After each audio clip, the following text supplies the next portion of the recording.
Hello, everyone. Welcome to another episode of Web Audio TV. If you enjoy my content, make sure to subscribe to my channel and hit the like button. After leaving the Baek sword sect, Baek Mu-Gun and his group decided to cross over to Anhui province from Zhejiang province. From Tongling, they then made their way to Muchang via the Changjiang River. It would take them at least 20 days to reach their destination, no matter how fast they traveled. Hence, amid their journey, Mu-Gun sparred with the 6 white wolves to guide them with their martial arts. Left with no one to hang out with, Wang Rei ended up bored. After a few days of enduring it, he finally gave up and decided to participate in the 6 white wolves sparring training. "You're going to spar with us too, venerable elder?" Mu-Gun asked in surprise. "Can't I? No, that's not what I mean. We simply do not want to be a bother. You're worrying over nothing. Doing some sparring is no big deal. Please do join us," then, Mu-Gun politely told Wang Rei. He was being as polite as he could because his 6 followers were watching. Wang Rei sparred with one white wolf after another. Getting to spar with Wang Rei, one of the 4 peerless wanderers, was rare, and the 6 white wolves were well aware of that. Hence, they gave it their all. They first sparred one-on-one, then the 6 white wolves split up into 2 groups of 3 and faced off against Wang Rei. The first group of 3 to face Wang Rei used the 3 Absolute Soul Crushers formation, a joint attack formation that Mu-Gun had taught them. Looking amused, Wang Rei confronted them. Although the 3 Absolute Soul Crushers formation was strong, their skills, which were barely in the first-rate realm, were not good enough to threaten Wang Rei. Nevertheless, it was very wise of them to use the 3 Absolute Soul Crushers formation to spar against a martial arts master like Wang Rei. Your joint attack formation is quite interesting. However, you are all too lacking in skills to fully unleash its effects, Wang Rei said after witnessing their performance. It's called the 3 Absolute Soul Crushers formation. If upper peak realm masters use it, they could even overpower an absolute realm master. That's a pity. The match would have been more interesting if properly trained martial arts experts were the ones who executed the formation as I faced it. If you're curious about it, it would be best to try sparring with the Baek Sword Corps squad leaders. I'll think about it. If it's alright with you, can you participate in another spar? Another spar? We actually have another joint attack formation. It requires 6 people. However, if you're tired, we can stop here. I don't mind, but I don't know if they still want to continue. You don't have to worry about that. Fighting despite being exhausted is also a part of training, Mu-Gun told Wang Rei, then turned to his followers. You all can keep going, right? Yes, the 6 answered without hesitation. Well, it's always best to work hard, Wang Rei said, agreeing with Mu-Gun's severe methods in training the 6 white wolves. To survive in Murim, they had to endure and grow in harsh conditions, not in a sheltered environment. Meanwhile, Wang Rei was pleased that the 6 did not show any signs of exhaustion and instead conveyed their willingness to train. He now understood why Mu-Gun paid great attention to them. The sparring session between Wang Rei and the 6 white wolves continued. The 6 white wolves displayed great teamwork and chemistry as they activated the 6-dimension destroyers formation. The trust they had in each other could be felt from their movements, which were as perfectly in sync as cogs interlocking in flawless harmony. Trusting each other was an absolutely necessary component when executing joint attack formations. If they didn't believe that the person next to them could stop an attack, especially those that are fatal, the sword formation would instantly collapse. The 6-dimension destroyers formation, in particular, had a lethal ultimate move where one of the 6 martial artists would launch an attack while the other 5 used internal energy body transfer to funnel their internal energy into the martial artist going on the offensive. To carry out the ultimate move, 5 of the martial artists would have to the person they were giving all their internal energy to. On the other hand, the one going on the offensive had to launch an attack believing that the other 5 would transfer all their internal energy to them. N/O/vel/B/in.C//OM. The 6 white wolves didn't just trust each other deeply but also gave their all training and practicing the sword formation in unison. Their efforts resulted in extremely high proficiency and chemistry with the sword formation, making it very powerful. Wang Rei was honestly shocked beyond belief when he went face-to-face with their 6-dimension destroyers formation. Although the 3 Absolute Soul Crushers formation was also excellent, it was nothing compared to the 6-dimension destroyers formation. Fortunately, the 6 white wolves' martial arts skills were still weak. If they had reached the peak realm, Wang Rei would have desperately struggled. Nevertheless, even with their current martial prowess, they could still easily overpower a peak realm master, and if they improved a bit more, they would be able to overpower even an upper peak realm master. Wang Rei was convinced that the 3 Absolute Soul Crushers formation and the 6-dimension destroyers formation, which the 6 white wolves had demonstrated, would increase the Baek sword sect's combat power by at least a few folds. Mu-Gun's ability also impressed him for having created those joint attack formations. Mu-Gun and his party sparred whenever they had spare time during their travels, and Wang Rei continued to help the 6 white wolves as well. As they spent time together through the sparring sessions, Wang Rei and Mu-Gun's subordinates naturally became closer.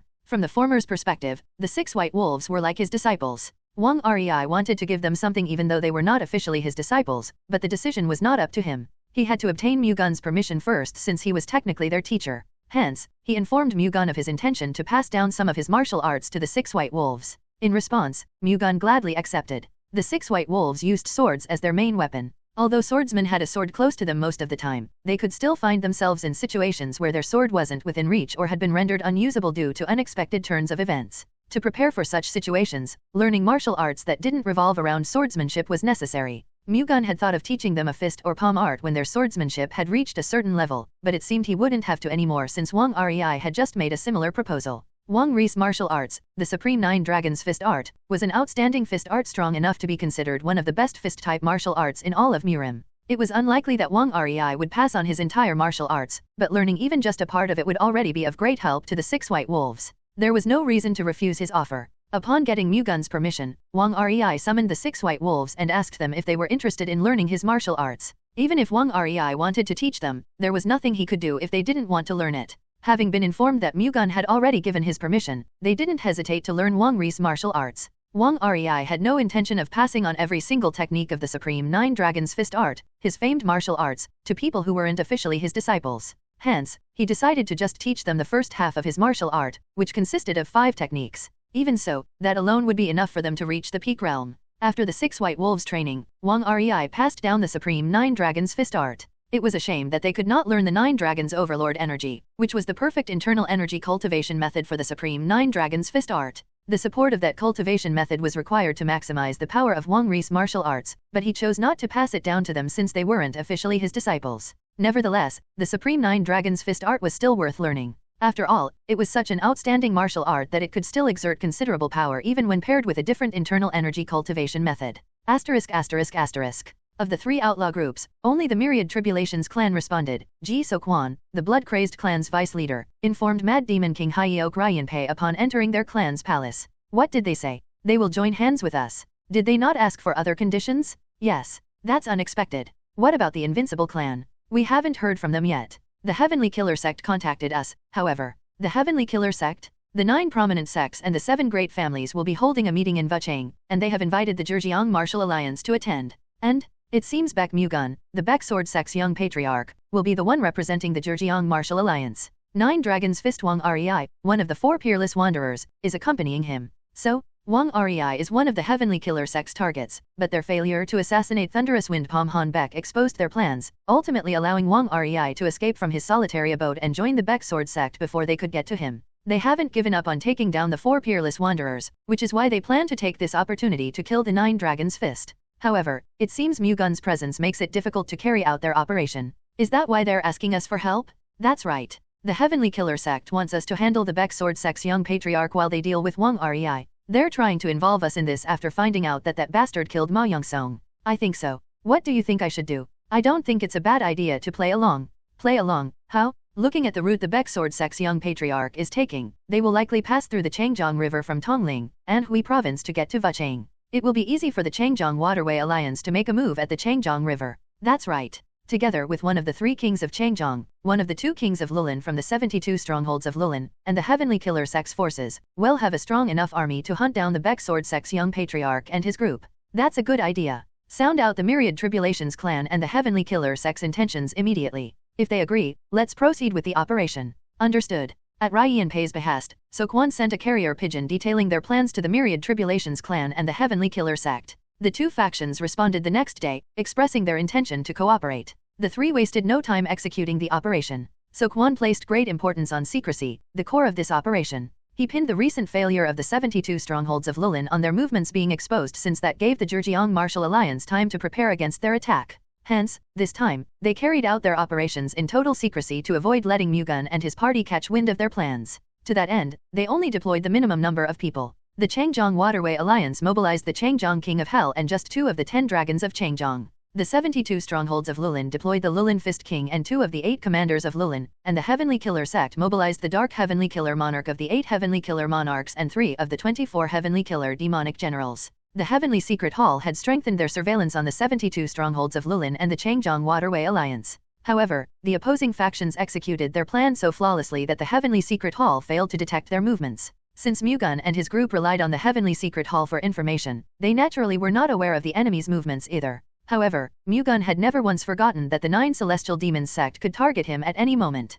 He could have brought the 4 peerless wanderers with him as a safety precaution, but doing so would have threatened the Baek sword sect's safety. Hence, he decided to just accept the risks. Mu-Gun and his group reached Tongling, Anhui province 2 days after they left Wenzhou, but since it was already dark when they arrived, they couldn't depart immediately. Hence, they checked into an inn instead to stay the night. Mu-Gun unpacked his belongings in the guest room and took a quick bath. He then headed down to the restaurant on the ground floor, finding a familiar face, the Wrath Divine Wind Sword Saint Namgyingho, one of the 5 great devas the great Namgying family was so proud of. The middle-aged man was wearing a martial uniform with an azure dragon emblem engraved on his sleeve. Mu-Gun had met him the other day when they took down the great Sima family. In the middle of his meal, Namgyingho raised his head when he sensed Mu-Gun's gaze on him. His eyes shone brilliantly the moment he saw Mu-Gun. He had never seen Mu-Gun's real face, but even though Mu-Gun could cover his face, he couldn't hide his aura. Analyzing his aura, Namgyingho swiftly concluded that he was Gu Jiansang, a man whom Namgyingho had met previously. Your face looks cleaner. You seem to have treated the burns you had when you were young.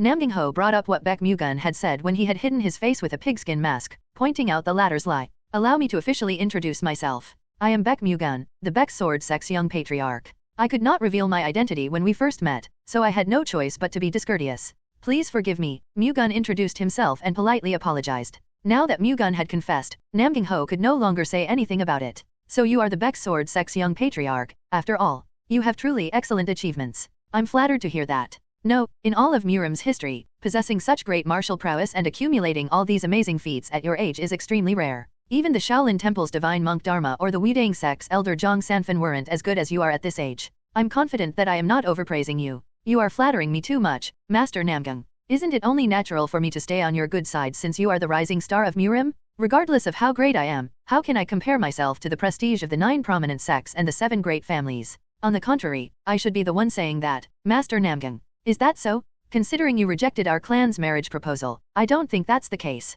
Don't get me wrong. It was not because I wanted to ignore the great Namgying family but because I already have a woman I like. If so, then why don't you think about it again? It's definitely not a flaw for such an outstanding man like you to have 3 or 4 wives. The lady in question here is from the great Namgying family, so how can I treat her so carelessly? I don't know about the others, but when it comes to marriage, I would like to follow my heart and my feelings only. I don't want to involve any political ties. You act purer than you look. Fine, that's subject to your personal preference, so I can't tell you what to do. Still, it's a shame. I wanted the great Namgying family and the Baek sword sect to become good friends. Even without marriage, we can still be good friends for as long as our minds are aligned. I hope that our clan's minds are alike, then. I hope so, too. That aside, are you on your way to Wuchang? That's right. Are you going as the Zhejiang Martial Alliance's representative? Yes. I see. If you don't mind, would you like to travel with us? We are also on our way to Wuchang.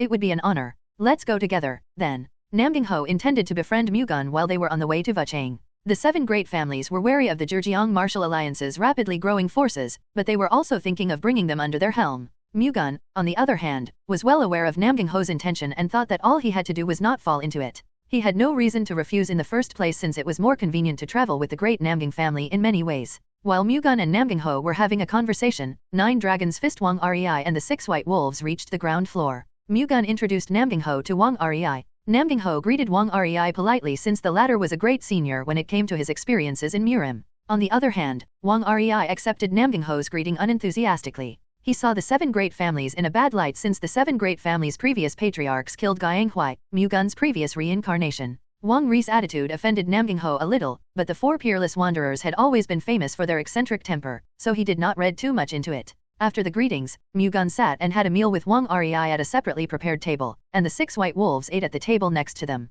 Amid their meals, the beaded curtain at the entrance of the inn was lifted, and a young couple entered. The azure dragon embroidered on their sleeves indicated that they were figures from the great Namgying family, and he could tell by their luxurious clothing that they were the great Namgying family's direct descendants. The 2 glanced around the inn, then approached Namgyingho. Have you checked it out? Namgyingho welcomed them. Yes, uncle. There was no ship heading to Wuchang, so we rented one. Good job. Before you eat, greet Senior 9 Dragon's Fist and the Baek sword sect's young patriarch. They're over there. Namgyingho pointed to Mu-Gun and Wang Rei, who were both sitting some distance away from his table. The man's eye shone brightly when he heard that the Baek sword sect's young patriarch was here. On the other hand, the woman slightly frowned. We will be going to Wuchang together, so refrain from getting on each other's nerves for no reason, Namgyingho gently warned them when he saw their reaction. The 2 nodded before approaching Mu-Gun and Wang Rei. We apologize for interrupting you during your meal. We just came to say hello to Senior 9 Dragon's Fist, Murim's great hero, the man spoke politely to Wang Rei. Wang Rei stared at the 2, wondering who they were. I am the great Namgang family's young patriarch, Namgang Min.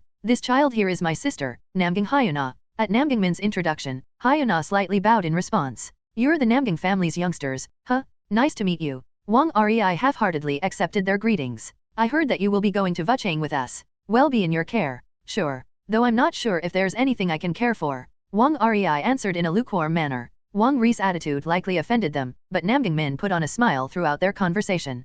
Considering he controlled his emotions so well, Mu-Gun thought Namgang Min didn't become the great Namgang family's young patriarch for no reason. I heard that you're the Baek Sword Sect's young patriarch? Namgang Min turned his attention to Mu-Gun after greeting Wang Rei. I'm Baek Mu-Gun, the Baek Sword Sect's young patriarch. It's nice to meet you. I've been hearing great things about you, so I've been wanting to meet you. At last, we finally do. Haha, there's not much to me after seeing me in person, is there? No, you are even greater than what the rumor says. Namgang Min heard that Mu-Gun had reached the absolute realm, but he did not believe it, rather finding it ridiculous for someone to be in that realm at the age of 23. Even he, who was considered one of the greatest geniuses in all of the great Namgang family's history, was still stuck in the upper peak realm even though he was already receiving limitless support from their clan. Hence, it did not make sense to him that Mu-Gun had already reached the absolute realm despite being 5 years younger than him. Nevertheless, he realized that the rumors were true upon meeting Mu-Gun in person. Although he couldn't fathom Mu-Gun's martial prowess due to his inadequate skills, he could somewhat guess Mu-Gun's strength just from his presence. Namgang Min realized then that he had been a frog in a well all this time, but he was neither disappointed nor frustrated.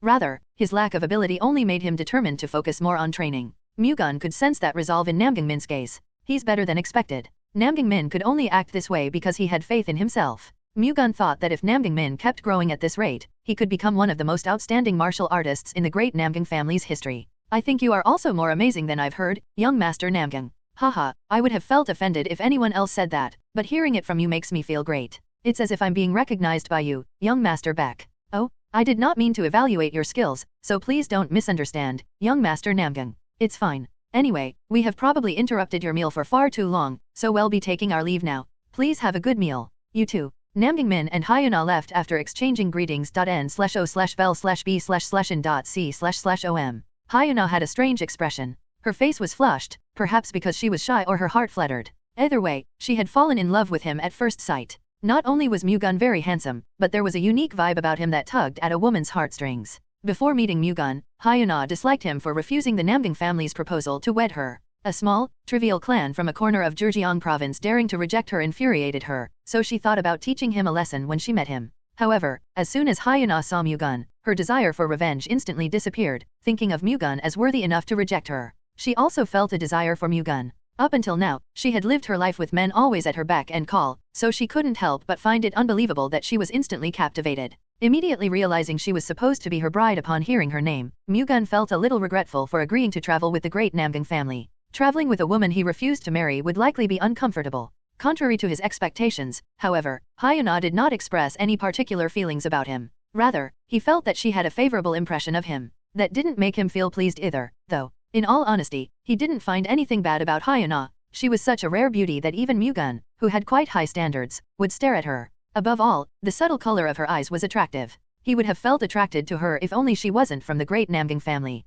After all, he had no intention of forming any relationship with the 7 great families' women. Mu-Gun had not given up on his revenge against the 7 great families' patriarchs. As such, avoiding any entanglement with their descendants would be better in the long run. After all, he could find himself in a more uncomfortable situation much worse than when he refused the marriage proposal if Hyuna approached him with affection. Unfortunately, he could no longer get out of this since he had already agreed to travel with them. The best Mu-Gun could do was distance himself from Hyuna as much as possible. The next day, Mu-Gun and his party boarded the ship rented by the great Namgang family and headed to Vuchang with them. Meanwhile, the Heavenly Killer sect and the other 2 syndicates that were supposed to assassinate Mu-Gun found themselves in a difficult situation when they found out that Mu-Gun's group was now traveling with the great Namgang family. Just as we already had them in the bag, they decided to travel with the great Namgang family, Changjiang King of Hell Wang Chisu said, finding it a shame. What do we know about the Namgang family's group? Lulin Fist King Gu Se Guang asked Heavenly Killer Dark Monarch Yu Ho Guang. The Divine Wind Sword Saint and half an Azure Heaven Sword Squadron was dispatched. It has also been confirmed that the great Namgang family's young patriarch is also with them.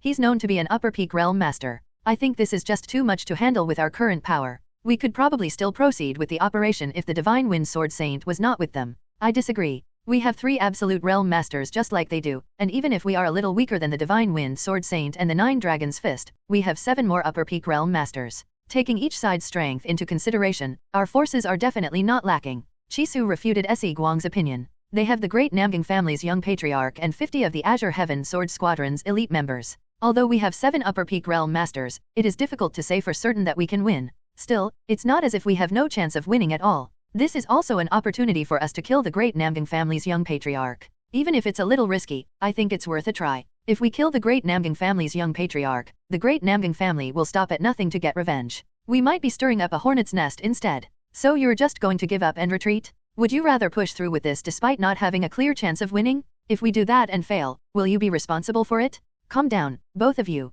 Nothing good will come from arguing amongst ourselves. Ho Guang stopped Se Guang and Chisu when they started raising their voices. Dark Monarch, what do you think we should do? Se Guang asked Ho Guang. I don't know about the Divine Wind Sword Saint, but it is highly likely that the 9 Dragons Fist and the Baek Sword Sect's young patriarch are not as strong as we take them for, even though they have reached the absolute realm. The 9 Dragons Fist lived in seclusion for quite a long time until recently, so his skills have likely rusted a lot. Meanwhile, the Baek Sword Sect's young patriarch only managed to advance into the absolute realm through miraculous enlightenment. Considering his age, he definitely lacks combat experience. If we quickly subdue those two, it might actually be an unexpectedly easy victory. What the Dark Monarch says makes sense. Chisu fervently agreed. In other words, you want to proceed according to the plan? Yes. I am all for it, Chisu answered without any hesitation, which was not surprising at all since he was the one who insisted on doing so from the start. The only one left to decide was Se Guang. Very well. If that's what the Dark Monarch thinks, then we will follow, Se Guang answered. Having reached an agreement, the three began to discuss how to attack Mu-Gun's group.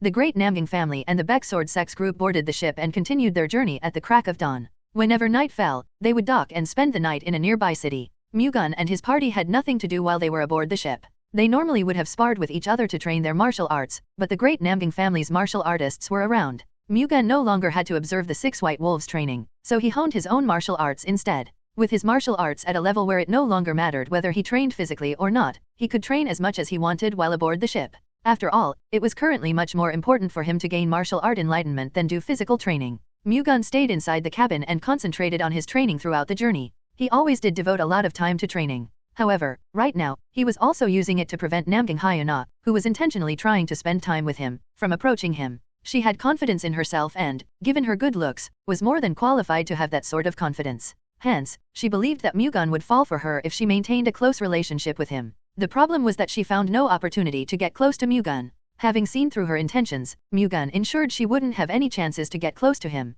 It made Hyuna upset, but she could not interfere with Mu-Gun's martial arts training. She found herself in the same situation even when they were off the ship. Mu-Gun blocked her advances by spending time with Wang Rei and the 6 White Wolves or by using martial arts training as an excuse. They could only ever have a conversation whenever they were having a meal, but many eyes were looking during those times, forcing them to only have a formal conversation. After a few days of suffering from the same situation, Hyuna finally felt that Mu-Gun was deliberately avoiding her. According to her uncle Namgang Ho, Mu-Gun already had a woman in his heart. He also told her that Mu-Gun said it would not be polite to marry a lady of the great Namgang family for political reasons only to end up neglecting her. Taking those words into consideration, Hyuna thought Mu-Gun did not avoid her because he did not like her. Mu-Gun had simply distanced himself to be faithful to the woman he loved. Realizing Mu-Gun had a heart purer than he looked, her interest in Mu-Gun deepened. In her mind, it would be difficult to win Mu-Gun's heart if this situation persisted. She had to be more proactive.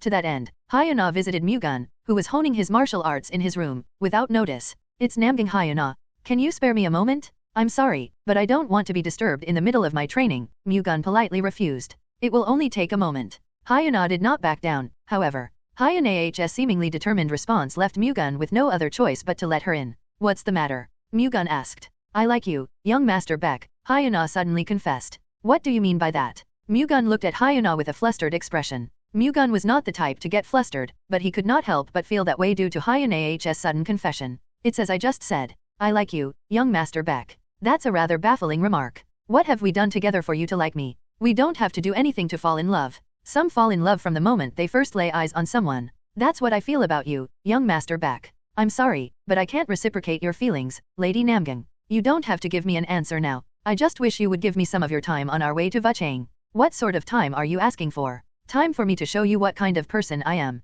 You are the first man I am pouring out my feelings to, so it feels unfair to let it all end before you even know what kind of person I am. Even if I get to know you properly, my answer will not change, Lady Namgang. If so, then I will accept your decision without hesitation when the time comes, young Master Baek. For now, however, please give me a chance. Let me tell you this now, refusing me now would be useless. I will still come and bother you whenever I can. Hyunah's empty threats dumbfounded Mu-Gun. I definitely tried to stop you. Don't resent me later on. Don't worry. If young Master Baek sincerely spends time with me, I will not resent you no matter what your final decision is. Mu-Gun could see the confidence on Hyunah's face. She wholeheartedly believed that he would eventually become infatuated with her. Fine then, what do I have to do? Just treat me with sincerity and look at me for who I am. You don't have to do anything else. I'll try. That being said, why don't we have a drink? Alcohol is the best at making one honest with their feelings, Hyuna said with a smile in her eyes. That gesture of hers caused Mu-Gun's eyes to waver a little. Her smiley eyes were alluring enough to shake his composure. I might really fall head over heels for her.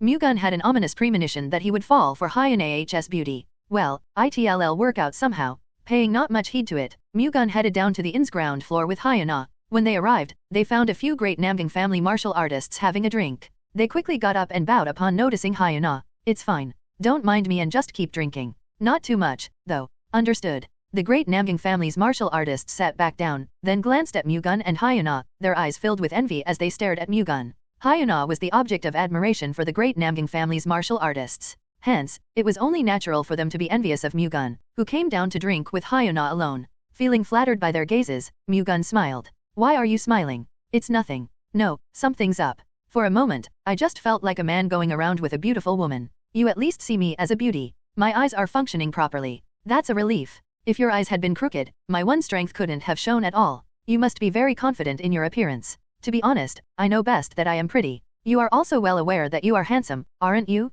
That's true. That's what I mean. I don't like pretending that I don't know, and being pretty is not a crime. It isn't, but if you show off too openly, it becomes a little annoying. But pretending not to know that I'm pretty would be even more spiteful. That is indeed annoying in its own way. Do you find me annoying? Not to that extent. Well then, should we order some drinks? What would you like to drink? What's your favorite? I'm open to all types of alcohol. Let's drink the most famous alcohol here, then. Mu-Gun nodded. He called for a waiter and asked him what the most famous alcohol was in the inn. The waiter recommended the Lidu wine, so Mu-Gun ordered one along with some appetizers. Are you good at drinking? Hyuna asked. I can hold my weight. What about you, Lady Namgang? It would be weird if a woman is too good at drinking, wouldn't it? You look like you're good at it. But I don't drink often. Mu-Gun chuckled at Hyunah's response. What do you think? Doesn't being with me make you smile? Hyuna asked while smiling. It's pretty easy to make me laugh. TCH, stop putting on airs. Hyuna pouted. Mu-Gun laughed again, finding it a fun sight to see. Considering he kept laughing even though it was nothing of significance, he seemed to like spending time with Hyuna.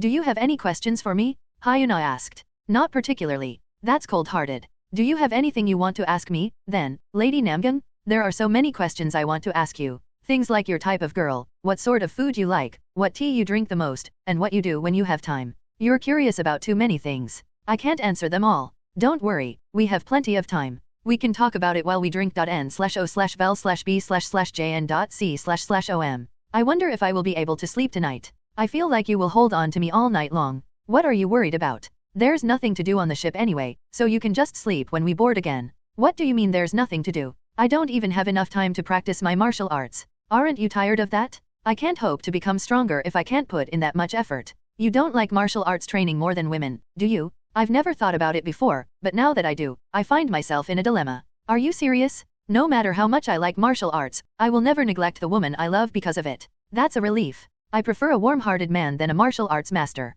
That's unexpected. As a lady of the great Namgang family, I thought your standard for choosing a man would be based on their martial arts. No matter how strong their martial arts are, what use would I have for it? The best I can hope for is a man who loves me and is proficient in martial arts, Hyuna said, seemingly remorseful. Mu-Gun sensed that she had some sort of story, but he did not pry further. There was no need to bring back her bad memories for no reason. Not long after, the liquor and side dishes were served. Shall we have a drink? Okay. Mu-Gun poured Hyuna a glass of alcohol, then filled his own glass as well. They then raised their glasses and drank it all in one shot. Kuo, it's stronger than I thought. But it smells good. I know, right? I heard that it's the most famous alcohol in this inn. Now I know why. Have some side dishes too. You too, young Master Baek. They had some of the side dishes in a friendly manner. Recommended by the waiter as well, the Lushan 3 rocks consisted of stone clams, rockfish, and bamboo shoots. Each of these individual ingredients was delicious, but they tasted even better when paired together. It was certainly a good side dish to alcohol. The side dishes are great as well.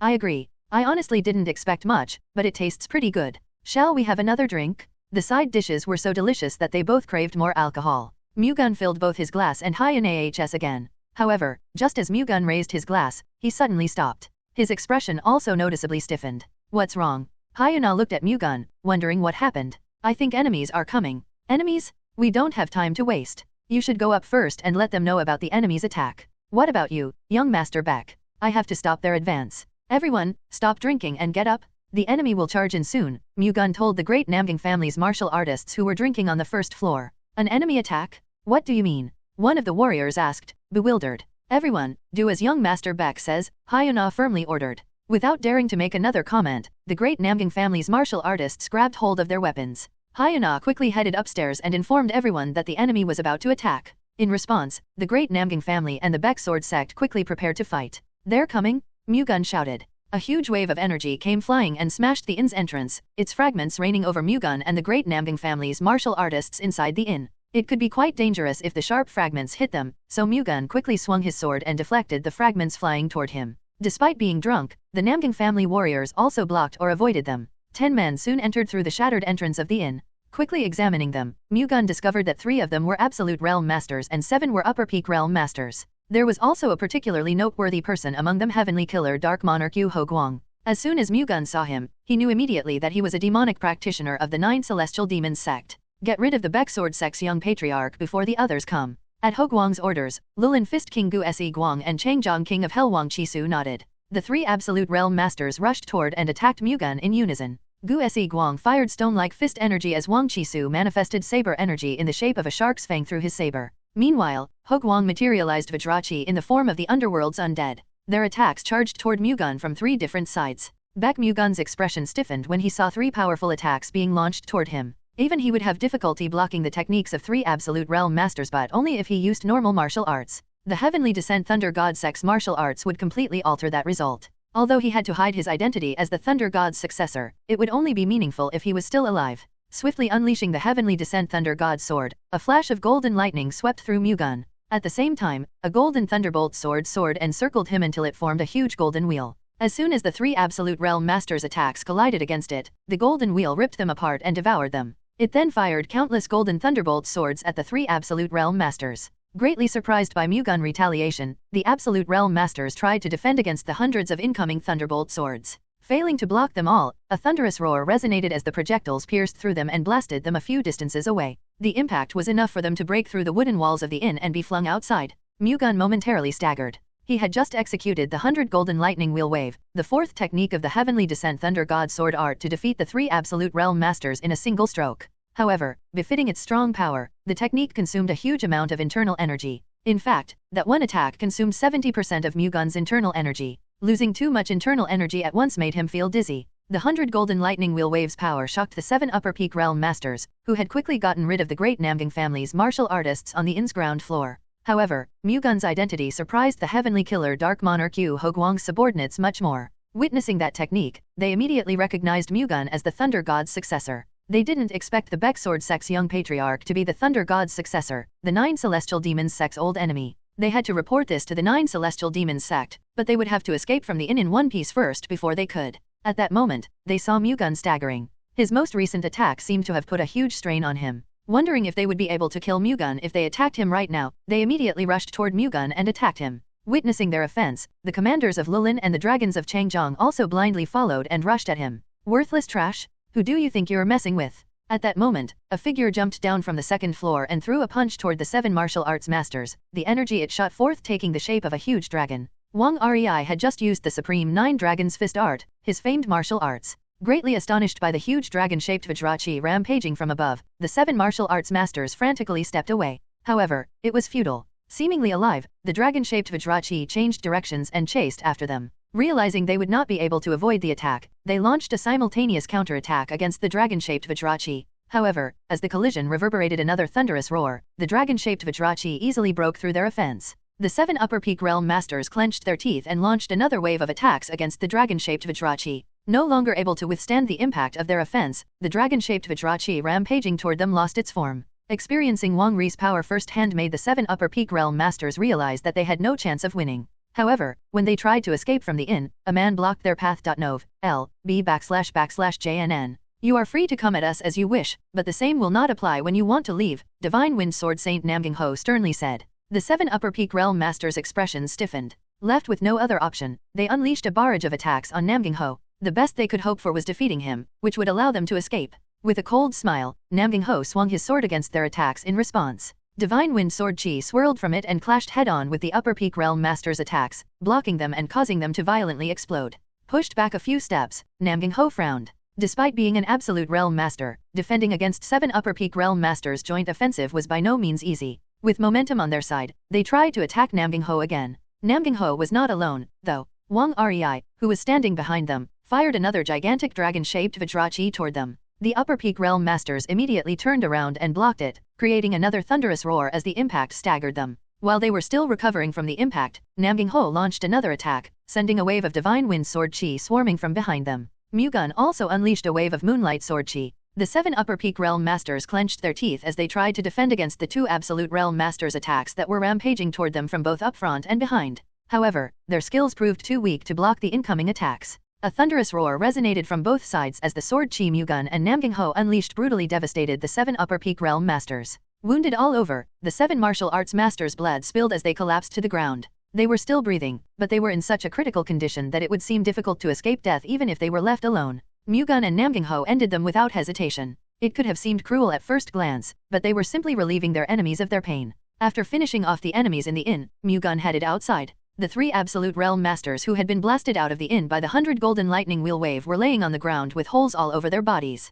Considering the ground beneath them was soaked with their blood, confirming they were dead no longer seemed necessary. Did you do that? Namgying Ho, who followed Mu-Gun out of the inn, asked in surprise. The wounds the 3 suffered made it clear that a single attack had defeated them. Moreover, judging from their demeanor, they seemed to be of a higher status than those who died inside the inn. If so, then they were probably Absolute Realm Masters. Even so, Mu-Gun took all of them down with a single attack. That was only possible if he was, at the very least, a Supreme Realm Master. I was lucky. They all seem to be Absolute Realm Masters. I doubt you would have been able to defeat them all out of pure luck. It's possible for people of inferior skills to defeat even Absolute Realm Masters for as long as the latter let their guard down. It is not impossible for such situations to happen amid battles in Murim. They let their guard down because of my age, and I took that opportunity to take them out using an all-out attack. If they fought me with all their might, it would have been me laying there, not them. Namgying Ho was suspicious of Mu-Gun's comments, but he couldn't help but believe in his reasoning. No matter how amazing Mu-Gun was, there was no way he would be in the Supreme Realm at such an age. Namgying Ho himself thought it was either their enemies had just been careless or Mu-Gun was hiding a secret martial art.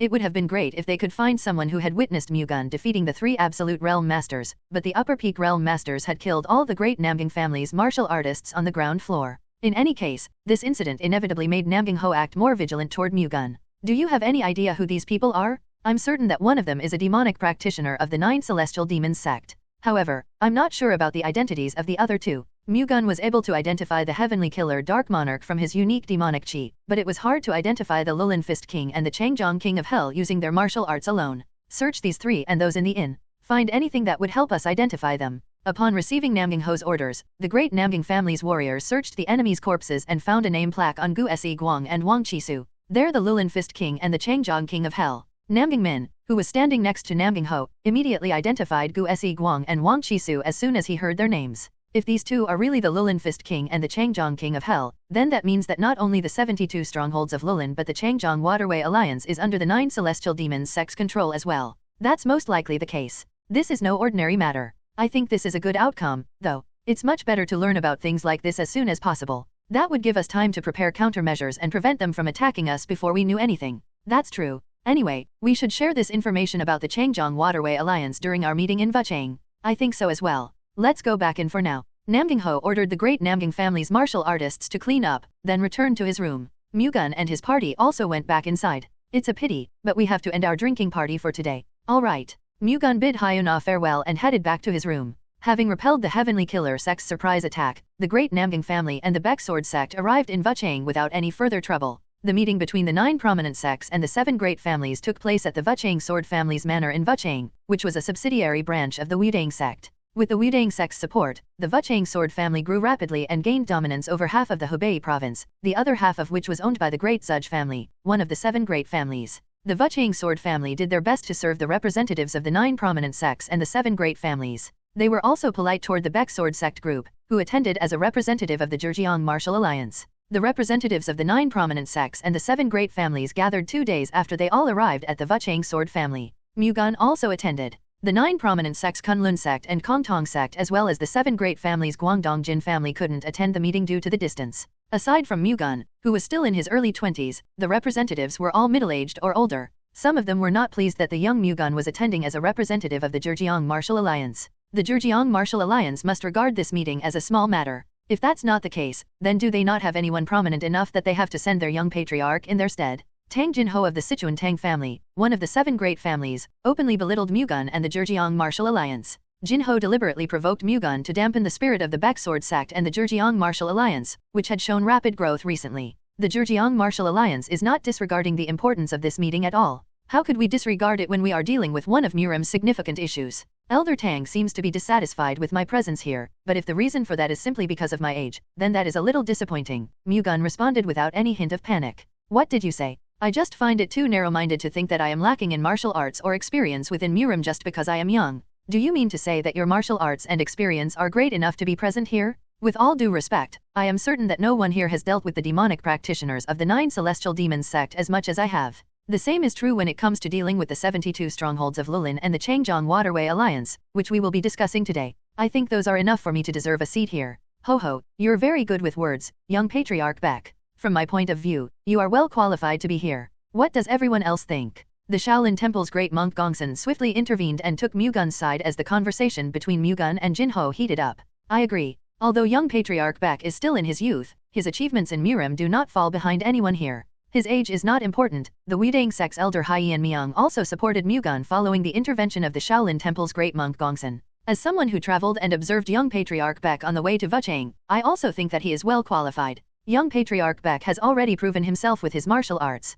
It is impolite to even discuss whether he is qualified or not. The great Namgang family's Namgang Ho and the great Huangfu family's Huangfu Jian also supported Mu-Gun. The 9 prominent sects aside, Jinho was embarrassed when the great Namgang family and the great Huangfu family, which were also part of the 7 great families, sided with Mu-Gun. When they did, he realized that it would no longer do him any good to discuss Mu-Gun's qualifications. Ahem, since the others say so, I will no longer question young patriarch Baek's qualifications. Jinho got off his high horse. No one questioned Mu-Gun's qualifications any further. Well then, let's start the discussion in earnest. As everyone has already heard, the 72 strongholds of Lulin and the Changjiang Waterway Alliance have been confirmed to be under the 9 celestial demons sect. The Shaolin Temple's great monk Gongsun began. Henceforth, the 72 strongholds of Lulin and the Changjiang Waterway Alliance are to be known as common enemies of Murim. If anyone has any opinion on how we should handle them, please speak freely. Isn't it only natural for us to punish them? The Hebei Peng family's Peng Wuqiol asked. His comment befitted the simple-minded and aggressive characteristics of the Hebei Peng family.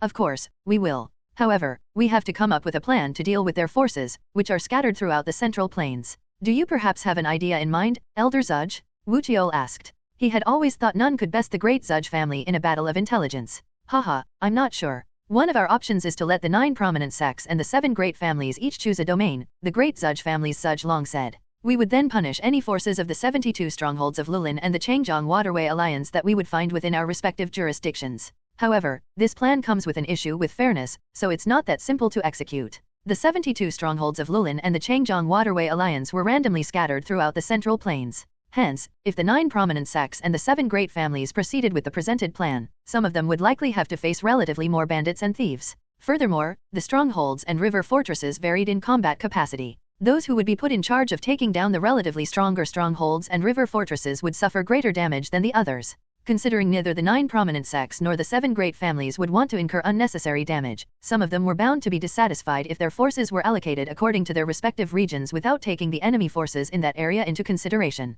How about we give the 9 prominent sects and the 7 great families each a region that has the strongest concentration of the 72 strongholds of Lulin and the Changjiang Waterway Alliance's forces? Baek Mu-Gun put forward his opinion. Among the 72 strongholds of Lulin, the strongholds with the strongest combat forces would be the ones ruled by the Lulin Heavenly King and the remaining 6 members of the 12 commanders of Lulin. Meanwhile, the river fortresses of the Changjiang Dragon King, the Changjiang Shark King, and the remaining 8 members of the 10 dragons of Changjiang were relatively stronger than the other river fortresses of the Changjiang Waterway Alliance. With 7 mountain strongholds and 10 river fortresses, they would have 17 total regions to allocate. The clans of the 9 prominent sects, 7 great families, and Zhejiang Martial Alliance could each take charge of one of those regions. The representatives of the 9 prominent sects and the 7 great families seemed open to Mu-Gun's idea. 3 of those places are led by absolute realm masters. Wouldn't the clans in charge of them be dissatisfied? Zhuzhlong expressed his doubts instead of opposing Mu-Gun's opinion. Why don't we draw lots for fairness' sake? Draw lots? Yes. If we decide on which 3 clans will take on those absolute realm masters through a lottery system, won't anyone agree with it even if they were chosen?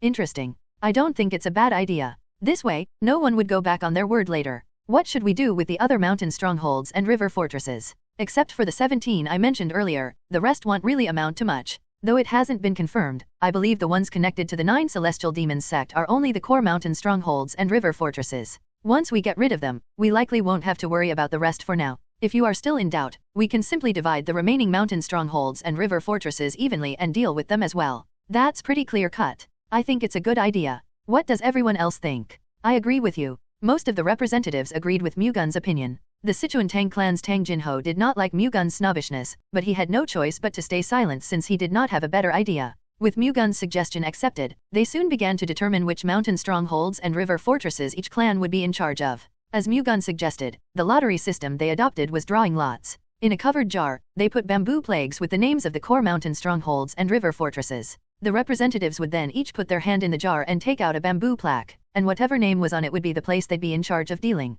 They decided the drawing order to go counterclockwise. The 3 clans that failed to join the meeting would be in charge of the remaining 3 locations written on the bamboo plagues still in the jar. They would likely have complaints, but attending the meeting was their responsibility. Having decided that the order should go counterclockwise, the representatives began drawing lots. On the bamboo plaque Mu-Gun picked, the name of the Dragon Tooth Stronghold, which was located in Mount Dabi, Henan Province, was written. The Dragon Tooth Stronghold's chief was the Lulin Heavenly King. The Lulin Heavenly King was the most powerful of the 3 kings of Lulin, and the Dragon Tooth Stronghold was also quite strong. Most small and medium-sized martial art clans would be annihilated if they faced off against them. Not only did he get one of the 3 strongest enemy forces, but he happened to pick the most burdensome of them as well. Mu-Gun let out a sigh. He couldn't blame anyone but his own unlucky hand. Like Mu-Gun, 2 other representatives were unfortunate enough to draw the river fortress ruled by an absolute realm master. Yak Manzhong, an elder of the Zongnan sect, drew the Changjiang Dragon King's Dongting Fortress, and Ximen Jiang of the Great Ximen family drew the Changjiang Shark King's Blackwater Fortress.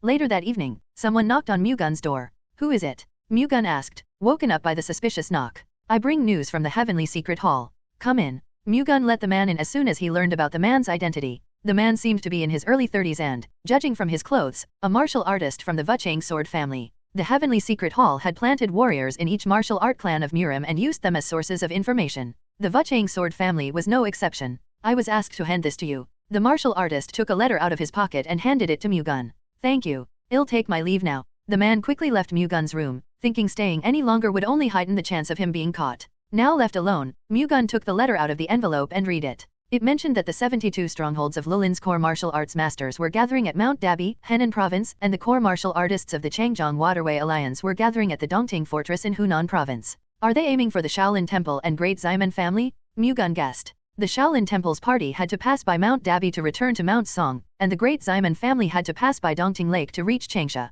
The fact that the 72 strongholds of Lulin and the Changjiang Waterway Alliance were gathering at Mount Dabi and Dongting Lake respectively most likely meant they were aiming for the Shaolin Temple and Great Ximen family. If they used this to their advantage, they could potentially eliminate the core masters of the 72 strongholds of Lulin and Changjiang Waterway Alliance. However, time was of the essence. Mu-Gun immediately woke up the representatives of the 9 prominent sects and the 7 great families. Why bring everyone together this late in the evening? What's the emergency? The Sichuan Tang family's Jinho asked, clearly discontented.n/o/vel/b/n.c//om. We detected unusual movements from the 72 strongholds of Lulin and the Changjiang Waterway Alliance, so I was forced to wake everyone up. Unusual movements? In response to Namgang Ho's question, Mu-Gun informed them of the movements of the 72 strongholds of Lulin and the Changjiang Waterway Alliance. Are you certain? It's information from a trusted source. I can't seem to understand this. We're far from the Baek Sword Sect's headquarters, so how did you obtain such information, young patriarch Baek?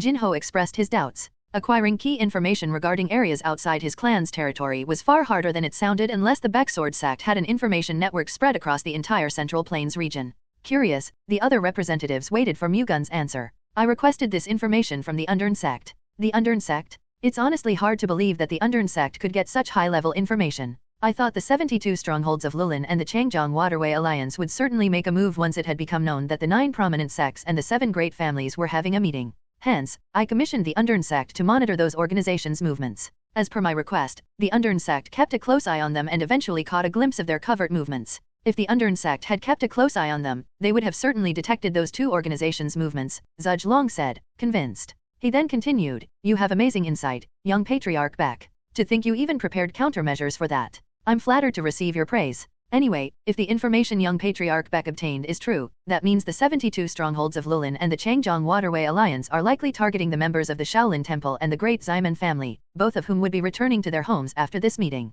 Zhuge and Mu-Gun shared the same thoughts. "We can't just sit still and watch that happen, can we? That's a given. Rather, this could become a good opportunity for us. If we handle this properly, we might be able to wipe out all of their core forces. The problem is that doing that won't be as easy as it sounds. It would be difficult to handle the 72 strongholds of Lulin and Changjiang Waterway Alliance's core martial art masters all at once," Elder Yang Hoen from the Mount Hua sect said, expressing his concerns. "Quite the contrary, I think there isn't much to worry about," the Great Ximen family's Ximenjiang refuted. "The 72 strongholds of Lulin only have one of the 3 kings and half of the 12 commanders left. The Changjiang Waterway Alliance have many martial art masters in their ranks, but they only have 2 Absolute Realm Masters and 8 Upper Peak Realm Masters. On the other hand, we have 7 Absolute Realm Masters and 9 Upper Peak Realm Masters. If we split up our forces properly, we will not fall behind in power at all." Among the members at the Wuchang meeting, the Shaolin Temple's great monk Gongsun, the Wudang sect's elder Haiyan Miang, the great Namgang family's Namgang Ho, the great Huangfu family's Huangfu Jian, the Hebei Peng family's Peng Wuqiol, the Baek Sword sect's Baek Mu-Gun, and the 9 Dragons Fistwang Rei were Absolute Realm Masters. They also had 9 Upper Peak Realm Masters. In terms of power alone, they were more than enough to overwhelm the 72 strongholds of Lulin and the Changjiang Waterway Alliance. "Elder Zhuge isn't wrong if we're only considering our forces alone," Mu-Gun said. "However, we also have to think about the 9 Celestial Demons sect, which has control over the 72 strongholds of Lulin and the Changjiang Waterway Alliance. We don't know what would happen if the 9 Celestial Demons sect dispatched their martial art masters as well." I did not think of that. Why don't we focus on defeating one, then? Instead of dividing the people here, let's just take down one of their forces first. That would allow us to deal with the enemy no matter how many demonic practitioners the 9 Celestial Demons sect deploys, Zhuge suggested. "That's a great idea. What do you think, young patriarch Baek?" Ximenjiang asked. "I think it's a good idea as well. However, be it the 72 strongholds of Lulin or the Changjiang Waterway Alliance, we have to ensure that we finish them before they notice and retreat. In that respect, then it would be better to attack the forces of the Changjiang Waterway Alliance that have gathered in Dongting Lake first. It would take us only 2 days to reach Dongting Lake, and at least 5 days to reach Mount Dabi." "I agree with Elder Zhuge. I do as well." With all the representatives agreeing with Elder Zhuge's suggestion, they decided to attack the Changjiang Waterway Alliance first. However, that in itself wouldn't be easy. It would take several days to locate the Dongting fortress within the wide Dongting Lake, which would be enough time for their enemy to catch wind of their plan and run away. For this to work, they would have to lure out the martial arts masters of the Changjiang Waterway Alliance. Hence, Zhuge came up with another plan, a fairly simple one. The Great Ximen family's members would act as bait, making it seem as if they were the only ones on the move. Once the Changjiang Waterway Alliance's martial arts masters had been lured out, the 9 prominent sects and 7 great families' martial artists would come out of hiding and immediately make a sweeping arrest. Upon reaching an agreement, the martial arts masters of the 9 prominent sects and the 7 great families carried the plan out the next day. Without caring about being tracked down or their identities being exposed, the Great Ximen family members boarded a ship going from Wuchang to Yueyang. Afterward, the others snuck into the ship by hiding in the cargo loaded in it. All the martial arts masters representing the Changjiang Waterway Alliance had gathered in the Dongting fortress. Among them was the Changjiang Dragon King Simshan, the Dongting fortress chief. However, that was not all. They planned to join hands with the 72 strongholds of Lulin's martial arts masters, who would be getting rid of the Shaolin Temple's members, to attack the Wuchang sword sect in Wuchang and the Great Ximen family in Changsha. Putting aside the Wuchang sword sect, it would be difficult to attack the Great Ximen family, one of the 7 great families. Even if the Changjiang Waterway Alliance and the 72 strongholds of Lulin mobilized all their masters, they would still find it hard to guarantee victory. Things could have been different if the 3 kings of Changjiang and the 3 kings of Lulin were in peak condition, but only 3 of those 6 were still alive. Nevertheless, they still made ambitious plans to attack the Great Ximen family because they had faith in the Blood-Crazed clan and the Myriad Tribulations clan, both of which were backing them up. For now, however, they had to focus on defeating the Great Ximen family warriors who were returning from the Wuchang meeting. The Changjiang Waterway Alliance had sent a man to the Wuchang port to keep an eye on their targets. After some time, they received a notice that the Great Ximen family's martial artists had left Wuchang port yesterday. Since then, they had a constant stream of information regarding the location of the ship that the Great Ximen family's martial artists were aboard. A carrier pigeon arrived earlier. The message it brought mentions that the ship will pass through Sans Huicao in an hour. Considering the carrier pigeon's travel time, they would have passed through Sans Huicao by now. The person who found the carrier pigeon reported to Simshan, the Changjiang Dragon King. Sans Huicao was the pathway at the boundary point between Hubei and Hunan province, and it was where the river split into 3 sections. Once the ship carrying the great Ximen family's martial artists had gone past it, they would only have to travel for half a day more to reach Yueyang. To attack them before they could reach Yueyang, they would have to leave the Dongting fortress immediately. Proceed as planned. Mobilize 4 of the 8 dragons of Changjiang and their subordinates, Simshan ordered. Understood. Within the great Ximen family's forces, there was only 1 upper peak realm master and about 10 or so peak realm masters. Hence, the Changjiang Dragon King and the Changjiang Shark King, who were absolute realm masters, didn't have to make a move themselves. 2 of the 8 dragons of Changjiang should be more than enough to deal with their opponents. Nevertheless, Simshan sent 4 of them to account for any variables and to overpower the great Ximen family's martial artists. After passing through Sans Huicao, the great Ximen family's ship headed toward Yueyang at full speed. However, with Yueyang only a short distance away, 2 water dragon ships blocked their way. The water dragon ships symbolized the Changjiang Waterway Alliance. 2 water dragon ships have been sighted up ahead. A member of the great Ximen family shouted. He was standing watch at the bow of the ship when he discovered the water dragon ship. They finally took the bait. Tell the martial arts masters that the Changjiang Waterway Alliance has appeared, Ximen Jiang instructed. As instructed, one of the members immediately went down to the lower deck and informed the 9 prominent sects and the 7 great families' martial arts masters, who were hiding, that the Changjiang Waterway Alliance had appeared. How many people did the Changjiang Waterway Alliance deploy? Zhuge asked the great Ximen family's martial artists. They sent 2 water dragon ships. They didn't send all their forces. If we capture the thieves and interrogate them, we'll be able to find the Dongting fortress, Mu-Gun said. We shouldn't kill everyone, then, Namgingho replied. That's right. We should prioritize getting the Dongting fortress location. Everyone, please keep that in mind. So be it. Let's head out. Being trapped here for so long has frustrated me. I can finally warm up for the first time in a while. I'm not so sure about that. We can easily finish 2 water dragon ships before you can even warm up, Peng Wuqiol said as he stood beside Huang Fujian.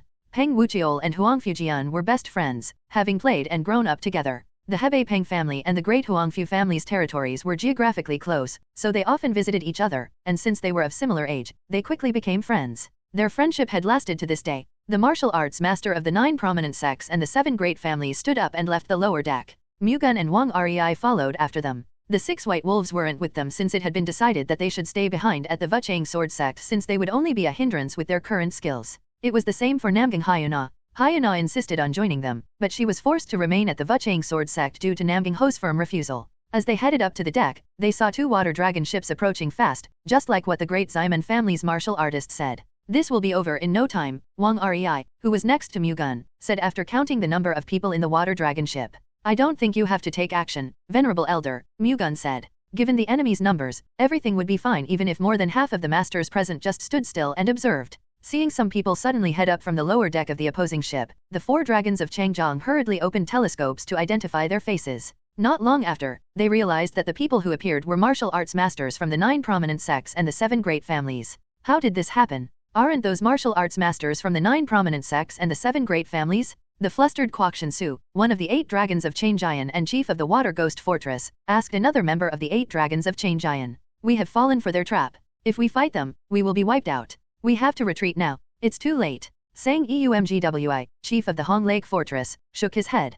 Considering the distance between us, it's impossible to turn the ship around now. They will reach us first. Now that it has come to this, we have no choice but to fight to the death, so Hobang, the Stonehead Fortress chief, said. He looked determined. I knew it. We shouldn't have charged at the 9 prominent sects and the 7 great families. S.A. Mundu, chief of the Crimson Water Fortress, covered his face in despair. Witnessing the 4 dragons of Changjiang panic, the thieves on board the water dragon ships began to tremble in fear, realizing things were not looking good for them. They wanted to just run away now, but in a ship floating in the middle of a river, they had nowhere to run. Even though they were familiar with river currents, swimming through a raging river would still be difficult for them. Get your act together. There's no way to escape from here anyway, so fight. Fight until your very last breath. That is the only way for us to get out of this alive. Sang Eumgwi, shouted. However, his orders did not go through the thieves. In the meantime, the distance between the water dragon ships and the great Ximen family had been narrowed down to less than 100 feet. A martial arts master could easily cross that distance with excellent movement art. Let's begin. The Hebei Peng family's Peng Wuqiol launched himself off the bow of the ship with a kick and flew toward the water dragon ships.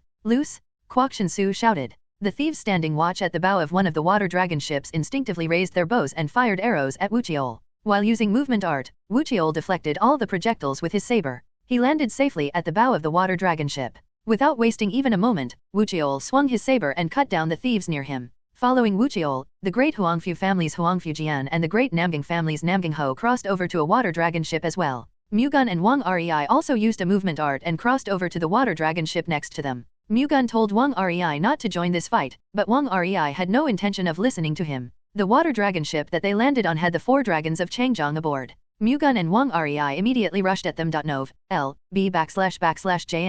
Stop them, EUMGWI, the Hong Lake Fortress chief yelled. In response, the thieves blocked Mu-Gun and Wang Rei's path. However, Mu-Gun's sword and Wang Rei's fist struck them all down one after another. Witnessing their overwhelming martial prowess, the thieves no longer dared stop them. Mu-Gun and Wang Rei walked past the thieves, who had lost all will to fight, and stood in front of the 4 dragons of Changjiang.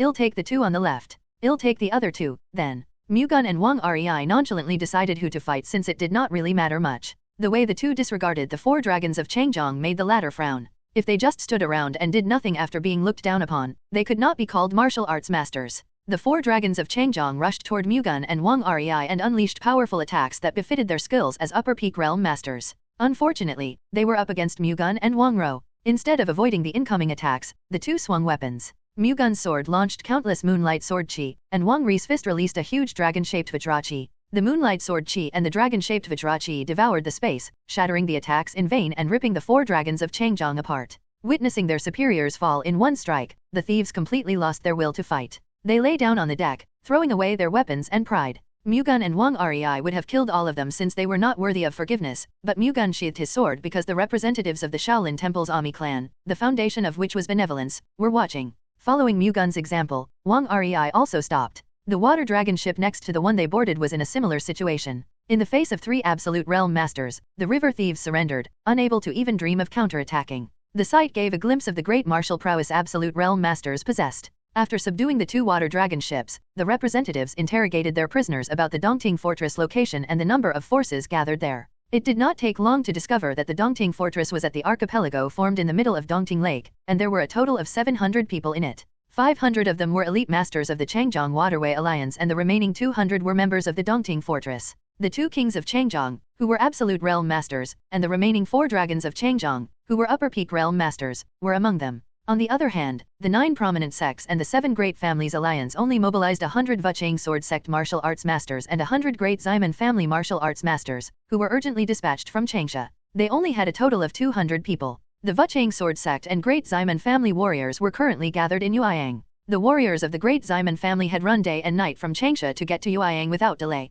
Meanwhile, the Vuchang sword sect's warriors had moved ahead of the alliance's martial artists to avoid the Changjiang Waterway Alliance's surveillance, allowing them to reach Yueyang first. All the warriors were on standby and prepared to move as soon as the alliance's martial arts masters sent a signal. The Changjiang Waterway Alliance members gathered in Dongting Fortress far outnumbered the 9 prominent sects and 7 great families. However, the latter had 7 absolute realm masters and 10 upper peak realm masters. Taking their martial prowess into consideration, they could easily overcome the difference of 500 people. Hence, the 9 prominent sects and 7 great families decided to attack Dongting Fortress immediately after meeting up with the Vuchang sword sect and the great Ximen family's forces. They had to finish the battle before the Dongting Fortress could detect them and run away. The 9 prominent sects and the 7 great families switched from their ship to the water dragon ships, leaving only a few of the thieves to guide the way. They had tied the rest up and transferred them all to the ship they took from Vuchang. While heading to the Dongting Fortress aboard the 2 water dragon ships, they sent a carrier pigeon to the Vuchang sword sect and great Ximen family's warriors that had gathered in Yueyang, ordering them to meet up at the entrance of Dongting Lake.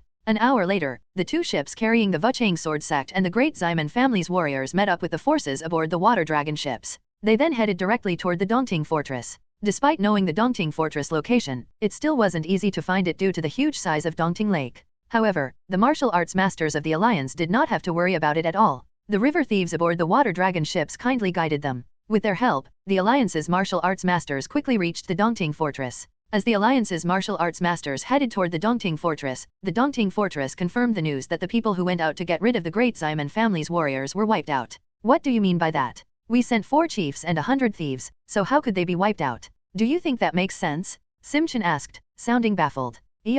According to reports, absolute realm masters are aboard the great Ximen family's ship. Absolute realm masters? It seems that the 9 prominent sects and 7 great families' representatives for the Vuchang meeting are accompanying the great Ximen family's martial artists. Have they figured out our plans? That seems to be the case, yes. Jin-ok nodded. Their next course of action would be to attack this place, then. That's certainly the most probable scenario. If so, then this might actually be a good thing. Do you say that with the scale of their forces in mind? Jin-ok dumbfoundedly replied to Simshin. Naturally. We're at the Dongting Lake. We certainly aren't a match for them on land, but we have a good chance of winning in naval warfare. Care to elaborate? We will destroy their ships using the Fire Dragon Burst ship, which my fortress has developed. The Fire Dragon Burst ship? Yes. It was specifically created to deal with the martial arts masters of Murim. The Fire Dragon Burst ship has oil-slathered iron stakes embedded in the ship's prow, allowing it to pierce through enemy ships. I see. It's designed to be lit on fire and sent to crash into the enemy ship, thereby sinking it? Huh? Exactly. Once the Fire Dragon Burst ship collides with the enemy ship, all that would be left to do is watch our enemies burn.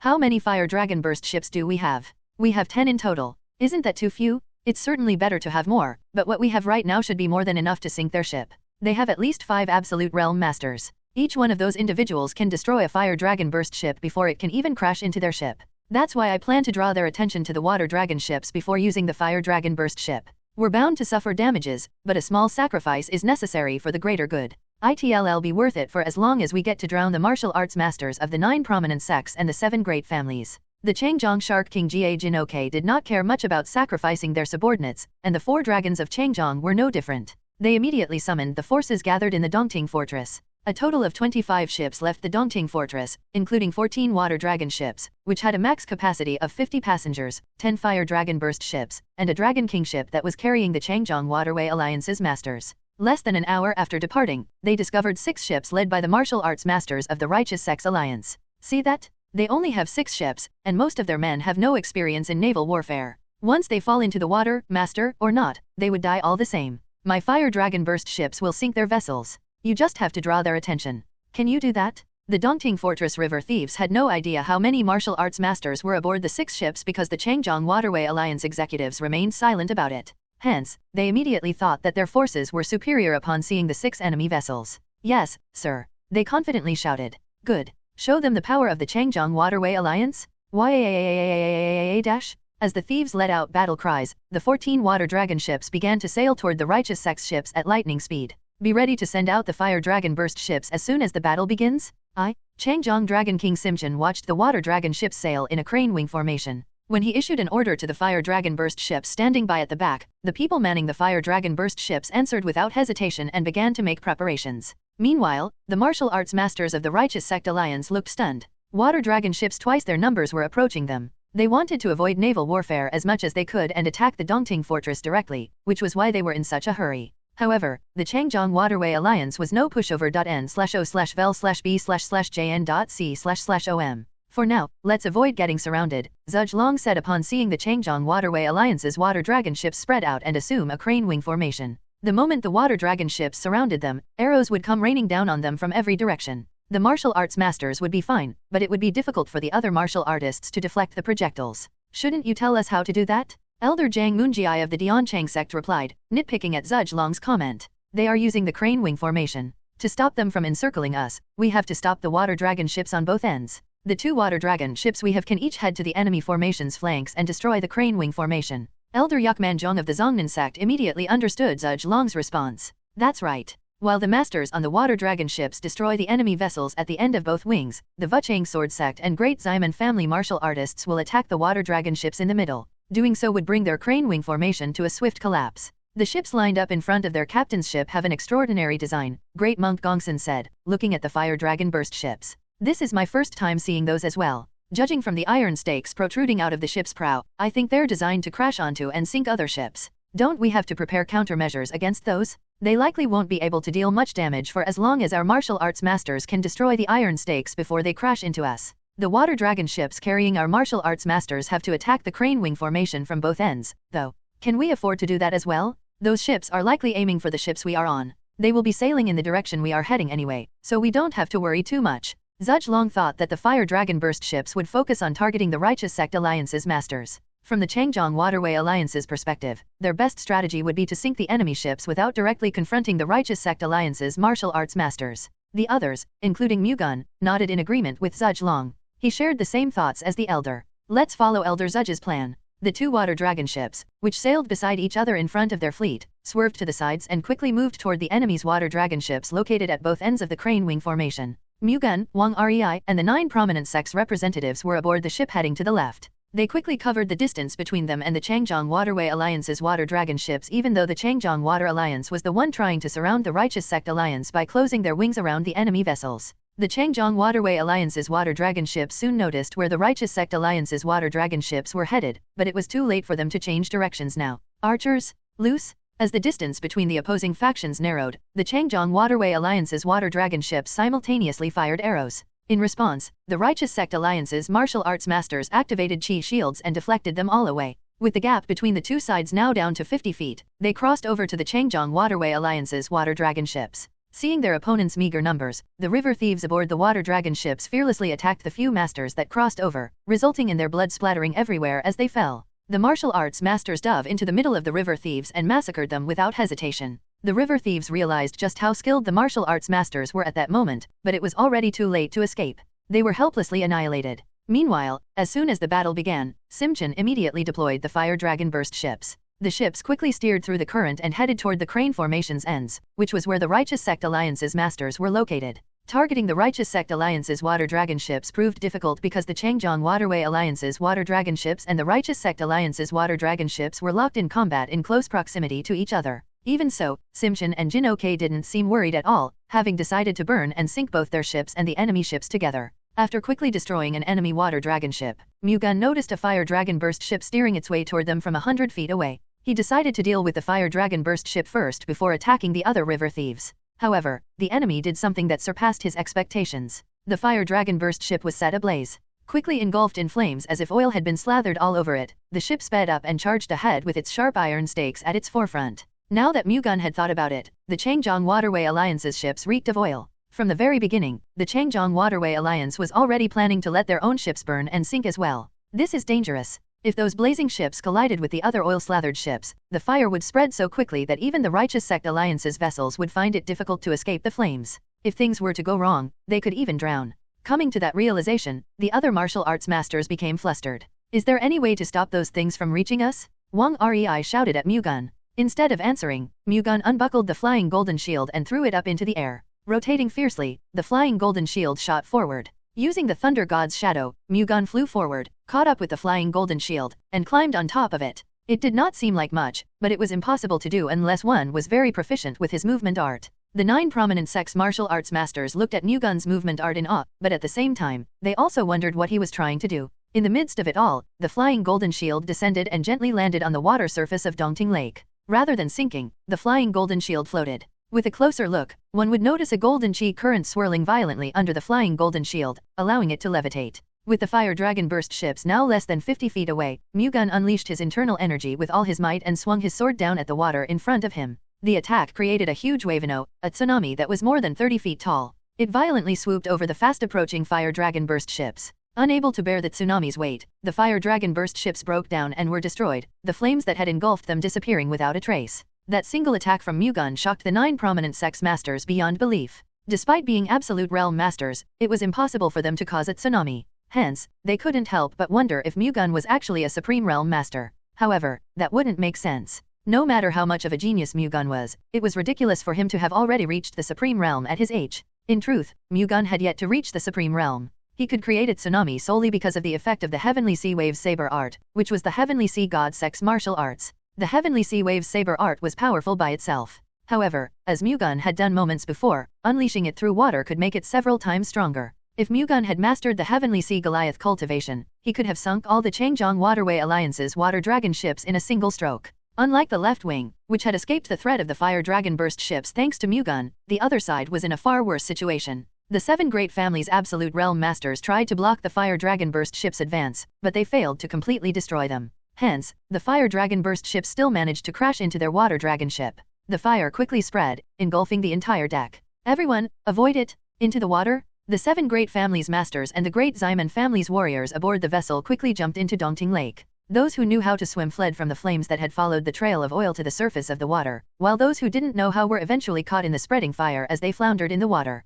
Seeing the scene, the 9 prominent sects martial arts masters sailed toward the people in the water to save them. Meanwhile, Changjiang Dragon King Simchen and Changjiang Shark King Jin-Ok could not help but be astonished when the fire dragon burst ships were destroyed by the huge tsunami that Mu-Gun had created. That's insane! Is that really possible? I've never heard or seen something like that before. This won't do. We have to escape now. We can't handle that man with our current power. I agree. Let's put this matter on the back burner and think about countermeasures in the future. Frightened by Mu-Gun's martial prowess, the Changjiang Waterway Alliance's martial arts masters immediately turned their ships around and began to sail away. Mu-Gun noticed what they were trying to do, but they were too far for him to give chase.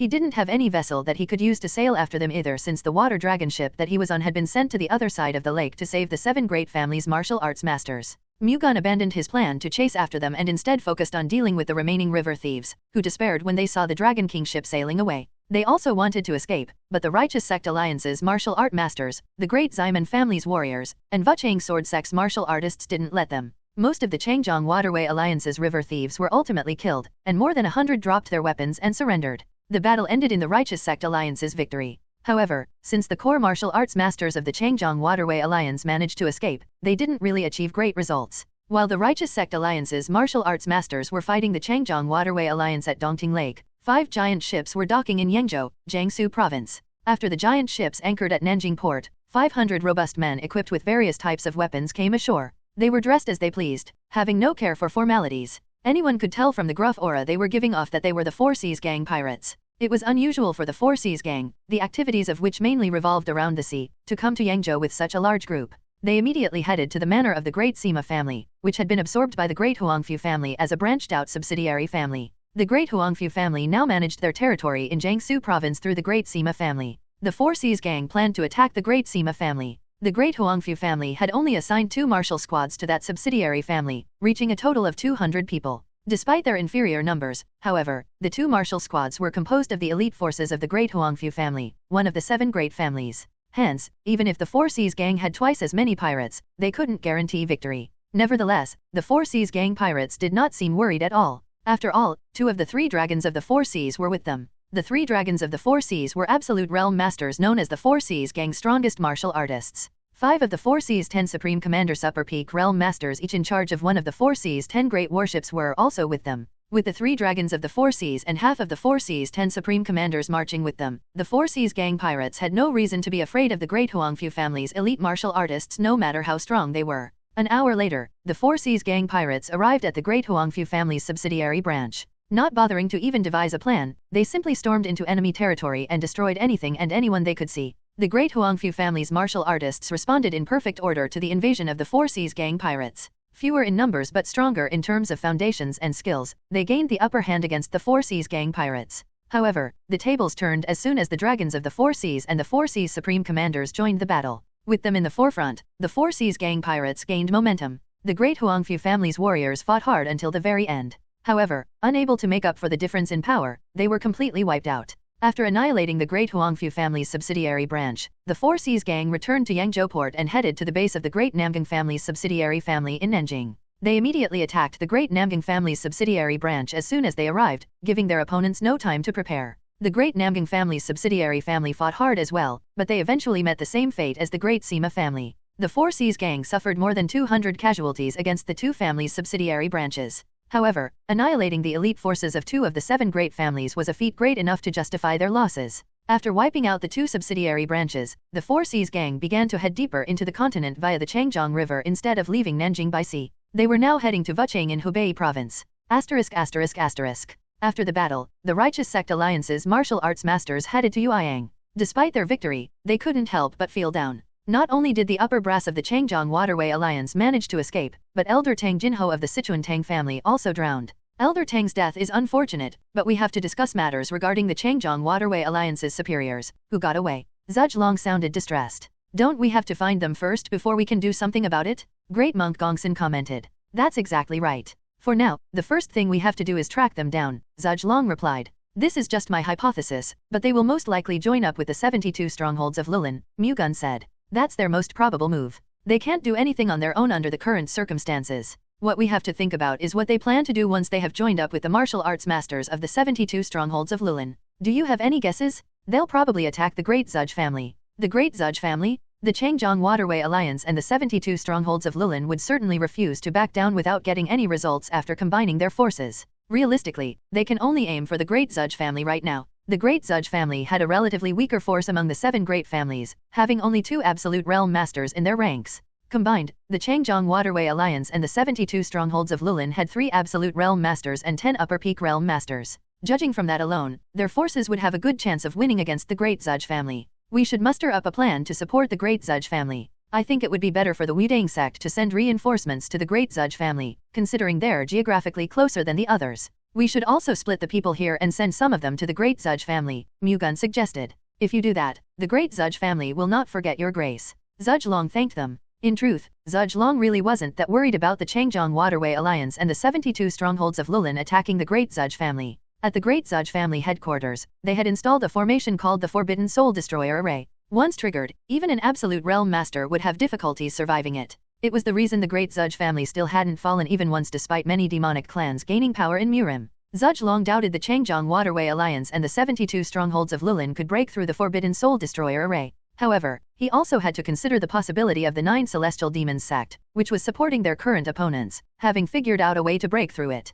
Unable to put his full faith in the Forbidden Soul Destroyer Array, Zudge Long welcomed the help to prepare for the unlikely event of a problem arising. The representatives of the 9 prominent sects, which were based in Hubei Province, Henan Province, Shaanxi Province, and Sichuan Province, volunteered to help the Great Zudge family. Compared to the 7 great families, the 9 prominent sects' home base was relatively closer to Mount Longzhong, which was where the Great Zudge family was located. Hence, they decided to help the Great Zudge family first before returning to their homes. Meanwhile, the Baek Sword sect and the other families from the 7 great families prepared to return home since their bases were in the opposite direction. Divided into 2 groups, the Righteous Sect Alliance's martial arts masters headed to Yueyang together and, upon reaching Sans Hui Road, took different paths n/o/vel/b/jn.c//om. The 9 prominent sects' martial arts masters headed toward Sichuan Province, while the 7 great families' martial arts masters headed toward Wuchang. The Great Ximen family, the home base of which was in Changsha, headed straight back to Changsha from Yueyang.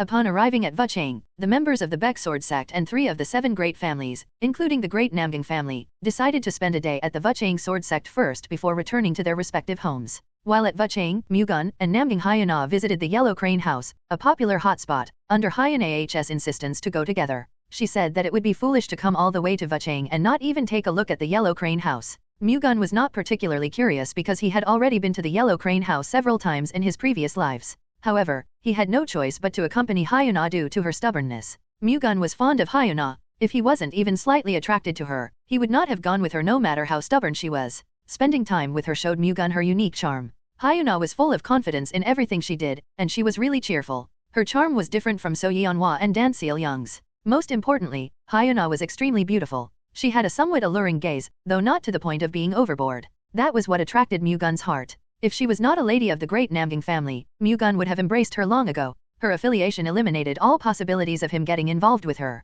He shouldn't have given her any affection, but Mu-Gun was also human, so things did not work out as well as he wanted. Having lived for many years through his 8 reincarnations didn't make any difference. We will have to go our separate ways by tomorrow. Hyuna sounded depressed. The 3 great families, including the Great Namgang family, were going to leave Wuchang tomorrow. However, the Baek Sword sect group planned to stay for a few more days because Mu-Gun still had to visit the East Lake Vault here, which was where he deposited some of his money in his previous life. Since he was already here, he thought he might as well look for the money he had left behind. What comes around, goes around. Going your separate ways with people you meet throughout your life is only natural, is it not? You don't seem to be sad at all about going separate ways with me, Hyuna said with a tear in her eyes. It's a shame, but I can't stay with you, Lady Namgang. If you really want to, you can keep being with me. We don't always get what we want. No matter how much you want something, sometimes, this world simply won't let you have it. Well, I don't think so. You cannot get it because you don't desire it enough. If you really wanted to, you would be able to do everything. Likewise, if you really want to be with me, what's stopping you, young Master Baek?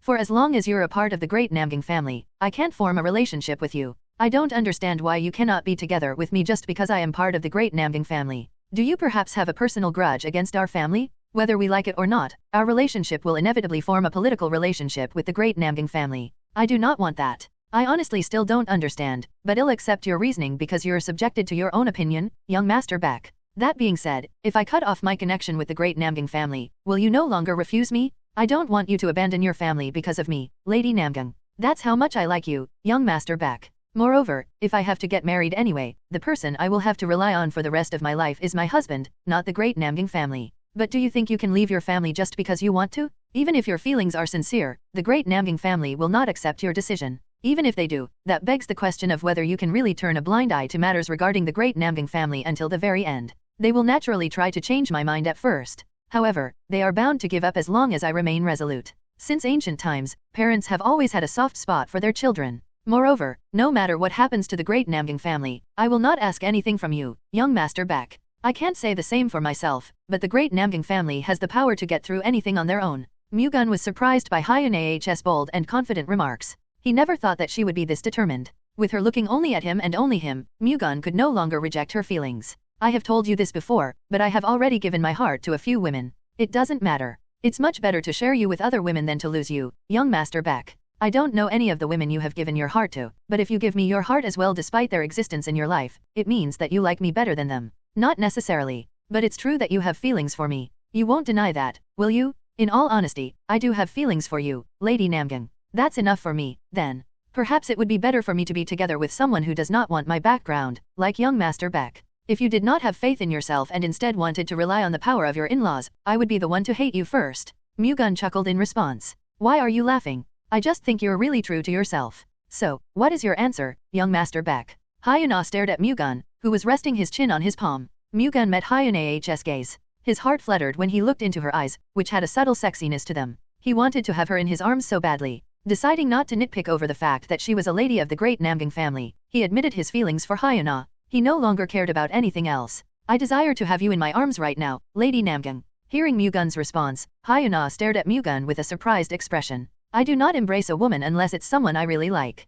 Mu-Gun chuckled. But aren't we progressing too fast? We haven't even kissed yet. Mu-Gun rose from his seat, surprising Hyuna further. Mu-Gun leaned in and kissed her. What are you doing? Now that we've kissed, I think we can progress further. Mu-Gun smiled at Hyuna. Now that I've thought about it, you're quite the sly man. A man is as sly as he likes his other half. Shall we? Mu-Gun held Hyunah's hand and led the way to an inn near the Yellow Crane house. Rather than shaking off Mu-Gun's hand, Hyuna followed his lead instead. She would be separating from Mu-Gun tomorrow, so she wanted to establish a clear-cut relationship with him now. As soon as they found an inn, they booked and entered a guest room. Not long after, they began to covet each other's lips, paying no regard to who took the lead. After making love all night, Baek Mu-Gun and Namgang Hyuna returned to the Vuchang sword sect early in the morning. Mu-Gun then sent Hyuna on her way and returned to his room. Rather than going to sleep, he circulated his chi to recover the stamina he had exhausted while making love with Hyuna. When the sun rose, Mu-Gun ate breakfast with Wang Rei and the 6 white wolves, then prepared to leave the Vuchang sword sect. They planned to stay in Vuchang for a few more days, but he would feel bad troubling the Vuchang sword sect when the other 3 great families would already be leaving. Hence, he wanted to get accommodations in an inn instead. The 3 great families, including the great Namgang family, were preparing to leave Vuchang. The Hebei-Peng family and the great Huangfu family planned to return home by land, and the great Namgang family decided to take the same route they did to get here. They would head to Tongling through the Changjiang River, then make the trip to Hefei on land. The Hebei-Peng family and the great Huangfu family left first, and the great Namgang family followed not long after. Mu-Gun went to Vuchang port and saw the great Namgang family's group off. Hyuna found it a shame to be away from Mu-Gun, but she wanted to return home first and convey her will to her father, Namgang Jo, before deciding what to do next. Namgang Ho had already noticed that the relationship between the two had deepened when he saw the affectionate exchange of gazes between Mu-Gun and Hyuna. Personally, he hoped that the relationship between Mu-Gun and Hyuna would develop further. Considering Mu-Gun's martial arts and intellect, it would be difficult to use him even if he married Hyuna. However, for as long as he married a member of the Namgang family, a method to use him would inevitably arise.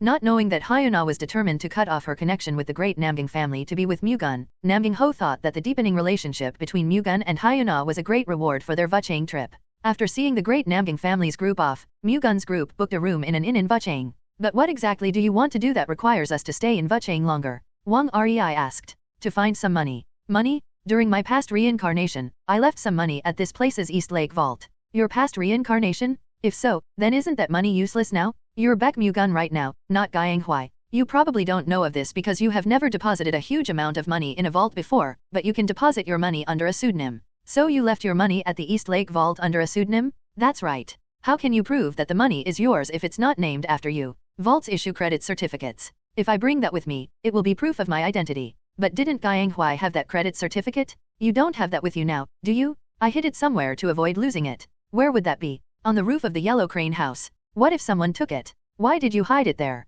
Don't worry, it's still there. I looked for it yesterday while I was there with Lady Namgang. Is it just me overthinking or does it seem like you hid it safely because you knew something like this would happen? Are you implying that I knew in advance that I would be reincarnated and prepared accordingly? Yes. I know it doesn't make sense. So, how much money did you leave at the East Lake money shop? 200,000 silver niangs. How much? Like I said, 200,000 niangs. If we add the interest accumulated over 30 years, it will be around 500,000 niangs. Wow, you've really hit a jackpot. Not at all. It's clearly my money. But I'm not sure if the East Lake Vault will just easily hand you over that amount. They are known to be crazy about money. I hope they do. The East Lake Vault could act like the Myth Vault. Of course, he didn't really care if they did. It would be bothersome, but all Mu-Gun had to do was do the same thing he did to the Myth Vault. Mu-Gun hoped the East Lake Vault would lawfully take care of this matter. Putting that aside, how do you plan to transport them? Won't it be difficult to move 500,000 niangs to Wenzhou from here? I plan to move it to Nanjing through the East Lake Merchant Association, then to Wenzhou through the Ian Merchant Group's ship.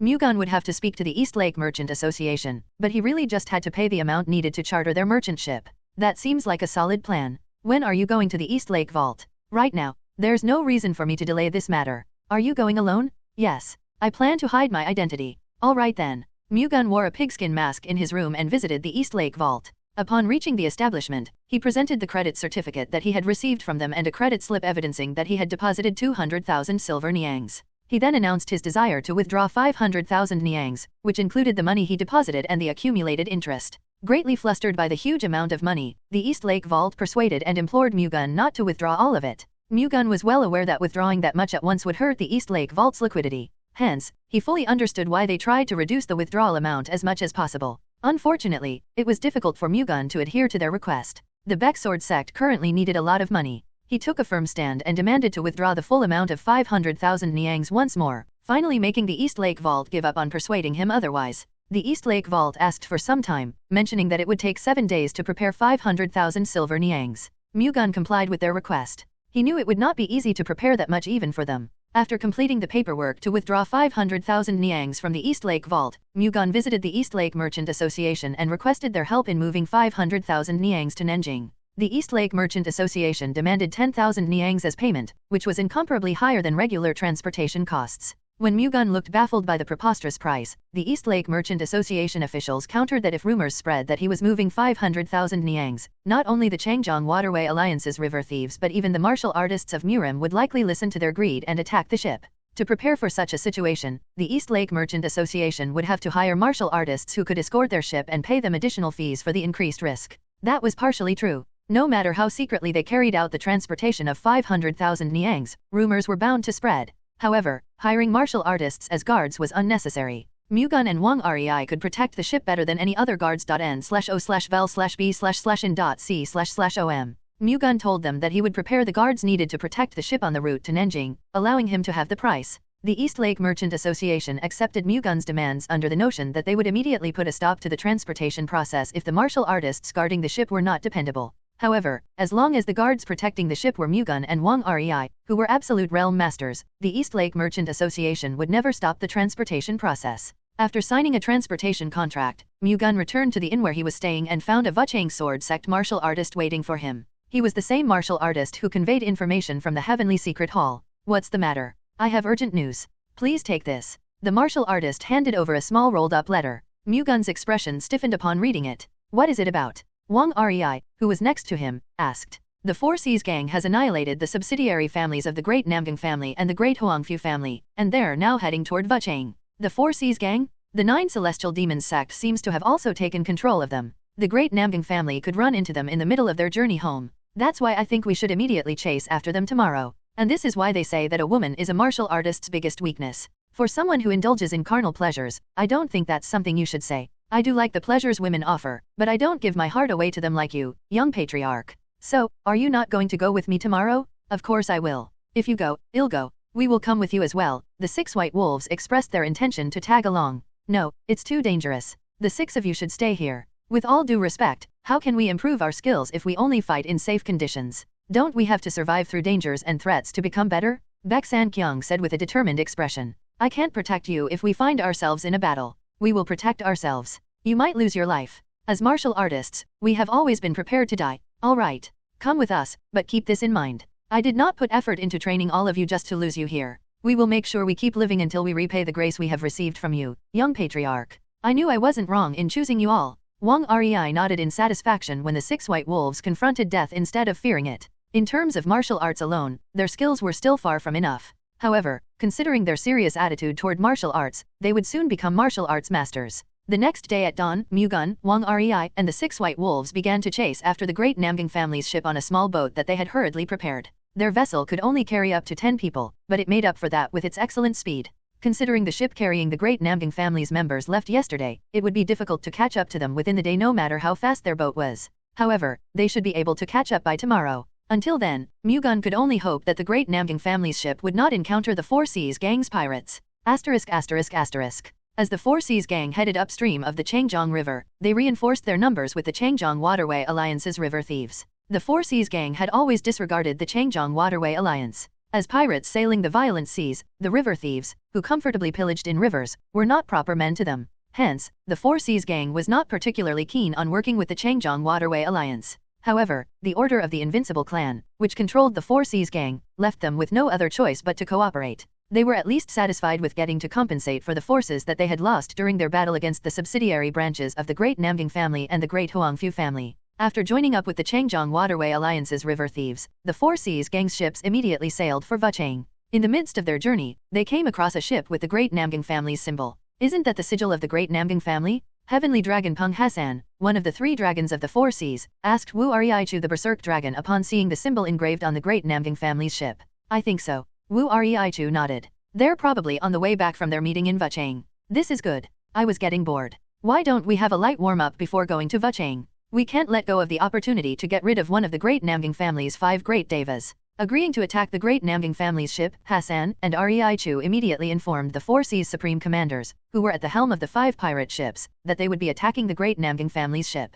As ordered, the Supreme Commanders immediately headed toward their target while assuming a combat formation. Meanwhile, the Great Namgang family's ship, which was crossing the Changjiang River to get to Tongling, confirmed that the 5 giant ships on the opposite end were approaching them in a combat formation. Uncle, those ships over there are showing unusual movements. Namgang men looked at the formation of the pirate ships with a stiffened expression. As the young patriarch said, they're probably going to attack us. Who do they think they are? They dare attack us? Their ships seem to be designed specifically for sea travels, so they're probably the Four Seas Gang. The Four Seas Gang? According to the Baek Sword sect's young patriarch, there is a possibility that the 9 Celestial Demons sect also controls the Four Seas Gang, and he's probably right. Anyway, it's best we prepare for battle. Enemy incoming? Everyone, prepare for battle. Namgang men quickly shouted at the warriors aboard their ship. The Great Namgang family's martial artists immediately assumed a formation and prepared for combat. Namgang Ho seemed displeased by the sight of the quickly approaching ships of the Four Seas Gang. There were only 30 warriors aboard the Great Namgang family's ship. Meanwhile, considering the size of the 5 ships, their enemy probably numbered at least 400 to 500. Furthermore, based on their number alone, 2 or 3 absolute realm masters were likely leading them. It would be impossible for the Great Namgang family's current forces to stop them, but they didn't have any escape routes on this river either. It would have been great if the Baek Sword sect's group was traveling with us. Namgang Ho was disappointed that Mu-Gun and Wang Rei were not around. If he knew this would happen, he would have waited until the Baek Sword sect's group was done with their errands and left together with them. However, it was too late for regrets. Now that it had come down to this, he had to at least ensure that Namgang Min, their young patriarch, could get out of this situation alive. Namgang Ho called for Namgang Min. Young patriarch? There are too many of them. Stopping them with our current forces is impossible. You have to take Hyena and get away from here. What? Uncle, how can I leave you and our warriors behind and run away with Hyena? I will stay here and fight to the very end. I know how you feel, but you are the young patriarch. Your life does not belong to you only. You are the future of the Great Namgang family. We cannot lose you here, so do as I say.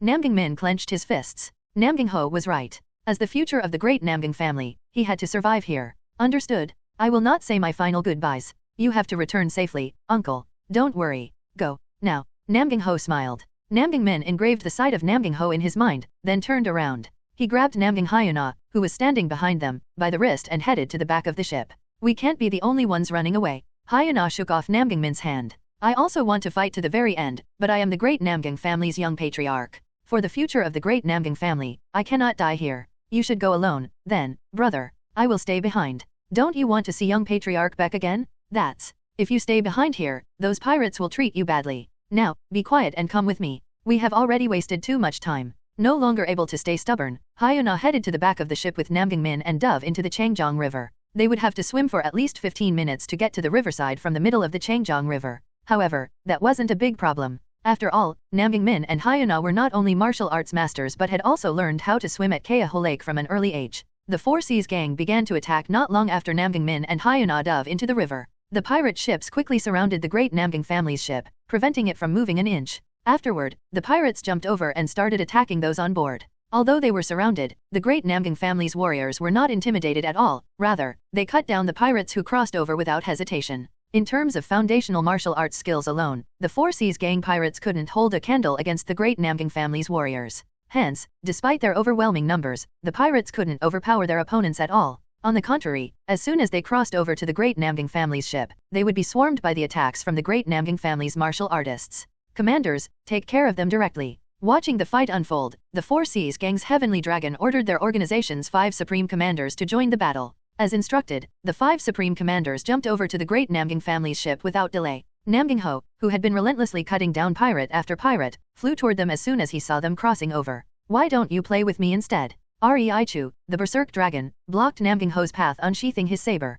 This bastard? Shouldn't you introduce yourself first? I am Woon Reichu, the berserk dragon of the Four Seas gang. To think the likes of pirates dare mess with the great Nam family. You must be out of your mind acting so recklessly without fearing the consequences. What's so great about the Nam family anyway? It seems like the news hasn't reached you yet, but we have already annihilated your subsidiary family in Nanjing. You've just given me more reason to kill you with my own hands? Kahaha, I wonder how great the 5 great devas truly are. Shall we have a look? Nam Ho put on a nasty smile in response, showing the expression he made whenever he was extremely angry. None of those who had seen it had survived the aftermath. Nam Ho disappeared from Reichu's field of vision faster than his nasty smile did. An intense aura penetrated from Reichu's side, forcing him to turn to the side and swing his saber. With a thunderous roar, Reichu was pushed back. A swirling wind Vajrachi struck down on Reichu like lightning. Already pushed back as far as the ship's railing, Reichu quickly evaded to the side. The swirling wind Vajrachi struck down and completely destroyed the ship's prow. Reichu quickly tried to launch a counterattack, but before he could, Nam Ho's sword had already manifested and launched a wave of swirling wind Vajrachi at Reichu again.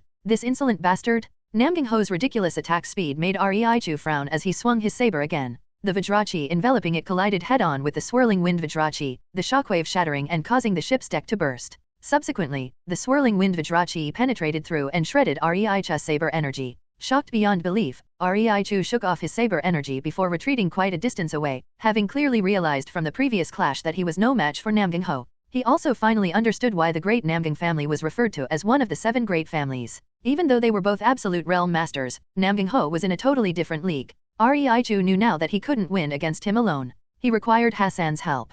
As if reading Reichu's mind, Hassan jumped into the fray and interrupted the battle between Reichu and Nam Ho on his own accord. The 5 great devas are certainly of a different caliber, Hassan said in admiration as he landed behind Nam Ho. I am the weakest among them. Even if only 2 of the 5 great devas were to take action, I can guarantee that the Four Seas gang will be completely erased from existence. Well, no matter how great the great Nam family is, they can't be as strong in the middle of the sea. It's only a matter of time before you realize how wrong you are. No, you bastards won't even get that chance. My sword will cut you down today. Nam Ho turned around, finding no more need for idle talks. He unleashed waves of divine wind Vajrachi from left to right. The swirling wind Vajrachi engulfed space itself as it flew toward Hassan and Reichu. Rather than backing down, the two confronted the incoming attack head-on. A thunderous roar resonated from both sides as the resulting shockwave shattered the ship's deck. Hassan and Reichu soared into the sky and pincered Nam Ho. The sword energy and the saber energy Hassan and Reichu had respectively unleashed reached Nam Ho at the same time. In response, Nam Ho unleashed as much internal energy as he could and manifested divine wind Vajrachi, which then soared into the sky and collided with Hassan and Reichu's attacks.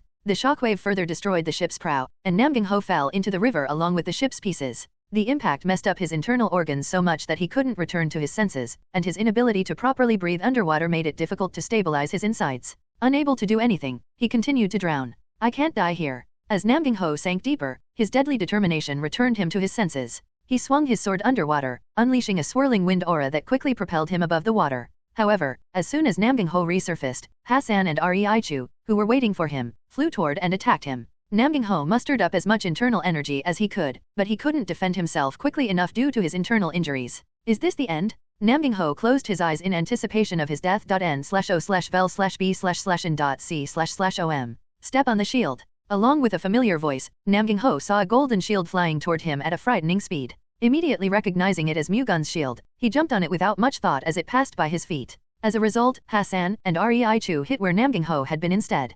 Hassan and Rei Chu jumped down from their ship and stared at where the shield flew, finding a ship approaching from about 100 feet away. Mu-Gun was standing on its figurehead. Mu-Gun, who quickly left Vochang to chase after the great Namgang family's ship, managed to catch up to their ship within a day and a half. However, by the time he arrived, the great Namgang family's ship was already surrounded and under attack by the Four Seas gang's pirate ships. Still quite far from them, he watched Namgang Ho fight Hassan and Rei Chu on the ship's prow and fall into the water when the ship's prow was destroyed by Hassan and Rei Chu's joint attack. As soon as Namgang Ho resurfaced, Hassan and Rei Chu immediately attacked him again. The distance between Mu-Gun and Namgang Ho made it difficult for Mu-Gun to help Namgang Ho directly. Hence, he threw his flying golden shield instead and shouted, "Step on the shield." The flying golden shield flew like a ray of light toward Namgang Ho. Its tremendous speed made climbing onto it difficult, but Mu-Gun believed Namgang Ho could do it anyway. Proving him right, Namgang Ho jumped onto the flying golden shield with perfect timing, barely escaping Hassan and Rei Chu's attacks. Phew! Sighing in relief, Mu-Gun unsheathed his sword and launched himself up from the ship's prow.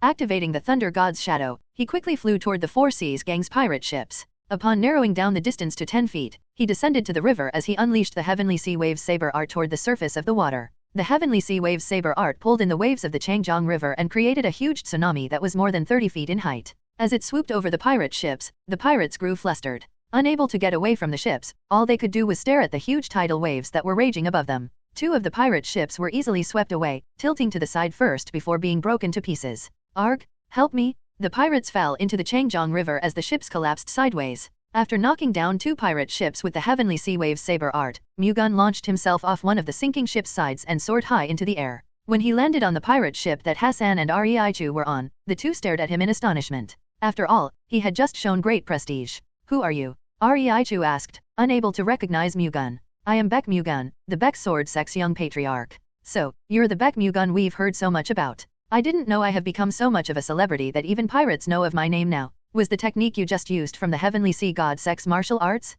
Hassan asked. "That's right. On that note, shouldn't you bow your head to the Heavenly Sea God Sect's successor? You're just a pirate, after all, while I reign over the seas. Unfortunately, I'm having trouble doing that. I'll cut off your head instead." Mu-Gun chuckled. "Do you have the skills to do that? The technique you used to create a tsunami is amazing, but it won't work while you're on the ship."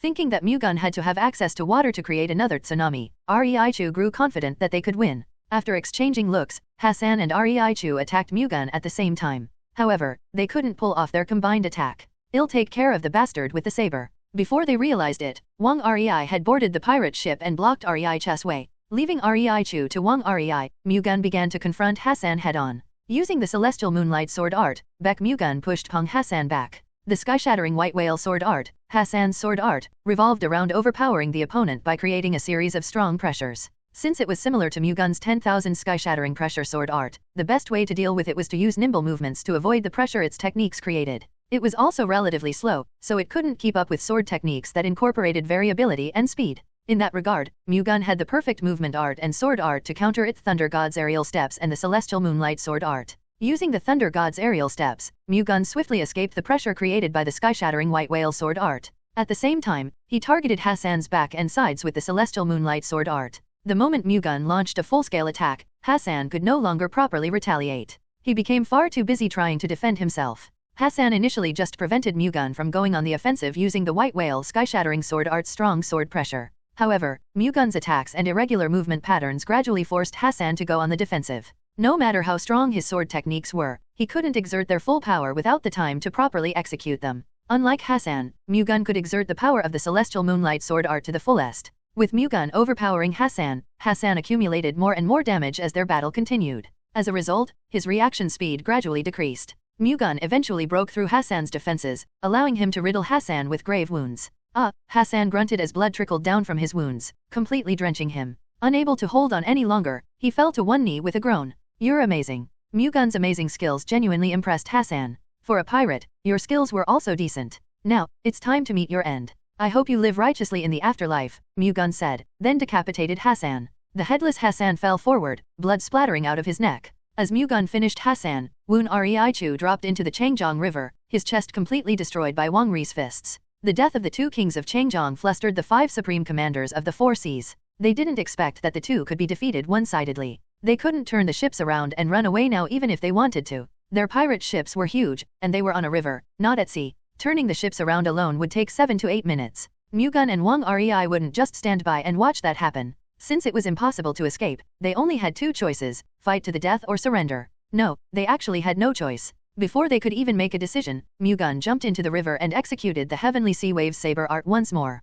The waves of the Changjiang River rose violently. Pushed by the huge waves, the pirate ships smashed into each other, and the impact threw the pirates overboard. The pirate ships then fell sideways and dropped onto the pirates in the river, killing most of them. Those who possessed stronger martial arts managed to move away and avoid being crushed. They climbed on top of the fallen ship, but they still hadn't completely escaped danger. The ship they were standing on was gradually sinking. If they stayed put, they would eventually submerge along with the ship.n/o/vel/b/jn.c//om. Though there was one ship still intact, Mu-Gun and Wang Rei, who killed Hassan and Rei Chu, were aboard it. Stuck in between a rock and a hard place, they thought it would be much better to die fighting Mu-Gun and Wang Rei than sink with the ship. The surviving Four Seas gang martial arts masters, including the 5 supreme commanders of the Four Seas, exchanged glances with each other and climbed up the ship carrying Mu-Gun and Wang Rei. In response, Mu-Gun swung his sword, sending a wave of moonlight sword chi at them. Right behind it was Wang Rei's violently rampaging dragon-shaped Vajra chi. The Four Seas gang pirates blocked the moonlight sword chi, but it was impossible for them to block the dragon-shaped Vajra chi as well. Hit by the dragon-shaped Vajra chi, they dropped into the river as blood splattered out of them. Meanwhile, Namgang Ho, whom Mu-Gun had saved, watched Mu-Gun and Wang Rei annihilate the Four Seas gang pirates in a daze. The two wiped out 2 Absolute Realm Masters, 5 Upper Peak Realm Masters, and close to 500 pirates. Despite witnessing it in person, he couldn't bring himself to believe it. Mu-Gun's martial arts, which created a huge tidal wave that knocked down the pirate ships, especially shocked him. If Mu-Gun became the great Namgang family's enemy right now, Namgang Ho was certain that they would be able to somehow defeat Mu-Gun. However, he couldn't confidently say that they would be able to handle him in a few years' time. For the sake of the great Namgang family, he had to somehow make sure that Mu-Gun was on their side. Fortunately, Mu-Gun and Namgang Hyuna were quite close. It was also probably because of her that Mu-Gun came looking for them and lent a helping hand. Namgang Ho decided to push for the marriage between Mu-Gun and Hyuna as soon as he returned to the great Namgang family. After defeating the Four Seas gang pirates, Mu-Gun rescued Namgang Ho, who was still floating along the river on the flying golden shield, and brought him to the riverside, where Namgang Min and Hyuna could be seen waiting. While observing the situation from the riverside, Namgang Min and Hyuna waited instead of escaping when they saw Mu-Gun and Wang Rei arrive. As a result, they witnessed Mu-Gun and Wang Rei annihilating the Four Seas gang. "Uncle, are you okay?" Namgang Min ran to check on Namgang Ho as soon as the ship carrying Namgang Ho and Mu-Gun's group reached the riverside. "I'm fine. I just have some internal injuries. On behalf of the great Namgang family, I sincerely thank you, young patriarch Baek. If it wasn't for you, I would have lost my uncle. Thank you very much." Namgang Min bowed to Mu-Gun. "I'm sorry I couldn't save the great Namgang family's warriors. That would have been better, but I am still very grateful that you saved my uncle. The great Namgang family will never forget this grace. I contributed just as much as he did, yet you're only thanking him?" Wang Rei, who was next to Mu-Gun, complained with an unenthusiastic expression. "Haha, of course not. I would also like to express my sincere gratitude to you, Elder Nine Dragon's Fist. You won't forget my grace either, then?" "Of course." Mu-Gun shook his head when Wang Rei demanded credit for his own contributions. He then approached Hyuna. "Are you okay? Did you get hurt anywhere?" "I'm alright. What happened, though?" Hyuna asked, wondering how Mu-Gun knew to come running after them. "While I was at Vuchang, I received news that the Four Seas gang was heading to Vuchang via the Changjiang River. The great Namgang family would be in danger if you encountered them, so I hurriedly chased after you." "So you chased after us because of me?" "Yes. I was more worried about you, Lady Namgang, than anything else." Hyuna's face turned red. She shouldn't be reacting this way, considering many of the great Namgang family's warriors had been killed, but Mu-Gun's feelings, which made him rush over to save her, moved her. "Thank you. You don't have to thank me. It is a man's duty to protect the woman he has given his heart to," Mu-Gun said softly so that only Hyuna could hear it.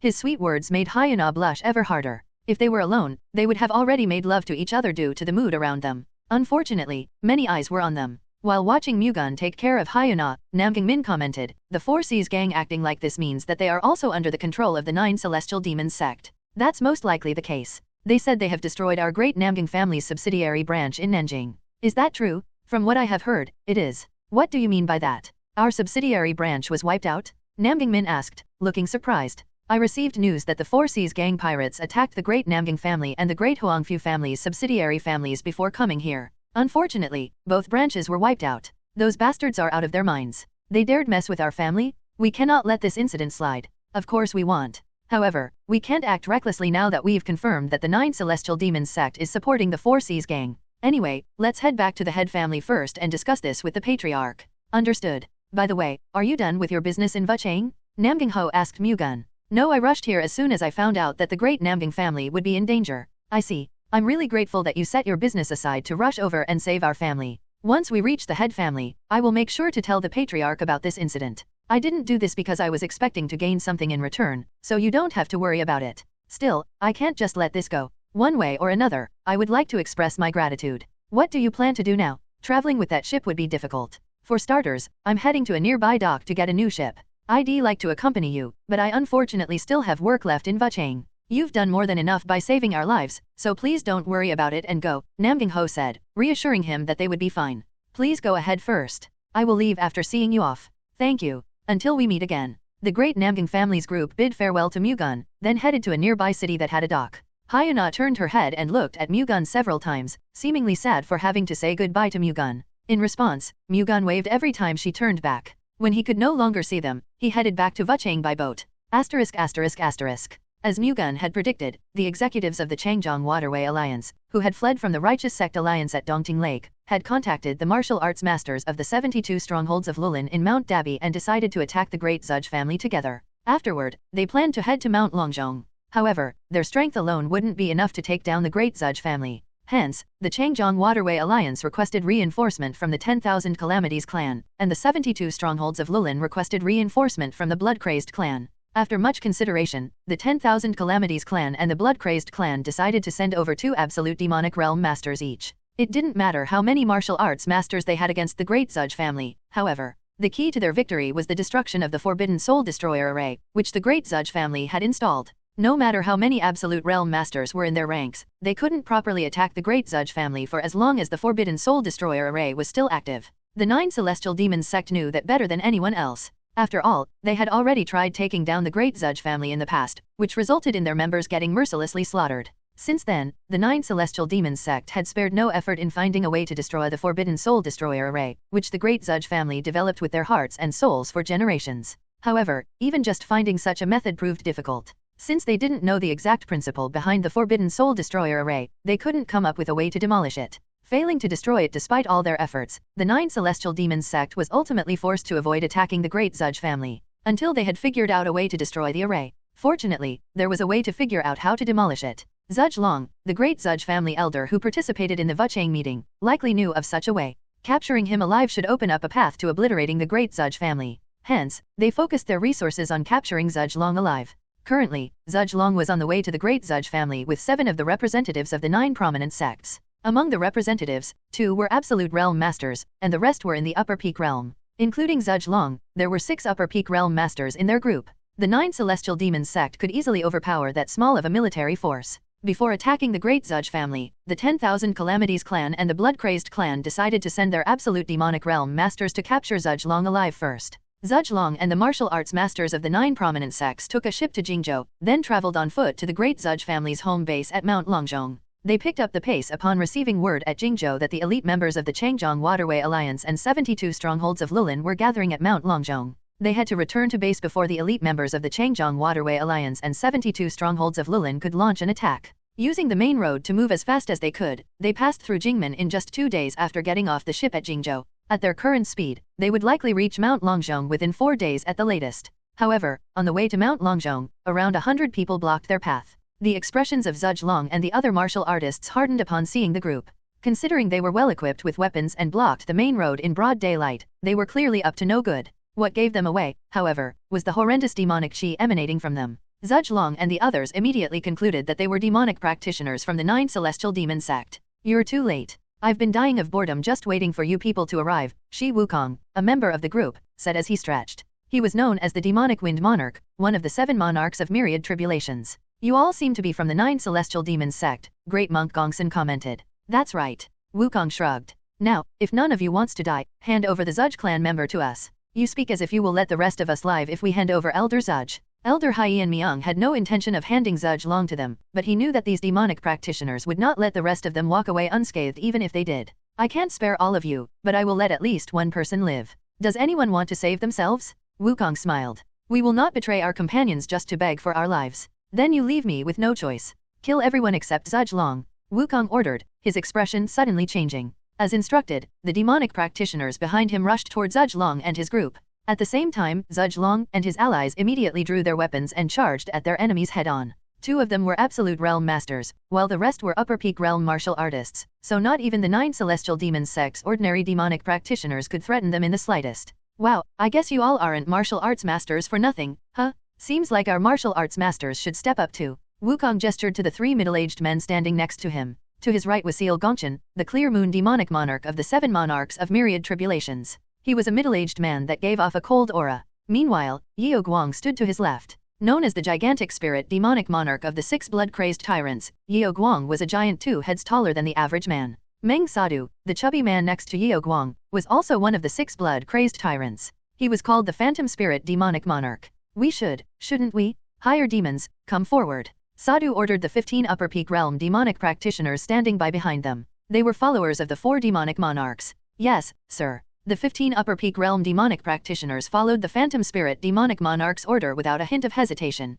I think we have to take care of the Shaolin Temple and Wudang sect masters ourselves. Does anyone want to have a go at them? Wukong asked, pointing to Great Monk Gongsun and Elder Haiyan Miang, who were absolute realm masters. I'll handle the old fart of the Shaolin Temple, Yeo Guang said, wanting to fight Great Monk Gongsun himself. Having mastered the gigantic black demon spirit fist art, Yeo Guang had been wanting to compete against the martial arts masters of the Shaolin Temple, which was renowned for their fists. Do as you please. I'll handle the Wudang sect elder, then. When the blood-crazed clan decided to deal with Great Monk Gongsun, Gongchen decided to deal with Elder Haiyan Miang himself. As the 2 demonic monarchs stepped forward, Wukong and Sadu stayed in the back lines to watch the fight. As Yeo Guang and Gongchen approached Great Monk Gongsun and Elder Haiyan Miang, the 15 higher demons dealt with Zhuzlong and the other masters from the 9 prominent sects. Since they were only 6 strong, they one-sidedly lost ground against the joint attacks of the 15 higher demons. The higher demons were also upper peak realm masters, and although they were slightly weaker compared to the masters of the 9 prominent sects, the difference in their strength was as meager as a piece of paper.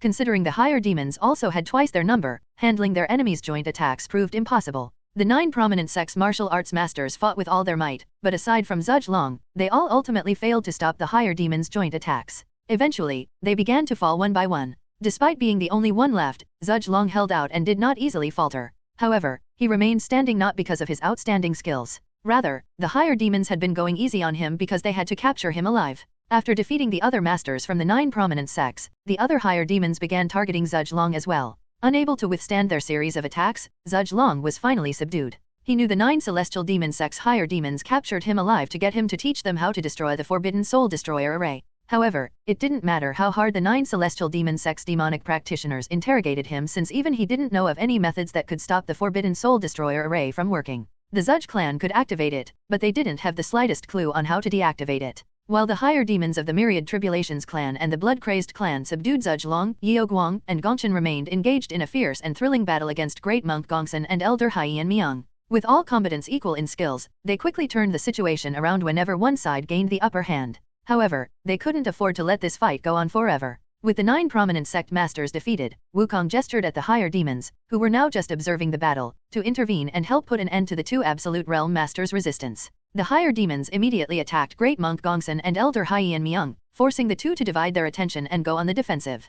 Considering they were already up against opponents who were fighting them to a standstill, the higher demons joining their enemies as well made it impossible for the 2 to turn the tides of the battle. Eventually, Yeo Guang and Gongchen struck Great Monk Gongsun and Elder Haiyan Miang in the chest with their fists and sword respectively. Zhuzlong shed tears of grief upon witnessing the deaths of the 9 prominent sect masters who traveled with him to help the great Zhuzh family. If he knew this would happen, he would have refused their support and wholeheartedly put his faith in the Forbidden Soul Destroyer array instead. However, there was no use regretting it now. After separating from the great Namding family's group, Mu-Gun's group managed to return to Vuchang just in time to transport the silver niangs, which he commissioned the East Lake Merchant Association to do. Despite Wang Ri's concerns, the East Lake Vault obediently let Mu-Gun withdraw 500,000 silver niangs, and the East Lake Merchant Association immediately received the money and loaded it on their ship. Before the East Lake Merchant Association's ship departed, their transportation officer confirmed the personnel in charge of escorting the ship. Mu-Gun appointed himself, Wang Rei, and 5 of the 6 White Wolves for the position.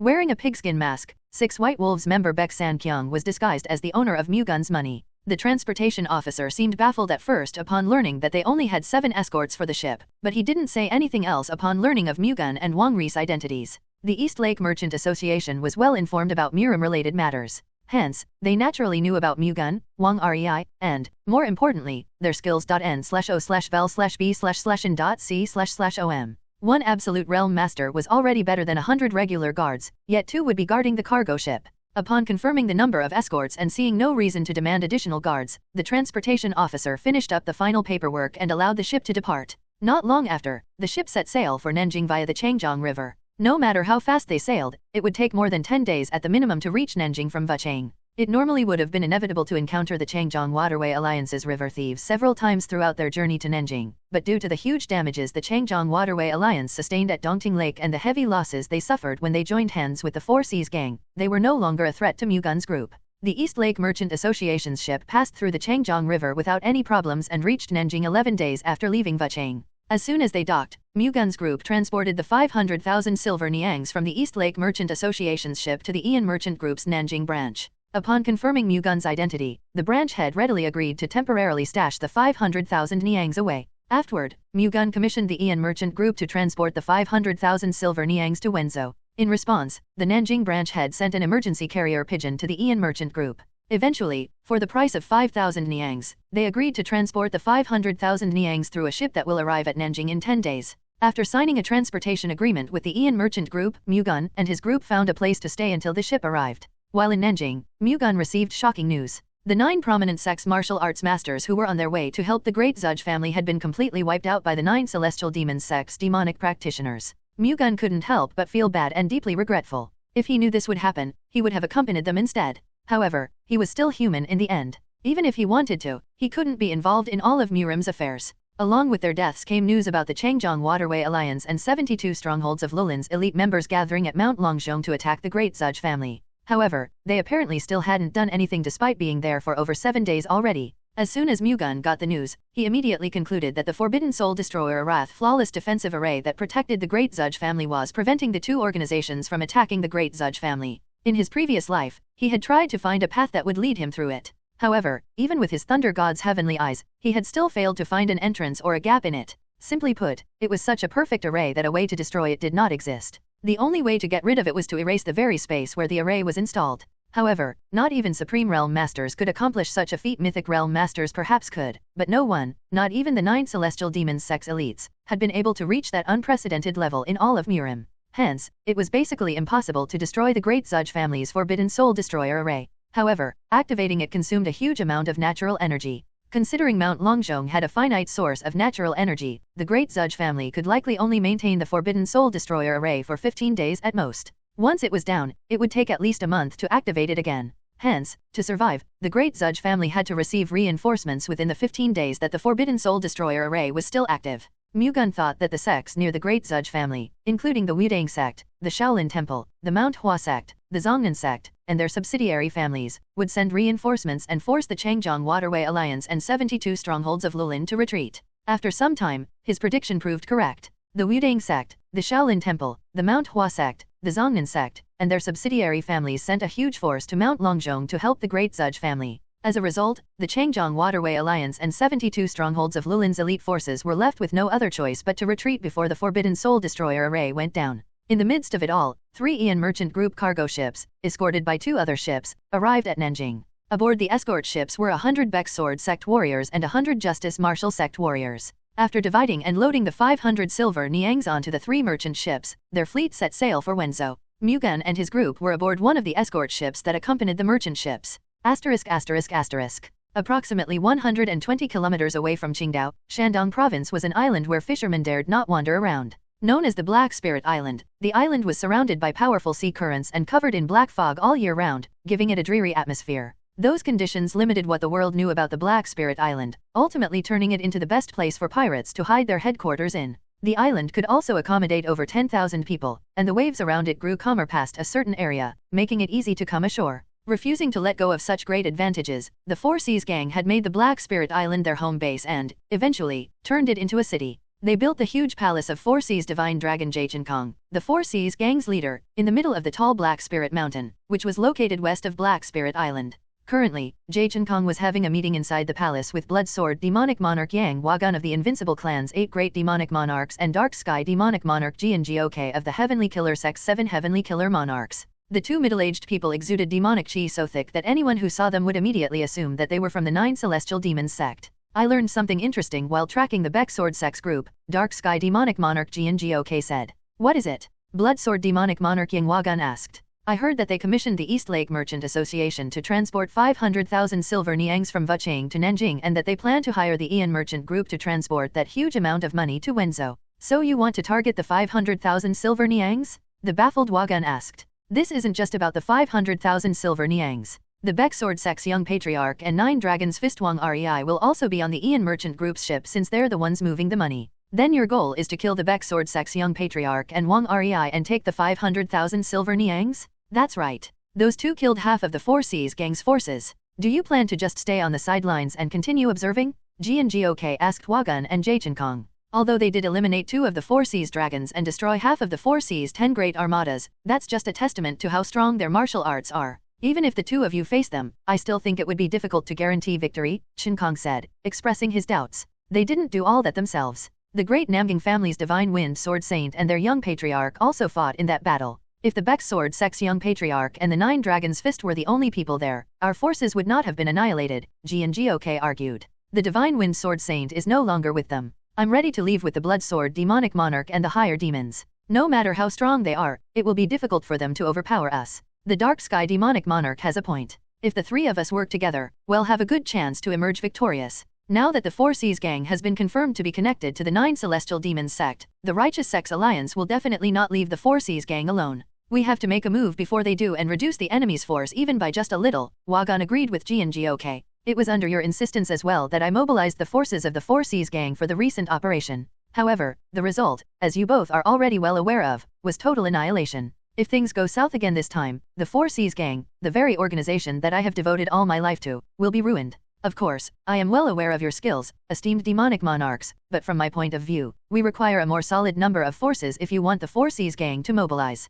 Kong countered, demanding more reinforcements from the 2. Wagun's expression stiffened. If the invincible divine demon sees your indecisiveness, gang leader J, he would be very disappointed. The esteemed invincible divine demon regards you highly. He even wants to entrust the Four Seas to you once the 9 Celestial Demons sect has taken control of the world. The Four Seas gang is insignificant compared to that great mission, yet it seems you value your organization more than the 9 Celestial Demons sect. That's definitely not the case. The moment I decided to follow the esteemed invincible divine demon, the Invincible Clan and the 9 Celestial Demons sect became my utmost priority. However, the Four Seas gang is where my roots are. The esteemed invincible divine demon favors me because he expects the Four Seas gang to play a big role in our great mission. That's why I'm trying to conserve my forces until the esteemed invincible divine demon starts making a move. I find it disrespectful to hear you say that I value the 9 Celestial Demons sect less than the Four Seas gang. Kong sounded displeased. Kong's foundation lay with the Four Seas gang, and losing it would mean his value to the 9 Celestial Demons sect plummeting to the bottom. Although his martial arts had reached the absolute realm, he still had trouble receiving preferential treatment since he didn't belong to the 9 Celestial Demons sect in the past. If he lost the Four Seas gang, he would be sent to all sorts of battlefields, one of which was bound to be his grave. Hence, he couldn't recklessly mobilize his remaining forces. Well said, but what the invincible divine demon wants from you is to reduce the power of Murim's forces as much as possible before he makes a move. It's time to step forward. Despite his young age, the Baek Sword sect's young patriarch has already reached the absolute realm. Considering how amazingly talented he is, he'll soon become a huge obstacle to the great mission of the 9 Celestial Demons sect if we leave him be. We have to nip that in the bud now that we have the perfect opportunity to. However, Wagun had no intention of being considerate of Kong's position. He pressured Kong by borrowing the name of the invincible divine demon. What made it worse was that he had a point. Considering the pace of Mu-Gun's growth, they had to eliminate him while they still had the chance. As Kong said, it would be best to launch an attack with a bigger force. However, there was no time for that. He was well aware that it would be harder to eliminate Mu-Gun once he had returned to the Baek Sword sect, considering Baek Shinsang and the other 3 heavenly extreme adventurers would be present then. Hence, he found it difficult to argue against the Blood Sword Demonic Monarch. I understand why you're worried, gang leader J, but with me, the Blood Sword Demonic Monarch, and the 100 martial arts masters we brought with us, we can easily win. Moreover, even if your concerns do come true, the 9 Celestial Demons sect will not treat you poorly. Isn't that right? Gok asked Wagun to reassure and persuade Kong. The esteemed invincible divine demon certainly won't treat you poorly. However, if you refuse, and we lose this opportunity because of you, he will be very disappointed. I doubt he will still favor you then. Pressured by the 2 demonic monarchs, Kong could no longer refuse. Fine. I will make preparations to mobilize the forces of the Four Seas gang. Well thought out. Your loyalty will please the esteemed invincible divine demon, gang leader J. Four Seas divine dragon Shinkong convened all the remaining forces of the Four Seas gang, including the Four Seas 5 Great Armada. The 100 demonic practitioners that the Blood Sword demonic monarch and the Dark Sky demonic monarch brought along also prepared for battle. 3 days before Mu-Gun and his group left Nanjing, the Four Seas gang finished all preparations and headed toward Nanjing, which was south of the Black Spirit Island. Mu-Gun and his group headed to Wenzhou aboard the Baek Sword Sex ship, which was escorting the Ian Merchant Group's merchant ships. Having come out to sea via the Changjiang River, they began to steer south toward the Zhejiang province. Expecting that the Four Seas gang would target him for annihilating 5 of their great armadas at the Changjiang River, he requested the Ian Merchant Group to leave for Wenzhou as soon as possible. However, their fleet's speed was restrained by the weight of the 500,000 silver niangs. Fortunately, that weight was shared by 3 ships. Otherwise, bringing all the money would have been impossible. Still, since the Ian Merchant Group's merchant ships steered through the sea slower than usual, the Four Seas gang gained room to catch up to them. The Four Seas gang is here? The martial artist in charge of surveillance shouted from the escort ship that followed the Ian Merchant Group's ships from behind, having spotted pirate ships in the distance. Immediately heading to the stern to confirm, Mu-Gun saw 6 pirate ships in total. Considering each of the Four Seas gang's ships carried 100 combatants on average, there could be 600 pirates coming for them. On the other hand, Mu-Gun's group only had a total of 200 martial artists aboard the 2 escort ships.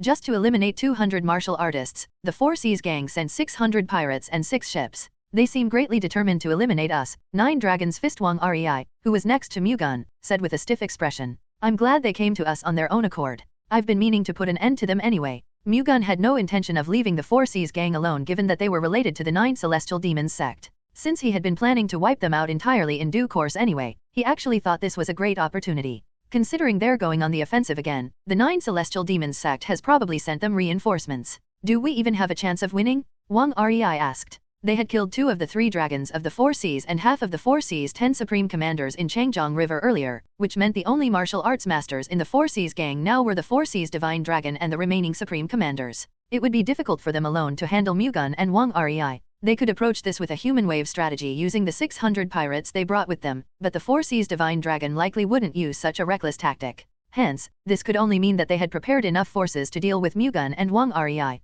To achieve that, the Four Seas gang could only borrow help from the 9 Celestial Demons sect. Did you not see how I dealt with the Four Seas gang's pirate ships at the Changjiang River? So you plan to create another tsunami to destroy those ships as well. Even pirates will have trouble surviving at sea if their pirate ship sinks. But can you really destroy 6 pirate ships? That might be possible if you can get them to close in on each other and head toward us. Otherwise, you would have to destroy the ships one by one. Instead of coming at them all at once, the Four Seas gang's pirate ships maintained a straight line and kept a certain distance between them. They likely planned to keep the straight formation until they were close enough to spread to the sides and surround the escort ships. Even if Mu-Gun started a tsunami, it could only submerge 1 ship at a time for as long as they kept their distance. The Four Seas gang's current formation would require Mu-Gun to create 6 tsunamis to destroy their entire fleet. However, considering each one exhausted huge amounts of internal energy, he wouldn't have any internal energy left if he tried to summon 6. It wouldn't matter if he became fatigued for as long as he could destroy all the pirate ships, but there was no guarantee that every single tsunami could successfully take down a ship. That's why I plan to destroy their captain's ship first. Mu-Gun mentioned his plan. Their captain's ship? The Four Seas gang leader and the 9 Celestial Demons sect's martial arts masters are probably in the same ship. If it sinks, the others will have to prioritize saving them. We will use that opportunity to deal with the rest. Mu-Gun elaborated. You think the other ships will gather around to save the martial arts masters and pirates aboard their leader's ship? That's right. If the Four Seas gang leader starts drowning, they won't be able to just ignore him and still focus on attacking us. But wouldn't the other martial arts masters be powerful enough to defend against the incoming tsunami? That's where you come in. I need your help, Venerable Elder. What do you want me to do? n/o/vel/b/jn.c//om. Before I make a move, please unleash the 9 Dragons Sky Shower toward their leader's ship. The 9 Dragons Sky Shower? Yes. To block your 9 Dragons Sky Shower, the martial arts masters on the captain's ship will have no choice but to step up. It'll create a tsunami at that moment, and no one will be available to stop it. The 9 Dragons Sky Shower, a fist technique that unleashed 9 dragon-shaped Vajrachi, was the final technique in the Supreme 9 Dragons Fist art. Connected to the user's mind, the 9 dragon-shaped Vajrachi could display unrestrained movements just like how a martial arts master could control a sword with chi. Moreover, it could also extend up to 100 feet in length. Though some would think that the power of the technique would have to be divided between the 9 Vajrachi, each of them was actually equally just as powerful as summoning just one dragon-shaped Vajrachi. It was as if 9 Wang Ri simultaneously unleashed a dragon-shaped Vajrachi. The 9 Dragons Sky Shower would force the martial arts masters to block it. Taking advantage of that moment, Mu-Gun would then create a tsunami with the heavenly sea waves saber art, sinking the captain's ship. That's not a bad idea. But you do know that after I use the 9 dragons sky shower, I will no longer be able to help you, right? What did you do for the past 30 years instead of increasing your internal energy? Who would have known that you would reappear in Murim? So, do I do it or not? Do it, please. I will take care of the rest. I can trust you, right? Don't worry. I will not let anything happen to you, venerable elder, Mu-Gun confidently said. Wang Rei nodded. As they were talking, the pirate ships closed the distance to about 300 feet away. Mu-Gun sent the Ian Merchant Group's merchant ships ahead, then made the escort ships slow down. As the escort ship's speed decreased, the distance between the pirate ships narrowed even faster. Now only 200 feet away, the pirate ships spread out and began to surround the 2 escort ships, which were all within Mu-Gun's expectations. Get closer to their captain's ship? Instead of escaping the encirclement, Mu-Gun instructed the ships to approach the captain's ship, which was further inside it. The 2 escort ships did as instructed. What are they trying to do? Flustered, Wa-Gun, who was aboard the captain's ship with Chin-Kong, asked when he noticed the escort ships were steering toward them like moths jumping into flames instead of running away. They have probably decided to fight to the bitter end. It's all or nothing for them now after all, considering there's no use trying to escape, G&GOK said. I was worried about what we should do if they turned tail and ran away, but it seems that's not going to happen. I don't think it's that simple. They are coming at us with the intention to defeat the masters on our ship. Just as the Dark Sky Demonic Monarch said, they could be fighting back as a last-ditch effort, but there's a chance they're just confident that they can defeat us, Chin-Kong added, refusing to let his guard down. Don't worry. We have so many martial arts masters on this ship alone that no matter what they're planning, we won't fall prey to it, Wa-Gun reassured them. It was as if he was saying that Chin-Kong's worry wasn't necessary.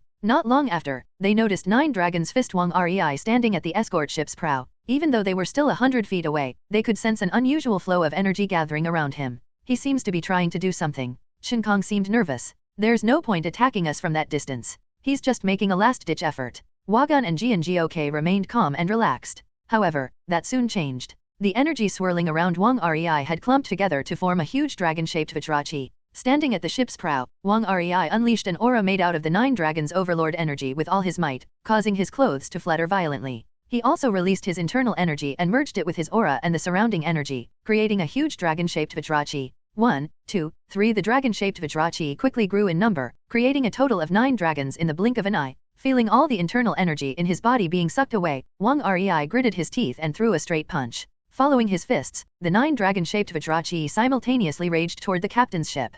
An enormous wave of pressure followed them, pushing enough seawater aside to split the sea route in half. What the hell? Everyone, block it! Bloodsword Demonic Monarch Yang Wa-Gun shouted urgently as soon as the 9 dragon-shaped Vajrachi violently charged toward their ship. At the same time, he unsheathed his crimson blood sword and immediately executed a technique from the myriad blood petal sword art. Layers upon layers of blood-colored energy erupted from his sword and made countless blood flower-shaped Vajrachi bloom. Standing beside Wa-Gun, 4 Seas Divine Dragon Chin-Kong and Dark Sky Demonic Monarch G&GOK also unleashed the strongest attack they could muster in an attempt to defend against the dragon-shaped Vajrachi. The 3 streams of Vajrachi that poured out from the prow of the captain's ship collided head-on with the dragon-shaped Vajrachi, causing an earth-shattering blast. When the 4 Absolute Realm Masters increased their Vajrachi output to the limit, the pressure and shockwaves caused by their clash obliterated their surroundings. Fragments of Vajrachi scattered in all directions and struck the surface of the water, the impact making the waters around them turbulently sway. It was as if a cannonball had been fired into the sea. Violent waves were formed at the points of impact, striking both the captain's ship and the escort ship. As if caught in a heavy storm, both vessels were pushed back and shook violently. Chin-Kong and the 2 demonic monarchs stabilized their footing by using the 1,000-pound hammer art. Looking at the escort ship across them, they saw Wang Rei staggering a few steps back and being supported by the Baek sword sex martial artists. They were worried that Wang Rei would launch the same attack for the second time, but he didn't look like he could execute it again. Look! Over there? A higher demon standing behind the 3 Absolute Realm Masters pointed to their left, where a huge tsunami was rushing in to devour the captain's ship. While the 3 had been busy blocking the 9 dragons' sky shower, Baek Mu-Gun had moved to the side of the ship using the flying golden shield and created a tsunami with the heavenly sea waves saber art. Stop that tsunami! Wa-Gun frantically shouted as he dashed to the side of the ship. The 4 Seas Divine Dragon and the Dark Sky Demonic Monarch followed after him. They tried to block the tsunami's advances using the same techniques they unleashed when they blocked the 9 dragons' sky shower a while ago. However, before they could even launch their attacks, the huge tsunami had already devoured the captain's ship. Further strengthened by the energy of the sea, it shattered the mast of the captain's ship and laid waste to various other parts of it. It also swept away the pirates and threw them overboard. The 4 Seas Divine Dragon, the 2 demonic monarchs, and the higher demons managed to hold on to the ship's hull and avoid falling into the sea. However, they still weren't out of trouble. Unable to withstand the force of the tsunami, the ship began to turn upside down sideways, making it difficult for them to guarantee their own survival if they kept holding on. Hence, they used the hull they were holding onto to launch themselves up instead. As they soared up into the air, the ship completely turned over and plopped onto the surface of the water. Some of the pirates who had been thrown overboard were caught under it, crushing their heads and shattering their bones. Amid the massacre it caused, the ship sank deep into the sea and resurfaced back up due to buoyancy. The Four Seas Divine Dragon and the two demonic monarchs landed on the ship's hull. The higher demons managed to land safely as well, albeit barely. However, the ship was slowly sinking. Although its hull was still above the water, it was only a matter of time before it completely submerged. They had to move to another ship immediately, but they were too far from the other ships to cross over with their movement art. "Move the ship this way," Shin Kong shouted at the ship closest to them. Hearing his screams, the ship quickly approached them. "Everyone, look over there." Gok pointed to one side in the middle of the commotion. Mu-Gun was standing on top of the flying golden shield, which was hovering above the sea. Mu-Gun was exactly where the tsunami came from a while ago. It can't be, right? As an ominous thought flashed across Shin Kong's mind, Mu-Gun swung his sword at the sea, releasing energy that seeped into the waters. Not long after, a huge whirlpool formed from deep underwater, and a huge wave soared high into the air. More than 30 feet in height, the gigantic tidal wave quickly raged toward the sinking ship. Watching it, the martial arts masters on the ship's hull turned completely pale. "Stay as far away from the ship as you can," Shin Kong shouted to the others and quickly dove away from the tsunami. Although the sea stretched seemingly endlessly, falling into it was far better than being swept to death by a tsunami. Seeing Shin Kong dive into the sea, the others dove as well. As soon as they did, they swam 50 to 60 feet away from the ship, which the huge tsunami completely crushed not long after. N/O/vel/B/Jn.C//OM. The hull of the captain's ship completely shattered. The resulting shockwave sent a powerful tidal wave toward the martial arts masters in the sea, engulfing and bringing them even deeper underwater. Fortunately, Shin Kong was a good swimmer. After escaping the strong waves, he swam up to the surface. However, the others couldn't get their bearings together, and Shin Kong was far too busy trying to survive to save them. Deprived of oxygen, the martial arts masters were forced to inhale water and, despite their desperate struggle to survive, eventually began to drown. They were still martial arts masters at the end of the day, however. Hence, despite being sucked deep into the sea, they still managed to regain their senses and get their heads out of the water. Albeit barely, they survived and now only had to wait for one of the Four Seas gang pirate ships to rescue them. However, Mu-Gun loomed over the martial arts masters before any of the ships could rescue them. He glided over the sea using the flying golden shield, swinging his sword as he passed by his targets. He cut the necks of those who had their heads sticking out of the water, splattering blood all over. The decapitated martial arts masters sunk deep into the sea, never to resurface again. Those quicker to judge the situation quickly dove into the sea to evade Mu-Gun's attacks, but Mu-Gun could easily come back and attack them whenever he wanted. Using the flying golden shield, he turned around, quickly approached the resurfacing martial arts masters, and cut their heads off without mercy. Bloodsword Demonic Monarch Wa-Gun was the first to fall, followed by Dark Sky Demonic Monarch Gok, and, finally, Four Seas Divine Dragon Shin Kong. Decapitated and sinking to the bottom of the sea, their deaths marked the annihilation of all the opposing martial arts masters. Although Nine Dragons Fistwang Rei provided support, Mu-Gun practically did everything else alone. The pirates of the Four Seas Great Armadas and the 9 celestial demons sex demonic practitioners witnessed Mu-Gun sinking the ship alone and defeating the martial arts masters who fell into the sea with unbelievable movements. If Mu-Gun caused another huge tsunami, they couldn't help but conclude that the other ships would also suffer the same fate as their captain's ship.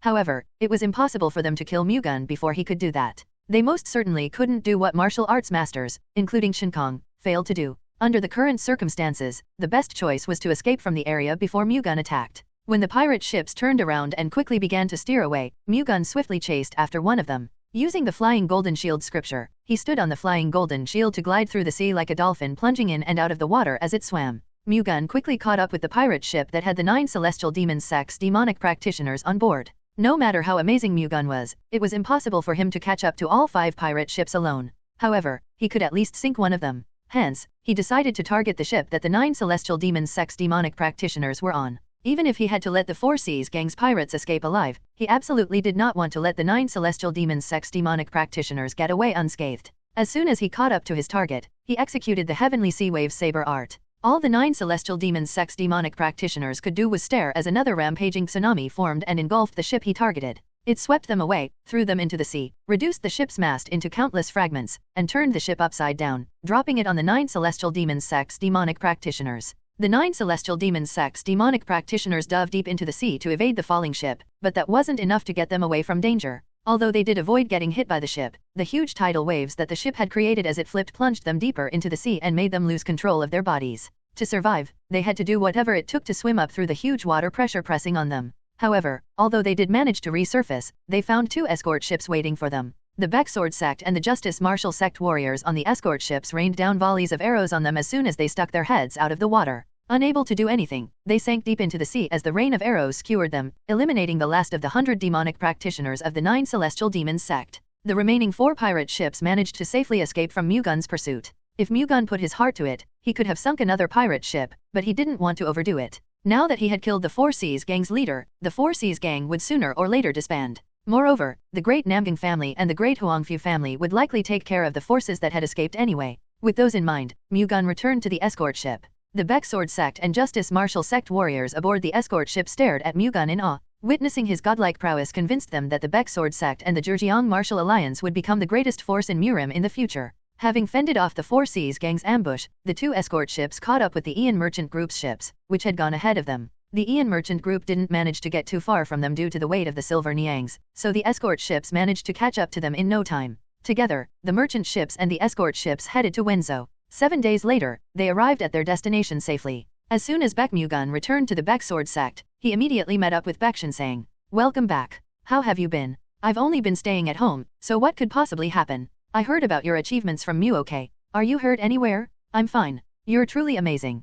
Putting aside the Changjiang Waterway Alliance, you even destroyed the Four Seas Gang by yourself. I didn't do it alone. I had the Venerable Elder's help. Still, wasn't it you who sank the pirate ships and eliminated the martial arts masters of the Four Seas Gang and the 9 celestial demons sect? I did not expect the Heavenly Sea Wave's saber art to be able to exert such tremendous power. Since you have learned the Heavenly Sea Goliath cultivation, you will be able to exert even greater power from it than I did, Father. Are you serious? Once you have fully mastered the Heavenly Sea Goliath cultivation and the Heavenly Sea Wave's saber art, you will be capable of obliterating entire coastal cities. Although I would never commit such an atrocity, it would be astounding to at least have the capacity to do such a feat. The Heavenly Sea God sect's successor is called the God of the Sea for a reason. What you just said made me realize I should put more effort into practicing the Heavenly Sea God sect's martial arts. You're already doing good enough. However, as the Baek Sword sect's patriarch and the Zhejiang Martial Alliance's leader, you have to become even more powerful. You're right. I will work harder so that my son will not be ashamed of me. Even if you don't, I am already very proud of you, Father.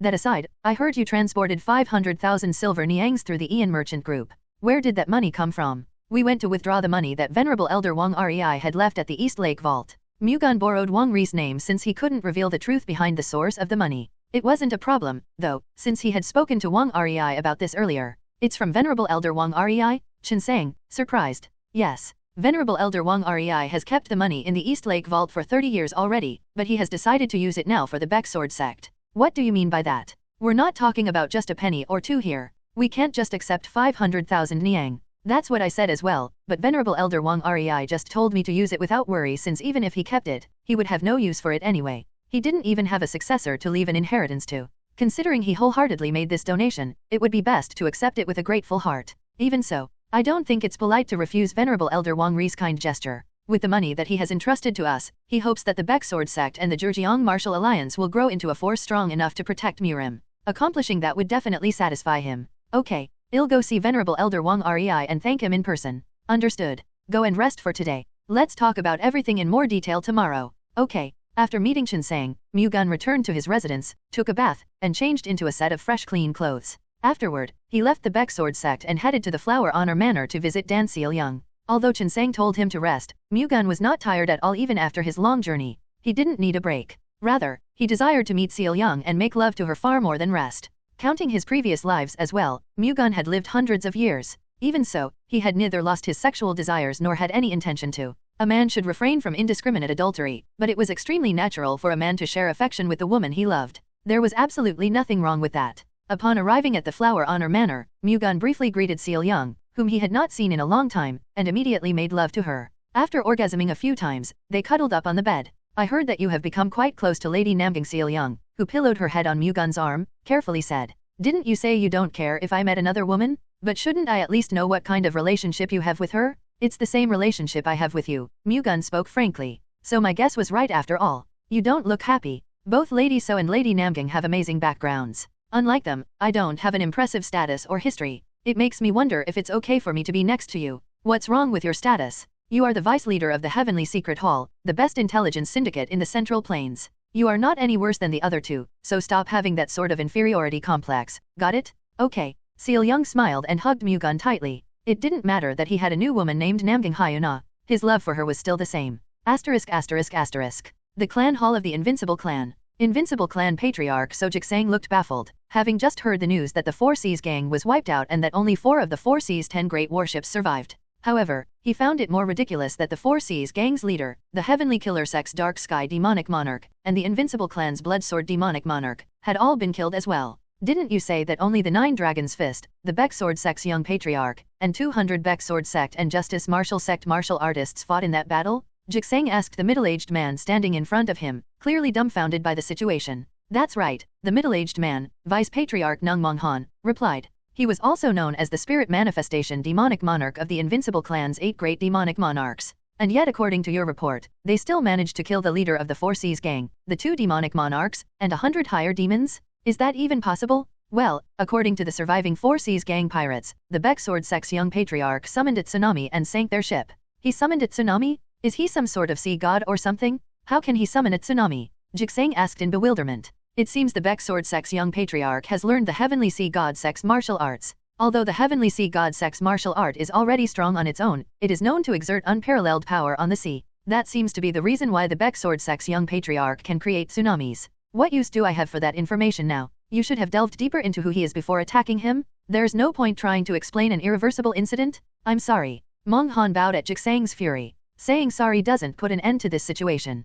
We lost the Four Seas gang after working so hard to get them. What do you plan to do about this? We haven't lost all the Four Seas gang's forces yet. We still have 4 of the 10 warships. What can we even do with just those? Can we even destroy a small or medium-sized sect with their numbers? If we let them consume our recently developed soul-burning invincibility pill, even the remaining forces of the Four Seas gang would be able to showcase great strength. As its name suggested, the soul-burning invincibility pill was a pill that, when consumed, burned the soul in exchange for unparalleled power. However, in reality, it was a demonic pill that consumed one's innate true chi to amplify the user's internal energy and increase their martial prowess. If one were to take the soul-burning invincibility pill, they would be able to display martial prowess at a higher level than they were actually capable of. However, the price in exchange for that was death. Upon consuming the soul-burning invincibility pill, one would only have 10 days left to live at most, assuming they did not use martial arts in that time span. The more they used their martial arts, the less time they had. If they executed martial arts techniques to their fullest capacity, they could even die in less than an hour.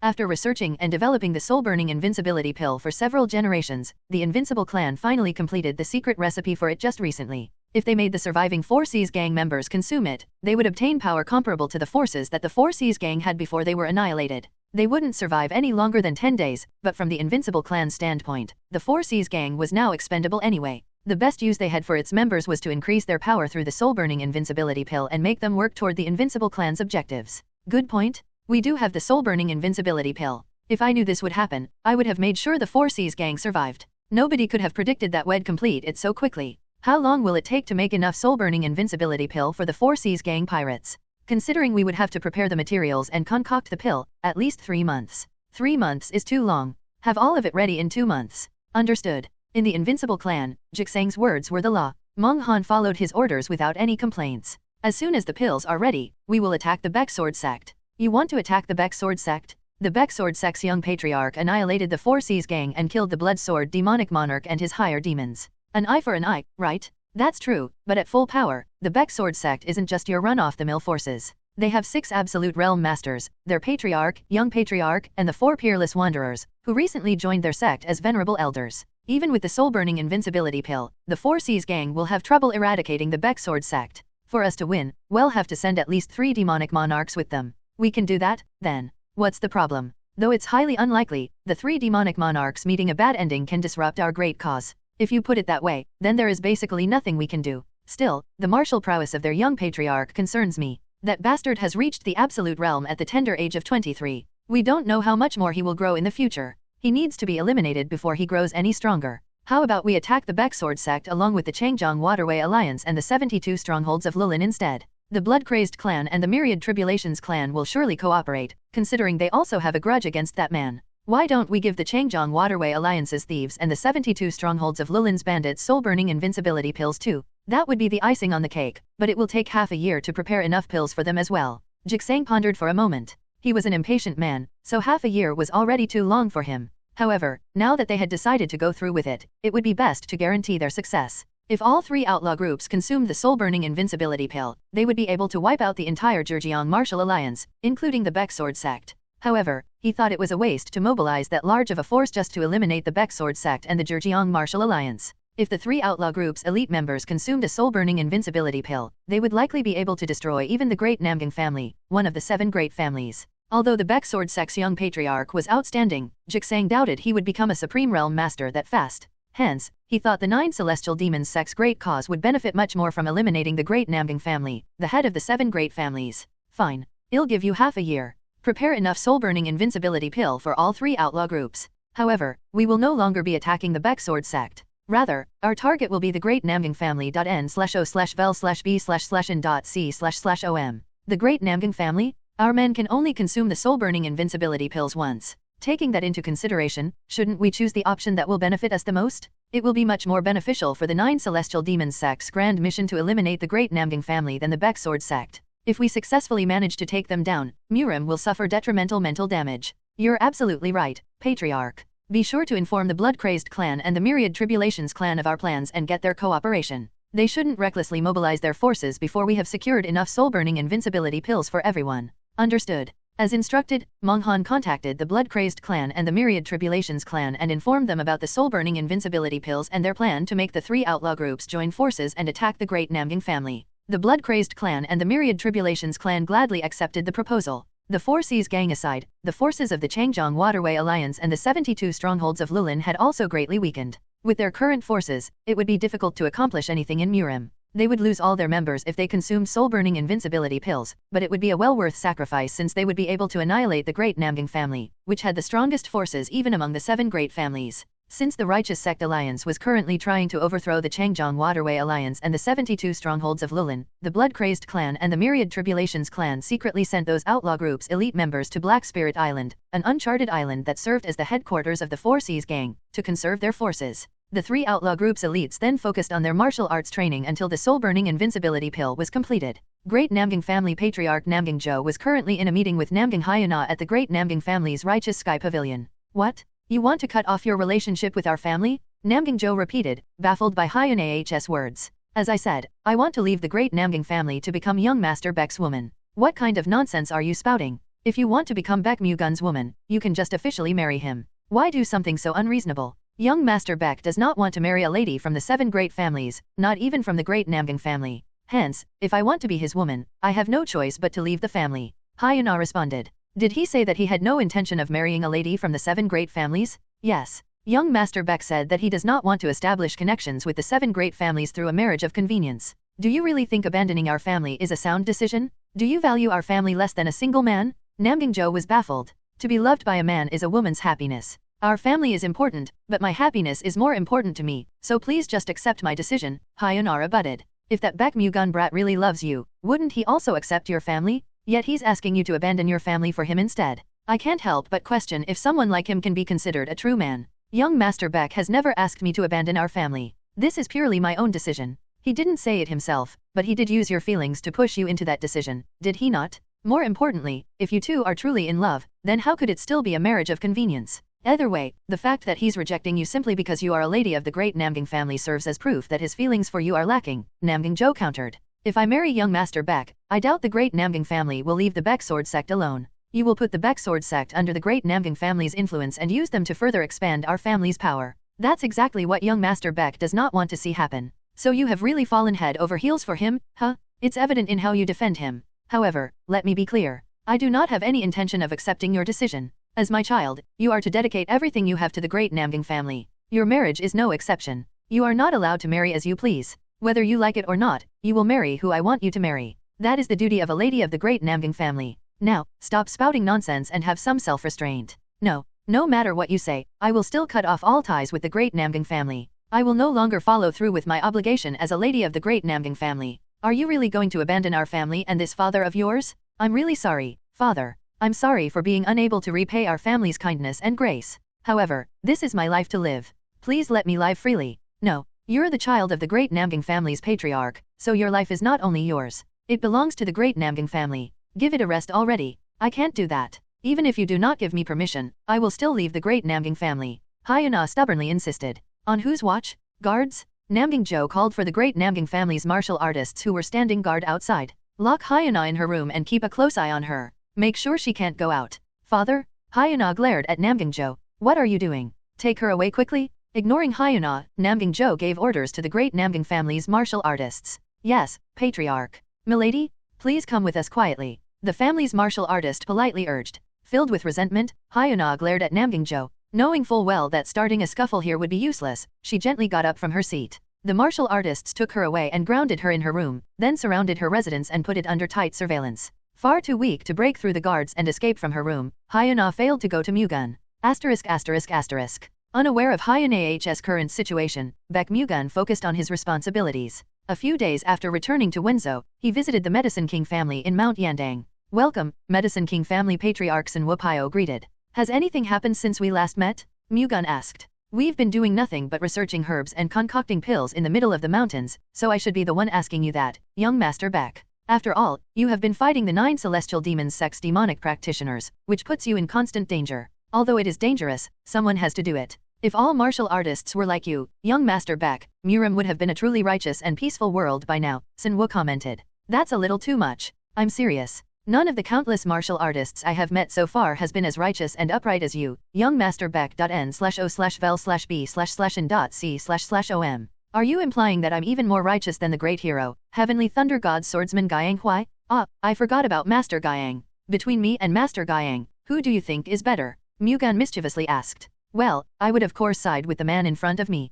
Sun Wupio chuckled. If Master Guiyang hears about this, he will be disappointed. Still, shouldn't the living come first as a priority? Mu-Gun simply shrugged in reply. That aside, how far along are we on the spiritual pill production? We currently have 5 heavenly medicine pills and 3,500 herb pills prepared. They are already packed, so you can take them with you when you leave. You've made more than I expected. Thanks to the herbs you airlifted to us through the Ian Merchant Group, we were able to increase the production output a little more. I see. The Medicine King family's medicines have been of great help. I am always grateful to you and your people, Mu-Gun thanked Sun Wupio. It's not like we're doing it for free, so why thank us? Sun Wupio waved his hands dismissively. I'm thanking you because the price we are paying the Medicine King family is infinitely less than the true value of the pills. That makes me glad. Our family's pills proving helpful in preventing the 9 celestial demons' sex rampage is more than enough for me. If only the world knew about your and the Medicine King family's noble goals, they would already be singing of praise about you, Mu-Gun responded. We're not doing this for that. I know. Still, it's a shame that I'm the only one that knows. Speaking of which, as I promised, I'd like to start opening medicinal clinics soon.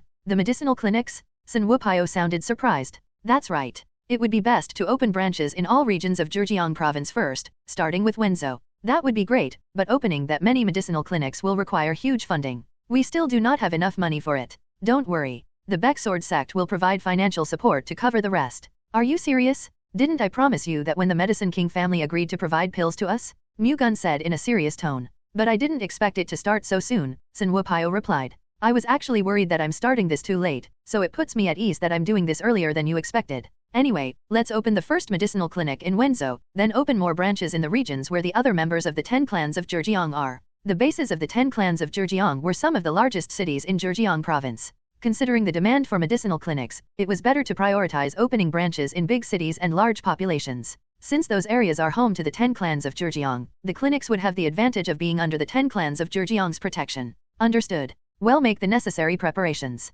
Thank you. I should get going, Mu-Gun said, and stood up. Okay. The pills are already outside and ready for you. Noted. Mu-Gun left Sun Wupio's residence. As Sun Wupio said, the available heavenly medicine pills and the 100 herb pills were already waiting for him outside. Upon returning to the Baek Sword sect, he reported to Baek Shinsang about the pills he brought back from the Medicine King family and discussed how to distribute them. They set aside 3 of the 5 heavenly medicine pills for the remaining 3 patriarchs of the 10 clans of Zhejiang who still hadn't gotten one, then decided to give the last 2 heavenly medicine pills to sword squad leaders Baek Shinjiai and Baek Shinho. Having already consumed a heavenly medicine pill each, the 2 had reached the upper peak realm. It would still be difficult to reach the absolute realm if they consumed another, but they could at least progress further into the upper peak realm. Lastly, in order of priority, they would give the 3,500 herb pills to the Baek Sword Corps warriors who were yet to receive one. A few days later, Mu-Gun visited the Flower Honor Manor again. Now that Dan Seil-young had become his lover, the number of times he frequented the Flower Honor Manor had significantly increased. He didn't put his work aside just to meet her, however, so Chen Sang did not comment on it. Upon arriving at the Flower Honor Manor, Mu-Gun looked for Chen Yuhua before meeting Seol-young. I think I've been seeing you too often these days. Yuhua welcomed Mu-Gun with a joke. You're not tired of me already, are you? Of course not. I might be old now, but a handsome man like you is still always welcome here, young Master Baek. Why mention your age, hall leader Chen? If you go outside now, droves of men will line up before you. Even so, I would just as quickly lose their interest if a young and beautiful woman appeared. I don't think so. Any man who knows what to truly look for in a woman wouldn't miss a beauty like you, hall leader Chen. Hearing that from you makes me feel great, young Master Baek. Anyway, how long do you plan to keep Seol-young here? Don't tell me you're not going to take her away from this place? I won't leave her here for too long, so don't worry. I'm not worried. I'm only saying that because I treat Seol-young like my daughter, so don't misunderstand. Please feel free to tell me anything. I consider you as Seol-young's mother, so I'll listen to all that you have to say. Thank you for understanding. It's not something to thank me for. That aside, are there any new updates about Murim? Mu-Gun seamlessly changed the subject. The Changjiang Waterway Alliance and the 72 strongholds of Lulin covered their tracks quite well. We've been looking for them everywhere, but they're probably hiding somewhere undetectable. They're likely trying to preserve their forces for future operations, Mu-Gun replied. I think so as well. Well, keep trying to track them down. I leave it to you. I also have news about Lady Namgang Hyuna. What about her? It seems she's been confined in her residence. Confined? I don't know the details, but we're certain that she is being detained in her own residence. Mu-Gun had a rough idea about what happened. Considering Hyuna mentioned that she would cut ties with the Great Namgang family, things likely did not go according to her plan. Great Namgang family patriarch Namgang Jo had to have refused her decision and detained her in her residence due to her stubbornness. Am I ultimately at fault here? Mu-Gun smiled bitterly. You're aware of the reason behind her detainment, aren't you? Yuhua questioned upon noticing Mu-Gun's expression. After pondering about it for a while, Mu-Gun decided to tell Hyuna the truth behind what happened. She must have unconditional feelings for you. After all, she even turned her back on her family to be with you. Yuhua was surprised to learn that Hyuna's feelings for Mu-Gun were greater than she could have imagined. That's why I could not reject her love, but that also seems to be the reason things turned out this way. Why did you have to go that far, though? You could have just married her, then refused to comply with the Great Namgang family's demands. Does the Great Namgang family want something from young Master Baek or the Baek sword sect? Yuhua seemed confused. I can't explain the situation in full detail right now, but I have some ill-fated relationship with the Great Namgang family. To exact revenge, I will have no choice but to make an enemy out of them, but my heart might waver if I am involved with a lady from their family. Do you really have to exact vengeance for that ill-fated relationship? You can simply choose to forget it for Lady Namgang. The grudge I have is not that light. Mu-Gun's tone was firm. You should not have started a relationship with Lady Namgang in the first place, then, Yuhua said, sounding quite unhappy. I shouldn't have, but as you're well aware, a man's heart doesn't always follow his will, Mu-Gun responded. That's true. So, what are you going to do? Can you just pretend to be oblivious to this? I don't intend to turn a blind eye to this. However, I will have to spend some time thinking about what to do. If you need help from the Heavenly Secret Hall, let me know, Yuhua offered. Understood. Mu-Gun left soon after. He normally would have made love to Seol-young now, but he had too many things on his mind due to the predicament Hyuna was in.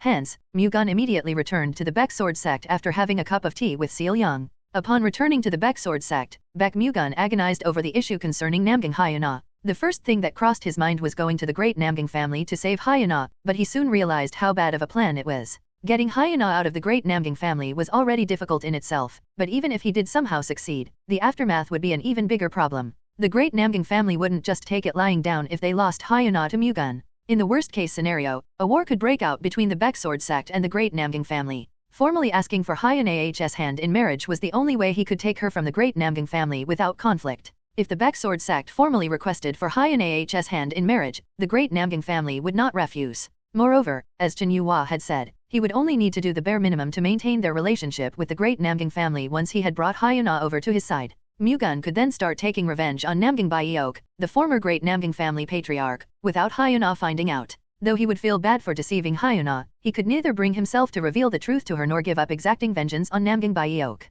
For now, that was the best way forward. Yeonhwa could be a problem, though. Mu-Gun remembered So Yeonhwa, who had left on a journey across all of Murim. She was the first woman Mu-Gun gave his heart to and shared affection with. That was why he wanted her to be his first wife. If he married Hyuna and made her his first wife over Yeonhwa, she could feel betrayed. After much consideration, Mu-Gun decided to find Yeonhwa, bring her back, and marry her before tying the knot with Hyuna and Dan Seol-young. Having made a decision, Mu-Gun visited Baek Shinsang and expressed his intention to marry the three. When did your relationship with Namgang Hyuna progress that much? Shinsang asked, surprised. He already knew about Yeonhwa and Seol-young, but this was the first time he was hearing about Hyuna. We traveled together to Vuchang. One thing led to another, and before I knew it, We had already progressed this far. But can you handle 3 women? I love them all truly. For them, I can handle anything. If so, then this father of yours has no intention of stopping you. I don't have anything to lose from having 3 beautiful daughters-in-law anyway. Moreover, more daughters-in-law means more grandchildren. Chinsang rejoiced. Thank you for understanding. So you plan to marry Yeonhwa before tying the knot with Hyuna and Seolyung? That's right. But Yeonhwa is currently on a journey across Murim. How do you intend to marry her? I will have to find her and bring her back, Mu-Gun said firmly. I will leave that to your own discretion. I just have to send a marriage proposal to the great Namgang family, right? Chinsang clarified. Yes, father. All right. I'll do that then. Thank you. You're thanking me for an awful lot of things. After talking to Chinsang, Mu-Gun visited the Flower Honor Manor and requested Yuhwa's help in finding Yeonhwa. A few days later, the Heavenly Secret Hall informed Mu-Gun that Yeonhwa was passing through Yangshan, Guangdong province to get to Guangzhou, which was where the Guangdong Jin family was. She was probably planning to visit the Guangdong Jin family to request a sparring match. Mu-Gun thought about going to Guangzhou and bringing her back in person but realized that would take too long. Hence, he decided to deliver the news to Yeonhwa through the Heavenly Secret Hall instead. After sending a letter to Yeonhwa, Mu-Gun began fulfilling his promise to the Medicine King family about opening medical clinics. To start, he purchased a manor a short distance away from the center of downtown Wenzhou. Although the manor was shabby because it had been around for quite some time now, it was quite large, which was perfect for accommodating numerous patients. Mu-Gun then hired people to repair and renovate the manor into a medical clinic while the Medicine King family gathered competent staff and physicians for it. Sun Wukong, the Medicine King family's young patriarch, was put in charge of the clinic due to his outstanding medical techniques and medicinal knowledge, which befitted their family's successor. The next pressing matter was the clinic's name. Medicine King family patriarch Sun Wupio named it the Shening Clinic. Shening was the renowned god of medicine whom the King family succeeded. After naming the clinic, Mu-Gun and the Medicine King family made quick work of the preparations left to open it. In the midst of all that, Yeonhwa arrived in Wenzhou, and Mu-Gun personally went to Wenzhou port to greet her. It had been quite some time since he last met Yeonhwa, but she was still just as beautiful. Welcome back, Mu-Gun joyously greeted her. What happened? Why did you send me a letter asking me to hurry back to you? Yeonhwa asked as soon as she saw Mu-Gun. Let's go somewhere quiet first. Mu-Gun and Yeonhwa went to a nearby tea shop, sat at a table, and ordered some tea before continuing their conversation. How have you been? I have sparred with figures from various martial schools while traveling around Murim. Did you get anything from that endeavor? I gained a lot of enlightenment, but I still think my skills haven't improved much. Even if that seems to be the case now, those enlightenments will build up and eventually enable you to advance into greater heights. I hope that moment comes sooner. By the way, you've become very famous while I was away. Did news about me reach you? Yes. I heard that you defeated the Changjiang Waterway Alliance's thieves at Dongting Lake and wiped out the Four Seas gang. I hear stories about you everywhere I go. It makes me feel proud of you somehow. The man that everyone is talking about is my man, Baek Mu-Gun. I almost told them that. Yeonhwa chuckled. You're curious why I asked you to come back here all of a sudden even though you were on a journey through Murim, right? Yes, very much so. What's the matter? I think it's time we decide our relationship. Why now? Well, after you left to journey across Murim, I fell in love with other women, Mu-Gun confessed. Other women? Not just one, then? Yes. There are 2 of them. Do I know these women? One of them, yes. Who would that be? The great Namgang family's Namgang Hyuna. What about the other woman? Yeonhwa asked. The other woman is Dan Seolyung, a Gizaang from the Flower Honor Manor. One is a lady of the great Namgang family, one of the 7 great families, and the other is a Gizaang from a brothel. So, what are you planning to do? You might think that I am being shameless, but I do not want to lose any of you, Mu-Gun firmly said. What if I say that I don't want to share you with another woman? Yeonhwa responded. I would have to respect your decision. I can't just force my feelings on you. However, what's clear is that I don't want to lose you. Phew, honestly, this is so sudden that it's making me flustered. I don't know what to do. Yeonhwa looked disoriented. Yeonhwa already expected that she would have to share Mu-Gun simply because he was too amazing of a man. However, she still had mixed feelings when he said that he had feelings for not 1, but 2 other women. To make things worse, although there were only 2 women now, no one could say how many more he would have in the future. Hence, Yeonhwa had difficulty deciding what to do with her relationship with Mu-Gun. I'm really sorry for putting you in this situation. You can think it over before making a decision, Mu-Gun said upon seeing Yeonhwa's confused expression. Did you ask me to return just to let me know that you've fallen for other women? No. The great Namgang family has imprisoned Lady Namgang because of me. Mu-Gun came clean. She's imprisoned? Why? Yeonhwa seemed baffled. Mu-Gun proceeded to explain what happened to Hyuna. Let me get this straight. She tried to cut ties with the great Namgang family to be with you but was instead grounded in her residence? That's right. I can't just stand by and watch, considering this happened because of me. That's why I'm planning to formally request her hand in marriage. I thought it was only right to let you know the truth before that, so I called you back in a hurry. If you are fine with it, I want you to be the first I marry. Why? Is it because I am the first woman you met? That's part of it. However, it's also because I truly care about you a lot. But you don't love me enough to give me all your heart. There are people in this world who can only love one person, but I'm not one of them. However, I'm certain that my feelings for you and the other two women are all sincere. It's up to you to accept it or not, so take your time and think about it carefully. Fine. Thank you for giving me the opportunity to choose before you get married. You don't have to thank me. Anyway, let me know when you come to a decision.n/o/vel/b/in.c//om. Got it. You should head back. I think it would be better for me to be alone until I come to a decision. Okay. Mu-Gun bid farewell to Yeonhwa and returned to the Baek sword sect. Left alone in the tea store, Yeonhwa pondered deeply about her relationship with Mu-Gun. 3 days later, she visited Mu-Gun. Have you made up your mind? Mu-Gun asked. Yes, I've given it a lot of thought. I don't think I can share you with another woman. Hence, I think it's best to end our relationship here, Yeonhwa said with a firm expression. She knew she couldn't have Mu-Gun all to herself, but learning that he had another woman disturbed her. Just imagining him embracing someone else was already heartbreaking. Moreover, she felt worried and anxious that Mu-Gun would like the other women more than her. Although Yeonhwa liked Mu-Gun, she did not want to live with such thoughts for the rest of her life. No, she wasn't confident that she could. It would be difficult to forget about Mu-Gun, but it was better than resenting him. Besides, Yeonhwa could not bring herself to abandon the Puchuo sword sect, which took her in and raised her when she was orphaned. In fact, even without this matter, Yeonhwa had already been pondering a lot about whether to be with Mu-Gun or live as the successor of the Puchuo sword sect.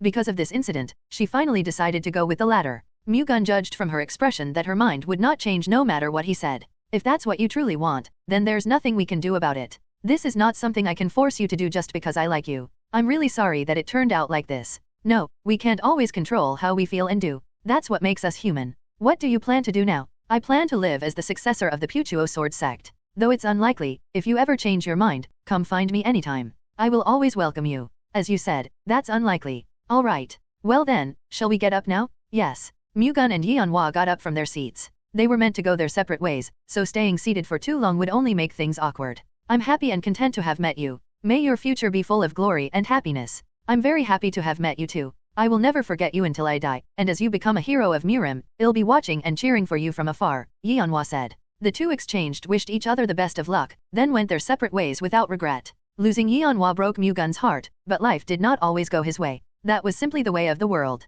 Keeping Yeonhwa as a beautiful memory, Mu-Gun sent her on her way. Not long after their meeting, the Baek sword sect sent a marriage proposal to the great Namgang family. Great Namgang family patriarch Namgang-jo couldn't help but feel troubled despite having grounded Namgang Hyuna in her residence. Hyuna had gone on a hunger strike, saying that she would rather die than not be with Baek Mu-Gun. Amid this entire ordeal, the Baek sword sect sent them an official marriage proposal, which Namgang-jo could not help but welcome. Despite telling Hyuna that he would never marry someone from the 7 great families, Mu-Gun went against his words and sent a marriage proposal to the great Namgang family, proving his feelings for Hyuna. Namgang-jo detested Mu-Gun for encouraging Hyuna to cut ties with the great Namgang family, but his heart softened upon learning how deep Mu-Gun's feelings for Hyuna truly were. Now that the Baek sword sect had officially sent a marriage proposal, the great Namgang family could save face. The great Namgang family was flat out rejected when they sent a marriage proposal to the Baek sword sect before. That alone was already detrimental to their pride. If Hyuna cut ties with the great Namgang family and went to Mu-Gun's side in that situation, the prestige of the great Namgang family would have literally dropped to rock bottom. To prevent that from happening, he had to lock Hyuna up. The Baek sword sect reaching out first was what Namgang-jo wanted but dared not ask for. Having accepted the Baek sword sect's marriage proposal, Namgang-jo lifted the restraints on Hyuna and informed her about the marriage proposal and his decision, leaving her with no reason to keep her hunger strike going. Mu-Gun trying to formally enter a marriage with the great Namgang family for Hyuna deeply moved her. With the great Namgang family's blessing, their marriage proceeded with lightning speed. They decided to hold it on a most auspicious day, which would be in 3 months. After finalizing his marriage to Hyuna, Mu-Gun visited Dan Seol-young to inform her about it and ask for her understanding. Mu-Gun wanted Seol-young to be his first wife, but he had to consider the great Namgang family's position. Although Seol-young was, in truth, the vice leader of the Heavenly Secret Hall, she was only publicly known as a flower on her manor Gizaeng. The great Namgang family wouldn't mind it if So Yeonhwa, the Puchuo sword sect's young patriarch, became his first wife, but they would see it as a disgrace if Mu-Gun married Seol-young, a Gizaeng, before Hyuna. They could even see it as enough reason to give up on the marriage and refuse to let Hyuna be with him.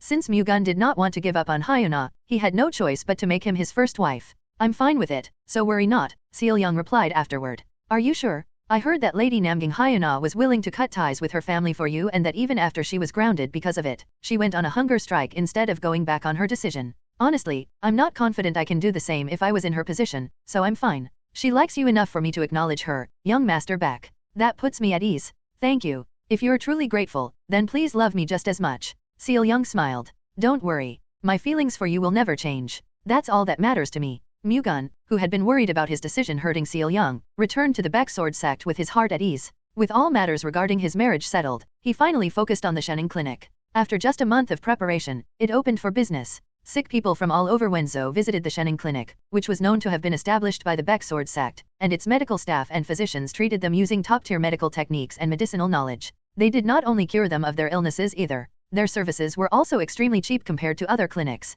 The Shening Clinic followed the Medicine King family's ideology of prioritizing patient treatment over huge profits. Hence, their treatment costs and medicine prices were set to a minimum. Those the Shening Clinic had treated began spreading good rumors about it without anyone telling them to, quickly increasing the clinic's popularity and bringing even more sick people to its doors. Interestingly enough, the Baek Sword sect's reputation also grew together with the Shening Clinic's fame. Many people in Wenzhou thought that the Baek Sword sect had opened the Shening Clinic for the sake of Wenzhou citizens, so they inevitably praised the Baek Sword sect when the clinic started treating its patients at such low prices. This could have made the Medicine King family unhappy, considering they were the ones putting in all the effort, but they had no interest whatsoever in their reputation. They were contented with just being able to treat and cure people suffering from diseases. Hence, they did not bother to correct people's thoughts. The Baek Sword sect's help contributed greatly to their success even though they were the ones who opened and operated the Shening Clinic, so it was not as if the citizens were completely wrong. Even within the Baek Sword sect, praises for the Shening Clinic continued on. Some, including White Dragon Squad leader Baek Shinjiai and White Leopard Squad leader Baek Shinong, were initially opposed to the Baek Sword sect's sudden yet large investment in setting up a medical clinic.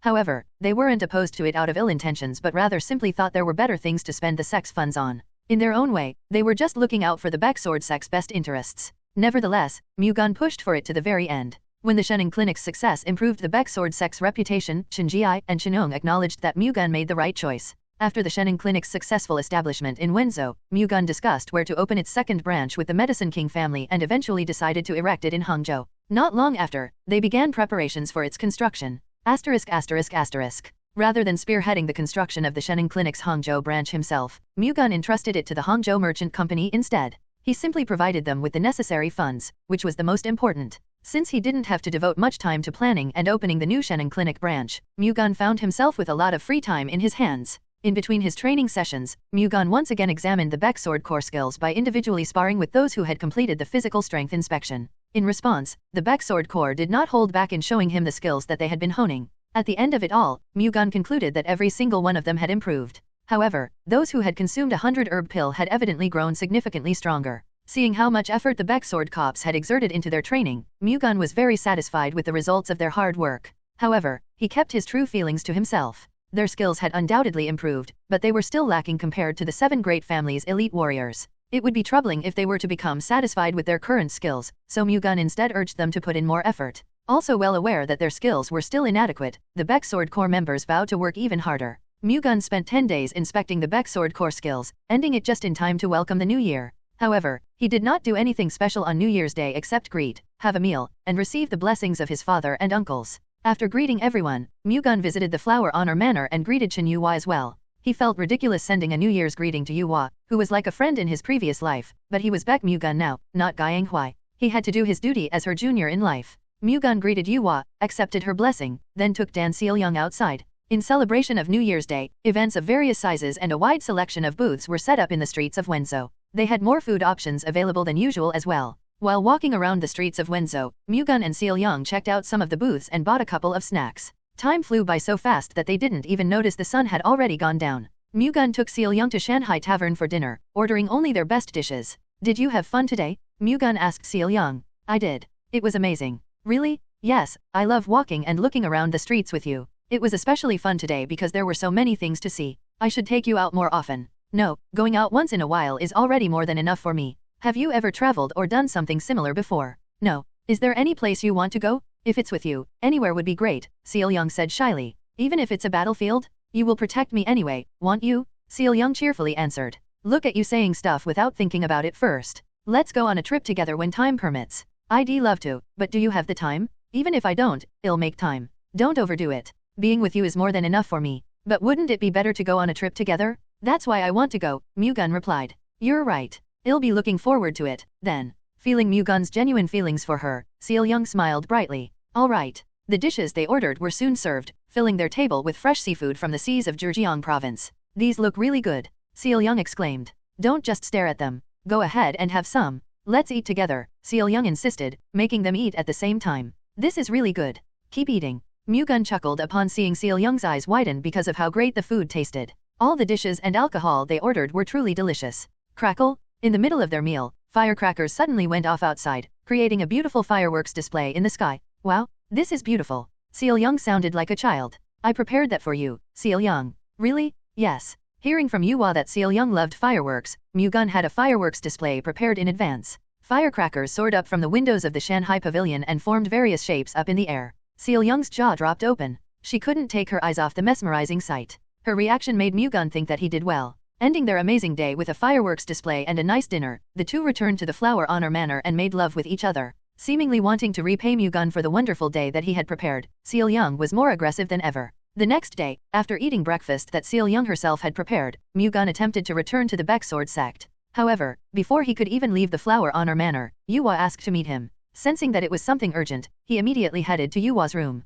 You asked to see me? Yes. Last night, I received information about the hidden masters that you asked us to find. N/O/vel/B/jn.C//OM. Really? Who did you find? I obtained information about two people, Qin Sok Gang and Daybreak Swords Master Geometry Wu-Sang. Just like the four peerless wanderers, Qin Sok Gang and Daybreak Swords Master Geometry Wu-Sang made great contributions to the war against the Hellblood Demon sect. Considering they used to be part of their era's 100 Central Plains masters, they had both likely reached the Absolute Realm by now. It must have been hard to find them, yet you managed to find two at the same time. Not exactly. When we found Sok Gang, Geometry Wu-Sang happened to be there too. They live in seclusion together? Yes. Upon confirmation, we discovered the two have been close enough to form a sworn brotherhood. They also seem to be working together to raise their disciple. A joint disciple of the Qin and the Daybreak Swords Master. Huh? He must be no ordinary fellow. Where are they staying? They live in Dayun Valley in Mount Namkan, Guangdong Province. That's quite far. Anyway, thank you for the information.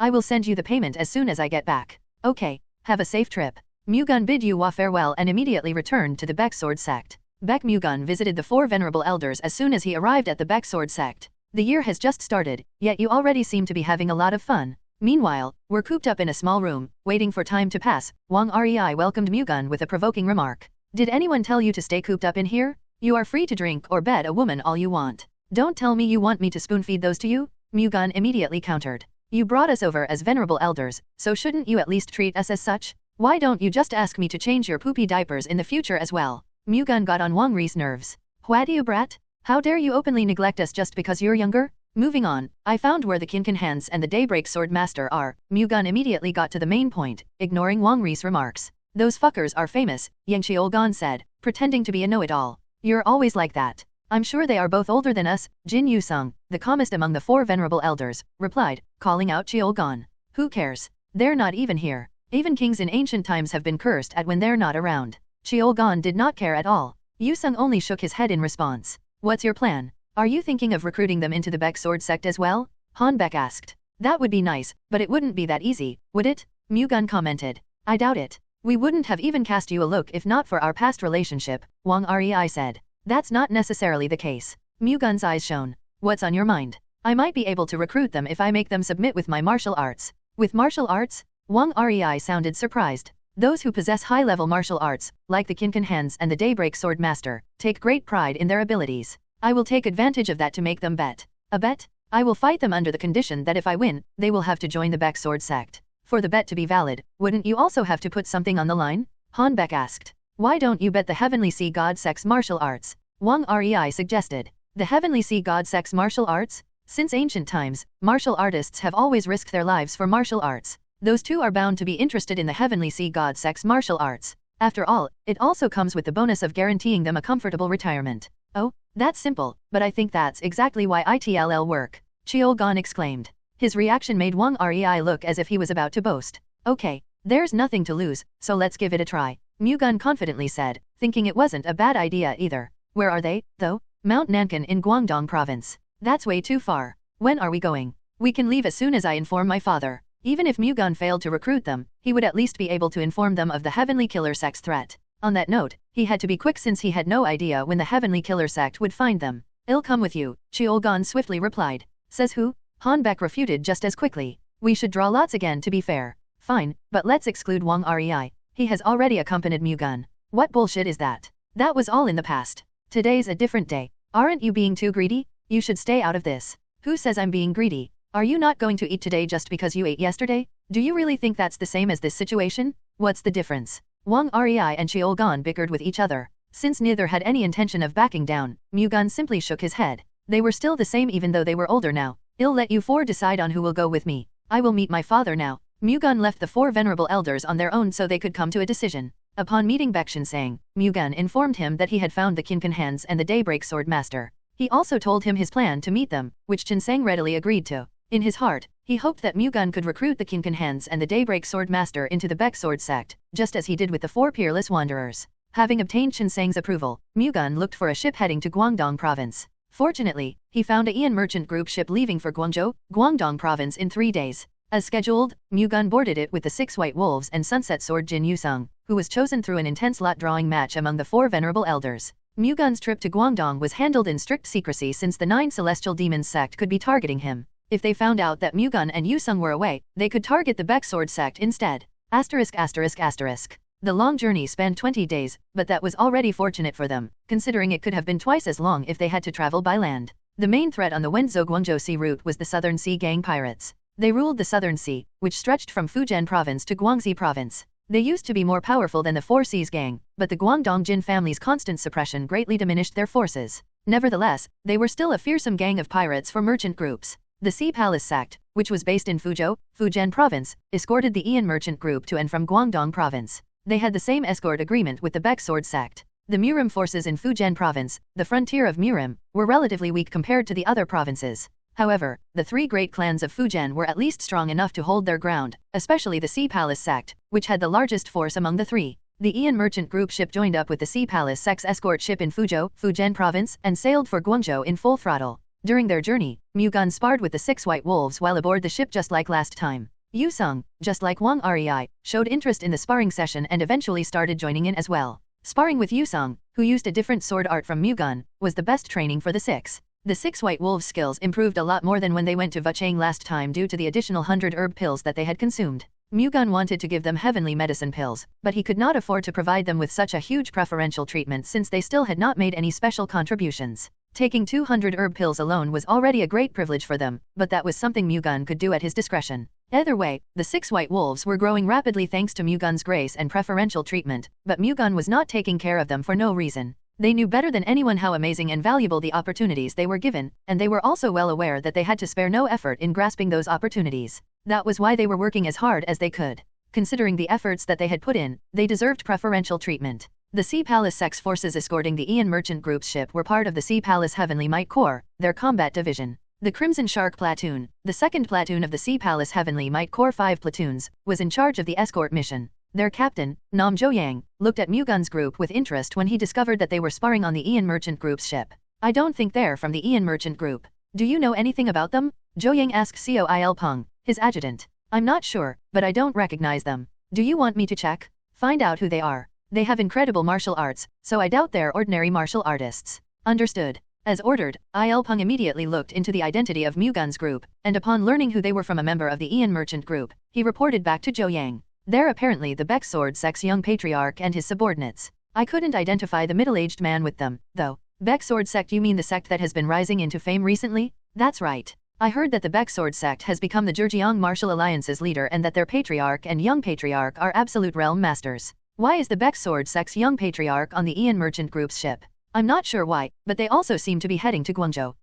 Good job. Tend to your own matters. Noted. Jo-yang sent Il Peng away and continued watching Mu-Gun's group, who were still sparring. News about the recent achievements of the Baek Sword sect's young patriarch in Murim had traveled even as far as the Fujian province. Jo-yang was surprised beyond belief when he heard about Mu-Gun's accomplishments. It made him want to meet Mu-Gun even just once. He didn't have any ulterior motive. Rather, he simply wanted to see what a person who had reached the absolute realm at the tender age of 23 would look like. Unexpectedly getting the opportunity to meet the Baek Sword sect's young patriarch, Jo-yang thought about forming a friendship with him. If the rumors circulating around Murim were true, the Baek Sword sect's young patriarch would one day become a prominent Murim figure. Hence, befriending Mu-Gun now could prove helpful to him and the Sea Palace sect. Even if it didn't, it at least wouldn't cause any harm. That same evening, the Ian merchant group's ship and the Sea Palace sect's escort ship docked and spent the night at Pington Island. Those with a high position stayed in an inn, while the rest stayed in the ship's cabin and had a quick meal. Mu-Gun and his party decided to stay in the inn on Pington Island as well, which meant more of the Ian Merchant Group and Sea Palace sect members had to stay in the ship's cabin.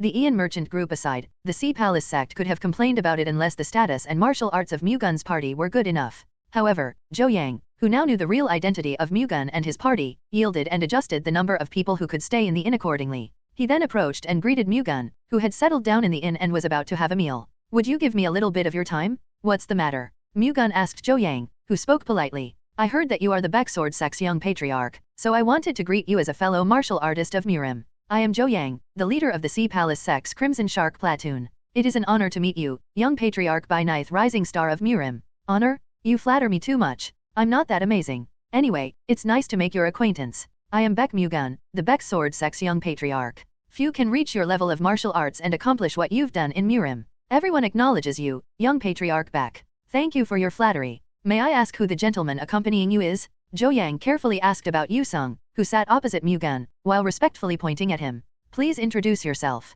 "I'm Jin Yu Sung. My friends in Murim refer to me as the Sunset Sword," Yu Sung kindly replied. "Oh, the Sunset Sword? I apologize, Master Jin. I did not recognize you due to my bad judgment." "It's fine. It's only natural that you do not recognize me, Captain Nam. If it's fine with you, can I sit and have a meal with you too? It would be a great honor to our sect if I could eat with Master Jin, a hero of Murim, and young patriarch Baek, Murim's rising star." "You are praising us too much, Captain Nam. I'm fine with it. What about you, young patriarch Baek? If the venerable elder is fine with it, I'm fine with it too. Please have a seat." Mu-Gun could not coldly refuse him because this would not be the last time they would meet. They would keep seeing each other on their way to Guangzhou. There was no harm in building a friendship with the three great clans of Fujian anyway, so Mu-Gun decided to have a meal with him. As they ate, Mu-Gun thought Zhou Yang was an honest and simple man who did not have the slightest hint of pretense. His martial arts were great, but his experience in Murim was limited, having only ever fought pirates while traveling between Fuzhou and Guangzhou. In fact, he basically did not have any true Murim experience.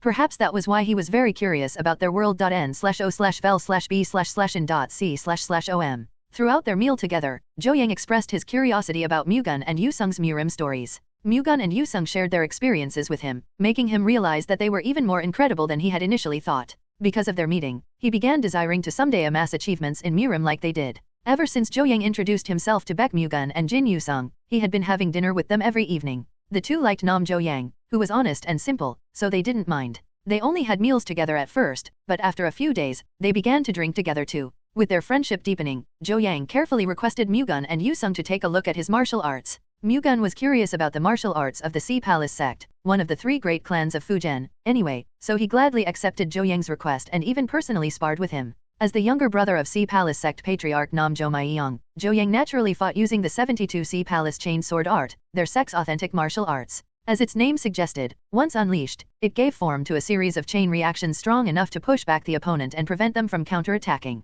Zhou Yang's 72 Sea Palace chain sword art was so structured that breaking through it proved difficult. Even if its chain reaction did get broken midway, it had a defensive frame strong enough to prevent the battle from becoming one-sided. If Zhou Yang could properly master the 72 Sea Palace chain sword art, he would easily reach the upper peak realm. If he had the talent, he could even reach the absolute realm. Befitting his honest, upright personality, he had thoroughly honed all the techniques of his 72 Sea Palace chain sword art, solidifying his foundation. However, he couldn't properly utilize it, which was probably due to his lack of practical experience. If he could get more real-life experiences, Zhou Yang's swordsmanship would likely become far stronger than it currently was. After their spar, Mu-Gun told Zhou Yang about his evaluation, to which Zhou Yang agreed. He then requested Mu-Gun and Yu Sung to keep sparring with him on the way to Guangzhou. Mu-Gun agreed under the condition that Zhou Yang sparred with the 6 white wolves in return. Zhou Yang's 72 Sea Palace chain sword art was a completely different sword art from the ones that the 6 white wolves had dealt with, so sparring with him would be a great help to them. Hence, they all spent the rest of their journey sparring with each other.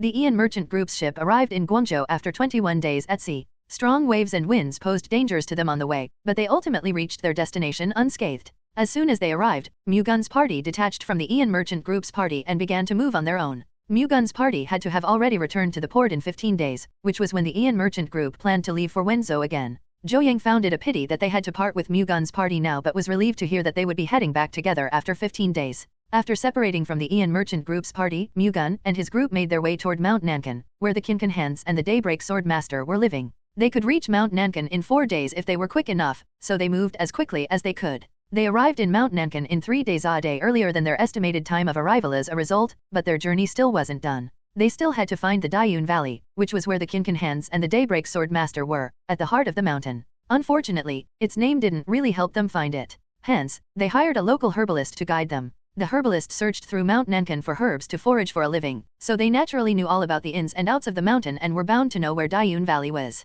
With the herbalist's help, Mu-Gun's party reached their destination after hiking for a day and a half. That's where Dayun Valley is. The herbalist pointed at a valley covered in layers of cloud and fog. According to the herbalist, the Dayun Valley was known as a forbidden area among the Mount Nankan hunters and herbalists. He said that whenever someone entered its premises, the person would endlessly wander around it as if trapped in a maze and would only be released when they were at death's doorstep. The story made Mu-Gun realize that an array formation was protecting Dayun Valley. As far as Mu-Gun remembered, Kinkan Han's Sok gang had a very profound knowledge of array techniques. Thank you for your hard work. This is your reward. Mu-Gun handed a pouch to the herbalist. Thank you. I've already told you this, but I still think it would be best for you all not to go in there, the herbalist warned them again. All right. Don't worry about us and just take care of yourself on your way back. Mu-Gun sent the herbalist off. What do you plan to do? The rumors about it are likely talking about an array formation, Yu-sung asked. If an array formation surrounds it, then all we have to do is find its entrance, Mu-Gun said as if it wasn't that big of a deal. You're right. My age seems to have affected my memory.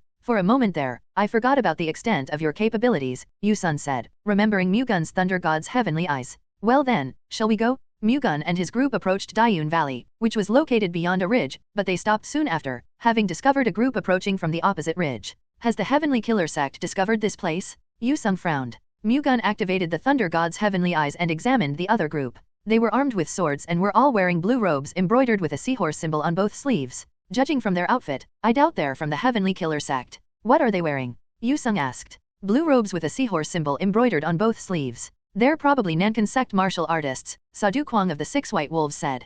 Nankan sect? Yes. I heard that the Nankan sect's emblem is the seahorse. When did you learn about that? I heard it from the Sea Palace sect's martial artists. The Nankan sect is one of the Guangdongjin family's 4 great vassal families, so why would they target Dayun Valley? Their reasons aside, fighting 2 martial arts masters in Dayun Valley is too reckless. That's true. Even though the Nankan sect is a vassal family of the Guangdongjin family, their martial prowess is still no match against the 2 masters. Is the Nankan sect perhaps not aware of who's in Dayun Valley? Nakil Bang, one of the 6 White Wolves, wondered. That's probably the case. What's your plan? We can probably just leave them be. Let's wait and observe for a moment. Mu-Gun's party stopped advancing and just observed the Nankan sect's martial artists. Mu-Gun wondered whether they could break through the array formation but soon concluded that they probably wouldn't have to go out of their way to stop the Nankan sect group. After all, they would likely fail and give up on their own accord anyway, forcing them to head back. From somewhere, the Nankan sect's martial artists busily rolled over 3 boulders that were as big as a house. They moved some boulders. I have no idea what they're trying to do.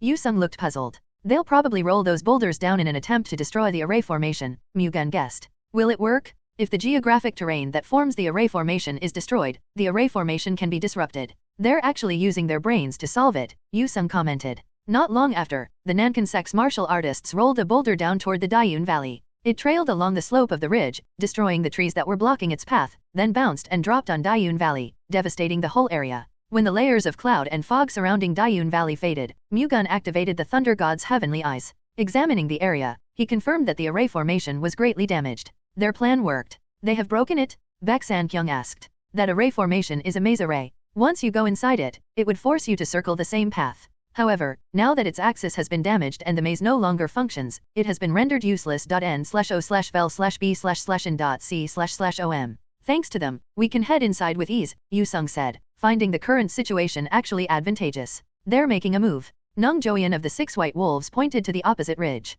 The Nankan sect martial artists were now descending down the ridge and approaching Dayun Valley. What should we do? Mak Daepung of the 6 White Wolves asked. We have to take them down. Du Kwang looked at Mu-Gun. Why do you say so? Mu-Gun asked. Going in now and defeating them might make it easier to recruit the 2 masters. Well, even if we don't help, the 2 masters are skilled enough to stop them on their own. I wonder how much they would actually appreciate our help, Mu-Gun rebutted. Well, leave a good impression, at the very least. Still, I'm not sure helping them before making sense of the situation is the right move. More importantly, the Nankan sect is a vassal family of the Guangdongjin family. If we harm them, the Guangdongjin family will definitely not stay still. Your plan could put us in hostile relations with the Guangdongjin family, Ilbang objected. Even if it does, recruiting the 2 great masters in Dayun Valley would still bring far more benefits to our sect, Du Kwang refuted back. Our help does not guarantee that the 2 great masters in Dayun Valley will join us. Unwilling to budge, Du Kwang and Ilbang held fast to their stances. I think it's best for you to make a decision now, young patriarch Baek Mu-Gun urged because the Nankan sect's martial artists were now entering Dayun Valley.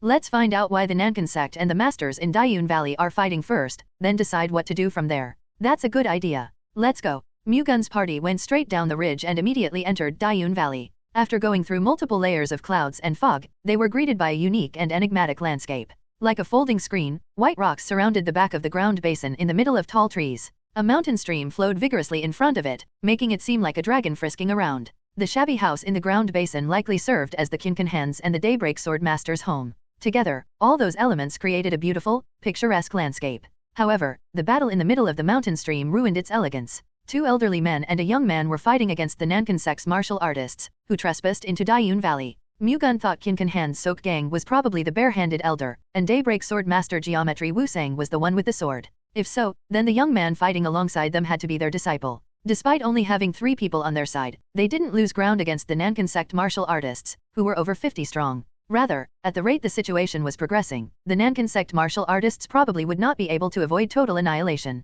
Mu-Gun immediately jumped into the middle of the 2 groups and swung his sword down at the mountain stream, causing it to soar into the air and form a water wall. Not long after, it swooped over the 2 groups at the same time, forcing them to immediately create more distance between each other. As soon as Mu-Gun, who was standing where the mountain stream used to be, came into view, they looked at him with puzzled gazes. "Why don't you all take a bit of a break?" Mu-Gun urged. "Who are you?" Kinkan Han's Sok Gang asked. A hint of astonishment could be seen in his gaze, having immediately recognized that Mu-Gun was an absolute realm master. "I am Baek Mu-Gun of the Baek Sword Sect." The Baek Sword Sect? Kinkan Han's Sok Gang tilted his head. He had not heard any detailed news about Murim since he started living in seclusion here. Hence, he did not know anything about the Baek Sword Sect or Baek Mu-Gun. It's a small sword sect in Zhejiang province. Well, looking at you, I doubt it's that small. It is compared to the 7 great families. Well, let's say it is. You're a long way from home. What brings you all the way here? I think it's better to work things out with the people over there first. We are martial artists from the Nankan sect, a vassal family of the Guangdong Jin family. I don't know what you, the Baek Sword sect's young patriarch, are doing here, but it will do you good not to intervene in our sect's matters, one of the Nankan sect's martial artists politely told Mu-Gun.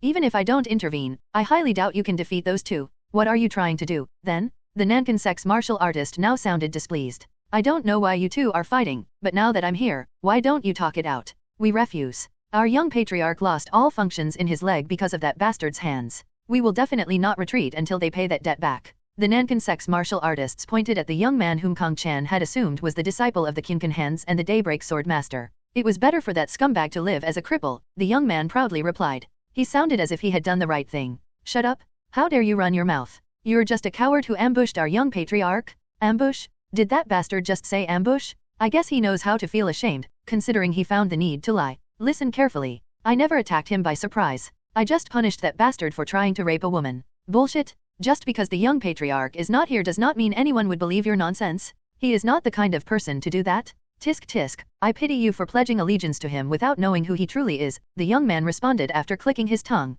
Is everything you have just said the truth? Daybreak Sword Master Geometry Wu-Sang asked the young man. Yes. That bastard tried to rape a woman in a secluded path deep in the mountain. When I caught him in the act, I punished him for it. If there is even a sliver of a lie in what you have just said, as your master, I will show no mercy. If there is any lie in what I just said, I will gladly give up my own neck, the young man confidently replied. Hearing his confident remarks, Wu-Sang turned to the Nankan sect martial artists. I don't know what your young patriarch said, but I believe my disciple. If the Nankan sect is truly a righteous sect, you should figure out the truth before asking my disciple to pay for his supposed sins. I will not ask you to pay for the crime of trespassing here today, so take this opportunity to stop what you are planning and return home. If you still want to keep fighting, then do as you please. However, keep in mind that we will no longer show mercy. Wu-Sang's words made the Nankan sect martial artists look perplexed. It was a publicly known secret that their young patriarch was known to succumb to carnal desires. According to the rumors circulating around town, he had already raped various common women and covered it up with the authority and money of the Nankan sect. They did not believe that rumor, calling it nonsense, but their faith shook when they witnessed the young man speak so confidently. If their young patriarch had really tried to rape a woman, then they would not be in the position to question the young man's crime of crippling him.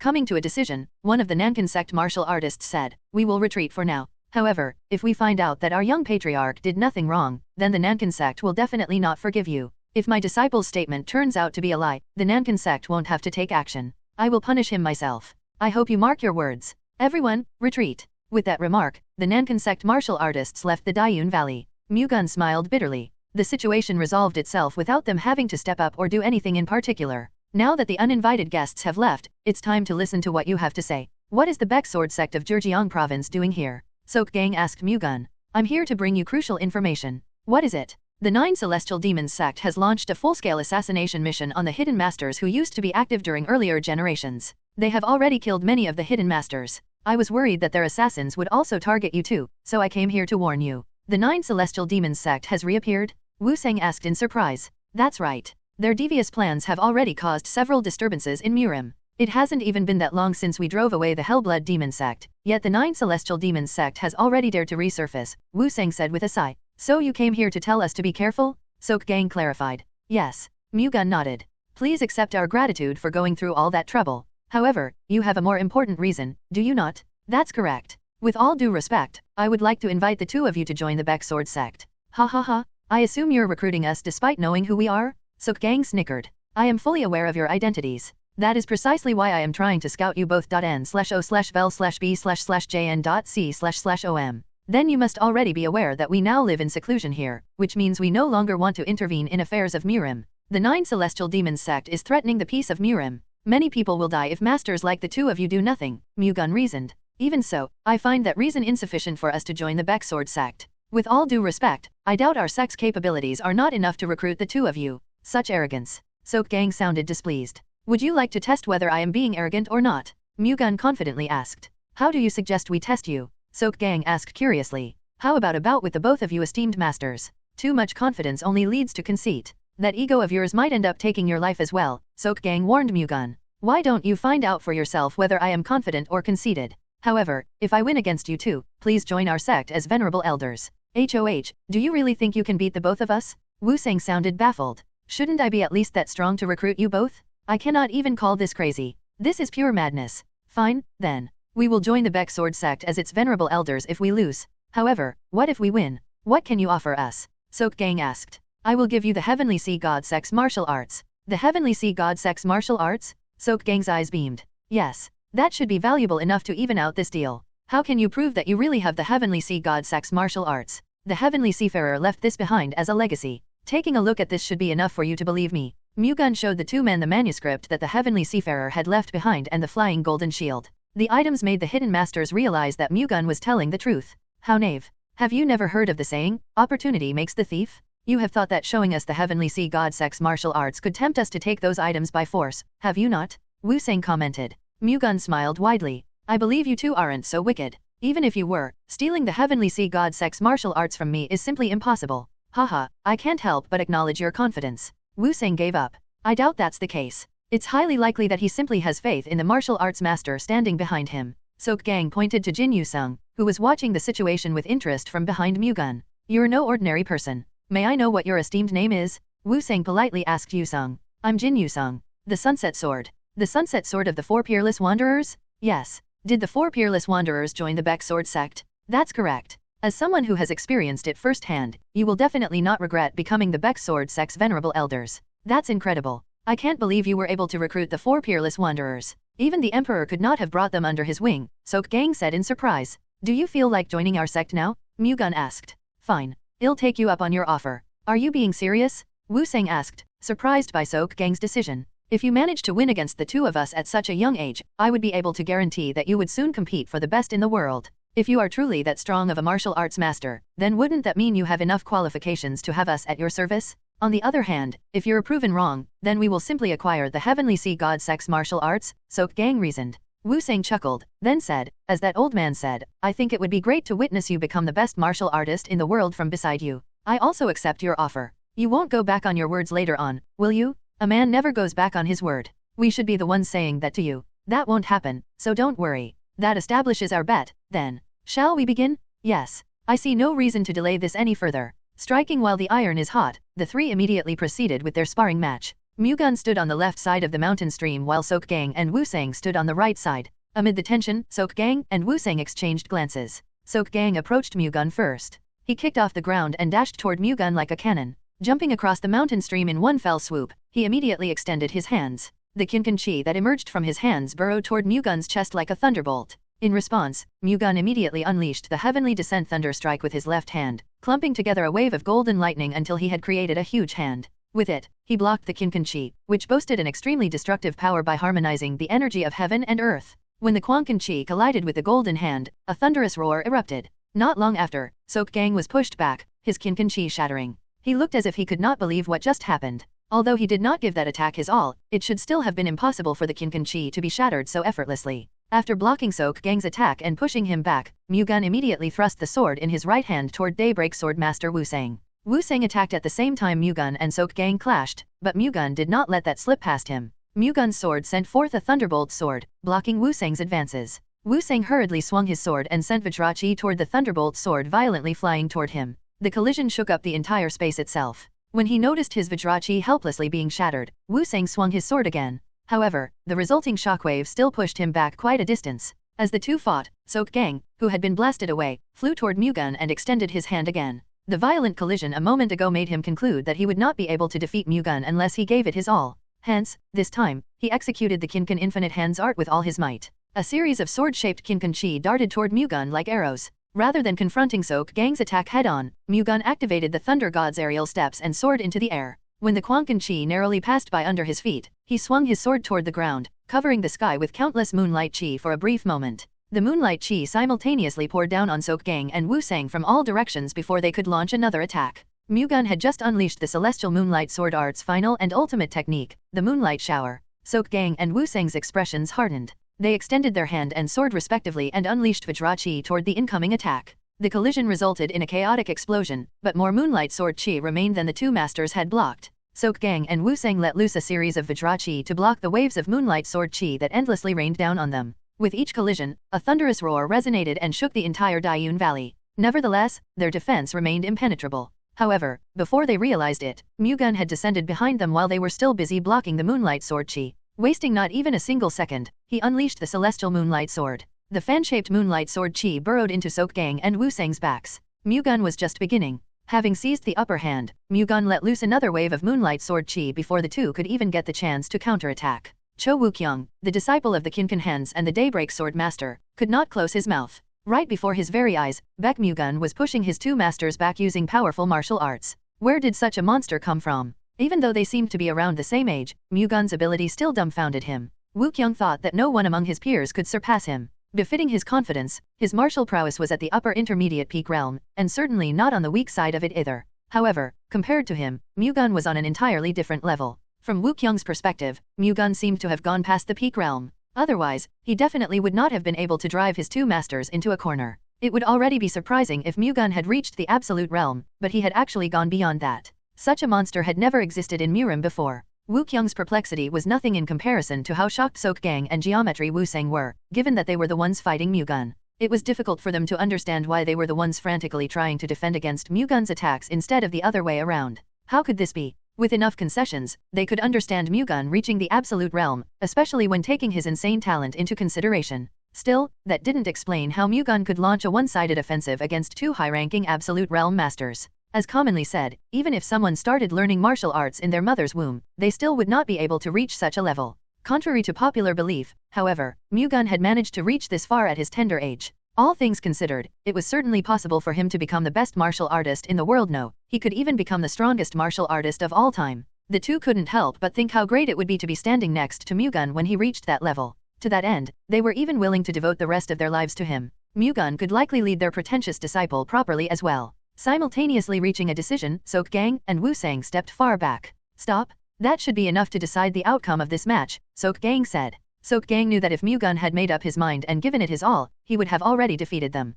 The match only lasted this long because he had been holding back. Do you admit defeat? I have lost, Wu-Sang replied. Mu-Gun looked at Sok Gang next. Same here. Then, as per the conditions of our match, will you both join the Baek Sword sect as venerable elders? Of course. We plan to uphold our promise. It's an honor to have you both as venerable elders of our sect. Please take good care of us in the coming future. We should be the ones saying that. Please take good care of us. That aside, who are you really, young patriarch Baek? How did you reach such a monstrous level at that young age? The golden lightning that you displayed earlier is quite familiar. Are you perhaps related to the Heavenly Thunder Divine Sword? That's right. Now that it has been mentioned, your golden lightning did look exactly like the martial arts of the Heavenly Thunder Divine Sword. Are you perhaps his descendant? That's right, Mu-Gun said, not wanting to hide anything from them. I thought he died in the battle against the Hellblood demon before he could leave a descendant. I'm surprised he managed to leave such an outstanding descendant around. I was able to improve my martial prowess thanks to the arrangements that the Heavenly Thunder Divine Sword prepared. However, I hope that you both keep this a secret.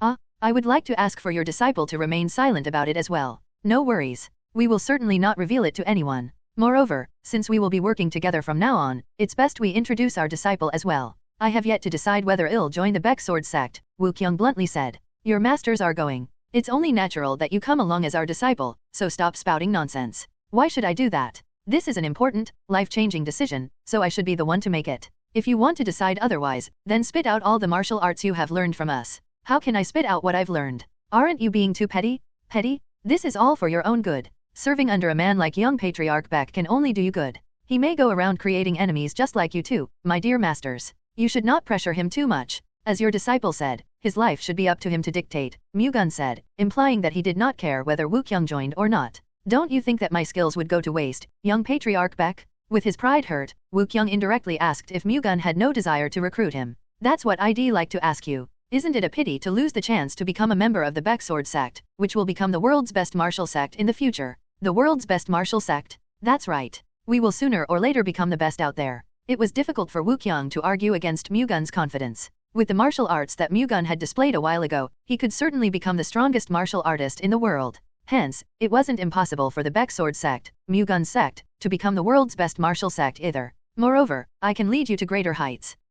It is my natural obligation as a disciple to follow my masters, Wu Kyung said, unable to refuse the offer anymore. Natural obligation as our disciple? Do you hear the crap you're saying? There is nothing to gain from acting in such a way, Sok Gang said. Hehe, what are you saying, my dear masters? Do you really think I would leave you too? I was just trying to look cool. I was planning to join the Baek Sword sect from the start. I swear to the heavens. Wu Kyung smiled. Mu-Gun chuckled at Wu Kyung's cheekiness. Can we introduce ourselves to each other now, then? I am Cho Wu Kyung, the disciple of the Kinkan Hands and the Daybreak Sword Master. I am turning 24 this year. We are the same age. I'm Baek Mu-Gun of the Baek Sword sect. I hope our friendship blooms and we get along well in the future. Having a friend like you would be an honor, young Patriarch Baek. How much trouble has the Nine Celestial Demons sect done? Wu Sang asked after the introductions. They have been disguising themselves as Murim clans and have taken control of a group of bandits, thieves, and pirates. Through those groups, they implement their schemes and wreak havoc all over Murim. Several demonic practitioners of the Nine Celestial Demons sect have also shown themselves. Mu-Gun gave the two masters a brief summary about the Nine Celestial Demons sect's activities.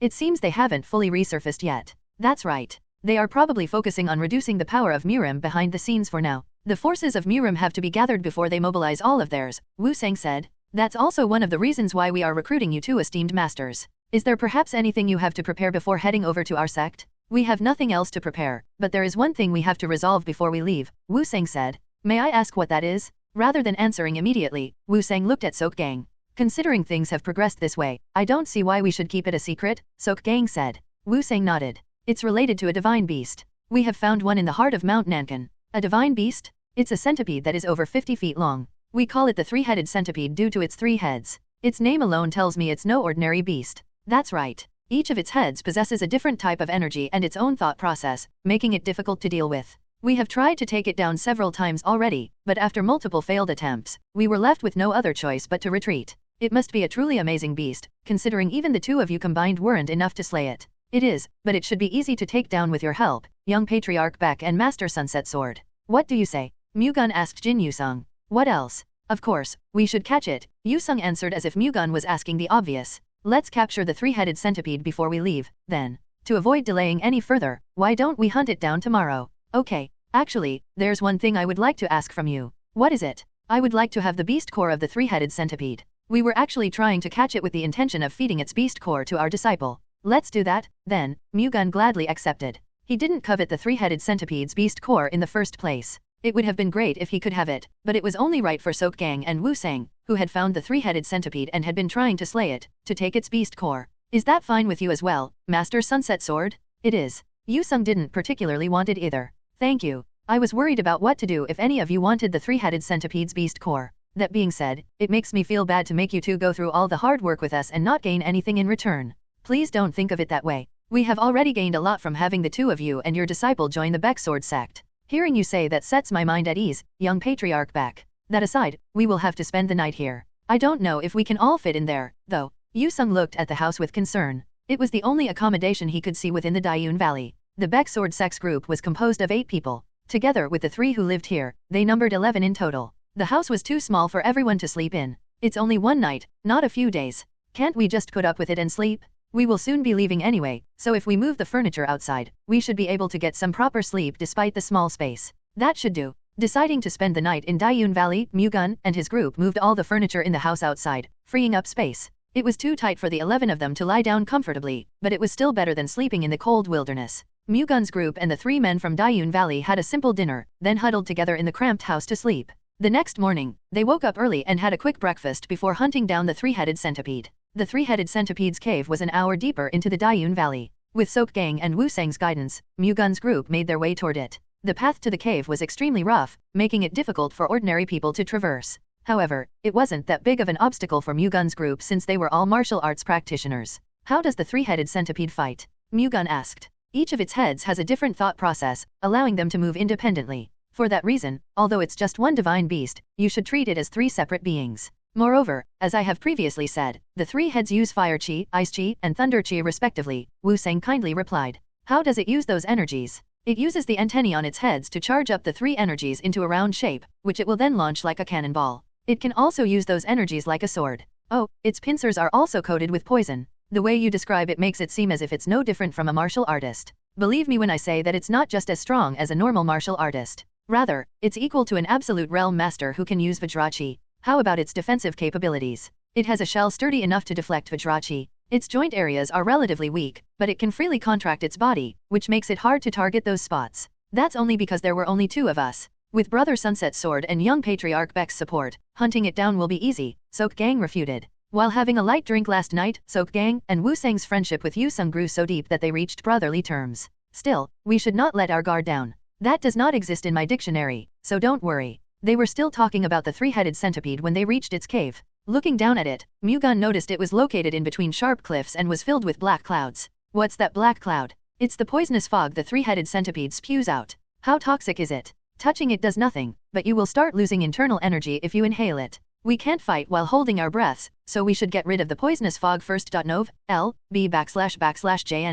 There's no need to do that. The 3-headed centipede has a temperament so fierce that it will walk out of the poisonous fog on its own accord as soon as we enter the cave, Sok Gang said. I see. Then, as we have decided on the way here, I will be in charge of the head that releases the thunder chi, Elder Sok Gang will take the head that releases the fire chi, and Elder Geometry Wu Sang will take the head that releases the ice chi. Venerable Elder Jin, please support us whenever necessary. The 3 nodded in response to Mu-Gun's command. I will also join in if needed. Wu Kyung expressed his intention to participate in the battle. This will be dangerous, so you 6 should observe us from here, Mu-Gun warned the 6 white wolves. Understood. Now, let's begin. Mu-Gun headed into the cave, and Yu-sung, Sok Gang, and Wu Sang followed suit. Wu Kyung and the 6 white wolves remained on standby outside. As soon as they entered the cave, they heard something huge scouring through the ground from inside the black cloud. Baek Mu-Gun sensed that the 3-headed centipede had caught wind of their presence and began to move to stop them. As Sok Gang said, it seemed to be a ferocious and impatient beast. On the other hand, it could also simply be confident that it could win against them without having to fight in the poisonous fog.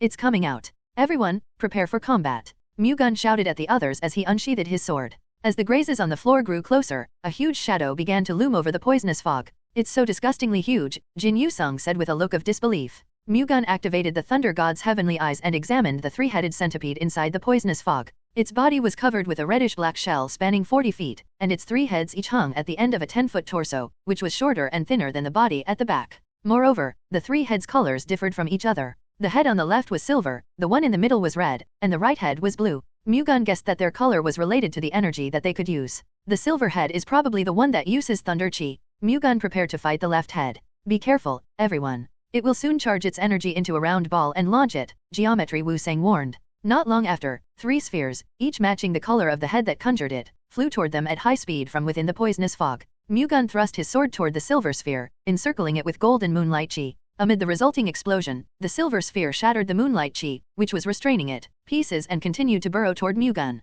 Without delay, Mu-Gun raised the flying golden shield to defend himself. The collision caused yet another thunderous roar and finally broke the silver sphere, scattering its fragments in all directions. It's as powerful as an absolute realm master's Vajrachi. After gauging the power that the silver sphere held, Mu-Gun imbued the flying golden shield with lightning and tossed it toward the 3-headed centipede. Rotating violently, it flew toward the monster's left head. In response, the head quickly ducked forward and avoided it. However, when the flying golden shield flew past its target, Mu-Gun immediately made it turn in a wide arc toward the back of the left head. Unable to see the incoming attack, the left head failed to evade it in time. The flying golden shield struck its back, the impact blasting it forward and toward the ground of the cave. When it rose back up, it looked evidently slanted. After retrieving the flying golden shield, Mu-Gun raised his sword and executed the 5 Thunder Sword battery cannon, forming and firing 5 golden thunderbolt swords in quick succession. Even though it still hadn't shaken off the shock it received from the previous attack, the 3-headed centipede's left head managed to unleash a silver aura using the maxillipeds on its sides. The silver aura collided with the golden thunderbolt swords, causing yet another thunderous collision. The silver aura showed stronger defensive capabilities than the protective Vajrachi of Absolute Realm Masters. However, the impregnable defensive wall proved useless in the face of the overlapping golden thunderbolt swords. Broken at the same time, the silver aura and thunderbolt swords fragments scattered in all directions and destroyed parts of the cave. The close-range collision unleashed a shockwave that shoved away the 3-headed centipede's left head and exposed some of its insides. Unlike its shell-covered exterior, its insides were wrapped in a thin husk. Realizing that the 3-headed centipede's weakness had been exposed, Mu-Gun wasted no time in launching another thunderbolt sword. Like a flash of lightning, it flew from his sword and burrowed deep into the left head, easily penetrating through its interior husk. With a horrifying scream, the left head was crushed to the ground, never to move again. Afterward, Mu-Gun glanced at Sok-Gang and Wu-Sang, who were still dealing with the middle head and right head respectively. The two had been stuck in an equal battle until the 3-headed centipede lost its left head, flustering it. That brief moment of vulnerability enabled Sok-Gang and Wu-Sang to quickly go in for the kill. Afraid to die the way the left head did, the other two heads communicated through telepathy and soon decided to prioritize running away over killing Sok-Gang and Wu-Sang. Hence, they immediately escaped into the poisonous fog. The 3-headed centipede began to avoid Sok-Gang and Wu-Sang's attacks as it escaped. However, Mu-Gun didn't plan to just watch it leave. Extending his hands toward the centipede's remaining heads, he unleashed 5 thunderbolt swords from his left hand and the sword in his right hand. Feeling threatened by the thunderbolt swords flying toward them like rays of light, the 3-headed centipede released immense energy to defend. However, the 5 Thunder Sword battery cannon proved too strong. Destroying the 2 auras, the shockwave from the collision blasted away the middle and right heads of the 3-headed centipede. Aim for its insides. Mu-Gun shouted at Sok-Gang and Wu-Sang. Sok-Gang and Wu-Sang saw how Mu-Gun defeated the left head. Following his example, they attacked the head's insides without hesitation. The Kinkan-Chi unleashed from Sok-Gang's hand tore through the insides of the 3-headed centipede's middle head, and the brilliant flash of light discharged from Wu-Sang's sword penetrated the 3-headed centipede's right head. Pierced, torn apart, and no longer able to withstand the pain, the 3-headed centipede's remaining heads fell. Its body gradually slowed down as it headed toward the poisonous fog, eventually dropping to the floor lifelessly. I can't believe we were able to defeat the 3-headed centipede so easily. It's all thanks to you, young patriarch Baek, Sok-Gang said. I'm glad I could be of help. I find it hard to take the beast core for ourselves, considering you basically defeated it all by yourself. It's fine. However, in return, please let me have the 3-headed centipede's corpse. The 3-headed centipede's corpse? What will you use it for? I know a medical clinic. I'd like to determine if they can use it as a medicinal ingredient. Mu-Gun planned to bring the corpse of the 3-headed centipede, a divine beast, to the Medicine King family under the assumption that they could use it to make a pill. Even if that proved impossible, the 3-headed centipede's corpse could at least contribute greatly as a normal medicinal ingredient, considering it was still a divine beast's body. That's true. Considering centipedes can be dried and used as a medicinal ingredient, the 3-headed centipede's corpse would likely be even more effective since it's a divine beast. How do you plan to take something that big with you, though? The 3-headed centipede was more than 50 feet long and at least 2 average human arm spans thick. Moving it would not be easy, much less taking it on a journey. I can use my internal energy to dry the 3-headed centipede's body completely. That should reduce its volume and weight enough to eliminate any problems in moving it around. So such a method exists? However, drying such a big beast would require an extraordinary amount of internal energy. Will you be fine? That won't be a problem, so don't worry. I see. Well, take a look at the 3-headed centipede's beast core now, then. Sok-Gang and Wu-Sang approached the slain divine beast and glanced at it. Crap. We have to know where the beast core is before we can take it out. Sok-Gang was at a loss. May I take a look? Go ahead. After receiving their approval, Mu-Gun activated the Thunder God's heavenly eyes and examined the 3-headed centipede's corpse. Much to his surprise, he found a spherical beast core inside each of the head's torsos. It seemed a beast core had manifested in each head. The 3-headed centipede's beast core is located at the torso attached to the head. However, it has 3 beast cores. Did you just say 3 beast cores? It seems a beast core was formed in each head. Isn't that a good thing? I felt bad for being the only one to take a beast core. Having 3 of them means we can share them. Sok-Gang sounded delighted. Let's extract the beast cores for now. With a sword, Mu-Gun cut the torso of the left head, which he had defeated. He then stuffed his hand inside and took the beast core out. It was silver in color as well, like the left head. Mu-Gun wasn't sure, but he estimated it to contain about 60 years to 120 years worth of energy. After handing the silver beast core to Wu-Sang, Mu-Gun proceeded to extract the other two beast cores. One of the beast cores was red and contained fire chi, while the other was blue and contained ice chi. Moreover, they each contained the same amount of energy as the silver beast core. I'm not sure how to divide these. Wu-Sang seemed confused. Wouldn't it be best for the three who defeated the three-headed centipede to each take one? Yu-Sung suggested. Wouldn't young patriarch Baek lose out on a lot? Wu-Sang looked at Mu-Gun. Not really. It's already great that I can get one. Mu-Gun shook his head. Well, the least we can do is let you choose first. Please take your pick. Are you sure? It's only natural for us to do that much for you. I will take the silver beast core, then. As you wish. We will take the other two. Mu-Gun took the silver beast core, which contained thunder chi, and Sok Gang and Wu-Sang took the other two. Are you planning on giving both to your disciple? The fire chi and ice chi were polar opposites. If they were consumed together, they could clash and cause the user to suffer from chi deviation. We plan to make him consume one at a time. The two beast cores contain polar opposite energies. Will he be fine? With the internal energy cultivation method that Brat has learned, he should be able to properly harmonize the two energies, Sok Gang responded. Wu-Kyung was learning Sok Gang's Kinkan Harmony body cultivation technique, one of the best internal energy cultivation methods to ever exist. Considering it could even harmonize yin-yang energies, Wu-Kyung should be able to do the same to the two beast cores' energies. However, he had to avoid taking both beast cores at the same time. Considering one already contained an unbearable amount of energy, consuming both at the same time could cause the energies in them to run out of control and obliterate his body. There's no need to worry, then. Mu-Gun was about to suggest leaving the two beast cores to the Medicine King family so that they could turn them into pills that could be safely consumed, but that didn't seem necessary anymore. Will you be drying the three-headed centipede's corpse now? Yes, but it will likely take some time. Don't worry about us. Delaying our journey for one more day won't change anything. Please rest while I dry it, at least. We will. We wish you luck. Mu-Gun approached the three-headed centipede's corpse and separated the three heads and the torso attached to it from the main body. With his hands on the left head and its torso, he emitted the internal energy of the heavenly thunder constellation divine art. As golden thunder chi enveloped the left head and its torso, hot, haze-like energy began to fume and vaporized the fluids inside them. Although it was not visible, the left head and torso began to dry up and shrivel from the inside. Unable to endure the thunder god chi's heat, its exterior shell and interior husk also began to dry out. Within 15 minutes, Mu-Gun had shrunk the two parts by more than half of their original size and reduced their weight to a tenth of their original weight, making them light and compact enough for one person to carry. Mu-Gun immediately proceeded to do the same for the middle head and torso, causing his internal energy to empty out. N/O/vel/B/in.C//OM. After replenishing his internal energy through chi circulation, he dried the right head and torso. Mu-Gun then divided the main body, which was more than 40 feet long, into 4 equal pieces and dried them one by one. By the time he was done, the sun was already setting. Since it was too dark to leave now, Mu-Gun and his group decided to spend another night in Dayun Valley and descend the mountain the next day instead. He used that extra time to roll up and tie the 7 dried three-headed centipede pieces with wooden vines. The 6 white wolves and Wu-Kyung each took one. Mu-Gun wanted to carry one himself, but Wu-Kyung insisted that the young patriarch should not be handling such tasks. Mu-Gun and his group returned and spent another night at Dayun Valley, then descended Mount Nankan early the next morning. Nankan sect patriarch Yeon Namchong met with Shin Seung-Jaeum, who had just returned from Dayun Valley. Seung-Jaeum was one of the 5 strongest martial arts masters of the Nankan sect and the one who led the Dayun Valley raid. So you're saying the man who shattered Jae-Shim's leg is the disciple of the Kinkan Hands and the Daybreak Sword Master, who are both in Dayun Valley right now, Namchong clarified. That's right. We also came across the Baek Sword Sect's young patriarch and the Sunset Sword there. Given the situation, we had no choice but to retreat. According to the man who crippled our young patriarch, he simply punished him for trying to rape a woman. Before we take revenge, I think we should first conduct a proper investigation regarding that matter, Seung-Jaeum replied.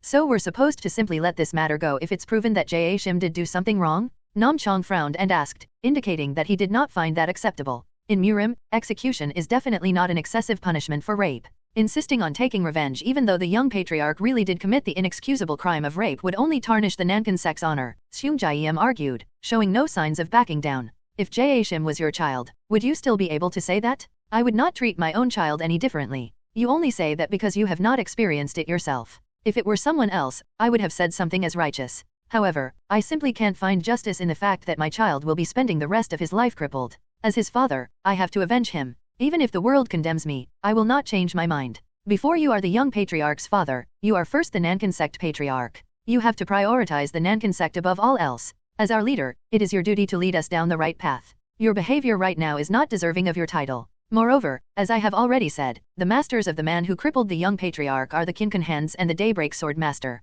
Even with our sect's entire force, it will still be difficult to defeat them. To make matters worse, the Baek Sword sect's young patriarch and the Sunset Sword are also with them at Dayun Valley. If they help the Kinkenhans and the Daybreak Sword Master, we will find ourselves in an even more difficult situation. I will ask the Guangdongjin family for help. With all due respect, I doubt the Guangdongjin family would be willing to help us once they have learned about what happened. Even without the circumstances, I still doubt they would. They simply won't gain anything from helping us, and they also have to conserve their forces. We have to find a way to make the Guangdongjin family move. Are you trying to deceive the Guangdongjin family? If they learn of this, they certainly would not stay still. In the worst-case scenario, our entire sect could even be wiped from existence. Wait, don't tell me, are you saying that you do not care what happens to the Nankan sect for as long as you get to avenge the young patriarch? Nam Chong couldn't answer. After all, Seung Jae-im had a point. I know full well how you feel, Patriarch Yeon. However, this is not something that we can solve with our emotions. For now, we should investigate the rumors about the young patriarch. If we find out that the man was telling the truth, then we will have to lay this matter to rest. What if it's not true? We will have to avenge the young patriarch even if it means the Nankan sect's eradication. Even I will put my life on the line to achieve that. Fine, let's do it your way. I hereby give you the responsibility of investigating all the matters related to the young patriarch. Understood. Thank you for making this hard decision for the sake of the Nankan sect. There is nothing to thank me for. I am simply making decisions with the Nankan sect's best interests in mind. On the contrary, I should be the one thanking you. Your honest advice has allowed me to regain control of my emotions. Without you, I would have already committed unforgivable sins against the Nankan sect. I believe you would have made the right decision even without my guidance, Patriarch Yeon. Anyway, I will be taking my leave now. I have to investigate the matters regarding the young patriarch. Go on. Nam Chong sent Seung Jae-im on his way, then fell into deep thought. Yeon Jae-shim could not just leave Cho Woo-kyung be. After all, that man was the one who crushed both his legs, ultimately forcing him to live as a cripple for the rest of his life.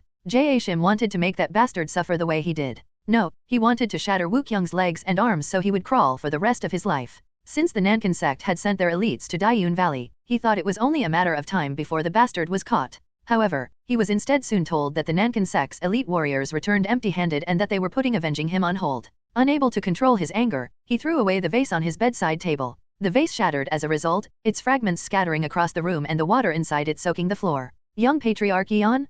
Please calm down, Note Gang, Jae-shim's retainer, pleaded. Do I look like I can do that? They're planning on leaving that bastard alone and investigating me instead. What do they plan to do after? What's so wrong with touching a hillbilly bitch? Is that more important than me turning into a cripple? Jae-shim asked, still enraged. He clearly couldn't reflect on his own crime. We should rightfully take revenge for you, young Patriarch Yeon. Tae-gang tried to appease Jae-shim. Do you have any good ideas? As it turned out, that bastard's masters are the Kinkenhans and the Daybreak Sword Master. Kinkenhans? Daybreak Sword Master? Who are they? Martial arts masters who played an active role during the war against the Hellblood Demon sect. Back then, they were already strong enough to be considered part of the 100 Central Plains Masters. So the sect is giving up on revenge because they fear those two. That's not all. The Baek Sword sect's young patriarch and the Sunset Sword, one of the 4 peerless wanderers, are said to be with them. In all honesty, even if the entire Nankan sect charges at them, we would not be able to do anything to them. Are you saying that it's only right to give up on avenging me? Jae-shim screamed. No, I'm just saying that the only way you can get revenge now is to make the Guangdongjin family step in. You do have a point, but will they even take action? Under normal circumstances, they wouldn't really meddle with this matter since doing so wouldn't bring them profits. However, if we inform them that the Baek Sword sect are looking for the Kinkenhans and the Daybreak Sword Master, they will probably be forced to act. What do you mean? The Baek Sword sect's power soared steeply when their patriarch and young patriarch advanced into the Absolute Realm, and the 4 peerless wanderers, who are powerful martial arts masters from the previous generation, joined their sect as venerable elders. The Baek Sword sect's growth likely does not sit well with the 7 great families. However, since they cannot justify keeping the Baek Sword sect in check and the 9 Celestial Demons sect has been causing trouble, all they can do right now is observe. Get to the point, will you? The Baek Sword sect's young patriarch are likely looking for the Kinkenhans and the Daybreak Sword Master to invite them to their sect. If those two join their sect following the 4 peerless wanderers, the Baek Sword sect will become a big threat to the 7 great families. Consequently, the Guangdongjin family will find it hard to just sit still and watch. Are you saying that they will try to stop the Kinkenhans and the Daybreak Sword Master from joining the Baek Sword sect? That's right. They will most likely try to recruit the Kinkenhans and the Daybreak Sword Master into their ranks instead as well. Won't that make it even more difficult to get my revenge? If the Kinkenhans and the Daybreak Sword Master joined the Guangdongjin family, it would become practically impossible to take revenge on Woo-kyung since he was their disciple. Let alone taking revenge, Jae-shim should instead worry about whether Woo-kyung, who would then have the power of the Guangdongjin family backing him, would ask him to pay for his crime. No, the Kinkenhans and the Daybreak Sword Master will definitely not join the Guangdongjin family. If they were going to do that, they would have already joined the 7 great families long ago, Tae-gang responded, reassuring Jae-shim. Wouldn't that be the same for the Baek Sword sect? I'm not sure what trick the Baek Sword sect played to recruit the 4 peerless wanderers, so recruiting the Kinkenhans and the Daybreak Sword Master into their ranks remains a possibility. However, if they do join the Baek Sword sect, the Guangdongjin family will most likely take action to prevent the Baek Sword sect from becoming stronger. To that end, they will use the fact that the Kinkenhans and the Daybreak Sword Master's disciple harmed the Nankan sect's young patriarch as a valid justification. We are, after all, their vassal family. That seems plausible, but there's no guarantee that the Guangdongjin family will make a move. That's true, but given the current situation, that's the only thing we can count on. Fine. I want you to personally head to the Guangdongjin family and try to persuade the Guangdongjin family's young patriarch. Understood.N/O/vel/B/JN.C//OM. I will put my faith in you. I will do my best. Tae-gang bid Jae-shim farewell and left his residence. After making all the necessary preparations, he traveled to the Guangdongjin family's manor. The Guangdongjin family, one of the 7 great families, accumulated enormous wealth through overseas private trades. Using that wealth to grow their martial prowess, they now had the largest number of martial artists among the 7 great families. However, they weren't only strong in number. Among their ranks were 5 Absolute Realm Masters, who were collectively known as the 5 Peerless Tyrants, and 18 Upper Peak Realm Masters known as the 18 Peerless Dragons. Although the Great Namgang family was considered the strongest among the 7 great families, the Guangdongjin family was by no means inferior to them. The only reasons the Great Namgang family and Hebei-peng family stood above them were the fact that they were not a prestigious family rich in heritage and that their martial arts masters from the previous generations were no longer on active duty. However, with the current trend, the Guangdongjin family could certainly suppress the Great Namgang family and the Hebei-peng family to stand at the top of the 7 great families. Either way, the Guangdongjin family was clearly in their greatest era of prosperity since the inception of their family. Guangdongjin family patriarch Jin Mu-wei, the man considered to be the reason behind their prosperity, was currently having a meeting with Guangdongjin family young patriarch Jin Kyungjun. What's going on? I discovered an important piece of information. What would that be? I heard that the Kinkenhans and the Daybreak Sword Master are currently living in seclusion at Daiyun Valley of Mount Nankan. I see. What about them? Well, I heard that the Baek Sword sect of Zhejiang province sent people to Mount Nankan to recruit those 2. They have already successfully recruited the 4 peerless wanderers. If they manage to bring the Kinkenhans and the Daybreak Sword Master into their ranks as well, the Baek Sword sect will possess power great enough to make even the 7 great families think twice about messing with them. Where did you obtain such information? This information came from the Nankan sect's young patriarch. The Kinkenhans and the Daybreak Sword Master's disciple has crippled him, so he likely gave me this information to get revenge. He probably thinks we would eliminate the Kinkenhans and the Daybreak Sword Master to prevent the power of the Baek Sword sect from growing. He likely does. The young patriarch of that vassal family of ours dare take advantage of their owners, huh? I can't just leave them alone. Mu-wei felt the need to tighten the discipline of their vassal family. Though it is upsetting, we obtained a good piece of information thanks to him, Kyungjun said, thinking that it was not a big deal. Tell me what you think. We still don't know whether the Kinkenhans and the Daybreak Sword Master will accept the Baek Sword sect's offer, but if they reject it, then we wouldn't have any problems. However, if they do accept, then we will have to make a decision. What decision would that be? Whether we will just stand by and watch as the Baek Sword sect's Absolute Realm Masters increase in number or take this opportunity to cut the problem by the roots. Are you saying that we should eliminate the Baek Sword sect's young patriarch? The Baek Sword sect's young patriarch has already reached the Absolute Realm even though he is still just 23 years old. With so much potential left in him, his growth comes a terrifyingly endless number of possibilities. In all honesty, it does not really matter if the Baek Sword sect recruits the martial arts masters of the previous generation. What worries me is their young patriarch. If he advances into the Supreme Realm, the Baek Sword sect will be able to surpass even the 7 great families. Are you implying that we should get rid of him before that happens? That's right. If we let him grow even stronger, we will no longer have a chance to do that. Nevertheless, we cannot take action without proper justification. Moreover, if the Kinkenhans and the Daybreak Sword Master accept the Baek Sword sect's proposal, then we will have to face 4 Absolute Realm Masters. To guarantee victory, we will have to deploy all 5 Peerless Tyrants, which is by no means simply to do. Mu-wei expressed his reluctance. As Mu-wei said, dealing with 4 Absolute Realm Masters would not be a problem if they deployed the 5 Peerless Tyrants and the 18 Peerless Dragons. However, they couldn't just mobilize such high-ranking forces without sufficient justification. Can't we just make our own justification? The Kinkenhans and the Daybreak Sword Master's disciple crushed the legs of the Nankan sect's young patriarch and ran away when the latter caught the former trying to rape a woman. To resolve the injustice that the Nankan sect suffered, we tried to ask the Kinkenhans and the Daybreak Sword Master's disciple to pay for his sins. However, rather than cooperating with us, the Kinkenhans and the Daybreak Sword Master attacked us instead. The Baek Sword sect's group helped them, so we had no choice but to kill them. What do you think of that story for our justification? Dead man told no tales. If they killed everyone, then anything they said afterward would become the truth. That was why it was often said that history was written by the victors. Mu-Wei thought Kyungjun wasn't wrong, but he couldn't help but feel as if it was wrong to do what their young patriarch was suggesting. We cannot decide on this matter arbitrarily.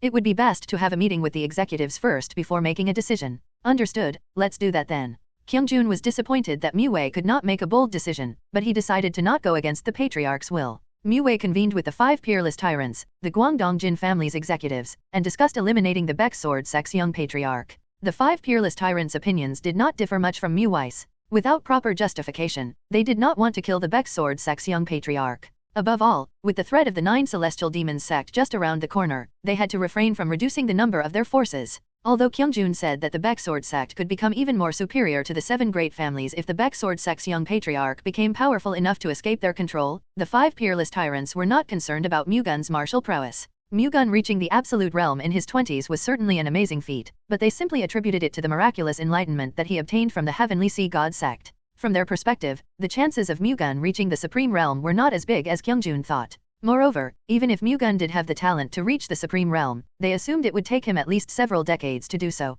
The 5 peerless tyrants were also absolute realm masters, so they knew what it required to reach the supreme realm better than most. It took them decades to reach the absolute realm. Moreover, even though they were putting constant effort into reaching the supreme realm, it was still far from their grasp. Thinking Mu-Gun would not be much different from them, they found no reason to be wary of the man. In the end, they decided not to attack Mu-Gun's group. Lacking the authority to change the decision they came to in the executive meeting, Kyungjun was left with no other choice but to accept it for now. Back at his residence, Kyungjun couldn't stop thinking about Baek Mu-Gun becoming a source of great trouble if left alone. Kyungjun wanted to eliminate him somehow while he still had the chance, but he couldn't do anything with his strength alone. The upper brasses had to take action. Grandfather might agree. Kyungjun suddenly remembered Jin Guangshan, his grandfather. Guangshan was the former patriarch of the Guangdong Jin family and was one of the 7 saints, who were considered living legends in Murim. Thinking Guangshan would help him, Kyungjun went straight to his residence. Grandfather? Oh, my precious, eldest grandson has come to visit me without me calling for him? Will the sun rise from the west tomorrow? Guangshan teased and welcomed Kyungjun, who rarely looked for him. I apologize for not visiting you often. I have been so concentrated on my martial arts training that I could not find the time. Is it because you can't find the time or because you simply don't have the heart to? This grandfather of yours does not want much. All I ask is that you have a cup of tea and a meal with me from time to time. I understand. Starting today, I will stop by more often to drink tea and have a meal with you, grandfather. You said the same thing last time, did you not? I'm serious this time. Was what you said back then a lie, then? Guangshan joked. That's not it anyway, I really will start visiting you more often from now on, Kyungjun replied awkwardly. Alright. Now, what brings you here today? Guangshan changed the subject. You are speaking as if I only look for you when I need you. That seems to be the case most of the time. Did you visit me for no reason? Not exactly. That's what I thought. So, what can this old man do for you? It's for the sake of the Guangdong Jin family. What is it that you are speaking so pompously about? You are making me anxious. Guangshan could sense that something was up. Please don't joke around. This is a really serious problem. Kyungjun sounded stern. Did I say that it was not? I'm listening intently. Now, tell me, what is this serious problem that you seem so worried about? In response, Kyungjun told Guangshan about Mu-Gun and the matters related to him. He also spoke bluntly about why he wanted to eliminate Mu-Gun.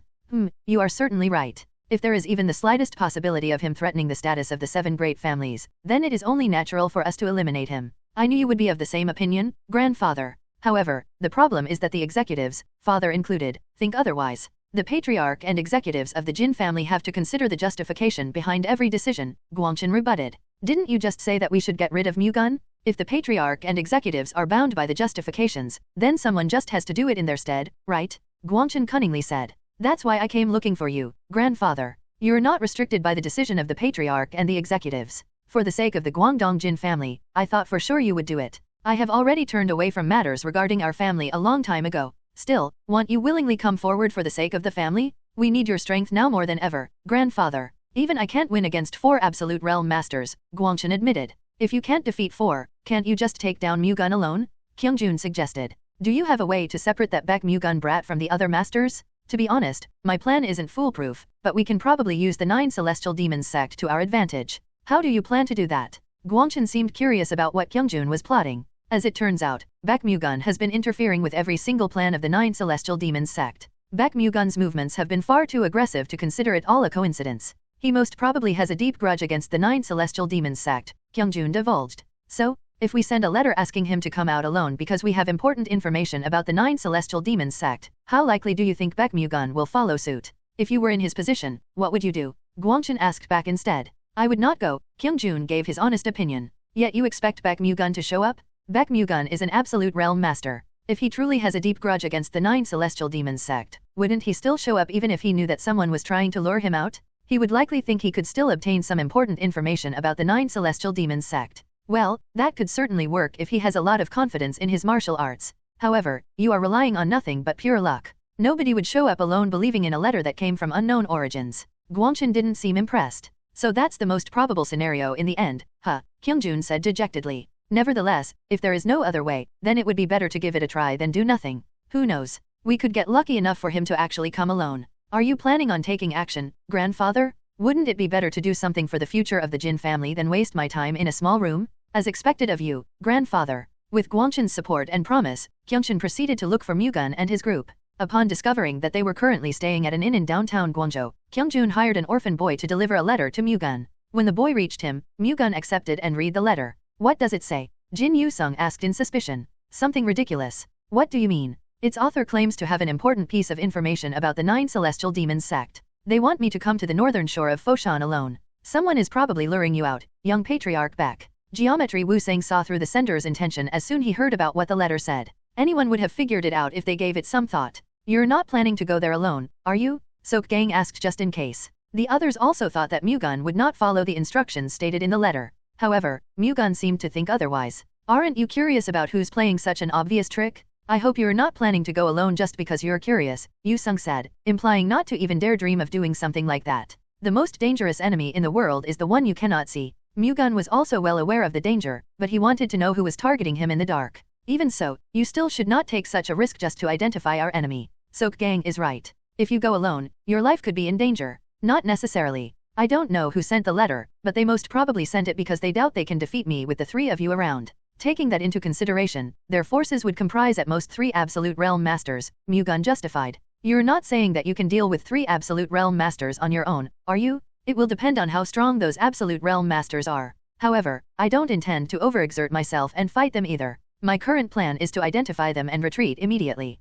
If I put my mind to it, they will never be able to catch me no matter how many absolute realm masters they send at me. So you plan to go alone, then? My old friend, the Heavenly Thunder God's swordsman, also did everything alone until the day he no longer returned to us. I don't want to go through that again. If you still insist on going, then we, the 4 peerless wanderers, will leave the Baek Sword sect. After all, there would no longer be any reason for us to stay. Yu-sung was firm. Mu-Gun sighed softly when Yu-sung dissuaded him by bringing up his past life. Just this time, he decided to listen to Yu-sung. Okay, I will follow your will, venerable elder. Really? You're saying that now just to sneak out later, are you? I promise not to go. Good thinking, Yu-sung said in relief. That's right. We know how strong you are, but it's still too dangerous to go alone. I don't know who they are, but they're bound to reveal their tales. Let's just wait until then. Sok-gang and Wu-sang were also pleased with Mu-Gun's decision. Mu-Gun found it a pity that he could not confirm the enemy's identity, but his heart warmed up when the 3 appeared to be sincerely worried about him. With Kyung-jun's grand plan destroyed, Guangchen waited for Mu-Gun for more than 2 hours at the northern shore of Foshan, then returned to the Guangdong Jin family empty-handed.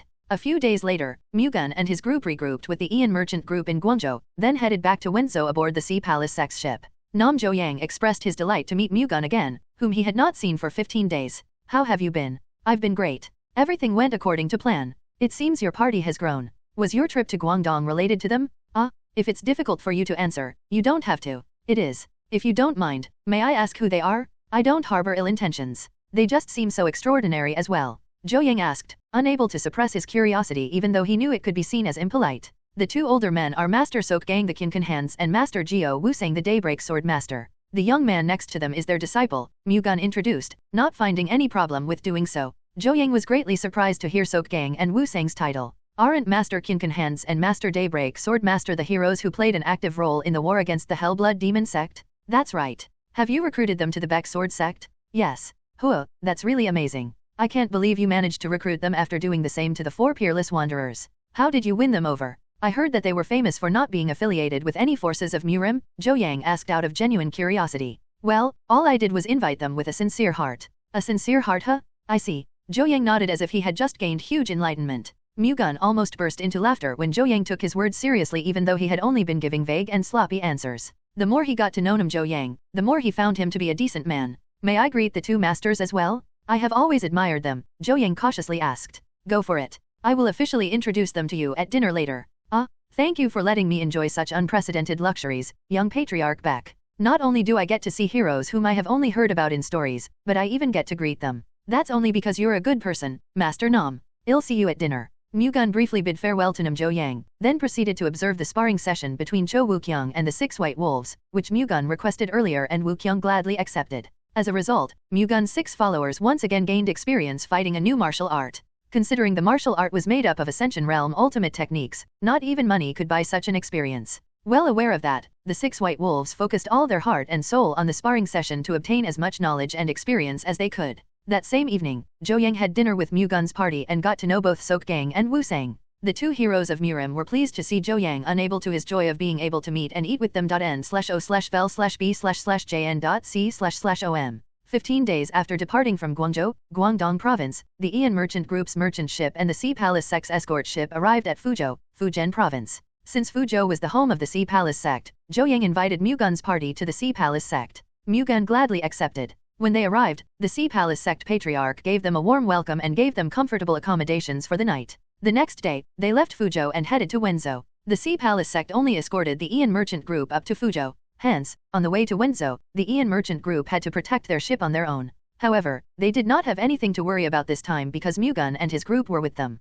6 days after departing from Fuzhou, they safely arrived at Wenzhou. Mu-Gun returned to the Baek Sword sect as soon as they reached the port. Upon arrival, he took Sok-Gang and Wu-Sang to Baek Shinsang. Welcome. I am Baek Shinsang, the Baek Sword sect's patriarch. It's an honor to have such distinguished martial artists join our sect. Shinsang did not expect Sok-Gang and Wu-Sang to join the sect, so he couldn't help but be surprised to meet them. Nevertheless, he cupped his fist and formally greeted the two. Although we are your seniors in Murim, you are our superior now that we have joined the Baek Sword sect, Patriarch Baek. Hence, you don't have to be so polite. It is only natural for me to greet you politely. You are our venerable elders. For that reason, even I, the Patriarch, have to treat you with respect, Shinsang insisted. I am uncertain whether we old men deserve such a great position. If you two do not deserve it, then no one in Murim does. Haha, you are flattering us too much, Patriarch Baek. Anyone who knows what you've done for Murim will and should think the same way, Shinsang said. I am very grateful that you see us in such high respects. I should be the one thanking you for willingly joining the Baek Sword sect as venerable elders.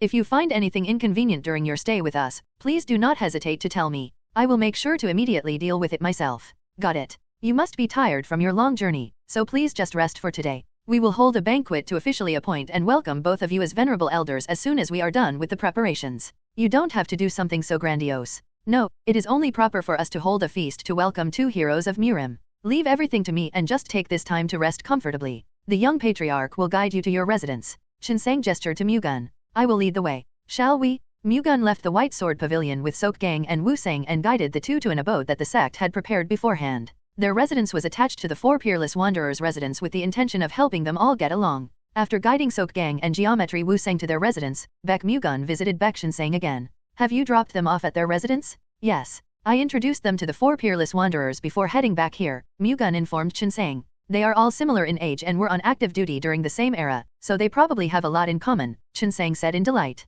They have never met in person before, but they are well aware of each other's reputation and have similar personalities. They will likely find it easy to bond. That's a relief. It would be a big problem if the venerable elders fail to get along with each other. That won't happen, so don't have to worry, Mu-Gun reassured Shinsang. All right. Did anything unprecedented happen in Guangdong Province? We hunted a divine beast called the Three-Headed Centipede on Mount Nankan. The Three-Headed Centipede? As its name suggests, it was a centipede that was over 50 feet long and had 3 heads. How did you find it? Our new venerable elders had their hearts set on slaying it, so I accompanied them. They took the beast core, didn't they? The Three-Headed Centipede had not 1 but 3 beast cores. I took 1, and the 2 venerable elders took the other 2. Did you just say it had 3 beast cores? Shinsang asked in surprise. Yes. Each head had 1. Mu-Gun further explained. That makes me wish it was 9-headed instead. We would have gotten 9 beast cores, Shinsang joked. That would have made it harder to hunt. Despite the 2 venerable elders' martial prowess, they failed to take down the Three-Headed Centipede multiple times. Mu-Gun sounded nervous, which served as a testament to how strong the divine beast was.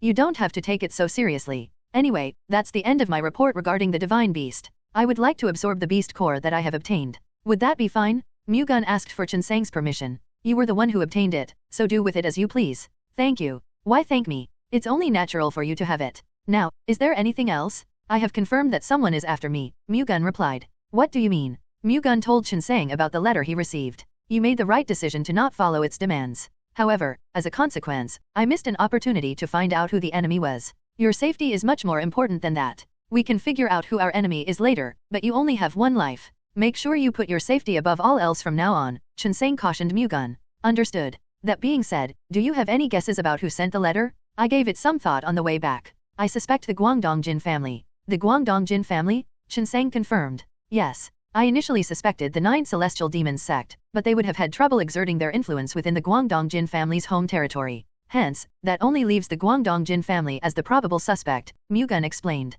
We don't have any particular grudge against them, though. Why would the Guangdongjin family suddenly target you? Shinseng was not convinced. The Guangdongjin family no, the entire 7 great families would not allow other forces to surpass their power. If the Guangdongjin family found out that I had recruited the 2 venerable elders, they would have treated this matter seriously enough to find a way to prevent our sect from growing any further. That resulted in a plan to eliminate me. However, if the Guangdongjin family does intend to get rid of you, would they have really gone with such an obvious trick? Despite how strong you and 3 of the vulnerable elders are, if they put their minds to it and mobilized all their forces, it would not have been difficult to wipe your entire group out. They could have easily gotten rid of you and anyone who could act as a witness. Shinseng doubted the Guangdongjin family would try to use such an obvious bait. The Guangdongjin family probably had trouble doing that. They would have to deploy the 5 peerless tyrants to get rid of me and the 3 venerable elders who were with me. Hence, even if they succeeded, it would have spread that they caused the incident. In that situation, they would not be able to avoid harsh criticisms from Murim, especially with the looming threat from the 9 celestial demons sect. For that reason, they most likely tried to get rid of me with only the minimum number of forces required. If that's not the case, then there's also the possibility that some of their members acted arbitrarily. In any case, it seems we now have to be wary of the Guangdongjin family. It's not just them. We have to keep an eye on the entire 7 great families, Mu-Gun said. I'm not sure about the others, but wouldn't it be fine not to keep our guard up around the great Namgang family since we will be connected to them through marriage? On the contrary, we should be wary of them the most. The great Namgang family will try to somehow control us through our marriage with them. If so, then I fear our marriage with the great Namgang family will be rendered useless, Shinseng replied, clearly concerned. Don't worry too much. Lady Namgang has made up her mind to cut ties with the great Namgang family to become my wife. For as long as she does not bear any ulterior motive, the great Namgang family won't be able to exert any influence on us. Moreover, with the recruitment of 2 new venerable elders, our power has grown strong enough to prevent the great Namgang family from treating us recklessly. We have nothing to lose from our connection with them, so there is no reason for us to listen to them either. Okay, I got it. Anyway, be more careful in the future. Be it the 7 great families or the 9 prominent sects, they will certainly aim for you. Understood. That aside, Lady Namgang has probably departed from the great Namgang family's manor by now. Shinseng wondered where Lady Namgang was. Mu-Gun and Namgang Hyun-ah's wedding was 20 days away. Mu-Gun normally would have picked up Hyun-ah, but due to the distance between the Baek Sword sect and the great Namgang family, Mu-Gun didn't personally go. Instead, 20 days ago, White Leopard Squad leader Baek Su-kwang and 20 Baek Sword Corps martial artists left Wenzhou to pick her up on his behalf. As per their schedule, they should have left the great Namgang family's manor and were on the way to Wenzhou by now. Mu-Gun smiled gently when he recalled Hyun-ah's beauty. He could not wait to see and embrace her. That smile on your face tells me you really like Namgang Hyun-ah. That's why I want to marry her. How do you feel about the marriage itself? Shinseng asked. I feel happy and fortunate. I get to marry the woman I love, after all. Mu-Gun had reincarnated several times, but he had never once gotten married. It was not because he could not do it, however. Rather, he simply did not have the confidence to face his wife or children upon reincarnating again, especially since they would have grown up or even died by then. He had met, loved, and wanted to spend the rest of his life with the many women he had met in his previous reincarnations. He wanted to have children who looked just like him and the women he loved. However, he could not bear to do it, and that was his biggest regret. Fortunately, there was no longer any need for him to worry. His current life was the last he would get from the 9 Lives Reincarnation Spell. He would not reincarnate anymore after this. Hence, he no longer hesitated to get married and have children. To a certain extent, his inability to be satisfied with dating and marrying just one woman could be attributed to his desire to compensate for what he could not have in his past lives. Either way, Mu-Gun was extremely excited about his marriage to Hyun-ah. After all, it was considered the final step in one's relationship with their beloved, and he had never gotten this far before. I'm suddenly getting worried about this. I'm concerned you will be so engrossed with the newlywed lifestyle that you will start neglecting your responsibilities as our young patriarch, Shinseng joked. Father, that sort of thing won't happen, so don't worry. It's a joke, you brat. Anyway, did anything happen while I was away in Guangdong province? Mu-Gun changed the subject. There was one thing. Some of the small martial clans that joined the Zhejiang Martial Alliance suffered from the tyranny of evil sects. They are now requesting the Zhejiang Martial Alliance to deliver justice to those evil sects. Zhejiang province wasn't only inhabited by righteous factions. It also had evil sects scattered through its lands, all of which were led by Shaoxing's Black Sword Gang. Their forces were inferior to the 10 clans of Zhejiang, but that did not mean they could be treated lightly. Although the 10 clans of Zhejiang could annihilate them if they decided to, doing so would mean they would also suffer casualties. Not wanting to take unnecessary losses, they left the evil sects alone. The evil sects' forces had never invaded the 10 clans of Zhejiang's territories either, giving the latter no justification to eliminate them. However, they didn't treat smaller martial clans the same way. Befitting the makings of an evil sect, they executed various tyrannical acts on the small martial clans, who were weaker than them. In response to their tyranny, the small martial clans turned to the 10 clans of Zhejiang for help. Not wanting to suffer losses, the 10 clans of Zhejiang refused to fight the evil sects. The story was different now, however. The small martial clans had joined the Zhejiang Martial Alliance, which meant the Zhejiang Martial Alliance was now obligated to protect them. Initially, the evil sects in Zhejiang province shrank away from their common practice when they found out that the small martial clans had joined the Zhejiang Martial Alliance. However, over time, the habits they tried to suppress began to resurface. They began to tyrannize over the small martial clans again for their own benefit, and the small martial clans asked for help from the Zhejiang Martial Alliance. "What do you intend to do?" Mu-Gun asked. "After discussing it with the 10 clans of Zhejiang, we decided to take this opportunity to finally punish those evil sects." "That's good. I have actually been planning to get rid of them." "What about the designation of responsibilities?" "A total of 7 evil sects pose a threat in Zhejiang province. Each of our allies was assigned to an evil sect based on their forces and geographical location. However, as the Zhejiang Martial Alliance leader, I decided that we should be the ones to wipe out the Black Sword Gang, the largest force among the evil sects." The Black Sword Gang was based in Shaoxing. Hangzhou's Baiok Sword Manor or Ningbo's Mei household were closer to Shaoxing, so they normally would have been tasked with eliminating the evil sect. However, since the Black Sword Gang had the largest force, the Baek Sword sect decided to handle them instead. Mu-Gun agreed with that decision. As the Zhejiang Martial Alliance leader, he thought it was only natural for them to take on the biggest threat. N/O/vel/B/jn.C//OM. "When will we start the operation?" Mu-Gun asked. "We can't spill blood ahead of a celebration. Hence, we plan to proceed after your wedding. Since I will be personally taking command of this battle anyway, you don't have to worry about anything." "You will, father?" Mu-Gun was surprised. "I can't just leave everything to you, can I? This decision is final, so just focus on your marriage," Qinsang assured Mu-Gun. "Understood." Even though the Black Sword Gang was the largest evil sect in Zhejiang province, they were not a threat to Qinsang, an absolute realm master. Hence, Mu-Gun did not object to the decision. After his meeting with Qinsang, Mu-Gun left the White Sword Pavilion and headed to the Flower Honor Manor. When he arrived, he had hot intercourse and spent time catching up with Dan Seolyang, whom he had not seen for more than a month because he was away in Guangdong province. The next day, Mu-Gun traveled to Mount Yandang with the 6 white wolves, who carried the dried pieces of the 3-headed centipede, to deliver the divine beast's corpse to the Medicine King family and collect the spiritual pills that they had produced since the last time he visited them. Upon arriving at the Medicine King family's manor, he immediately met up with Sun Wupio and showed him the 3-headed centipede's dried corpse. "What do you think?" Mu-Gun asked Sun Wupio. "It's a material of the highest quality. It contains the energy of the 3-headed centipede, a divine beast, so it should produce outstanding effects when used to create spiritual pills. I'm confident it would also produce excellent effects as a medicinal ingredient." Sun Wupio sounded delighted. "That's a relief. I was worried it would be useless." "Of course not. Huge sums of money alone normally would not be enough to buy divine beast corpses. If you left it behind, you would not have heard the end of it from me." "Well then, please use the 3-headed centipede's corpse as you please, patriarchs and Wu.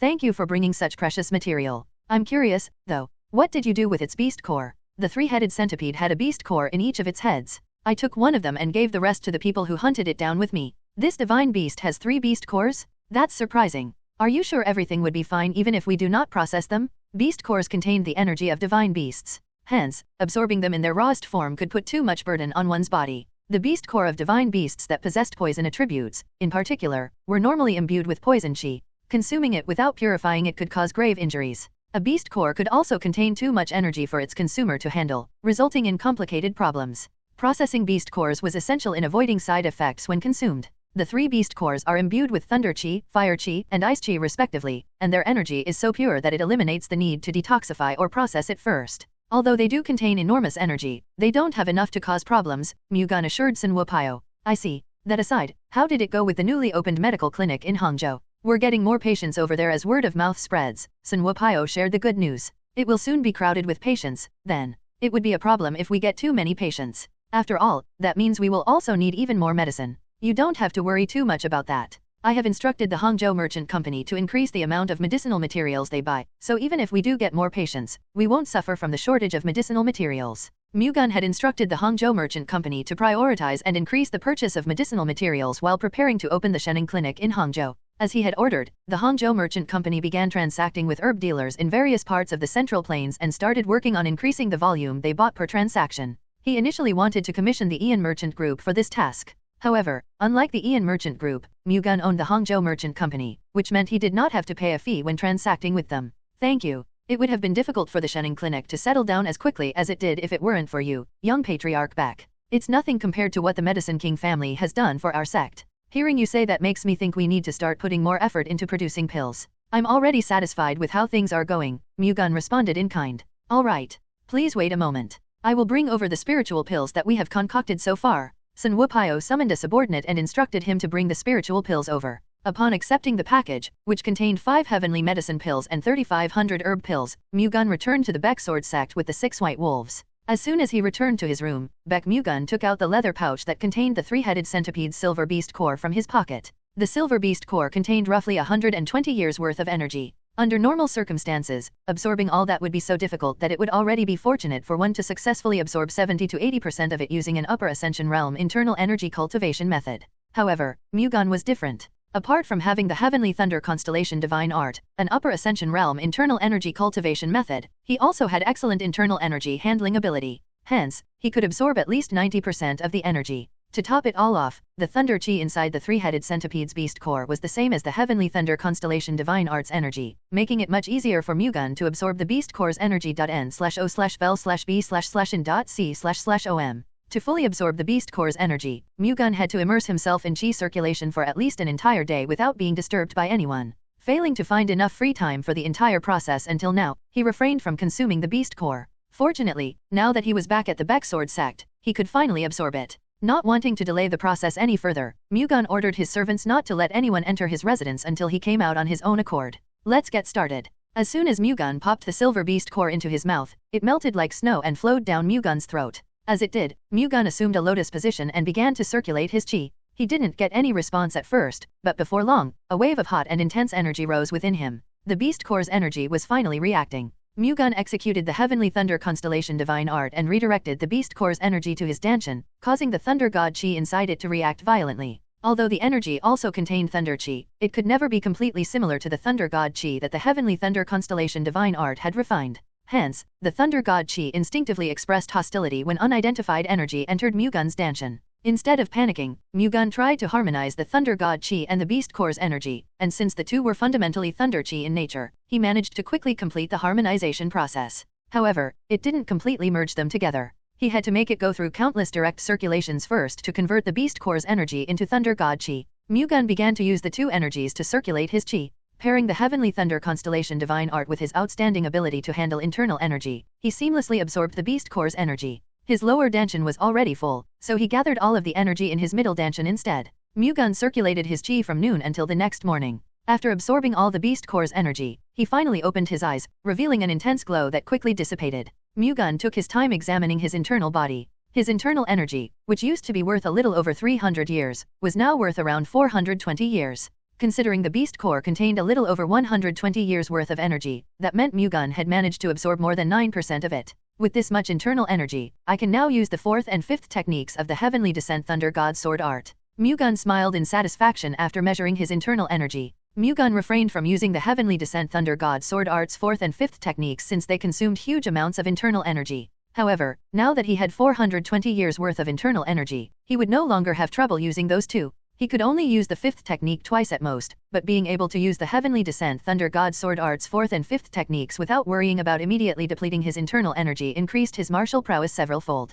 That was how strong those two techniques were. This makes me wonder if Cho Wukyung can properly absorb the beast cores, though. If the fire chi and ice chi beast cores also contained over 120 years worth of energy, then with Wukyung's current capabilities, he would have trouble fully absorbing them. Their energy could go on a rampage inside him and throw him into chi deviation with just one mistake. It was better to split and transfer their energy into spiritual pills before consuming them to safely absorb the beast cores. However, some of the beast core's energy would inevitably be lost in the process of concocting the spiritual pills. Consuming several spiritual pills instead of the entire beast core all at once could also build up a tolerance to them. That would result in a significant decrease in the amount of energy absorbed. It was at least better than suffering from chi deviation and becoming a cripple. Mu-Gun knew Sok-Gang and Geometry Wu-Sang would know the right thing to do, but just to be sure, Mu-Gun paid them a visit and told them his concerns. You don't have to worry about that. I will guide the energy myself to ensure nothing goes south, Sok-Gang reassured Mu-Gun. Just like Wu-Kyung, Sok-Gang also used the Kinkan Harmony body cultivation technique. Hence, he could divert Wu-Kyung's energy on his behalf.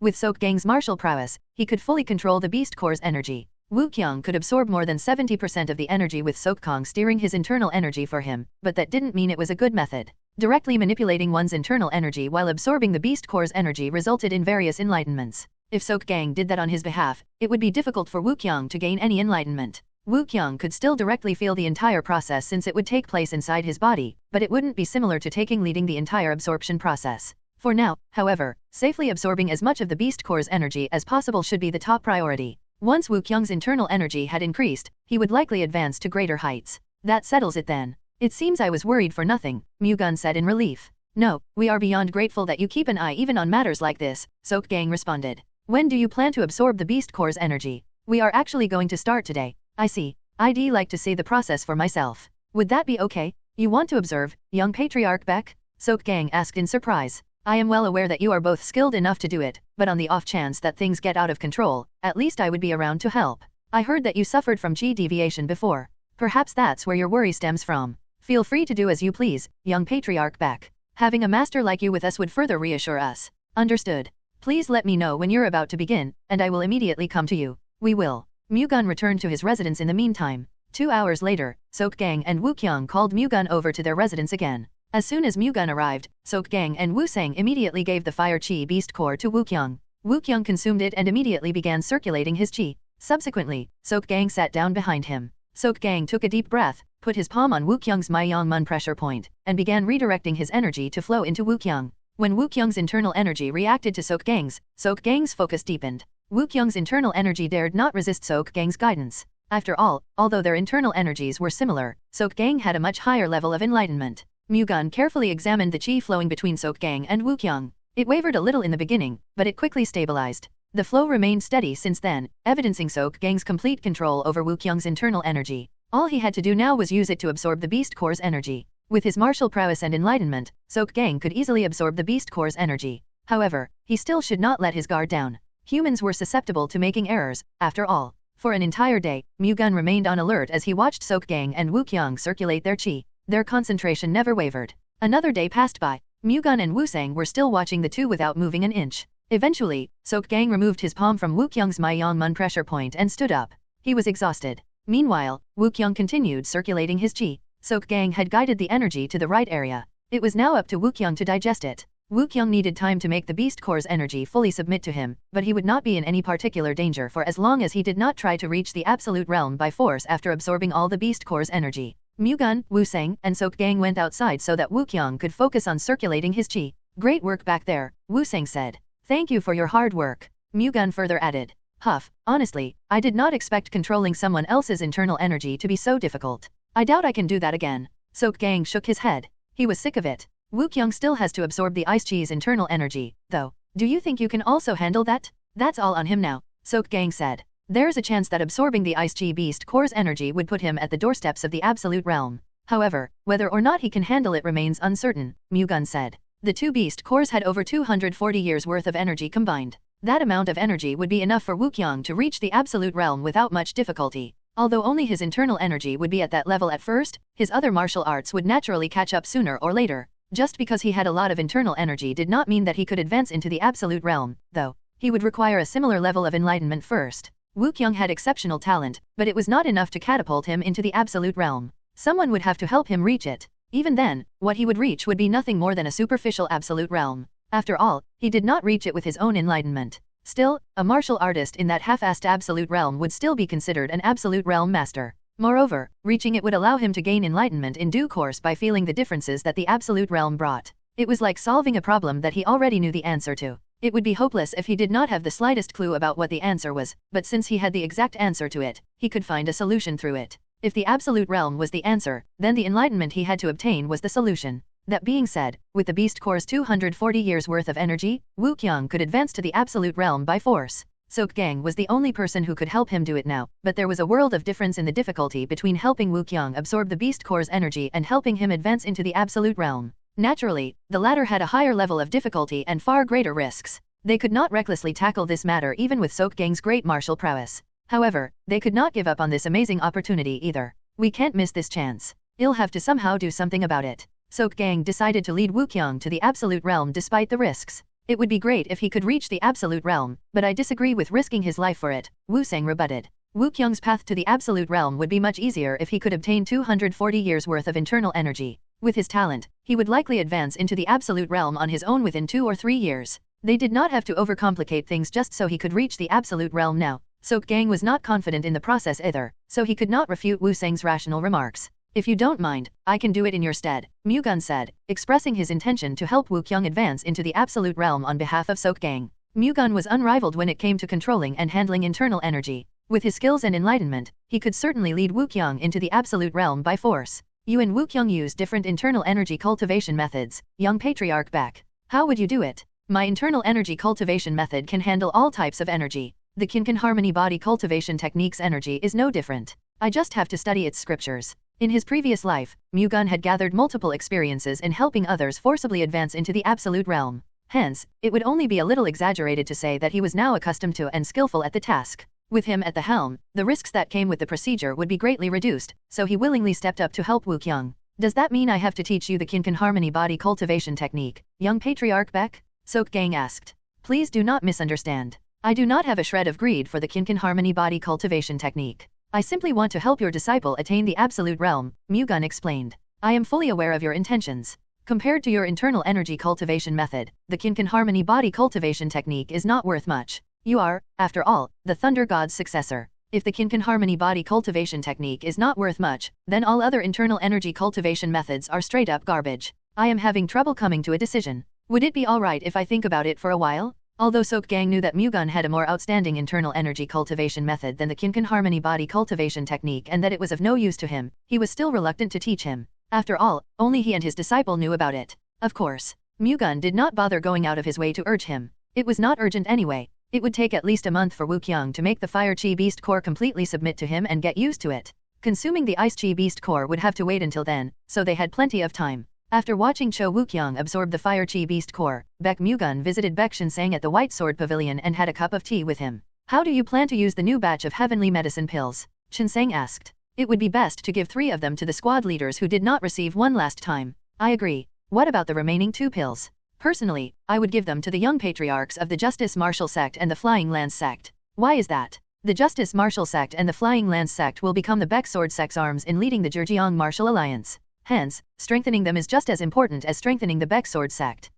I see what you mean. Still, wouldn't it be better to prioritize taking care of our sect's direct bloodline? I have been thinking of giving Yongwan and Jin Ryong a heavenly medicine pill each, Shinsang countered. Baek Yongwan, son of Baek Shinjiai, and Baek Jin Ryong, son of Baek Shinho, were the most talented individuals among the direct bloodline of the Baek family, second only to Mu-Gun. Shinsang wanted to develop their strength so they could help Mu-Gun in the future. Mu-Gun was aware of Shinsang's intention and also agreed to some extent that they should nurture the Baek family's bloodline. However, he thought that it would be difficult for the Baek Sword Sect to achieve true growth if they kept favoring the Baek family's bloodline. Although the Baek Sword Sect's development was also important, they should not be fixated on blood ties for them to truly grow. As the Zhejiang Martial Alliance leader, the Baek Sword Sect had to help the entire alliance grow stronger. Hence, Mu-Gun planned to evenly distribute the heavenly medicine pill between the Baek Sword Sect and the Zhejiang Martial Alliance. Since they had already agreed to give 3 of the Baek Sword Corps squad leaders a pill each, he thought that it was only right to use the other 2 pills to strengthen the Zhejiang Martial Alliance. After listening to Mu-Gun's explanation, Shinsang tapped the armrest of his chair with his finger and pondered for a moment. Fine. Let's do as you say, Shinsang eventually decided. You are the Baek Sword Sect Patriarch, Father. Please do what you truly desire. You don't have to go out of your way to agree with me, Mu-Gun firmly said. He had noticed that his father had been agreeing with his opinion for quite some time now. Although it was great to always have his way, Shinsang's opinion as the Baek Sword Sect Patriarch was also important. I am following your suggestion because I find it the best course of action as well. As you said, the development of the Zhejiang Martial Alliance is just as important as the Baek Sword Sect's growth. So, let's give the heavenly medicine pills to the acting patriarch of the Justice Martial Sect and the Flying Lance Sect. Mu-Gun's explanation made Shinsang realize that developing the power of the Zhejiang Martial Alliance was more urgent than progressing the growth of the Baek Sword Sect. The Baek Sword sect had 8 Absolute Realm Masters: Baek Mu-Gun, and the 6 Venerable Elders. On the other hand, the other 10 clans of Zhejiang didn't have a single Absolute Realm Master. Heavenly medicine pills alone would not be enough to create Absolute Realm Masters, but it could at least increase the number of their upper peak Realm Masters.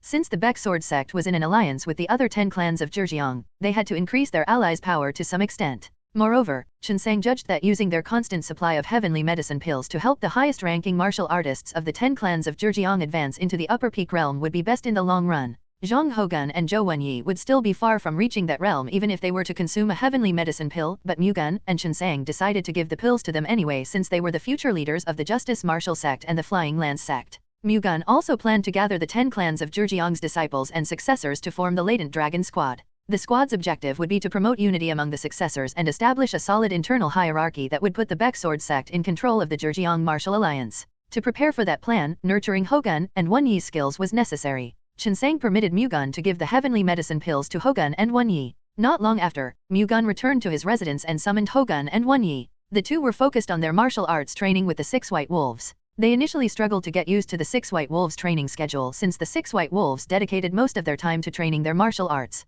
However, the two had since been immersed in martial arts training, which they thought was only natural. Their skills quickly progressed as a result. Noticing the improvements in their skills, the two became so excited that they devoted even more of their time to martial arts training. They now practiced martial arts all day without anyone telling them to. Hougun and Wenyi arrived at Mu-Gun's residence a little over 15 minutes after Mu-Gun sent someone to call them. "Welcome. Thank you. What could be so important that you had to summon us at this hour?" Hougun asked curiously. Mu-Gun was well aware that they were supposed to be training right now. The fact that he called for them anyway meant whatever they had to talk about was more important than martial arts training. After all, he normally did not disturb their training unless absolutely necessary. "I have something for you too." "Something for us? What do you think it is?" Mu-Gun played around. "Well, looking at your expression, it doesn't seem to be something bad," Wenyi said upon seeing the smile on Mu-Gun's face. "What is it? Stop beating around the bush and just tell us," Hougun urged. "Here, take it." Mu-Gun took out 2 leather pouches from his pockets and handed them to Wenyi and Hougun. The pouches contained a heavenly medicine pill each.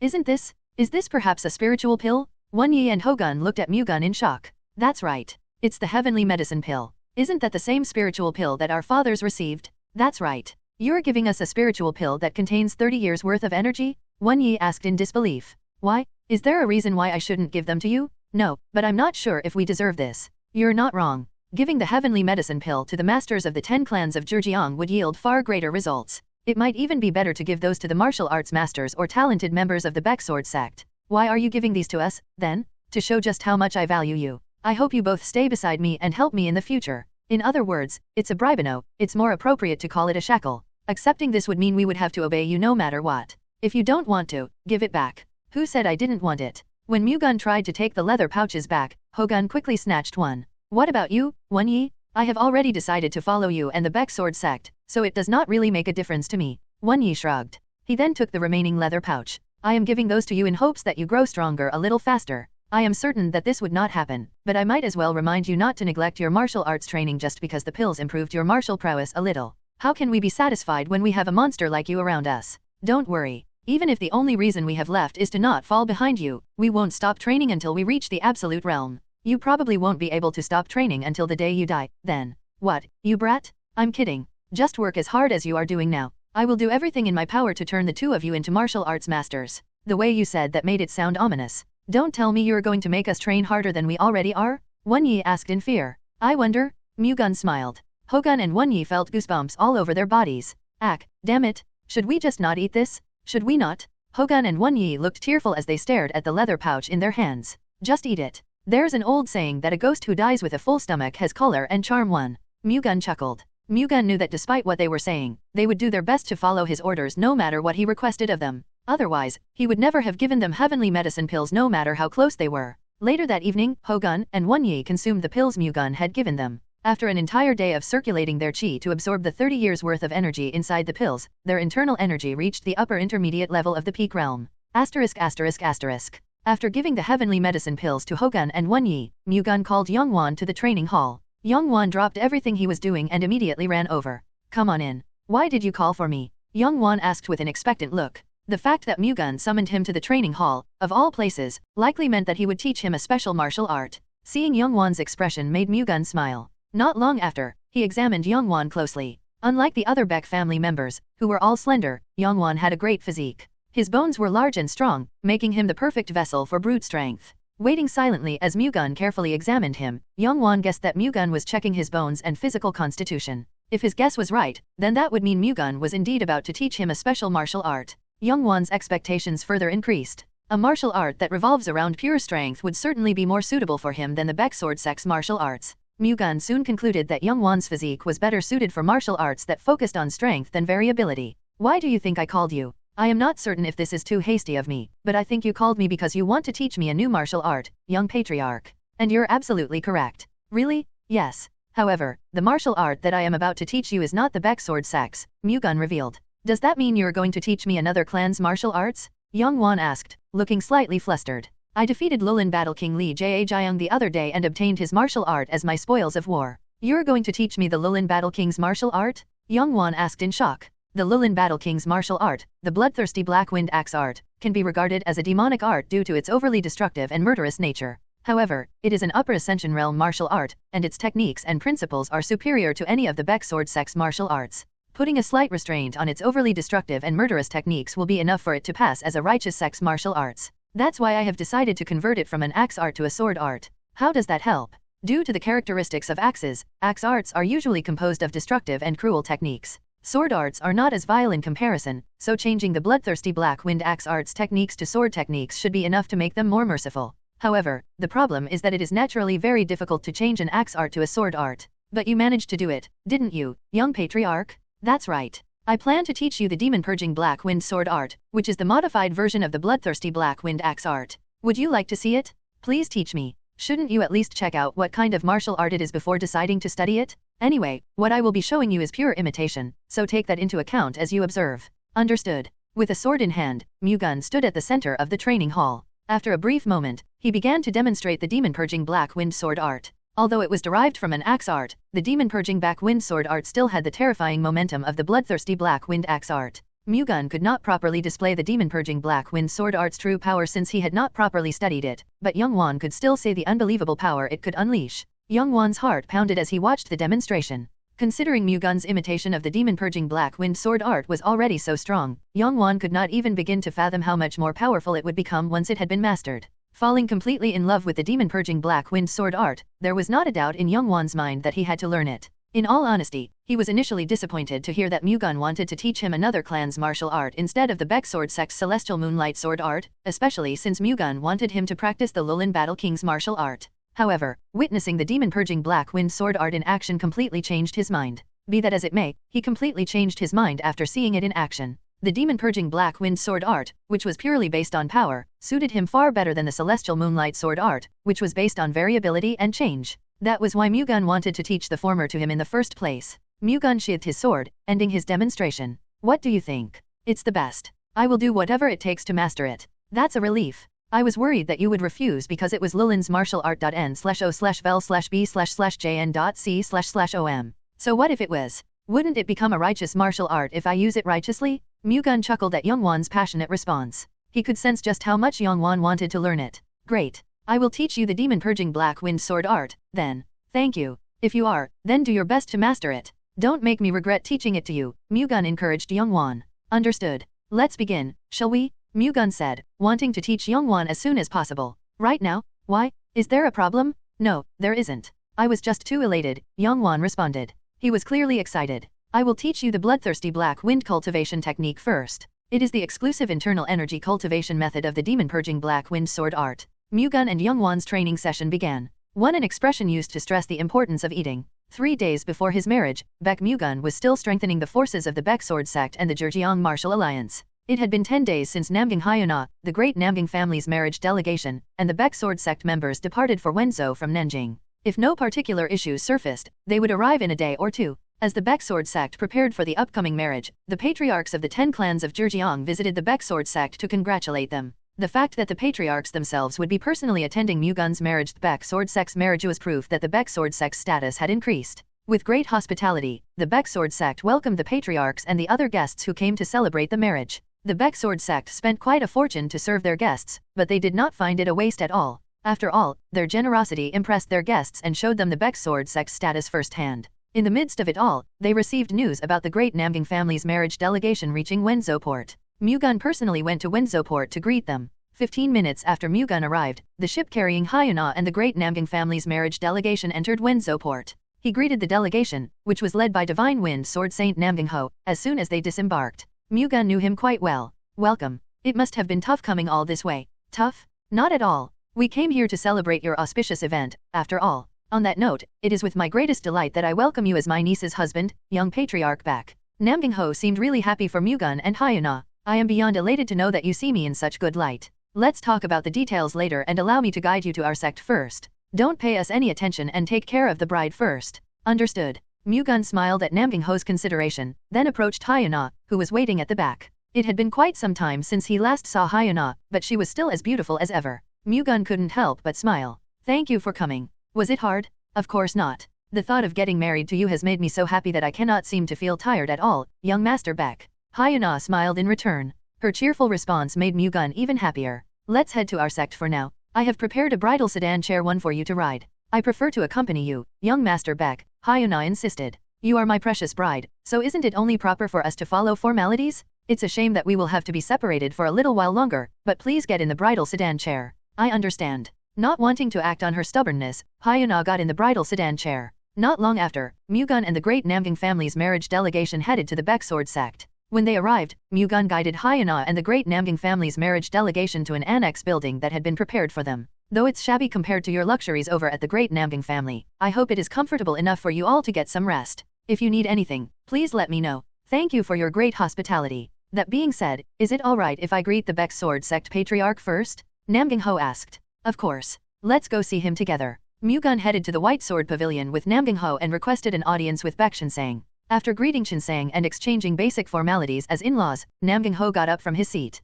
The next day, Mu-Gun and Hyuna's marriage was held. With all the preparations completed and the guests seated, Mu-Gun and Hyuna were dressed accordingly and guided to the ritual hall. After confirming that the bride and groom were ready, the host of the marriage proceeded with the wedding. They first conducted the wedding bow ceremony, a ceremony in which the bride and groom met face to face for the first time during the wedding and exchanged bows. The groom is entering, the host announced. Mu-Gun stood on the east side of the wedding bow mat, following the host's instruction. The bride is entering. After making sure that Mu-Gun was standing at the right spot, the host announced the bride's arrival. Subsequently, Hyuna, who was wearing an elegant wedding dress and a red veil, slowly walked into view with the help of a somo too. Since Hyuna could not see properly, the somo had to lead her to the west side of the wedding bow mat. The bow will now bow twice. With the bride and groom now standing in front of each other, the host proceeded with the ceremony. Hyuna bowed with the help of the somo, which signified the start of the wedding bow ceremony. Once done, the Hejin ceremony 3 began. With the help of the somo and an attendant, who was tasked with helping the bride and groom, the couple exchanged a nuptial cup of wine, signifying their pledge of eternal love, to end the ceremony. After the ceremony, Hyuna headed to the bridal chamber with the help of the somo, whereas Mu-Gun headed to the banquet hall to greet and thank the family members, relatives, and guests who came to celebrate their marriage. By the time he was done, it was already late at night. At the pestering of the guests, Mu-Gun left the banquet hall and headed to the bridal chamber. Mu-Gun drank quite a lot because he downed all the congratulatory liquor that the guests poured for him. However, he still walked straight on his way to the bridal chamber. He did not even look drunk in the slightest. Although the alcohol they drank was strong, Mu-Gun remained sober since he intermittently circulated his qi to expel the alcohol in his body. He usually didn't do this since there would have been no point in drinking otherwise, but today was different. He did not want to go to the bridal chamber while drunk. Ahem. Before he knew it, Mu-Gun had already arrived at the bridal chamber. He lightly coughed in front of the door to inform Hyuna, who was inside, of his presence. After a moment's delay, he asked, "May I come in?" "Come in," Hyuna immediately responded. Mu-Gun opened the door and went inside, finding Hyuna sitting modestly in front of a table of drinks and snacks with a red veil still covering her face.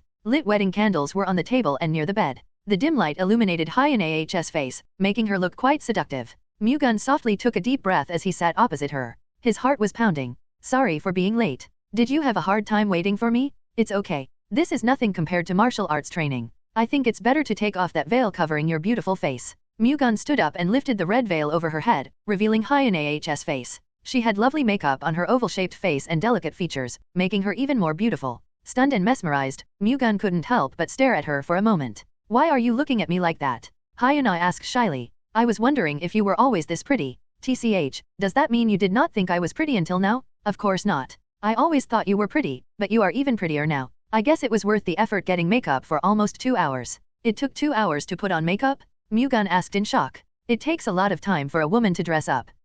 This is a big problem, then. Why? If it takes that much time, won't it be hard to see this pretty side of you after today? Mu-Gun joked. Come again? Hyuna glared at Mu-Gun. Haha, it's a joke, a joke. You are pretty enough even without makeup. Whatever. Would you like a drink? Mu-Gun asked. Yes, please. Let me pour you a drink. Hyuna quickly picked up the bottle of alcohol and poured Mu-Gun a glass. You should have a glass as well. Mu-Gun filled Hyuna's glass with alcohol. Thank you very much for marrying me. I think I should be the one saying that. You sent an official marriage proposal to the great Namgang family for my sake. I really appreciate it. It's nothing compared to my wife cutting off her relationship with the great Namgang family for me. Your wife? Hyuna blushed. Why? Is it strange to call you my wife? n/o/vel/b/jn.c//om. No, I like it. It feels like we have really become husband and wife, young Master Erno, I mean, dear. Ahem, it feels great to hear the word dear too. Now, let's have a drink. Alright. Mu-Gun and Hyuna clinked their glasses and emptied them in a gulp. Would you like another drink? I don't see why not. Hyuna decided to have another drink because she was nervous about their first night as a married couple. Afterward, they stared into each other's eyes. I can't hold it in anymore. What do you mean? Hyuna looked at Mu-Gun with a puzzled expression. Instead of responding, Mu-Gun stood and held her in his arms. What are you doing? What we're supposed to do on our first night together as husband and wife. Mu-Gun smiled, then lifted her up and laid her on the bed. When he looked at Hyuna warmly, Hyuna gulped. She had already spent a night with Mu-Gun before in Vuchang. However, she still felt nervous for some reason. Perhaps it was because this was their first night together as a married couple. Are you ready? Hyuna nodded. I love you. I love you too. Mu-Gun leaned closer, making Hyuna close her eyes meekly. She was so nervous that her eyelids trembled. Finding her behavior strangely exciting, he kissed her without hesitation. The two initially only pressed their lips against each other, but they soon began to covet each other's tongues. As their breathing turned ragged, Mu-Gun's hands began to wander Hyuna's body. With each touch, Hyuna trembled. Still not satisfied, Mu-Gun took off her cumbersome wedding dress, revealing Hyuna's white, bare skin. Mu-Gun gently caressed her while kissing her, causing her breathing to become rougher. After a while, Mu-Gun left her lips to focus on her body. Feeling an unknown sense of pleasure, Hyuna twisted and turned as she moaned. Caressing her affectionately with one hand, he stripped himself with the other. With both of them now in the nude, they succumbed to their carnal instincts. The next day after their hot first night, Mu-Gun and Hyuna formally greeted their respective parents-in-law with deep bows and gifts. They also did the same for their relatives. After eating together, they returned to the residence where they would spend their newlywed life. You've done well. It's nothing. I have something to tell you, dear, Mu-Gun said. What is it? I hate to bring this up the next day after our marriage, but I prefer to clear problems like this as soon as possible. Is it about the two women whom you have already given your heart to? Hyuna asked, seemingly knowing what was going on. That's right. One of them left my side because she couldn't bear the thought of sharing me with another woman. Hence, I have decided to forget about her. However, the other woman chose to stay with me despite my relationship with you, dear wife. I feel the same about her and intend to take her as my second wife soon. Hyuna already knew that Mu-Gun had two other women aside from her, and she also did not expect him to give up on them just because he married her. She was well aware that Mu-Gun would eventually marry them. She naturally did not welcome the fact that Mu-Gun had other women in mind that he wanted to marry. However, Mu-Gun had already told her about this before, and she still chose to accept him into her life. She found it great that one of the two women had decided to give up, at least. Do as you please. To be honest, I'm already satisfied with the fact that you put them aside and married me first. Who is this woman that are you going to marry? Hyuna asked. She is a Gizaeng at the Flower Honor Manor here in Wenzhou. A Gizaeng? Hyuna asked with a flustered expression. She did not expect that the woman Mu-Gun had in mind would be a Gizaeng. On the surface, at least. Does that mean she has another identity that is kept hidden from the public? Yes. Her true identity is the vice leader of an intelligence syndicate called the Heavenly Secret Hall. The Heavenly Secret Hall? Hyuna had never heard of them before. Aside from its members, only a few people in the world know of its existence. That's how secretive that organization is. How good is their information network? While I was at Vuchang, the Heavenly Secret Hall was the one that kept me informed about the movements of the 72 strongholds of Lulin, the Changjiang Waterway Alliance, and the Four Seas Gang. That means their information network is spread throughout the Central Plains. Yes. As far as I know, the Heavenly Secret Hall is unmatched in aspects related to information networks, Mu-Gun said confidently. I'm surprised such a great organization has managed to remain in the shadows to this day. What is the Heavenly Secret Hall's relationship with the Baek Sword sect, then? The Baek Sword sect receives information from the Heavenly Secret Hall. In return, the Baek Sword sect protects them from any external threats. That's amazing. That being said, are you sure you should be telling me such confidential information? I'm telling you all this because I believe that you are no longer a lady of the great Namgang family but rather my wife. Thank you for trusting me. As you said, the moment we got married, I became yours and a member of the Baek Sword sect. I will never do anything that can harm the Baek Sword sect, so you don't have to worry, Hyuna reassured Mu-Gun. I'm not worried at all. You should do as you wish with your marriage with the Heavenly Secret Hall's vice leader, dear, Hyuna said. Thank you for understanding. After making Hyuna understand, Mu-Gun decided to marry Dan Seol-young as soon as possible. The sedan chair is one of the main vehicles of ancient times and is often featured in movies about old China. However, its function is not limited to transportation. The sedan is linked with one of the important ceremonies in life, marriage. 2 refers to a respectable old woman who helps with the bride's grooming and other affairs at a traditional Chinese wedding. 3 refers to a traditional Chinese nuptial ceremonial rite where newlywed couples, while in front of their guests, interlink, cross their arms, and sip wine from 2 separate cups in honor of their future marital happiness, their promise of lifelong love, and their vows of no separation. 3 days after the wedding, Namgyang Ho and the great Namgyang family's marriage delegation left Wenzhou. However, they left 10 warriors behind under the pretext of being Hyuna HS guards. Considering the Baek Sword sect had more than enough forces to render such actions unnecessary, Baek Mu-Gun easily guessed that the reason the great Namgyang family left some of their warriors behind was to monitor the Baek Sword sect. Nevertheless, Mu-Gun decided to leave them alone for now. Visible surveillance were much better than ones in hiding. Meanwhile, the Baek Sword sect made preparations to wipe out the Black Sword gang, mobilizing 100 warriors each from the Baek Sword Corps and the Heavenly Martial Hall. Baek Sword sect patriarch Baek Shinsang and 4 of the 5 Baek Sword Corps squad leaders, excluding Baek Jin-won, who was tasked to be the head instructor at the Sea Dragon Archipelago, also decided to take part in the operation. The Black Sword Gang was the largest evil sect in Zhejiang province, but it was not powerful enough for Shinsang and 4 of their sect's squad leaders to take action.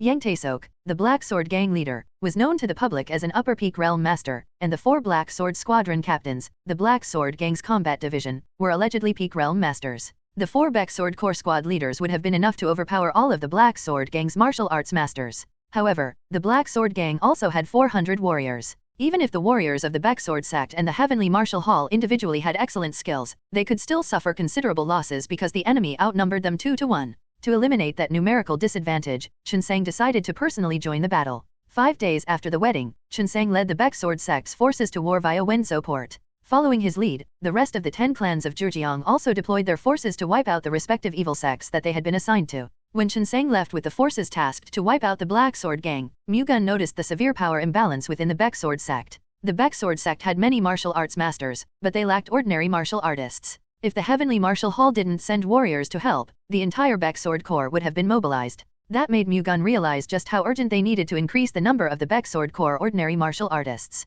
They had reserve members training on the Sea Dragon Archipelago, but it would take at least 4 to 5 years for them to be strong enough to join the sect's active forces. Until then, the Baek Sword sect had to recruit more people to eliminate the imbalance in power. The simplest method Mu-Gun could think of was to recruit wanderers who were currently active practitioners but had no particular enemies. Wanderers usually applied based on potential monetary gain and the sect or clan's fame. With the Baek Sword sect's reputation and financial power, it would not be difficult to swiftly recruit 200 to 300 wanderers. However, that posed 2 problems. The first one was that few wanderers were high-caliber martial artists. Only 100 martial artists at most would likely pass the Baek Sword sect's competence verification test. The second problem was that it would be irrational to expect them to be loyal to the Baek Sword sect. Since they joined the Baek Sword sect due to money and fame, they would likely leave as soon as they were presented with a better opportunity. Hence, the Baek Sword sect would likely find it difficult to trust wanderers. It could also serve as a gateway for clans wary of the Baek Sword sect, including the 9 Celestial Demons sect, to plant a spy within their ranks. For those reasons, recruiting wanderers to increase the number of their forces required careful consideration. After pondering alone, Mu-Gun visited the 4 peerless wanderers to see if they could think of a good solution to his problem. They started out as wanderers as well, after all. Why don't you recruit the 10 wanderers? If you do, the other wanderers who worship them will naturally follow suit, Wang Rei suggested. Known to be Upper Peak Realm Masters, the 10 wanderers were the most outstanding martial artists among the wanderers. Instead of settling down, those battle junkies jumped from one battlefield to another with a considerably large group that followed them. That would be great, but will it be easy to attract the 10 wanderers' attention? It will probably be difficult. They cannot live without combat. If they stay here, they would probably be so bored out of their minds that they would run out on their own, Yang Cheol-gon answered. How about taking advantage of the 4 peerless wanderers' reputation? Mu-Gun asked. That would probably work in the past. Unfortunately, our reputation doesn't work anymore. Jin Yu-sung smiled bitterly. We should still give it a try. We have nothing to lose anyway. Why don't we recruit those who were in the army before instead? Han Bak, who was listening quietly, suddenly suggested. The army? Mu-Gun asked, sounding surprised. I heard that the imperial family could not properly pay the monthly salary of the martial artists they employed due to a hole in the imperial finances. As a result, many martial artists left the army and began knocking on the doors of Murim's martial clans. Where did you hear that? Wang Rei asked in astonishment. From a Gizaeng at a brothel. No place is as good as brothels when it comes to passing around information. Han Bak indulged in the pleasures of women, so it was quite fitting that he obtained information through a brothel. When it comes to loyalty, martial artists from the army are certainly better than wanderers. Yu Sung nodded in agreement. I'll have to look into it. Anyway, thank you for the information. Mu-Gun got up from his seat. Are you going to the Flower Honor Manor? Han Bak asked with shining eyes. If I am, I'll come with you, Han Bak delightedly said. Are you going to go see Seoseal again? Wang Rei asked. Seoseal was a Flower Honor Manor Gizaeng whom Han Bak had recently fallen for. I can't get married like someone here. The most I can do is bed a woman. I'm not even surprised anymore. Mu-Gun shook his head. Unable to stop him, he went to the Flower Honor Manor with Han Bak. As soon as they arrived, Mu-Gun immediately met with Chen Yuhua, the Heavenly Secret Hall leader. Did your marriage go according to plan? Yes, it proceeded without issues. I'm sorry I could not attend and congratulate you, Yuhua apologized. It's fine. You can just congratulate me twice as much when I marry Lady Dan. You intend to marry Seal Young? Of course. It will be difficult to do so immediately, but I will take her hand in marriage within 3 months at the latest. I'm relieved to hear that. Now, what brings you here today? n/o/vel/b/jn.c//om. I want to confirm something, so I came looking for you. Go ahead. I heard that a large group of martial artists has left the army. Is that true? Mu-Gun asked, revealing his agenda. It is. I received news that many martial artists have left the army despite their devotion to the empire due to the delay in their monthly salary. Why do you ask? I'm thinking of recruiting them into the Baek Sword sect as warriors. Well, the Baek Sword sect does lack warriors. Speaking of which, can you put up recruitment posters for former army martial artists in the major cities of the Central Plains? That can be easily arranged. Just provide me with the details you want to be included on the poster, and I will have it up accordingly. Yuhua willingly agreed.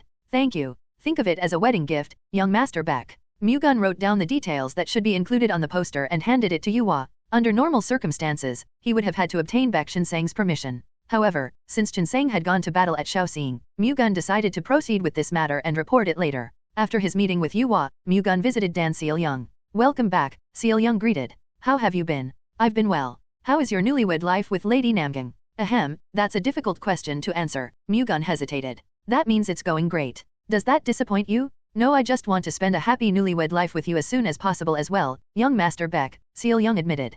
Please wait just a little bit longer. I will take your hand in marriage soon. I can wait. However, don't even think about touching me until then, Seal Young replied firmly. What do you mean by that? Are you perhaps trying to use that to rush me? Mu-Gun asked, displeased. I am not that petty. I simply think it's disrespectful to Lady Namgang if we make love to each other before I officially become your wife. Finally understanding her reasons, Mu-Gun nodded in agreement. I see what you mean. I should marry you as soon as possible so I can embrace you again, then. Is it just my imagination or does it sound like you simply want to marry me for my body? Seal Young asked. I only feel this way toward you, never to anyone else. Fine, but won't Lady Namgang scold you for coming here? All I have to do is get up immediately and come to you, then, Mu-Gun said playfully. Tisk, don't say something you don't mean. My missus has accepted your presence in my life, so you don't have to worry about it. That's a relief. Mu-Gun had a simple cup of tea with Seal Young before leaving the Flower Honor Manor and returning to the Baek Sword sect. *****. 7 days after leaving Wenzhou, the Baek Sword sect's punitive force arrived in Shaoxing, immediately declared war on the Black Sword Gang, and demanded their surrender. As they did, they listed each of the crimes that the Black Sword Gang had committed. They also made it clear that this act of aggression was justified and was for the sake of Murim's righteousness. Naturally, the Black Sword Gang disagreed. Those dishonorable righteous sect bastards? They stayed silent when they had no power, but now that they have grown just a little stronger, they come running to us talking about justice and revealing their greedy ambition. Enraged by the Baek Sword sect's declaration of war, Black Sword Gang leader Ying Taesok smashed the table in front of him. Please calm down, brother. This is no time to curse at the Baek Sword sect. We have to discuss countermeasures. Black Sword Gang vice leader Ying Taechun, Ying Taesok's younger brother, attempted to snap Taesok back to reality. What countermeasures can we even prepare? With our current forces, we are definitely no match for the Baek Sword sect. To make things worse, their patriarch, an absolute realm master, is currently leading them. Fighting those bastards would be like trying to break a rock with eggs. It's impossible, Taesok countered. Still, we can't surrender, can we? If we do, the Baek Sword sect will send us to the labor camp and leave us there to rot for the rest of our lives. Do you want that to happen? Taechan made his brother face the harsh truth. We can't do that. If we die, then so be it. That's my point exactly. We certainly cannot defeat the Baek Sword sect in terms of power. However, we might just yield a different result if we fight with no fear of death, Taechun explained. I agree, but the resolve to fight to the bitter end alone won't be enough. We need something that can take the wind out of their sails. I can't think of any. The best we can do is carry out a surprise attack at dawn. They wouldn't be as wary around that time, Tae-chan suggested. We don't have any other choice but to at least give that a try. Let everyone know that we will attack the Baek Sword sect at Inchi-1. Understood. As Tae-sok instructed, Tae-chan ordered the Black Sword Gang's warriors to prepare for a surprise attack. The Black Sword Gang's warriors were greatly shaken upon hearing that they would have to fight the Baek Sword sect, which boasted a strong combat force as the Jeorjeong Martial Alliance leader. However, when they learned that surrendering meant losing their martial arts and spending the rest of their lives in a labor camp, they began to prepare for the surprise attack at dawn, having decided to fight with the resolve to die. However, the Baek Sword sect, who had the Black Sword Gang's headquarters surrounded, was already expecting a surprise attack. They knew full well that their opponents wouldn't just obediently surrender and that a surprise attack was their only viable option left in the current circumstances. Predicting how the Black Sword Gang would react, the Baek Sword sect prepared accordingly. With the world around them still filled with the darkness of night, the fully armed Black Sword Gang warriors sneaked out of their manor and moved in to attack the Baek Sword sect warriors around them. However, having already anticipated their surprise attack, the Baek Sword sect warriors took action before the Black Sword Gang could even begin their offensive. The Black Sword Gang was taken aback, but they could no longer retreat now that they had come this far. Determined to fight to their deaths, they attacked the Baek Sword sect warriors. Not intending to back down either, the Baek Sword sect warriors charged toward the Black Sword Gang outlaws. The latter initially dominated the battlefield with their superior numbers, but the tide of the battle swiftly changed when the Baek Sword sect's martial arts masters came to the forefront. The Baek Sword sect took complete control of the fight when Chinsang defeated Tae-sok in one blow, and when the Black Sword Gang's 4 squad captains fell as well, the outlaws finally lost all their will to fight. Well aware of the fate that awaited them if they surrendered, they decided to flee instead. Despite their best efforts, however, the Baek Sword sect's martial artists still managed to catch and kill them. Realizing escaping was futile, the outlaws gave up on escaping and began to fight back once more in one last fit of rage. An hour into the battle, the Black Sword Gang suffered total annihilation, and the Baek Sword sect and the Heavenly Martial Hall sustained 50 casualties. Considering the Black Sword Gang had over 400 warriors, the two factions only suffered minor losses. Having achieved flawless victory, the Baek Sword sect seized the Black Sword Gang's headquarters and ripped its members of all their rights and authority. As the Baek Sword sect annihilated the Black Sword Gang, the rest of the 10 clans of Jeorjeong also toppled the evil sects that they were tasked to eliminate. They then naturally absorbed their opponent's territory, which was their right as the victor. 1 Inchi refers to the time between 3 a.m. to 5 a.m. Baek Shinsang returned to Wenzhou after eliminating the Black Sword Gang, leaving behind Baek Shinji and 50 Baek Sword Corps members in Shaoxing. Baek Mu-Gun and Namgang Hyuna personally went to Wenzhou port to greet Chinsang. Welcome back. Welcome back, father. Why did you bother coming all the way here? We would have seen each other when I get home anyway, Chinsang said. You went all the way to Shaoxing to risk your life in a battle against an evil sect, so it's only natural for us to greet you as soon as you return. Congratulations on annihilating the Black Sword Gang and gaining control over Shaoxing, Mu-Gun replied. Thank you. Let's go home for now. Mu-Gun and Hyuna headed back to the Baek Sword sect with Chinsang. The Baek Sword Corps and Heavenly Martial Hall martial artists who participated in the battle against the Black Sword Gang followed behind them. Upon arriving at the Baek Sword sect, they celebrated their victory with a banquet. Chinsang, the 3 squad leaders, and the Baek Sword Corps and Heavenly Martial Hall martial artists enjoyed the celebration with great delight. The next day, Mu-Gun visited Chinsang.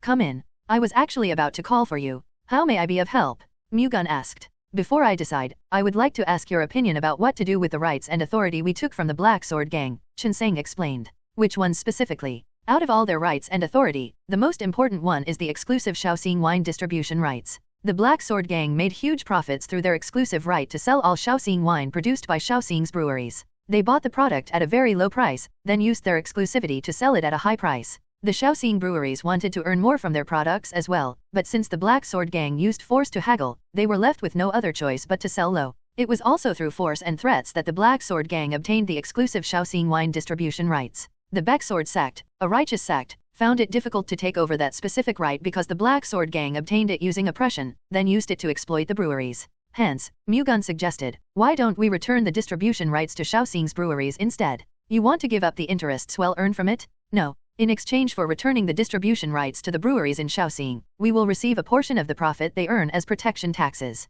We won't be earning as much as having the exclusive distribution rights to their products, but it'll still provide us with a decent profit. That's a pretty good idea. The breweries will likely find it more profitable to pay us a certain percentage of their profit as protection tax in exchange for repossessing the Shaoxing wine distribution rights. Chinsang liked Mu-Gun's suggestion. That's right. Most Murim factions collect protection taxes anyway, so they likely won't refuse our offer. We can't set the protection tax too high, so we should just collect the same rate we collect from others to avoid problems. The Baek sword sect normally charged 10% of profits as protection tax. Considering the 7 great families' protection tax varied from 10% to 20% depending on the revenue size, 10% was quite lenient. Moreover, compared to the evil sects, which usually demanded more than 30%, the righteous sects were quite conscientious. Let's proceed with that plan. I'll send a carrier pigeon to the White Dragon Squad leader to start the negotiations with the breweries in Shaoxing, Chen Sang said. I assume the Black Sword Gang accumulated considerable wealth? In total, they would probably have a little over 100,000 silver niang.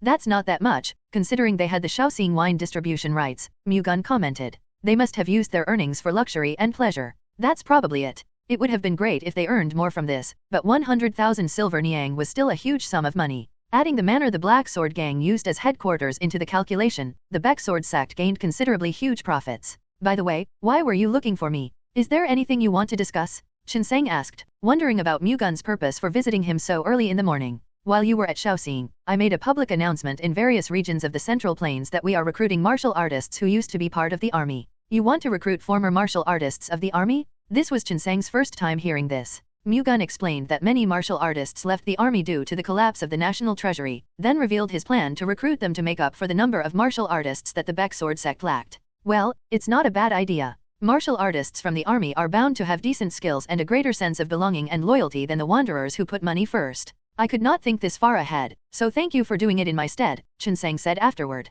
I should have asked for your permission first, but I decided to push through with the plan at my own discretion since the former members of the army could set their sights on another clan if we take too long. Great work. If you can't even push ahead with something like that as the young patriarch of the Baek sword sect, then what use would that position be? From now on, for as long as it's for the sake of the Baek sword sect, don't hesitate to proceed with your plans.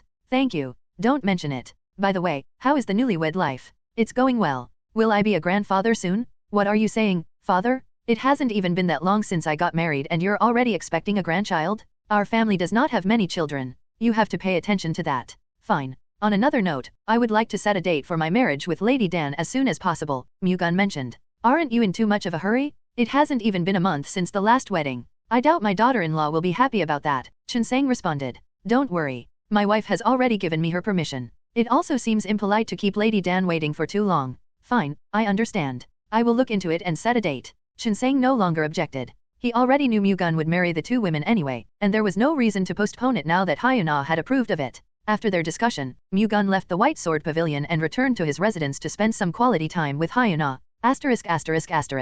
Sok Gang repeatedly thought about whether to let Cho Woo-kyung consume the Ice Chi Beast Core. Having consumed the Fire Chi Beast Core, Woo-kyung now had over 120 years worth of internal energy. If he also consumed the Ice Chi Beast Core, he would possess more than 240 years worth of internal energy, which was close to Sok Gang's current internal energy. Sok Gang was not confident that he could control that amount. Controlling someone else's energy was twice as difficult as handling the energy in oneself, and the greater the amount of internal energy the other person had, the greater the difficulty became. No matter how much he thought about it, Sok Gang kept reaching the conclusion that he would fail to control 240 years worth of internal energy. If they encountered an error and the energy rampaged, both he and Woo-kyung would be in danger. For that reason, it would be better not to even attempt it unless he was certain he would succeed. Hence, after much consideration, Sok Gang decided to leave it to Mu-Gun instead. Mu-Gun was stronger than both Sok Gang and Geometry Wu-Sang combined. Above all, he was the Thunder God's successor. Sok Gang thought Mu-Gun could help Woo-kyung absorb the Ice Chi Beast Core and safely guide him to the Absolute Realm. Sok Gang would have to teach Mu-Gun the Kinkan Harmony Body Cultivation technique to proceed with the procedure, but for Woo-kyung's sake, Sok Gang was willing to teach Mu-Gun even the scriptures of the Kinkan Infinite Hands, not just the Kinkan Harmony Body Cultivation technique.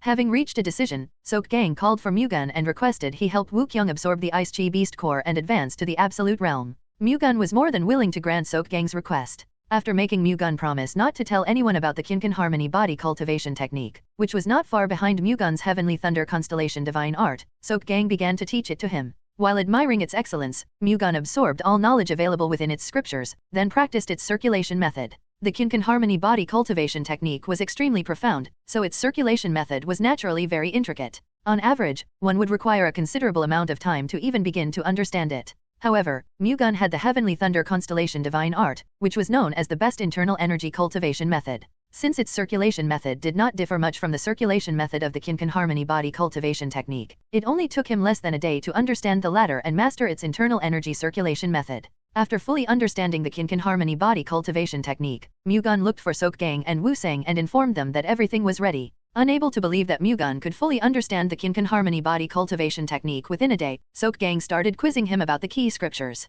Without hesitation, Mu-Gun answered every last one of Sok-Gang's questions and even provided insights into parts that Sok-Gang himself could not understand. Realizing that Mu-Gun's enlightenment toward the Kinkan harmony body cultivation technique was beyond his comprehension, Sok-Gang no longer doubted him. He immediately called for Cho Woo-Kyung. You will now begin absorbing the Ice Chi Beast Core and using its energy to reach the Absolute Realm. Will you be helping me this time as well, Master? Woo-Kyung asked. No, the young patriarch will help you, Sok-Gang explained. Huh, don't worry. The young patriarch's martial prowess is much higher than mine, and he has a deeper understanding of the Kinkan harmony body cultivation technique than I do. It was hard for Woo-Kyung to believe what Sok-Gang just said. Although Mu-Gun's martial prowess was great, he could not bring himself to believe that Mu-Gun's enlightenment of the Kinkan harmony body cultivation technique was higher than Sok-Gang's. What I can tell you for sure is that there is no one more suited than me to guide your martial arts level to the absolute realm, so don't worry too much, Mu-Gun told Woo-Kyung. Before we begin, I would like to ask a question that has been bugging me. What is it? Why are you so willing to help me improve my martial arts?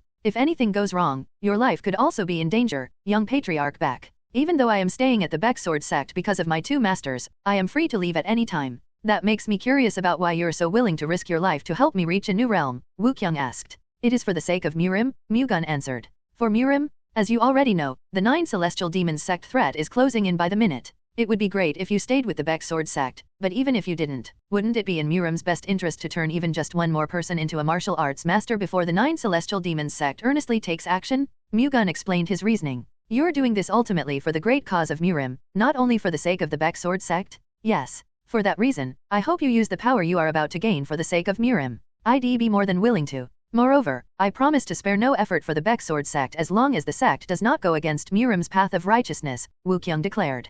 Thank you. Shall we get started, then? What do I have to do? Woo-Kyung asked, wondering if there was anything he was supposed to do. The same thing you did last time. Woo-Kyung sat in a lotus position. Please consume the Ice Chi Beast Core now, Mu-Gun instructed. Following the order, Woo-Kyung consumed the Beast Core that he received from Sok-Gang. As soon as he did, Mu-Gun immediately sat behind him and placed his palm on Woo-Kyung's Myongmun point. Trust me and leave everything to my energy. Mu-Gun began to let the Thunder God Chi flow toward his internal body. The Kinkan Chi within Woo-Kyung naturally showed aggression toward the Thunder God Chi, which was flowing from an external source. Remaining calm, Mu-Gun began to enter the harmonic state of the heavenly thunder constellation Divine Art. Likewise, the Thunder God Chi took a harmonic stance and gently approached the Kinkan Chi, easing the wariness of the latter until it no longer resisted the Thunder God Chi, which was approaching like a spring breeze. Not missing the opportunity, the Thunder God Chi burrowed into the Kinkan Chi and seamlessly mixed with it. Afterward, it proceeded to merge with the Kinkan Chi, using itself as the core. Having surrendered, the Kinkan Chi tried to harmonize with the Thunder God Chi, which was a higher-ranked energy than itself.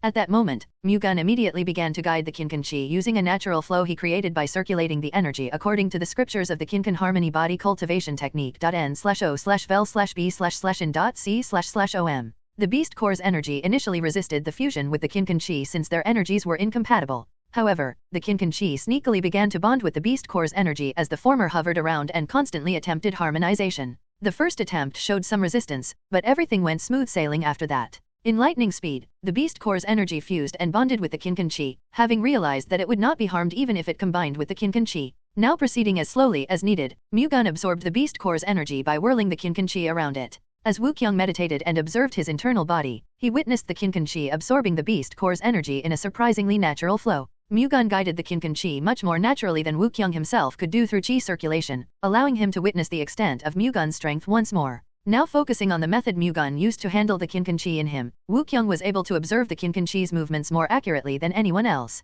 As a result, Woo-Kyung's understanding of his internal energy circulation method deepened. Meanwhile, the Kinkan Chi within Woo-Kyung finally absorbed the last of the Beast Core's energy, increasing it twofold. However, the most crucial step was just about to begin. Mu-Gun immediately guided the Kinkan Chi from Woo-Kyung's Hoi-Um point to his Chongmuk point. Following Baek Mu-Gun's will, the Kinkan Chi surged toward Cho Woo-Kyung's Chongmuk point and soared straight into his Mud Pill Palace, the powerful impact causing an ear-splitting roar to ring in Woo-Kyung's head. Woo-Kyung barely managed to hold himself back from screaming due to the pain that seemed to be breaking his head apart. Fortunately, he instinctively knew that this was the most important crisis that he had to persevere through. Failing to burrow through the Mud Pill Palace, Mu-Gun once again condensed the Kinkan Chi that had been deflected out. This was their last chance. If Mu-Gun failed to break through again, Woo-Kyung would not be able to withstand the backlash. Mu-Gun compressed the condensed Kinkan Chi as much as he could, then directed it to the Mud Pill Palace all at once. The Kinkanchi soared toward the Mud Pill Palace incomparably faster than their first attempt. Wukyung shut his eyes as he waited for the impending shock that was about to hit him.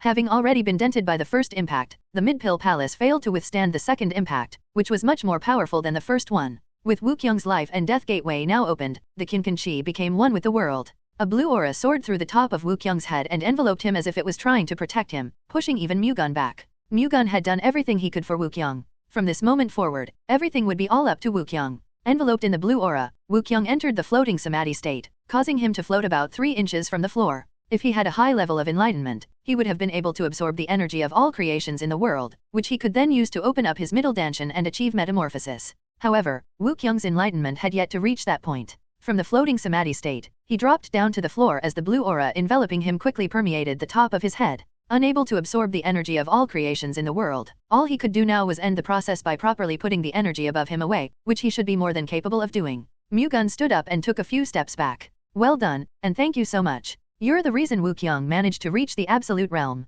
I would also like to thank you, young patriarch Baek. If it weren't for you, he would not have been able to advance into the absolute realm. Sokgang and Geometry Wusang, who were both watching from behind, expressed their gratitude toward Mu-Gun. As Absolute Realm Masters themselves, they knew that Wukyung had advanced into the Absolute Realm as soon as he entered the floating samadhi state. It would have been nice for him to have achieved metamorphosis too since we have already come this far. It's a shame, Mu-Gun said. We have made enough progress for now. If we press our luck and overdo it, we could find ourselves in harm's way instead, Wusang replied. As Wusang said, if Wukyung kept going without proper enlightenment, he could have faced a dangerous situation. That's right. Even if he is only half-baked right now, it's great enough that he was able to reach the Absolute Realm at that age. That brat will have to handle the rest of what's to come himself, Sokgang added. I hope you can teach him many things as he serves you, young patriarch, Wusang said, implying that there was still a lot for Wukyung to learn. He already has 2 outstanding masters, so what else is there for me to teach him? You are far more outstanding than the 2 of us combined. Didn't you just easily accomplish what we could not even dare do? More importantly, wouldn't properly raising that brat also be a great help to you? Well, that could certainly prove true if young Master Cho decides to follow me. It will be all for naught otherwise, Mu-Gun stated the obvious. All you have to do is make him follow you. I'm sure you're more than capable of doing that, young patriarch Baek. Haha, you 2 venerable elders are fueling my competitive spirit. Alright then. I'll teach young Master Cho as much as he desires. Mu-Gun finally gave in. That brat has a good eye for things, so he will not refuse your teachings, young patriarch Baek. We will have to wait and see to confirm that. Anyway, I'll be on my way. That procedure exhausted quite a lot of my mental power, so I would like to get some rest. As long as he handles his internal energy properly, he won't find himself in any particular danger. Again, thank you, young patriarch. Please have a good rest. Mu-Gun bid farewell to the 2 venerable elders and returned to his residence. Did everything go well? Namdang Hyuna welcomed him back. Yes. Fortunately, nobody was hurt. If it's alright with you, I would like to get some rest. I have exhausted my mental power. Okay, head inside and rest. I'll make something for you to eat later. N/O/vel/B//jn.C//om. Leave those things to the servant and come rest with me, my dear. No, I can handle it. I want to do it myself anyway, so worry about me and just head inside, Hyuna insisted. Alright. Mu-Gun went inside the room to rest. Meanwhile, Hyuna headed to the kitchen next to their residence to prepare some snacks for Mu-Gun. Contrary to her appearance, she was quite good at cooking. In the past, she spent some time practicing her cooking so that she could one day cook for her husband when she got married.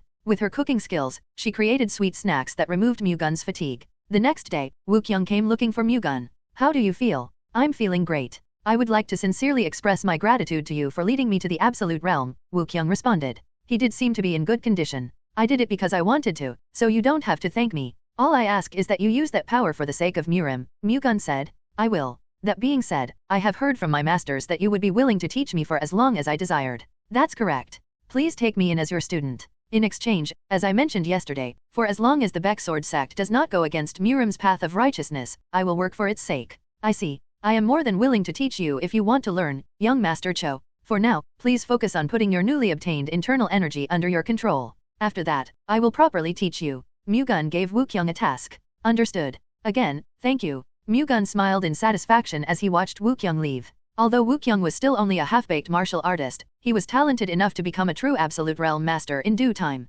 When that talent expressed his desire to work for the Baek Sword sect on his own accord, Mu-Gun was put in a good mood. However, Wukyung still wasn't a true member of the Baek Sword sect, which meant he could leave the Baek Sword sect at any time depending on the situation. Mu-Gun had to win Wukyung over to make him truly one of their own. However, instead of using any tricks, he hoped teaching him with all his heart would be enough to do that. Interestingly enough, Woo Kyung's tone toward Mu-Gun had changed. Though the former used formal lateral speech all the time, he spoke formally to Mu-Gun today. That evidenced that he now recognized Mu-Gun as his superior and could also be interpreted as Woo Kyung's decision to put his trust in the Baek Sword sect to some extent.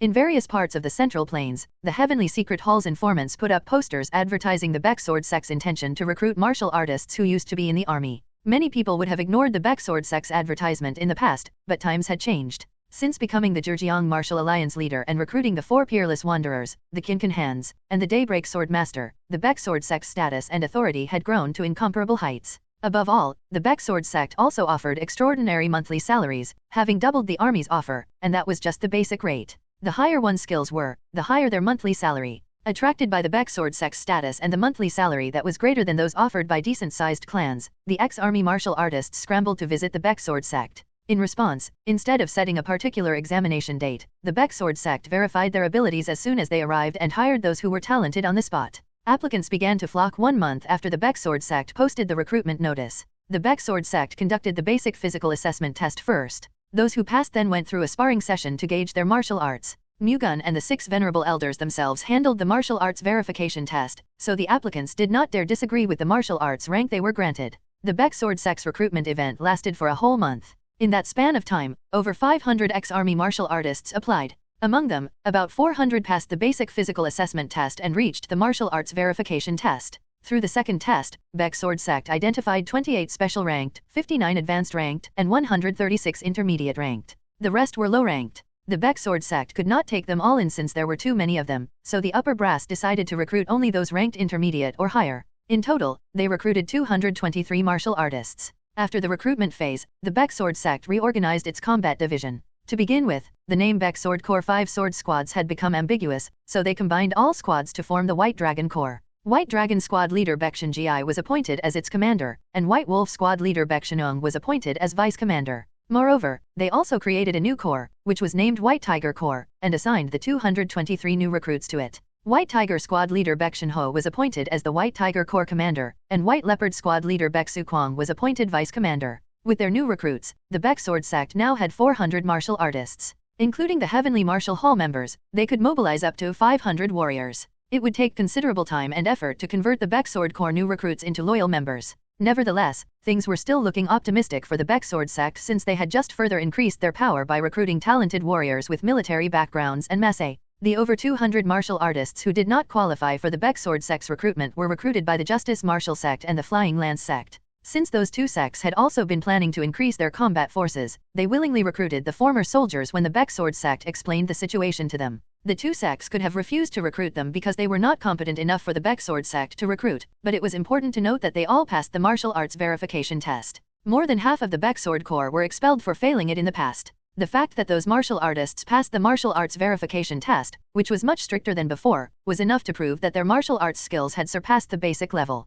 The Justice Martial sect and the Flying Lance sect would have had to spend a lot of time and money to recruit such skilled warriors on their own. From the two sects' point of view, it was much more beneficial for them to recruit the martial artists who were eliminated from the Baek Sword sect's recruitment process. The problem was whether those people would accept the recruitment offers of the Justice Martial sect and the Flying Lance sect. After all, compared to the Baek Sword sect, they were nothing but trifle forces. Hence, their prospects might not be willing to join them. As expected, more than 30% of the ex-army martial artists rejected the Justice Martial sect and Flying Lance sect's recruitment offers. However, the remaining 70% willingly joined because the Justice Martial sect and the Flying Lance sect were pivotal forces of the Jurjeong Martial Alliance along with the Baek Sword sect. They judged that in the future, the Jurjeong Martial Alliance would grow rapidly due to the status of the Baek Sword sect. Since the Justice Martial sect and the Flying Lance sect were close to the Baek Sword sect, that possibility was even higher for them. Hence, although it would be incomparable to being a member of the Baek Sword sect, the ex-army martial artists concluded that joining the Justice Martial sect and the Flying Lance sect would give them promising futures.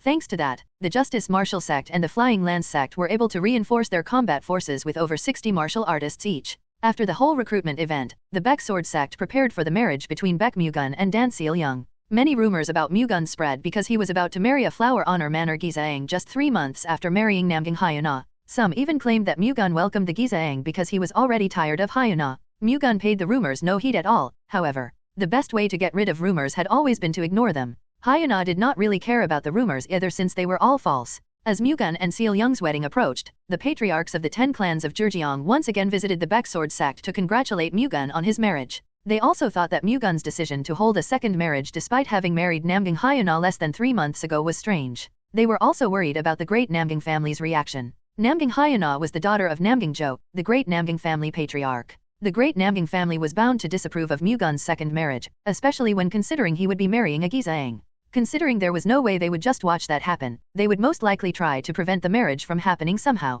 The Baek sect pushing ahead with the marriage despite the great Namgyang family's demands could create a conflict between the two factions. Hence, the patriarchs of the 10 clans of Jeorjeong couldn't help but be worried. After all, that conflict would needlessly cause harm to the Jeorjeong martial alliance. They naturally informed Baek Shinsang of their concerns. However, although he understood where they were coming from, he showed no intention to call off the marriage just because they feared the great Namgyang family. More importantly, Shinsang made it clear to them that the Baek sect would never back down if the great Namgyang family pressured them due to this marriage. One formal lateral speech is used to acknowledge respect for the addressee while also emphasizing one's own status. Great Namgyang family patriarch Namgyang Jo grew furious when word reached him at the Righteous Sky Pavilion about Baek Mu-Gun marrying another woman, a Gizaeng, at that despite having just married Namgyang Hyuna not too long ago. How dare he marry another woman after my daughter? This is proof that he does not care about our great Namgyang family at all. 9 Thunderclap Sword Saint Namgyang-san, one of the 5 great devas, said in anger. He would have never thought of doing this if he had the great Namgyang family's honor in mind. We don't have to necessarily think about it that way.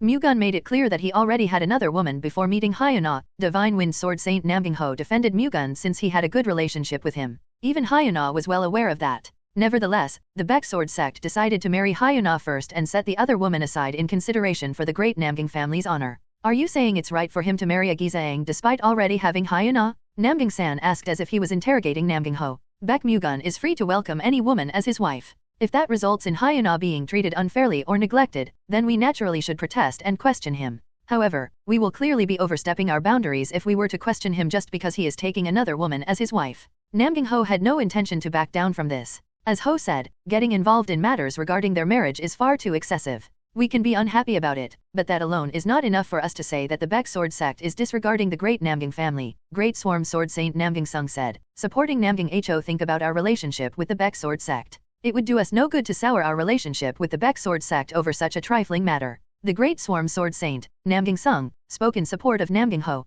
Since when did the Baek sect become so great that we have to walk on eggshells around them? Namgyang-san was clearly displeased. Are you prepared to fight the Baek sect over matters of marriage? It would be fortunate if the Baek sect accepts our demand and withdraws from the marriage ceremony, but if they don't, we would be the ones losing face. Either way, we can't pick a fight with them just because they push ahead with the marriage. The Baek sect is no pushover. Our threats would not force them into submission. If we do not really plan to fight them, it's best to just observe, Namgyang Sung rebutted, completely shutting off Namgyang-san's stance. I think it would be best to just leave this matter to Hyuna. She's the one involved in this, after all. If she acknowledges and accepts this marriage, then there is no reason for us to treat it as a problem, Celestial Sword Saint Namgyang Wang said in an attempt to simplify things. I also think that would be for the best, Lightning Sword Saint Namgyang Hai agreed. With 4 of the 5 great devas agreeing to just wait and observe Mu-Gun's second marriage, Namgyang Jo could no longer just do what he wanted. To a certain extent, they agreed with him anyway. Unless Namgyang Hyuna specifically requested their help, Namgyang Jo decided to turn a blind eye to Mu-Gun's second marriage as the 5 great devas suggested.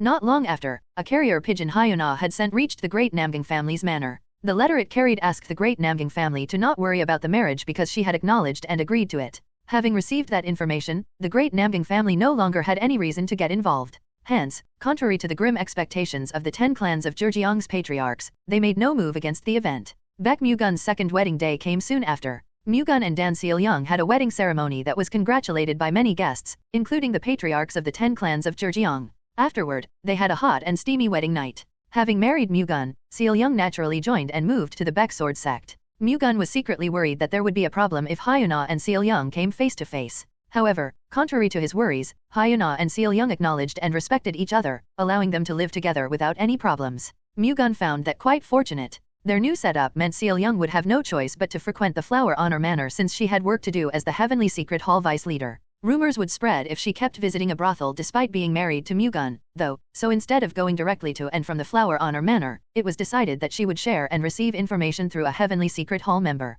As a result, Mu-Gun could now also receive important information through Seol-young instead of having to go to the Flower Honor Manor in person. Moreover, when Seol-young joined the Baek Sword sect, the sect organized its own intelligence syndicate White Secret Squadron and appointed Baek Mu-Gun as its squadron leader. However, only a few people knew about it. Seol-young played the biggest role in creating the White Secret Squadron. As the successor of the Heavenly Secret Hall, Seol-young was familiar with the features and operations of an information syndicate, so she designed the White Secret Squadron based on it. Of course, the White Secret Squadron was currently still in its infant phase. It had a long way to go before it could become a full-fledged intelligence syndicate. Nevertheless, a good start was already half the battle. If they could get more informants over time and establish their information network accordingly, the White Secret Squadron would be able to pull its weight and play its part. Mu-Gun visited Seol-young's residence on a fine spring day, but when he arrived, he heard a woman's laughter coming from inside. Listening carefully, he identified the voices to be Hyuna and Seol-young's. The two often went to each other's rooms to have a pleasant chat. Mu-Gun cleared his throat to reveal his presence, then entered Seol-young's room. Welcome. Hyuna and Seol-young, who were enjoying some refreshments inside, quickly got up and greeted Mu-Gun. Did something funny happen? Why were the two of you laughing? N/O/vel/B/C/.om. We were talking about you, dear, Hyuna replied. About me? Don't tell me you're talking about my flaws? Flaws? You don't have any for us to talk about. Don't you think so, sister? Seol-young said. Of course. How can there be flaws in a man as perfect as our husband? Hyuna matched her response. Seol-young and Hyuna replied as if they had planned their responses. The sight made Mu-Gun chuckle. Will you pour me a cup of tea as well? Of course. Please take a seat. Seol-young offered Mu-Gun a seat, then quickly prepared a cup of tea and put it in front of Mu-Gun. What are you doing here at this hour, though? Seol-young asked. Mu-Gun should be immersed in martial arts training right now. I'm in the middle of a short break, so I stopped by to have a cup of tea. Tisk, you just want to see Sister Dan, don't you? Hyuna sulked. I had this strange feeling that made me want to come here. I guess it was because I would get to see both my wives. Whew, aren't you one smooth talker? I'm glad you're both here. I have something to say. What is it? The two women looked at Mu-Gun with curious expressions. I want to take a few days off to go sightseeing with the two of you. What do you think? Sightseeing? The 9 Celestial Demons sect has been laying low, and I don't think there is anything I have to pay special attention to at the moment, so I thought it would be a good idea to take this opportunity to spend some time with my two wives, Mu-Gun explained. If it's with you, then I am all for it. I, too, would love to go anywhere as long as it's with you. Hyuna and Seol-young answered as if they matched their replies again. Let's leave in 3 days, then Mu-Gun suggested. 3 days? If it's too rushed, we can delay it, Mu-Gun said. No, it's not rushed at all. Where are we going, though? I'm thinking of going to Mount Wuyi in Fujian province. Do tell me if there are any other places you want to visit. No, let's go to Mount Wuyi. I have always wanted to visit that place. I have always wanted to go see the Joku stream at Mount Wuyi as well. It would be great to see it with you, dear. Hyuna and Seol-young both seemed to be really looking forward to it. It's settled, then. We'll leave in 3 days. 3 days after deciding on a destination for their short getaway, they left the Baek Sword sect's manor and headed for Mount Wuyi. Hyuna and Seol-young were very happy with just the fact that they were going on a trip with Mu-Gun, who felt refreshed. It had been a long time since he took a break. Fortunately, he was blessed enough to get to go with his two beautiful wives. The three took their time getting to Mount Wuyi. They found many things to see and enjoy during the trip, and they were busy making love to each other at night, so they never felt bored. Rather than choosing who to sleep with at night, Mu-Gun slept with both women. He did not make love with the two women at the same time, however. Rather, he made love to them one by one. Since who he slept with first was important to his wives, he decided to solve this issue by changing the order every day. Bedding one woman after another could have been difficult, but not for Mu-Gun. Mu-Gun had a great foundation in martial arts and was born with great stamina, so he did not get tired at all despite making love to them all night. As a result of their nightly endeavors, their affection toward each other deepened. They arrived in Mount Wuyi 9 days after they left the Baek Sword sect manor. Wasting no time, Mu-Gun and his two wives hiked up the mountain and enjoyed the magnificent scenery. Its unique rocks and cliffs naturally garnered admiration from the sightseers, and the scenery along the Joku stream was even more spectacular. Seol-young marveled at the amazing sight. Whoa, this is so mysterious. I heard rumors that I would regret it all the way to the afterlife if I do not get to see Joku stream before I die. I must say the rumors are true. I would have really regretted it if I died before seeing this spectacular scenery, Seol-young said in admiration. I can't agree more. Mount Huang is beautiful, but this mountain does not pale in comparison, Hyuna replied in awe. How does Mount Huang look? Is it also this beautiful there? Seol-young asked. It's beautiful here, but you also have to see Mount Huang before you die. I can't explain Mount Huang's beauty with words. You have to see it in person to understand its true value. Have you been to Mount Huang before, dear? Seol-young asked Mu-Gun. Not yet, Mu-Gun replied. Let's go to Mount Huang next time, then. Listening to Sister Namgang has made me want to see it. Okay, not just Mount Huang. Let's go to all the mountains known to have beautiful sceneries, Mu-Gun told the two. I really love going sightseeing with you, dear. If I knew it was this fun, I would have done it long ago. I made a mistake. It's still not too late. We still have many days ahead of us, so let's do this more often, Mu-Gun replied in a good mood. Hyuna and Seol-young smiled brightly before the magnificent view of Mount Wei at Mu-Gun's promise. The three made for a handsome throuple one. However, every beginning had an end. Mu-Gun and his two wives descended Mount Wei after looking at the nine-grooved valley for another 2 hours. That marked the end of their 3-day tour around Mount Wei. Mu-Gun and the two ladies planned to stay the night at an inn at the foot of Mount Wei and return to the Baek Sword Sex Manor the next day. On their way to Wei Villa, the inn, they discovered a group of people going up toward the Great King Peak 2 of Mount Wei. From their matching outfit and the fact that they were equipped with weapons, they seemed to be martial artists belonging to the same clan. Those are Evil Blood Gang bandits. Seol-young identified them just from their attire. Evil Blood Gang? Hyuna tilted her head. The evil sect that possesses the most powerful force in Fujian province. I heard they recently had a dispute with the Wei Sword sect. The southern foot of the Great King Peak, which they are heading to right now, is the Wei Sword sect's home. The Wei Sword sect was considered one of the 3 great clans of Fujian, but it was known to be the weakest among them. So those people are about to attack the Wei Sword sect? Given the circumstances, that seems to be the most likely case. Do you know the reason behind the dispute between the Evil Blood Gang and the Wei Sword sect? Mu-Gun asked. The young patriarch of the Wei Sword sect killed some of the Evil Blood Gang's bandits. The Evil Blood Gang is oppressing the Wei Sword sect using that matter as justification, Seol-young answered. The Wei Sword sect's young patriarch did not kill the Evil Blood Gang's bandits for no reason, did he? That's right. From what our hall gathered, the Evil Blood Gang bandits ambushed a couple who was on a trip to Mount Wei, brutally killing the man and raping the woman. Coincidentally, the Wei Sword sect's young patriarch was passing by. He killed them in anger. He killed those who deserved to die. However, rather than reflecting on it, the Evil Blood Gang threatened the Wei Sword sect instead. Mu-Gun was baffled. That's correct. They had been planning to target the Wei Sword sect for some time now, and they have just been given a good justification to proceed with it. Justification? They are just forcing what they want. Hyuna snorted. I agree, Sister Namgang, but the incident is easy for them to fabricate into a justification. The Wei Sword sect is one of the 3 great clans of Fujian, though. Does that mean even they do not have the strength to deal with the threat of the Evil Blood Gang? Mu-Gun asked out of curiosity. They suffered a lot of damage a few years ago due to an internal strife over choosing a successor. Those who lost the succession battle left the Wei Sword sect, further dwindling their power, Seol-young explained. Power and authority are problems anywhere in the world, Hyuna remarked. Either way, that means the Wei Sword sect does not have enough force to defend against the Evil Blood Gang's attack, Mu-Gun said. Seol-young nodded in response. What are the chances that the other 2 clans of the 3 great clans of Fujian will help the Wei Sword sect? Mu-Gun asked. Most likely slim. The Wei Sword sect has probably already requested help from the Sea Palace sect and the Juhua sect of the 3 great clans of Fujian. However, even if they did decide to help, they would have trouble arriving in time since they're quite far from the Wei Sword sect. At this rate, the Wei Sword sect will be in grave danger. Are you perhaps thinking of helping the Wei Sword sect?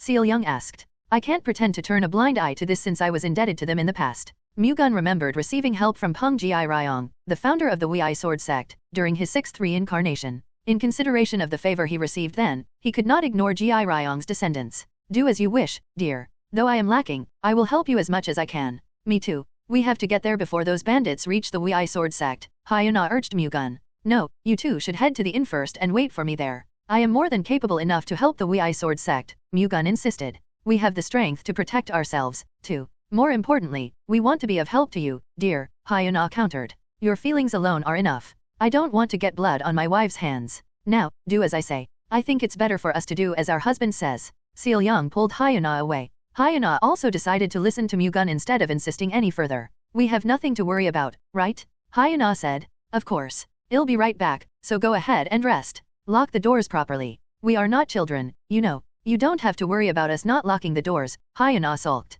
I'm just reminding you two because you're both extremely beautiful. It would be troublesome if some lowlife sees and pesters you. Hyuna laughed at Mu-Gun's concern.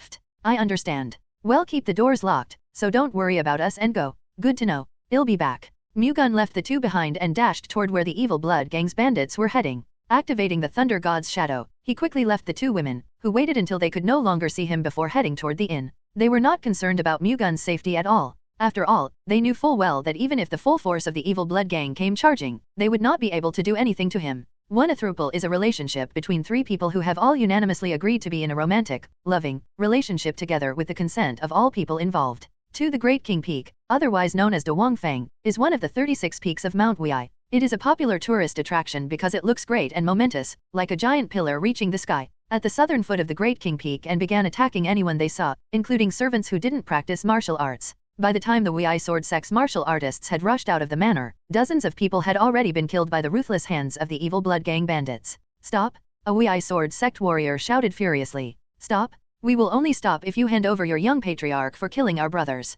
Otherwise, we will send you all to the afterlife today, Evil Blood Platoon leader Zhang Guang snorted. Among the Evil Blood Platoon, the combat division of the Evil Blood Gang, he was considered one of the 5 strongest martial arts experts. In response, a man in his late 20s stepped forward from the ranks of the Wei Sword Sect martial artists. His willful eyes were filled with righteousness. I am the Wei Sword Sect's young patriarch. The Evil Blood Gang bandits killed and raped an innocent pair of lovers. If I turned a blind eye to such a wicked act, I would not have been able to still call myself a martial artist. Hence, I decided to punish your members. I know the Evil Blood Gang is evil, but there are still things that even your kind should never do. However, rather than being ashamed and reflecting on yourselves for committing such wicked atrocities, I can't believe you are trying to threaten our sect with force instead. Your monstrosity is truly beyond this world. Wei Sword Sect young patriarch Peng Haiyanou reproached the Evil Blood Gang bandits.n/o/bell/b/jn.c//om. Stop spouting bullshit. I have no idea what you're talking about. All I know is that a debt of blood has to be paid in blood. You have 2 choices, give up your neck or everyone else's, Zhang Guang replied. How preposterous. At that moment, an unexpected voice resonated from beside the Evil Blood Gang bandits. Zhang Guang turned his head toward the source of the voice, finding a man standing with a sword on his waist and a shield on his back. Zhang Guang dropped his guard upon seeing Baek Mu-Gun, who seemed to only be in his mid-20s at best. You don't seem to be from the Wei Sword Sect. Who are you? I'm just a passing traveler, Mu-Gun replied. What a rude brat. If you are just passing by, then you should just go your way instead of meddling like an insolent bastard. Are you asking to be killed? I simply can't stand injustice when I see it, Mu-Gun firmly replied. Still, you should have held it in. You are still at the peak of your life. What if you were killed just because you interfered? Zhang Guang asked. Well, I think my lifespan will be much longer than yours, at least, Mu-Gun ridiculed Zhang Guang. Well, see how long you can run that disrespectful mouth of yours. Try me. Mu-Gun untied the flying golden shield and held it in his hand. What are you lot doing just standing around like idiots? Mu-Gun asked with a puzzled expression when he saw that the Evil Blood Gang bandits were standing still instead of attacking him. Fine, if you wish to die so badly, then I will grant you your wish. Kill that bastard. The Evil Blood Gang bandits rushed toward Mu-Gun. Young hero, come this way, quickly, Haiyanou said urgently. It's okay. Mu-Gun smiled at Haiyanou, then tossed the flying golden shield at the Evil Blood Gang bandits who were rushing toward him. The flying golden shield flew in a semi-arc and swept through the bandits' legs, shattering their bones. They tried to defend themselves, but their efforts proved futile. The flying golden shield contained far too much power for them to stop it. After knocking down 8 people in one fell swoop, Mu-Gun easily retrieved the flying golden shield, which was rotating back to him. He then threw it again, this time at the bandits who were staring at him with surprised expressions. Avoid it? Not even daring to think about blocking it, the bandits hurriedly stepped back to evade the flying golden shield. However, the flying golden shield was connected to Mu-Gun with his chi, which means he could control it as much as he wanted. Hence, he used it to chase down the retreating bandits and shatter their legs as well. Zhang Guang stiffened at the sight. Stop!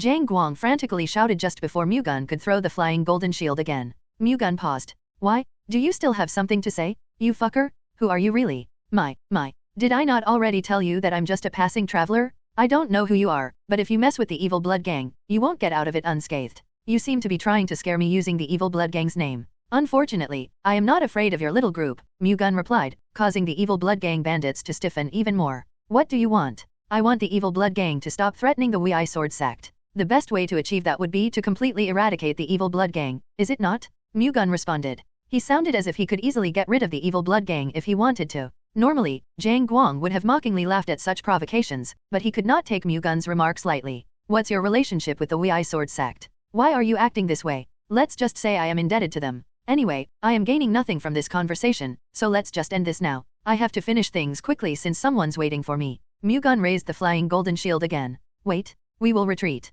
Zhang Guang cried out, planning to retreat for now and just return once Mu-Gun left. I can let you retreat now, but won't you just return once I'm out of the picture? Mu-Gun said as if he had seen right through Zhang Guang. No. From now on, we will no longer put any blame on the Wei Sword Sect's young patriarch for killing our brothers, Zhang Guang quickly replied, panic now evident on his face.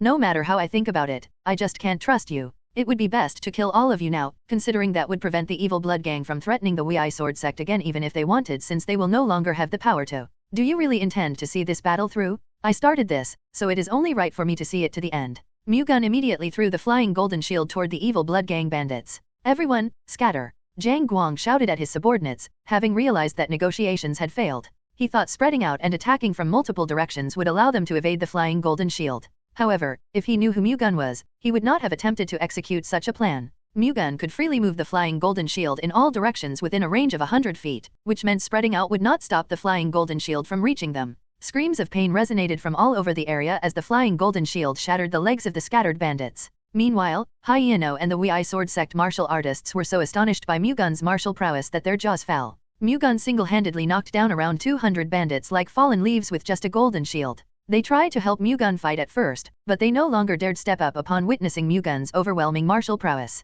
They were afraid that they would only get in his way if they tried to join now. Unlike the Wei Sword Sect members, who watched Mu-Gun's performance with surprise and admiration, Evil Blood Platoon leader Zhang Guang was burning black with anger. Zhang Guang thought that if all 200 of his subordinates charged at Mu-Gun at once, they would be able to defeat him at the cost of huge casualties. However, he now realized how wrong he was. With the martial prowess that Mu-Gun was displaying, not even the entire Evil Blood gang could defeat him. Where the hell did that fucker come from? Zhang Guang suddenly thought of the Baek Sword Sect's young patriarch, who was rumored to have advanced into the absolute realm in his early 20s. From what Zhang Guang heard, the man also used a golden shield. All the pieces fell into place. A golden shield and an overwhelming martial prowess. The man before them was undoubtedly the Baek Sword Sect's young patriarch. If Zhang Guang fought him, he would die. He had to run away now. His subordinate's fate didn't matter. He had to survive first. However, Mu-Gun already expected that Zhang Guang would escape. Still noticing Zhang Guang's movements even though he was in the middle of massacring the Evil Blood Gang bandits, he immediately chased after Zhang Guang as soon as he tried to run away. "I'll leave the rest to you," Mu-Gun shouted at Hyeno as he ran after his target. No matter how fast Zhang Guang was, he could never be as fast as Mu-Gun's Thunder God's shadow. Mu-Gun caught up with him before he could even leave the Wei Sword Sect's manor. "Where do you think you're going? What grudge do you have against me that you'd be willing to burn my bridges and even chase me to the ends of the earth?" Zhang Guang shouted as if he was wronged. "This is why you should have lived a kind life," Mu-Gun advised. "What about you, fucker? You must have killed more people than I have, so how can you still say that? What can I do? Too many people in the world deserve to die like you. I don't care if I'm cursed out. If having blood on my hands can put the world at peace, then I will be more than happy to bathe in it." Zhang Guang knew that Mu-Gun would definitely kill him, and there was no way he could escape. All he could do now was attack Mu-Gun with all his might. Die? No longer fearing death, Zhang Guang attacked Mu-Gun. However, before he could even launch an attack, Mu-Gun's Vajra exorcism finger penetrated Zhang Guang's forehead. As Zhang Guang lifelessly fell down to the ground with a dispirited look, Mu-Gun returned inside. Most of the Evil Blood Platoon members that he had left standing had already been defeated by the Wei Sword Sect martial artists. Hence, he didn't bother to step in anymore and just waited for the fight to end. After a while, the last of the Evil Blood Gang bandits finally fell to the ground. Wei Sword Sect young patriarch Peng Hyeno quickly approached Mu-Gun and greeted him politely. "I am Peng Hyeno of the Wei Sword Sect. Thanks to your help, our sect managed to avoid danger, dear benefactor. On behalf of everyone in our sect, I would like to thank you. You don't have to speak so politely. It is only natural to help each other as martial artists belonging to the righteous faction," Mu-Gun responded in kind. "I wonder if anyone else would willingly fight over 200 people alone just because they belong to the same faction? Our sect will never forget your chivalrous act, dear benefactor. We will try our best to repay the favor, even if just by a little bit. To that end, would you be so kind as to tell us your name?" "I am Baek Mu-Gun, the Baek Sword Sect's young patriarch." "I knew it. You are Master Golden Shield Sword Dragon." The Golden Shield Sword Dragon was a special title given to Mu-Gun, who used a sword and the flying golden shield as his main weapons. Like Zhang Guang, Hyeno identified Mu-Gun through the flying golden shield. "I'll be taking my leave now. My companions are waiting for me. If you don't mind, why don't you stay at our sect with your companions? You went through the trouble of helping us, so if we let you leave like this, the world will point fingers at our sect saying that we do not know how to repay favors. You don't have to go out of your way to do that. Your gratitude is enough for me. I'll get going now. Please stop by next time if you can." "Got it." Mu-Gun bid farewell to Hyeno and headed to the Wei Villa, where Namgang Hyena and Dan Seil-young were waiting. "How did it go?" Hyena asked as soon as she saw Mu-Gun. "I've properly dealt with the people who attacked the Wei Sword Sect, at least." "Why do you speak as if this is not ever yet?" Hyena asked again. The Evil Blood Gang possesses a force strong enough to rival the Sea Palace Sect, the most powerful sect among the three great clans of Fujian.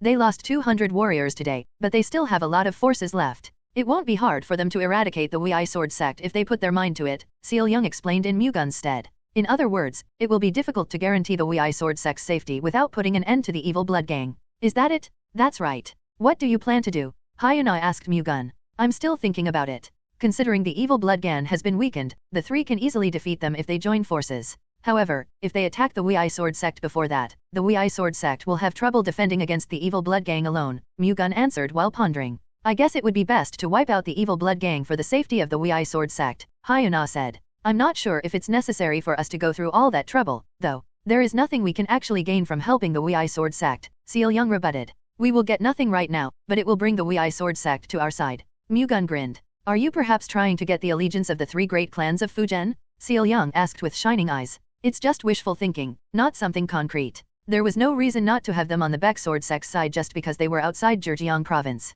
They could be united as one for as long as they were on the same page. The three great clans of Fujian would not follow the Baek Sword sect that easily, but it would at least help in some way if the Baek Sword sect could establish a friendly relationship with them. After all, once the 9 celestial demons sect began moving in earnest, the three great clans of Fujian would wish for protection. At that time, their hearts would naturally lean toward the strong sect that had been maintaining a friendly relationship with them. Hyuna and Seol-young nodded to Mu-Gun's explanation. So you plan to strike at the evil blood gang? Even if it's not for the Wei Sword sect, it's better to get rid of evil forces whenever we can. History dictates that evil forces are always the first to join the 9 celestial demons sect when they begin their rampage, Mu-Gun said, having made up his mind. Wouldn't it be better to take the Wei Sword sect with you, then? Rather than wiping out the evil blood gang all by yourself, it would be better to help the Wei Sword sect get rid of the evil blood gang instead since they have a grudge against them. That would also help minimize any backbiting. The evil blood gang was an evil sect, but that did not necessarily mean that they had to be wiped out. A clear justification was still required to attack them. If Mu-Gun wiped them out even though he had no direct connection to the evil blood gang, it would give rise to unnecessary gossip.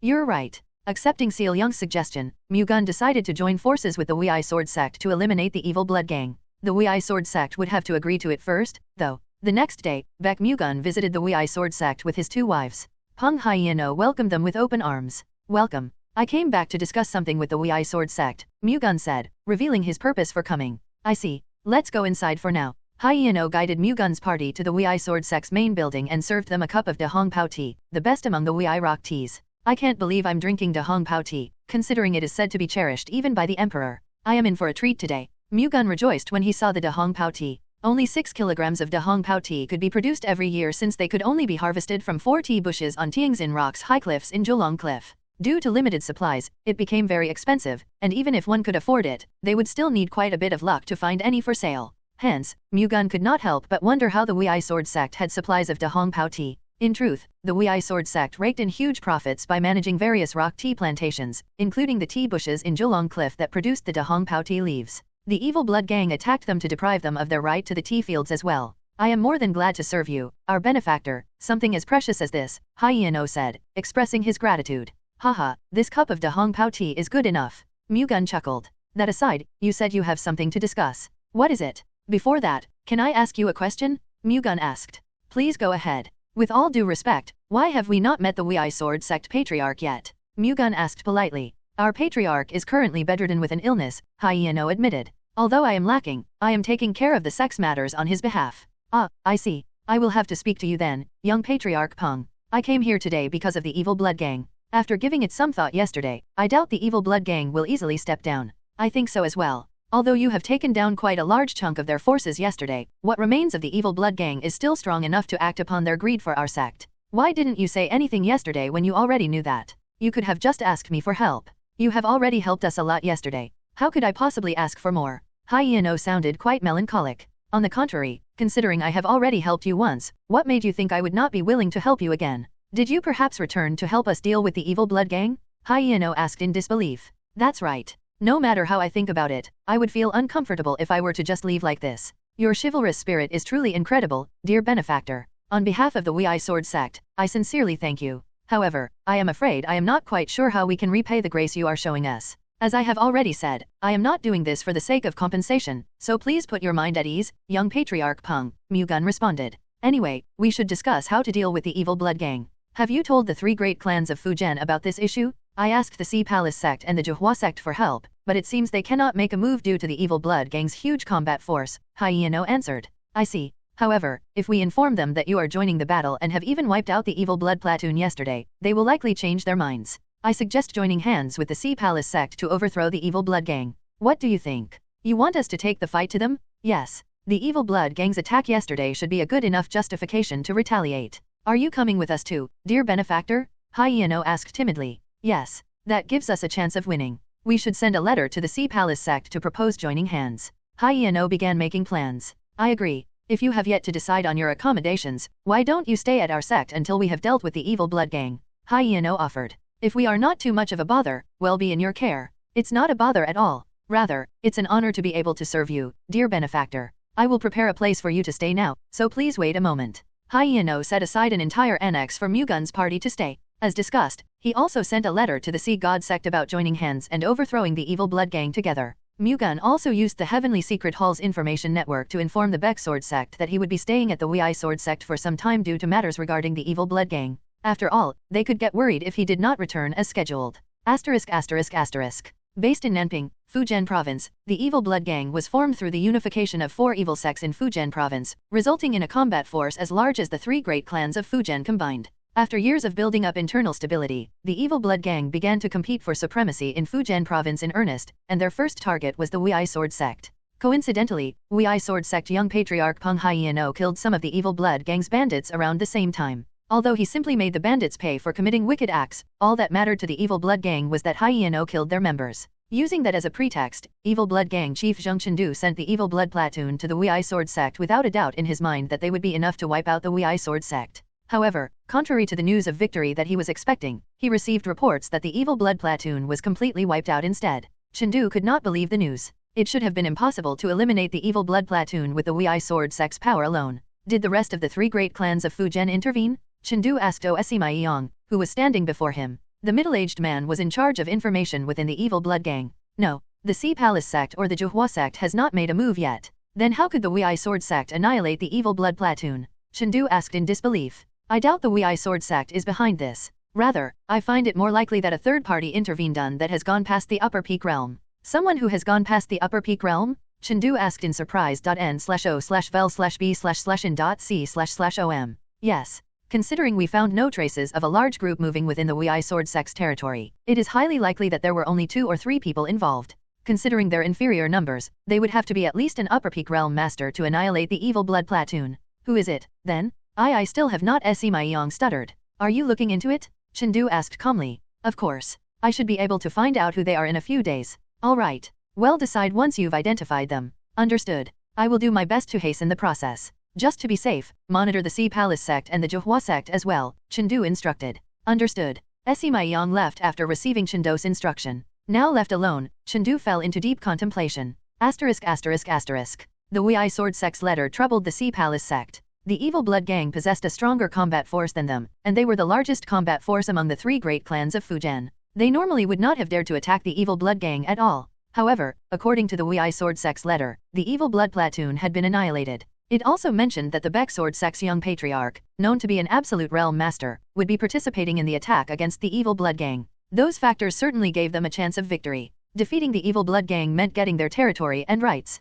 However, their forces still far outmatched the Sea Palace sect and the Wei Sword sect combined. If the Juhua sect joined them as well, then things could take a different turn. Otherwise, even if they did defeat the evil blood gang, the Sea Palace sect and the Wei Sword sect would still suffer considerable damage. They could sustain far fewer casualties if Mu-Gun, an absolute realm master, fought with all his might, but they couldn't really say how much effort he would put in. Hence, the Sea Palace sect's upper brasses failed to reach a decision. However, amid it all, Namjo Yang strongly insisted on joining in the fight against the evil blood gang. He knew the extent of Mu-Gun's capabilities better than anyone else within the Sea Palace sect. Furthermore, he was also aware of his character to a certain extent. Mu-Gun was not the type to cut corners just because the issue did not concern him. Once he had decided to take action, he would fight with all his might. For those reasons, Namjo Yang thought that they should attack the evil blood gang while they could still borrow Mu-Gun's strength. If they missed this opportunity, they would have to defeat the evil blood gang with the strength of the 3 great clans of Fujian alone, which would result in much greater losses. With Namjo Yang's assertion that this was the perfect time to knock down the evil blood gang from their high horses, the Sea Palace sect's upper brasses eventually decided to follow his advice.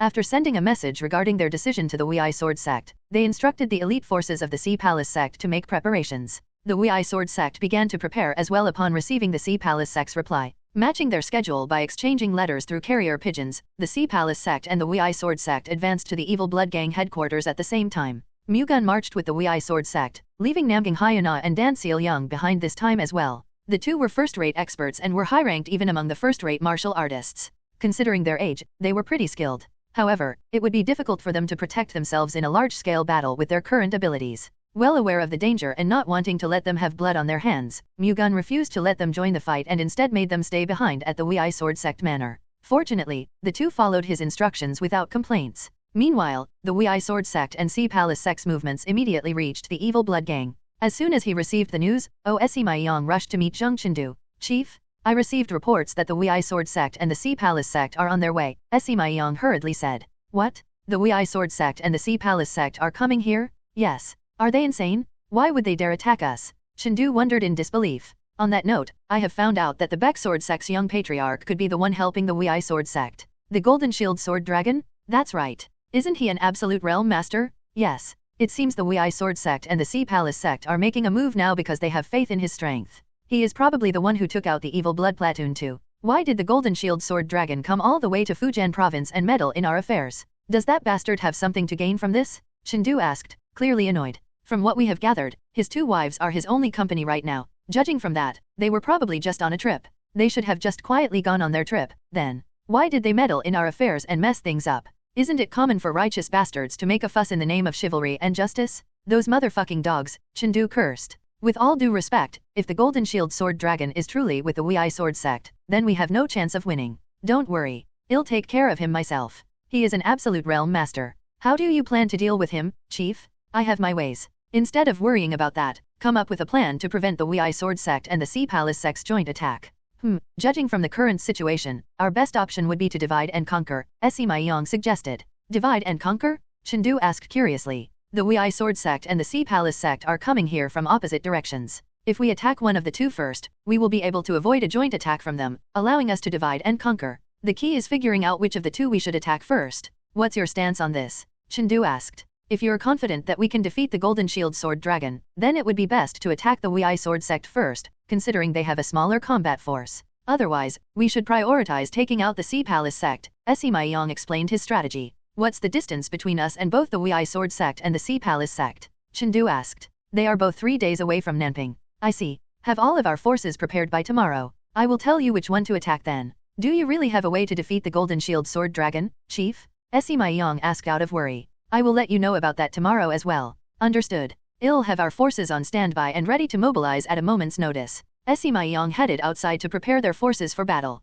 Meanwhile, Chendu quickly wrote a letter, then took out the carrier pigeon from the birdcage inside his office. After putting the letter into the small tube tied to its leg, he sent it on its way. On a pitch-black night, a black shadow sneaked into the Evil Blood Gang chief's residence. Immediately identifying the figure, Chendu bowed politely. I, Zheng Chendu, greet the Abyss Demonic Monarch. At ease. Abyss Demonic Monarch Wang Qiguk shook his hand lightly, unleashing a mysterious wave of energy that made Chendu stand straight up. Now, why were you looking for me? Qiguk asked. I dared request to meet you because I need your help, Great Demonic Monarch, Chendu nervously said. What do you need help with? In response to Qiguk's question, Chendu explained their current situation with the Wei Sword Sect and Baek Mu-Gun. So you want me to kill the Golden Shield Sword Dragon? Yes. Doing it myself would be difficult, Master Demonic Monarch. I simply am not skilled enough. I have actually been looking for that bastard since he keeps interfering with the 9 Celestial Demons Sect's plans, so this turned out for the better. I will deal with him, so just focus on your plan, Qiguk ordered. Thank you. I will execute your instructions without fail, Chendu said in relief. Just as how he came, Abyss Demonic Monarch Wang Qiguk disappeared without anyone noticing. Qiguk was a demonic monarch affiliated with the Underworld Sect, one of the factions of the 9 Celestial Demons Sect. Evil Blood Gang Chief Zheng Chendu was one of his underlings. In other words, the Evil Blood Gang was under the control of the Underworld Sect. Now that Qiguk had promised to deal with Mu-Gun, Chendu led his forces to Fuzhou with his mind at ease. After wiping out the Wei Sword Sect, they planned to annihilate the Sea Palace Sect next. Their original plan went a little awry, but if they could take out those 2 sects, then they would be back on track. Led by Evil Blood Gang Chief Zheng Chendu, the 600 warriors of the Blood King Platoon, the Blood Marshal Platoon, and the Blood Shadow Platoon marched toward the Wei Sword Sect's forces, which were advancing toward Nanping. However, despite detecting their movements, the Wei Sword Sect and the Sea Palace Sect showed no signs of panic. After all, they had already predicted that the Evil Blood Gang would try to divide and conquer. In response, the Wei Sword Sect and the Sea Palace Sect immediately changed their destination from Nanping to Pingnan. Pingnan was located northeast of Nanping, which meant it would be more likely for the Wei Sword Sect to rally up with the Sea Palace Sect before the Evil Blood Gang could reach them.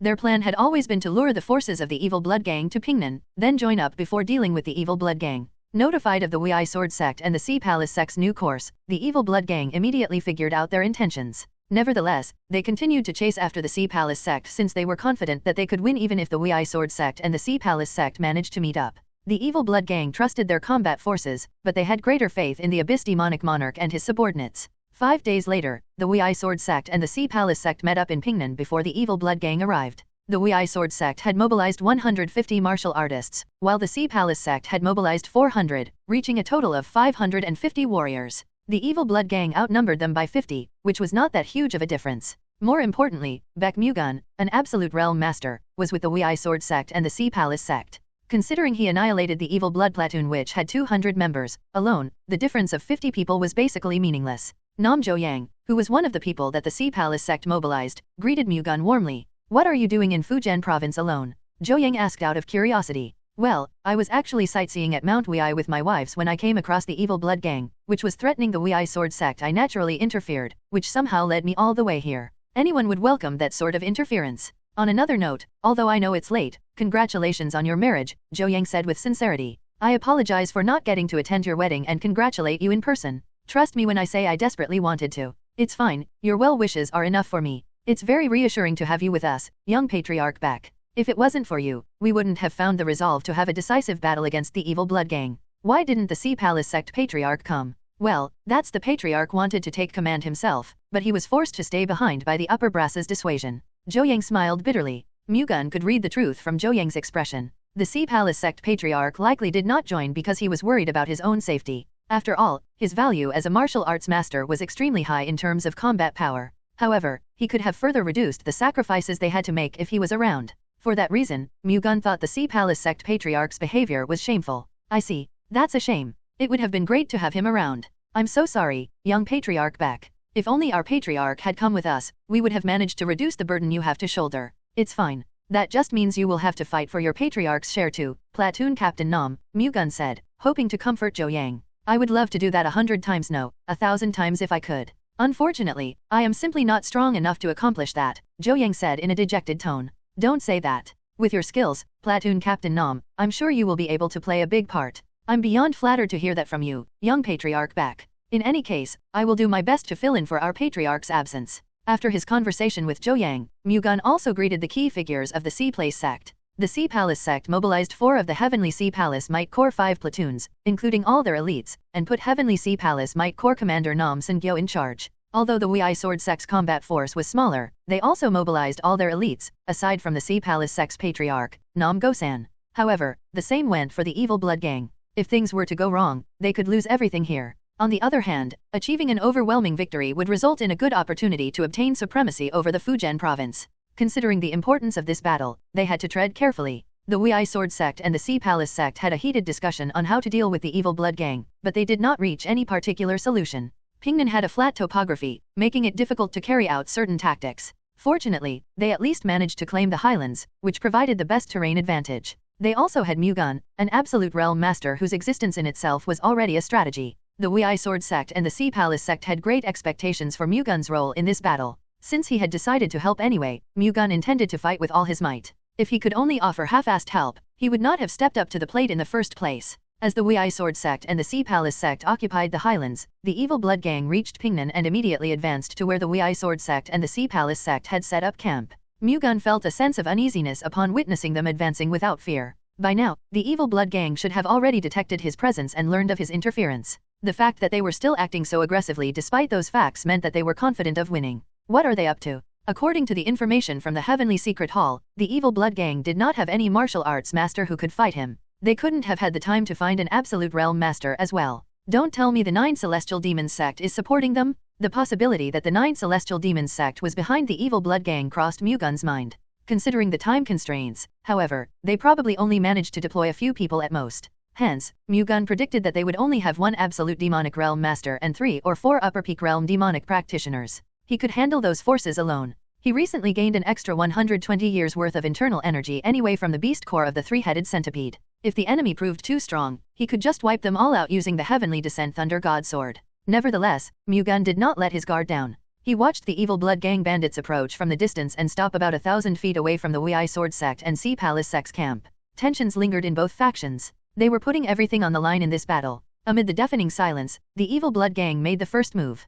Annihilate those righteous faction bastards. Why? With their fighting spirits burning, the Evil Blood Gang's martial artists charged toward the Wei Sword sect and the Sea Palace sect's forces. Standing at the forefront, Mu-Gun unleashed the Thunder God's heavenly eyes and quickly scanned the Evil Blood Gang's martial artists in an attempt to find anyone who had a different energy. It didn't take long for him to notice the ones who carried demonic chi, which emitted an atmosphere that gave him goosebumps. There was not a doubt in his mind that they were demonic practitioners of the Nine Celestial Demons sect. Feeling the need to turn the tides of the battle to their favor before confronting the demonic practitioners, Mu-Gun unfastened the flying golden shield on his back as he dashed toward the Evil Blood Gang's martial artists. With just a few leaps, Mu-Gun narrowed the distance between them by 400 feet and tossed the flying golden shield toward the bandits just 100 feet away from him. Enveloped by a wave of Thunder God chi, the flying golden shield flew in a straight line over the heads of the Evil Blood Gang's bandits and stopped in midair. Not long after, it spun violently, scattering golden thunder chi in all directions. The golden thunder chi hit every bandit within a radius of 50 feet. Not expecting such an attack, over 50 Evil Blood Gang bandits lifelessly fell to the ground like a bundle of straw.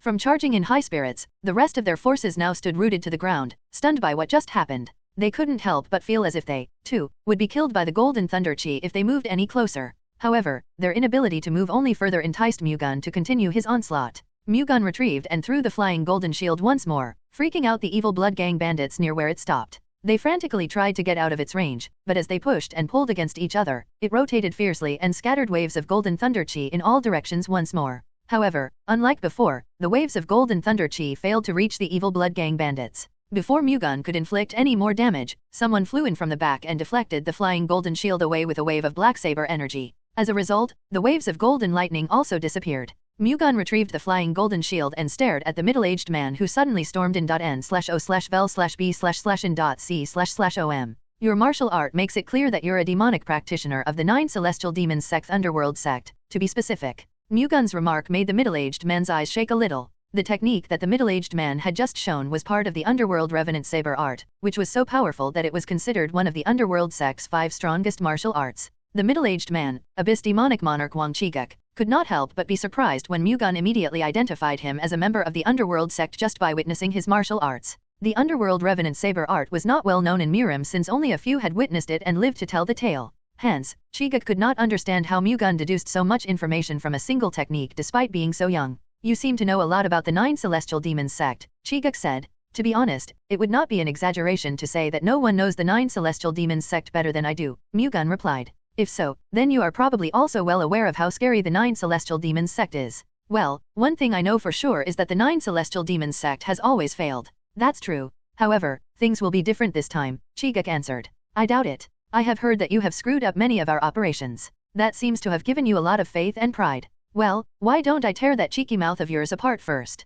Chiguk gestured at the men beside him. The 4 higher demons accompanying him, all of whom were upper peak realm masters, immediately charged toward Mu-Gun. Mu-Gun smiled when Chiguk ordered his subordinates to attack without him. He would have likely struggled if Chiguk and the 4 higher demons attacked him together, but since he only had to fight the 4 higher demons, he could take them down with ease. The 4 higher demons swung their sabers at Mu-Gun as they charged toward him, unleashing half-baked Vajrachi. In response, Mu-Gun took a step back and held the flying golden shield up to block the incoming attacks. The shield fired a wave of golden thunder chi that shattered the attacks upon contact and whizzed toward the higher demons. When the higher demons retreated a few steps back in great surprise, Mu-Gun swung his sword without delay and sent a mixture of moonlight chi and golden thunder chi in an arc to chase the 4 higher demons down. The 4 higher demons frantically unleashed a wave of saber chi to block the golden moonlight chi. As the two forces clashed, fragments of golden lightning pierced through the 4 higher demons, temporarily stunning them. Maximizing that opening, Baek Mu-Gun thrust his sword forward, sending another wave of moonlight chi toward the 4 higher demons. Wang Chiguk, who was watching from behind, rushed out when he saw the 4 higher demons in danger. The pitch-black Vajrachi that he unleashed blocked the golden moonlight chi like a wall, breaking and scattering it in all directions. Chiguk immediately rushed toward Mu-Gun and unleashed his saber energy again. Like a flame, a pitch-black Vajrachi rose and burst toward Mu-Gun, who held up the flying golden shield and reflected it back to Chiguk with a deafening roar. Chiguk hurriedly deflected the incoming attack to the side with his saber. However, as he did, Mu-Gun closed in on him and thrust his sword once more, sending a volley of golden moonlight chi toward him. Chiguk pushed his saber forward, spreading pitch-black Vajrachi to defend against all the golden moonlight chi that poured forth like arrows. As their clash caused consecutive explosions, a wave of golden lightning sprang up toward Chiguk, its fragments momentarily blinding him. In that moment of vulnerability, a Mu-Gun fired a thunderbolt sword from his sword. Chiguk instinctively unleashed saber energy, blocking and destroying Mu-Gun's attack. However, Mu-Gun had fired more than one thunderbolt sword. The second and third ones struck the same spot one after another, cracking the pitch-black Vajrachi. When the fourth one hit, Chiguk's defense finally shattered, allowing the fifth and final Thunderbolt sword to pierce deeply into his chest. In the blink of an eye, the 5 Thunder Sword battery cannon successfully penetrated through the wall of pitch-black Vajrachi and mortally wounded Chiguk. Ugh! Chiguk screamed as he was blasted away and crashed into the ground. Master? Flustered, the 4 higher demons ran to Chiguk.n/o/vel/b/in.c//om. Ka, that bastard I is the heavenly descent Thunder God Sex's successor. Run tell the section. Chiguk told 4 higher demons despite the severe pain evident in his expression. He breathed his last not long after. The 4 higher demons immediately carried out Chiguk's dying will, scattering in all directions and making a run for it. Having no intention to let them go, Mu-Gun threw the flying golden shield, accurately striking them on the back and sending them to the ground. The impact seemed to have broken their backs, preventing them from getting back up. Mu-Gun approached and beheaded them one after another. With all 5 of his targets dead, Mu-Gun took a look around. Having witnessed his martial prowess in person, the evil Blood Gang bandits, including their chief, dared not attack him. Zheng Chendu did not expect that the Abyss Demonic Monarch and the 4 higher demons, whom he believed in wholeheartedly, would be killed.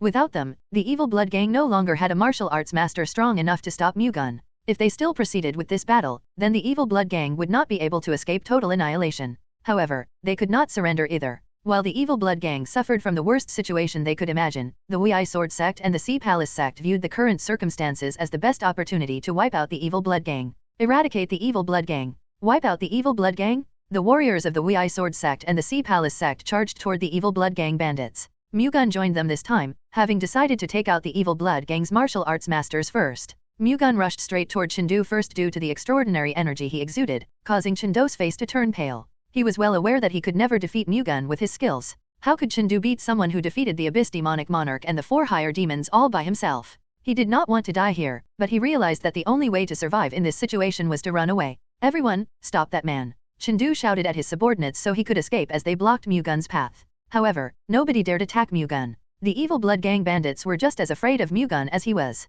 How dare you disobey my orders? Chendu growled when his men did not even budge an inch. You shouldn't force others to do what you yourself can't do, Mu-Gun said, finding Chendu pathetic. Before Chendu realized it, he had already narrowed down the distance between them to 30 feet. Chendu's expression instantly darkened. He had lost his chance to escape. If we admit our mistakes and step down, will you let us go? Chendu asked. No. Now that I know you lot are under the 9 Celestial Demons sect, we can no longer leave the evil Blood Gang alone. We did not choose to become the 9 Celestial Demons sect's subordinate. We did it to survive, Chendu complained. Even so, that doesn't just erase the things you have done for the 9 Celestial Demons sect. Many other sects are fighting the threat of the 9 Celestial Demons sect with everything they got. It would be unfair to them if I accept your worthless excuse. Everyone makes mistakes. Shouldn't you give us the chance to make up for it? There is one thing being a part of Murim has made me realize. The forces that tread on the demonic path can never change. Now, stop acting pathetic and draw your weapon. I will at least give you a chance to die as a martial artist. Chendu finally gave up on persuasion and unsheathed his saber.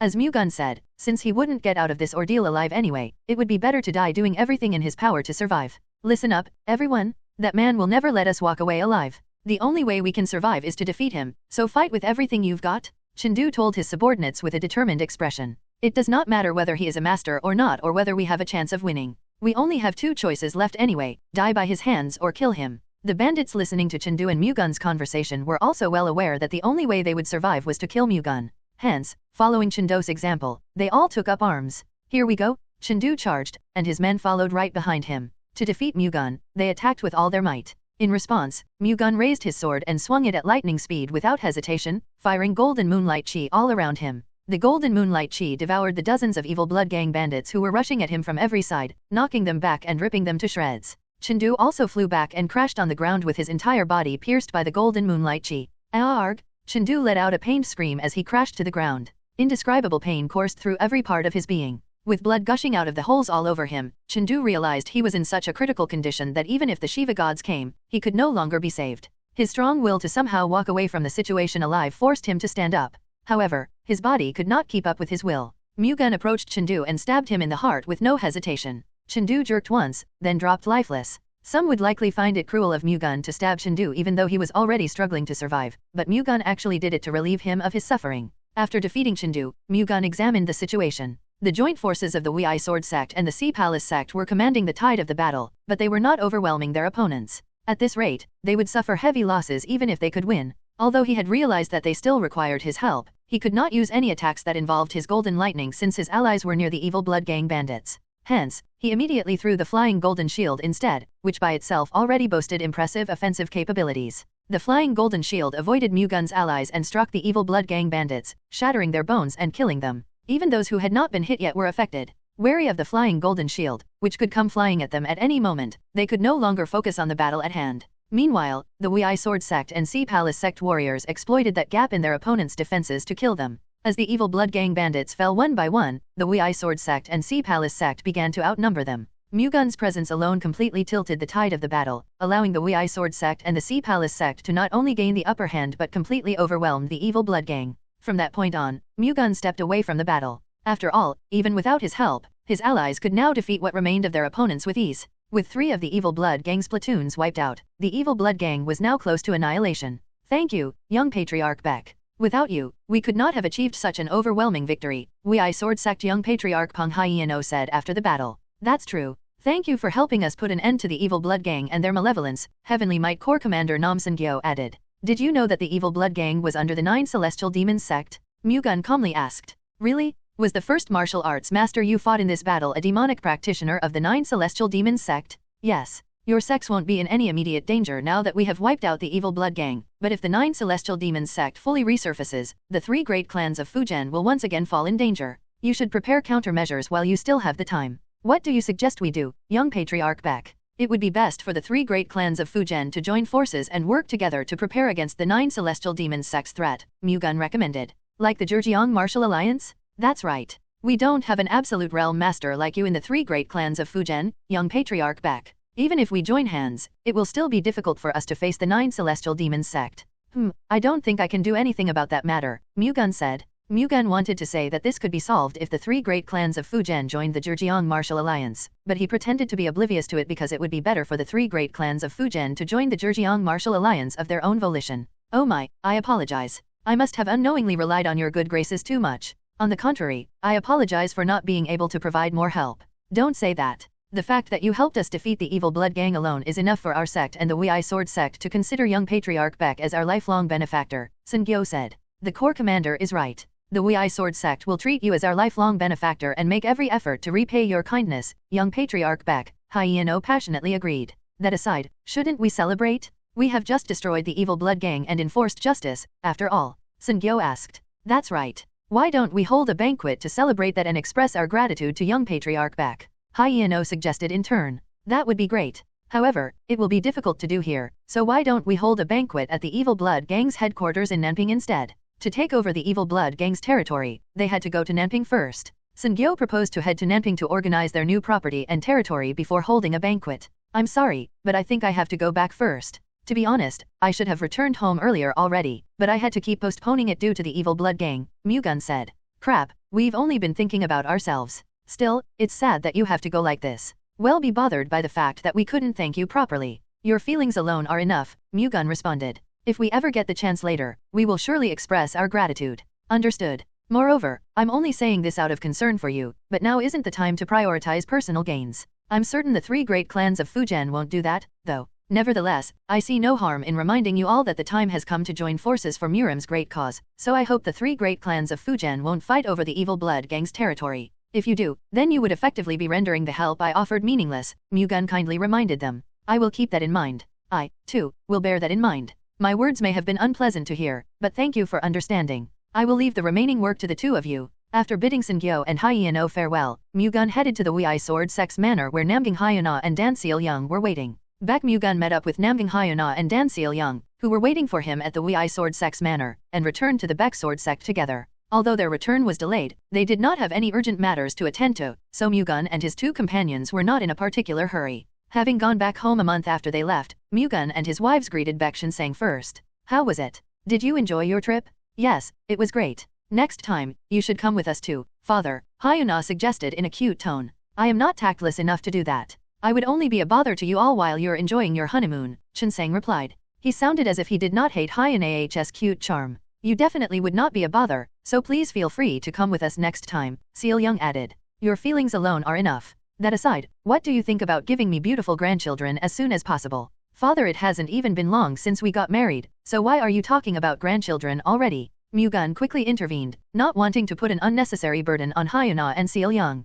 Well, our family has been suffering from a low birth rate for generations. I will pay more attention to it, father. Me, too. Hyuna and Seol-young cautiously answered when Chinsang paid Mu-Gun's argument no attention. Chinsang nodded satisfactorily. All right, but don't feel too pressured. Mu-Gun could only shake his head. Still, he understood where Chinsang was coming from. After all, he also wanted to have a child as soon as possible. That aside, what happened at Fujian province? Chinsang asked Mu-Gun. I happened to come across the evil blood gang while they were trying to attack the Wei sword sect. I could not turn a blind eye to it, so things escalated quickly. Because of that, however, I discovered that the 9 celestial demons sect was behind the evil blood gang. Mu-Gun explained. How is that possible? Chinsang asked with a surprised look. It seems that the 9 celestial demons sect has extended their grasp to the evil factions. Which ones do you mean specifically? They now most likely control the Heretical Emperor Hall in Jiangxi Province, Green Snake Gang in Guangxi Province, Blood Ring Gang in Shaanxi Province, and Moth Thieves Gang in Liaoning Province. Those are all evil faction representatives.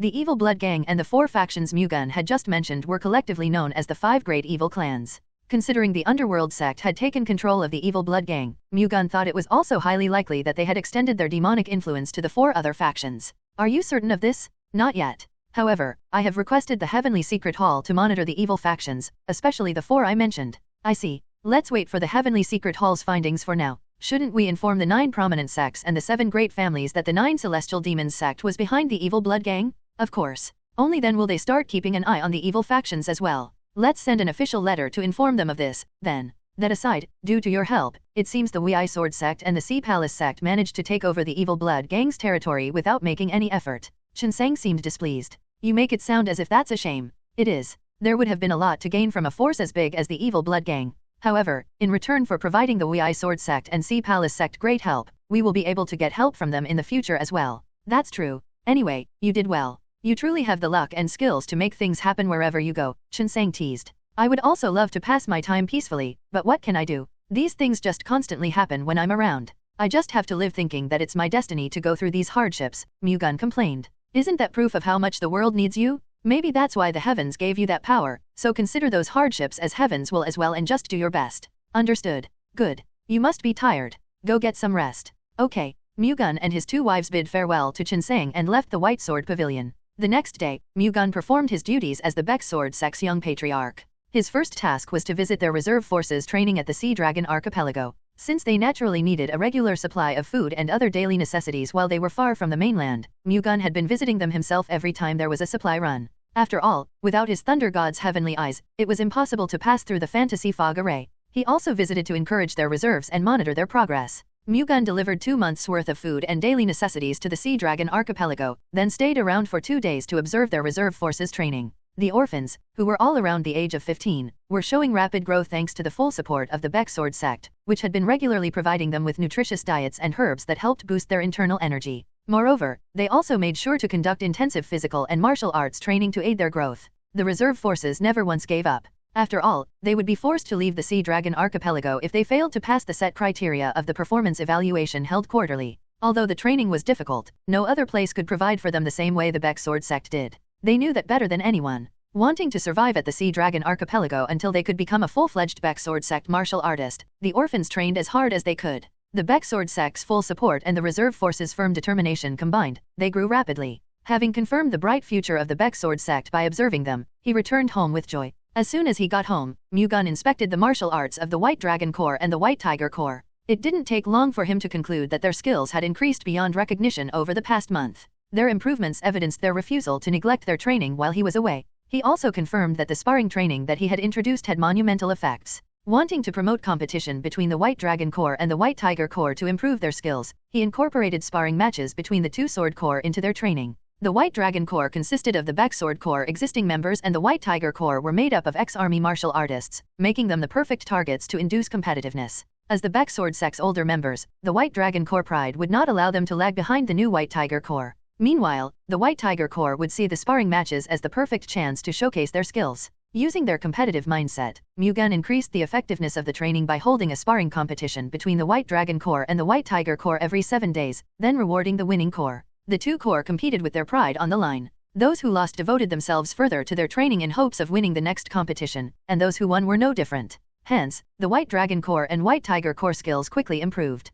Competing with each other was not necessarily always good, though. If the competition between them went too far, it would create discord. To prevent that, Mu-Gun assigned accommodations by mixing the members of the two corps. He thought that if they lived together in the same dorms, they would end up developing a strong bond. Once a month, he also gathered the White Dragon Corps and the White Tiger Corps to have a group dinner. With the presence of alcohol, their misunderstandings were resolved, and their bond was further strengthened. Those measures seemed to be effective, considering the White Dragon Corps and the White Tiger Corps showed no signs of conflict. Instead, they competed in good faith to help with each other's growth. Extremely satisfied with the White Dragon Corps and the White Tiger Corps improvements, Mu-Gun returned to the Baek Sword Sect headquarters and proceeded to examine the skills of Zhang Ho-Gun, Zhou Wenyi, and the 6 White Wolves. One by one, Mu-Gun called the 8 to the training hall and personally sparred with them, finding satisfactory results. You 6 have become much better at unleashing and applying the techniques. Keep going like this a bit more, and you will soon see the gates of the peak realm, Mu-Gun commented afterward. Seriously? Yes, so try to devote yourself more to your training moving forward. Understood. What about us? Ho-Gun asked. I know how hard you have been training, but you have been going about it the wrong way, Mu-Gun said. What do you mean? Perhaps it's because the heavenly medicine pill has increased your internal energy, but you both have a strong tendency to rely on your internal energy when unleashing your techniques. At this rate, although your skills seem to be improving right now, you could face a huge hurdle in the future. What should we do, then? Focus on your techniques themselves and don't use your internal energy. You have to make the techniques you use completely yours first. That will allow you to exert much more power once you imbue them with internal energy. Moreover, if you can gain enlightenment in the process of exploring your martial arts techniques, you will be able to advance without any hurdles blocking your path. You want us to not rely on our internal energy and instead understand the form and execution of our techniques. That's right. It may seem like you are taking a few steps back, but it will become a straight road in the end. I see what you mean. We will do as you say, but I'm not sure if we will be able to do well. Don't worry. I'm here to help you, Mu-Gun reassured the two. We must have had to save our country in our previous lives to have a precious friend like you, Wenyi said in gratitude. I doubt that. Perhaps he was our enemy in our past lives? We must be paying off our debts from that time, Ho-Gun jokingly countered. Do you want me to be your enemy in this life too? Mu-Gun interjected. I'm kidding. I'm sure you would have been nice to us in our previous lives too.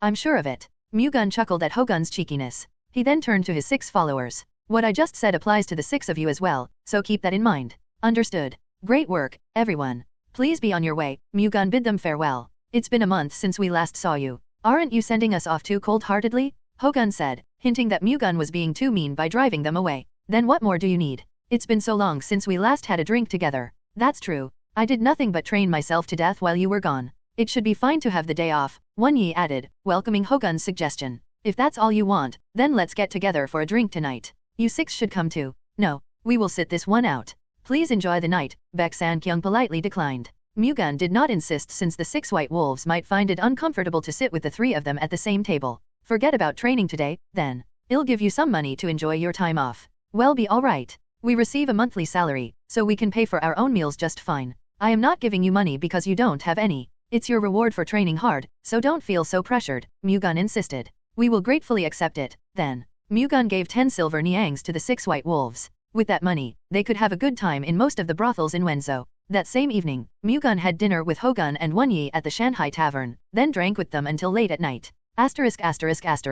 Mu-Gun woke up early in the morning and circulated his qi for 2 hours, curing his hangover and fatigue from drinking the night away yesterday. If you're done, please wash up first. Dan Seal-young brought over a basin of water when Mu-Gun stood up. Didn't I tell you to leave such matters to the servants? Why are you doing it? I want to serve you myself. This isn't that difficult anyway. Seal-young smiled. Since he could not stop her, Mu-Gun just gently flicked her nose with his finger. He then washed his face. Here you go. Seal-young quickly handed over a towel to him. Thank you. Don't mention it. I've also prepared a change of clothes for you. I'll bring over breakfast once I'm done making it, so please wait for a bit. Seal-young left the room with the basin of water. Her desire to take care of Mu-Gun made Mu-Gun smile. He had already changed into new clothes and tidied up his hair when Seal-young brought breakfast over. N/O/vel/b/in.c//om. You must be hungry. Go ahead and eat. Eat with me. Mu-Gun had breakfast with Seal-young. What are your plans for today? Seal-young asked. I'm planning on visiting the Medicine King family. After that, I'll check on Brother Youngwon's martial arts since I couldn't do it yesterday. If I have enough time, I also plan to check on young Master Cha's martial arts too. I'm worried that helping so many people with their martial arts will leave you with insufficient time for your own martial arts training.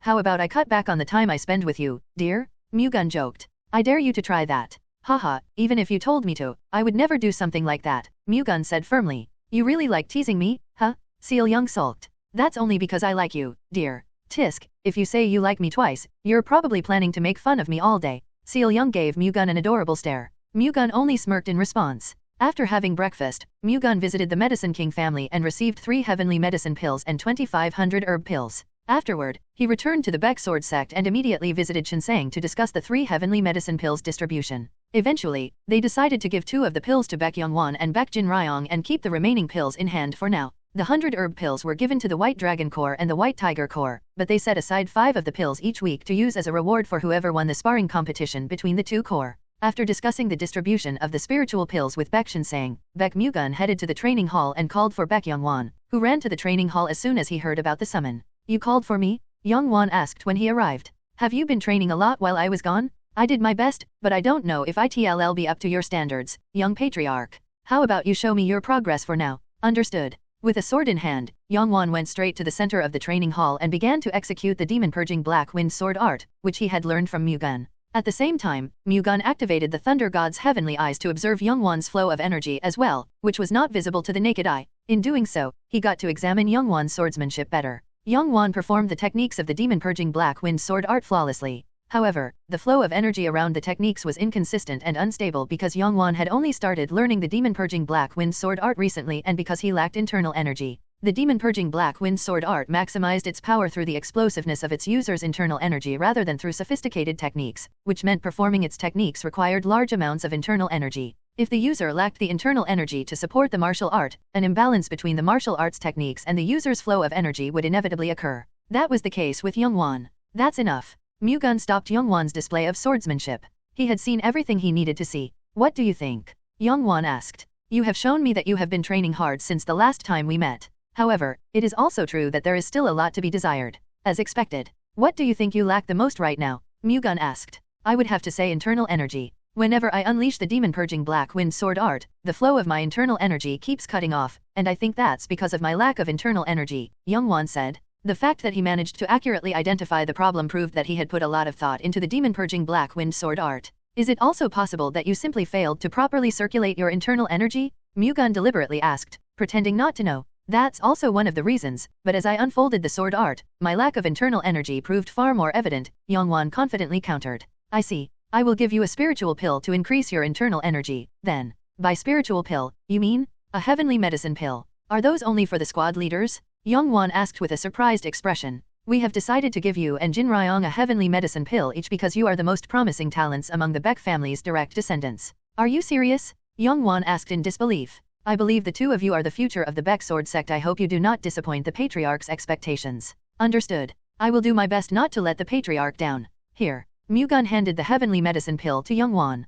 Thank you. Yongwon accepted the heavenly medicine pill with trembling hands. He had consumed 100 herb pill before, but that proved insufficient. He required the heavenly medicine pill to advance to a higher level, but he did not dare wish for one since he was well aware of his position. Much to his surprise, however, he still managed to get one. Yongwon was delighted at being given a heavenly medicine pill, but he was far happier to know that Chinsang and Mu-Gun recognized his talent and spared no effort to help him grow. In his mind, he vowed to work even harder to meet their expectations. Just to be safe, consume the heavenly medicine pill in front of me, Mu-Gun said, wanting to watch over Yongwon and avoid any unexpected situations. Okay. Yongwon immediately consumed the heavenly medicine pill, which contained about 60 years worth of internal energy, and began circulating his chi. With his current skills and the effects of the demon-purging Black Wind sword art, he should be able to absorb all of it without any major problems. Nevertheless, on the off chance that a problem occurred, Mu-Gun did not leave Yongwon's side until he had absorbed all the energy, which took 6 hours. Good job. However, you're not done yet. To make the heavenly medicine pill's energy completely yours, you will have to circulate your chi for several days. You should focus on that for now, Mu-Gun instructed Yongwon. Noted. Thank you. Yongwon bid farewell and headed back. He then locked himself in his room for the next 3 days, immersing himself in chi circulation. See Palace Sect Patriarch Nam Go-san, Wei Sword Sect Young Patriarch Peng Haieno, and Zhuhua Sect Patriarch Li Geometry Wan gathered at the Evil Blood Gang's manor in Nanping, Fujian Province. Following Mu-Gun's advice to join forces and work together in preparing against the 9 celestial demons' sex threat, they came as representatives of the 3 great clans of Fujian to discuss the alliance between them. If we form an alliance, who will be the alliance leader? Zhuhua Sect Patriarch Li Geometry Wan asked. Shouldn't we decide on that based on mutual agreement? I heard the Zhejiang Martial Alliance held a martial arts competition to decide on who should be their leader. Wouldn't it be better to do that as well? Haieno suggested. He attended the meeting on behalf of his sick father. Rather than being intimidated by the two patriarchs because they were from the same generation as his father, he confidently expressed his opinion as the representative of the Wei Sword sect. In return, the Sea Palace sect patriarch and Zhuhua sect patriarch respected Haiyanou as the representative of the Wei Sword sect instead of belittling him simply because he was young. It's certainly more effective to compete with martial arts. What do you think, Sea Palace sect patriarch? I agree, but would doing that even make sense? What do you mean by that? Murim recognized the Zhejiang Martial Alliance because their leader, the Baek Sword sect patriarch, is an absolute realm master who commands 7 other absolute realm masters. Meanwhile, we only have upper peak realm masters at best, which makes it uncertain if Murim will even properly recognize us if we join forces. We can't confidently say that we can fight the 9 celestial demons sect's threat when they come charging in either. Why say that after gathering us to suggest an alliance between the 3 great clans of Fujian? Displeased, Geometry Wan stared at Gosan. Don't get me wrong, I'm not implying that we should not form an alliance between the 3 great clans of Fujian, Gosan explained. This is just my personal opinion, but what do you two think about making the 3 great clans of Fujian's alliance join the Zhejiang Martial Alliance as one of its members? Haiyanou cautiously opened. What? You want us to work under the Zhejiang Martial Alliance? Geometry Wan asked in a baffled tone. As the Sea Palace sect patriarch said, we cannot hope to fight against the threat of the 9 celestial demons sect with our combined strength alone. It may be possible if the 2 of you become absolute realm masters, but that feat is not as easy to achieve as it sounds. Joining the Zhejiang Martial Alliance, which is already self-reliant, is a great way to increase our strength. Meeting Mu-Gun and witnessing his martial prowess personally made Haiyanou realize that the Wei Sword sect and the other great clans of Fujian were nothing more than frogs in a well. Moreover, for them to get closer to the center of Murim instead of just staying at its frontier, he concluded that the best they could do was become a member of the Zhejiang Martial Alliance. Even so, the 3 great clans of Fujian represent the Fujian province. We cannot go under the Zhejiang Martial Alliance, Geometry Wan firmly opposed. It's not about working under the Zhejiang Martial Alliance but joining it as one of its members. The Zhejiang Martial Alliance is a group of forces created by the 10 clans of Zhejiang. Even if we join now, they will never see us as their equals. As soon as we join the Zhejiang Martial Alliance, we will have to start heeding their orders. We can easily resolve that issue by demanding the status of the 3 great clans of Fujian to be equal to that of the 10 clans of Zhejiang. They will likely accept our demands. After all, if we join them, the Zhejiang Martial Alliance will grow even stronger. You have a point, young Patriarch Peng. Moreover, although this is unconfirmed information, I heard that the Baek Sword sect has been improving the martial arts of the 10 clans of Zhejiang to strengthen the Zhejiang Martial Alliance's combat forces. In fact, it is rumored that the patriarchs of the 10 clans of Zhejiang experienced rapid growth due to that. If we end up joining them, I'm sure the Baek Sword sect will also improve our martial arts just like what they did for the 10 clans of Zhejiang. That might just be what we need to advance into the absolute realm. Siding with Haiyanou, Gosan revealed information that he obtained while investigating the Zhejiang Martial Alliance. It seems to me that you two are not trying to form an alliance between the 3 great clans of Fujian. Rather, I think you called for this meeting with the intention of persuading me to go under the helm of the Zhejiang Martial Alliance. No, fall under the command of the Baek Sword sect. Did the Baek Sword sect's young patriarch coax you into this during the battle with the evil blood gang? Geometry Wan asked, suspecting the Sea Palace sect and Wei Sword sect to be under the Baek Sword sect's influence. Who said we were coaxed? No such thing happened. Gosan strongly denied the accusation in return. That's right. The Baek Sword sect's young patriarch did not utter a single word about joining them, Haiyanou added. All he told us was that the 3 great clans of Fujian should form an alliance. The Sea Palace sect patriarch and I are considering joining the Zhejiang Martial Alliance simply because we are looking at the situation from a realistic point of view. Either way, I refuse to join the Zhejiang Martial Alliance. If you still want to proceed with this, then I won't stop you. However, our sect will remain unaffiliated with them, Geometry Wan said firmly. Do you really think speaking out of pride now will change anything? In the eyes of Murim, the 3 great clans of Fujian are just a trivial sect on the frontier. How long do you plan to be treated so insignificantly? Don't we deserve to be at the center of Murim as well? Gosan argued. You think joining the Zhejiang Martial Alliance will help us achieve that? Geometry Wan snorted. As I previously said, the Baek Sword sect helped enhance the martial arts of the 10 clans of Zhejiang. I heard they spare no effort in supporting the Zhejiang Martial Alliance's growth as well. With their support, we can achieve much more growth than before, thereby allowing us to ultimately stand beside the various forces of Murim, not behind them. How naive. There is no such thing as a free lunch in Murim. The Baek Sword sect is only being so generous because they would benefit from it. By expanding the Zhejiang Martial Alliance's forces, they can start profiting from it. The Zhuhua sect refused to be their toy, Geometry Wan said, clearly displeased. I am certain that the Baek Sword sect is trying to make the Zhejiang Martial Alliance comparable to the 9 prominent sects and the 7 great families. Perhaps it is true that most of the riches and honors gained from that endeavor would proceed to the Baek Sword sect. They are, after all, the Zhejiang Martial Alliance leader. Nevertheless, although Zhejiang Martial Alliance's members would not be earning as much, they would still enjoy unprecedented wealth and honor. As you said, the Zhuhua sect patriarch and the Baek sword sect could be trying to benefit and increase their influence in Murim by using the Zhejiang Martial Alliance. However, if you think about it, the Zhejiang Martial Alliance's members would also have a lot to gain with the Baek sword sect's status and authority on their backs. That may be true, but that also means the Zhejiang Martial Alliance's members would have to take orders from the Baek sword sect in return. Once it comes to that, it would only be a matter of time before they become nothing more than the Baek sword sect's vassal family. I would rather become the head of a dog than the tail of a lion one. Despite Hyein-oh's persuasion, Geometry Wan remained firm in his belief.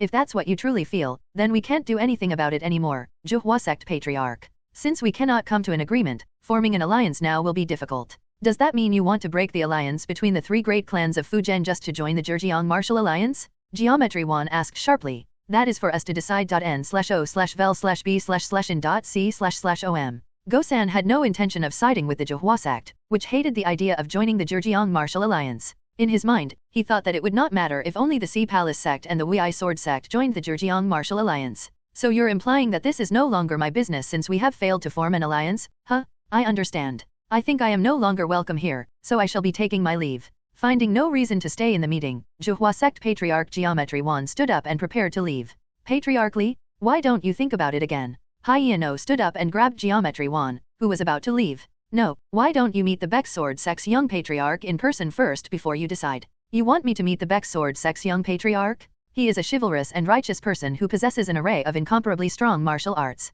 Even so, he remains devoid of arrogance and filled with respect for those who deserve to be respected. I am certain that meeting him will change how you view the Baek sword sect and the Zhejiang Martial Alliance. He must be a great man for you to spare no compliments for him. If you meet him in person, you will realize that he is even greater than words can describe. You are basically no different from an avid believer of him. Fine. I will lose nothing from meeting him, so I will give it a chance. I am curious how amazing of a man he truly is anyway. As Hyein-oh said, it would not be too late to decide whether to join the Zhejiang Martial Alliance or not after meeting the patriarch and the young patriarch of the Baek sword sect and judging them himself. Geometry Wan pretended not to be convinced and accepted Hyein-oh's suggestion. However, despite his stubbornness, he was well aware that nothing good would come if only the Zhuhua sect among the three great clans of Fujian refused. Why don't we take this opportunity to go to Wenzhou and meet the Baek sword sect's young patriarch? We can make a decision afterward. That way, if we all reach the same conclusion, we will be able to discuss it with the Baek sword sect immediately. I second that, Gosan said. Fine. Let's go with that, Geometry Wan reluctantly said.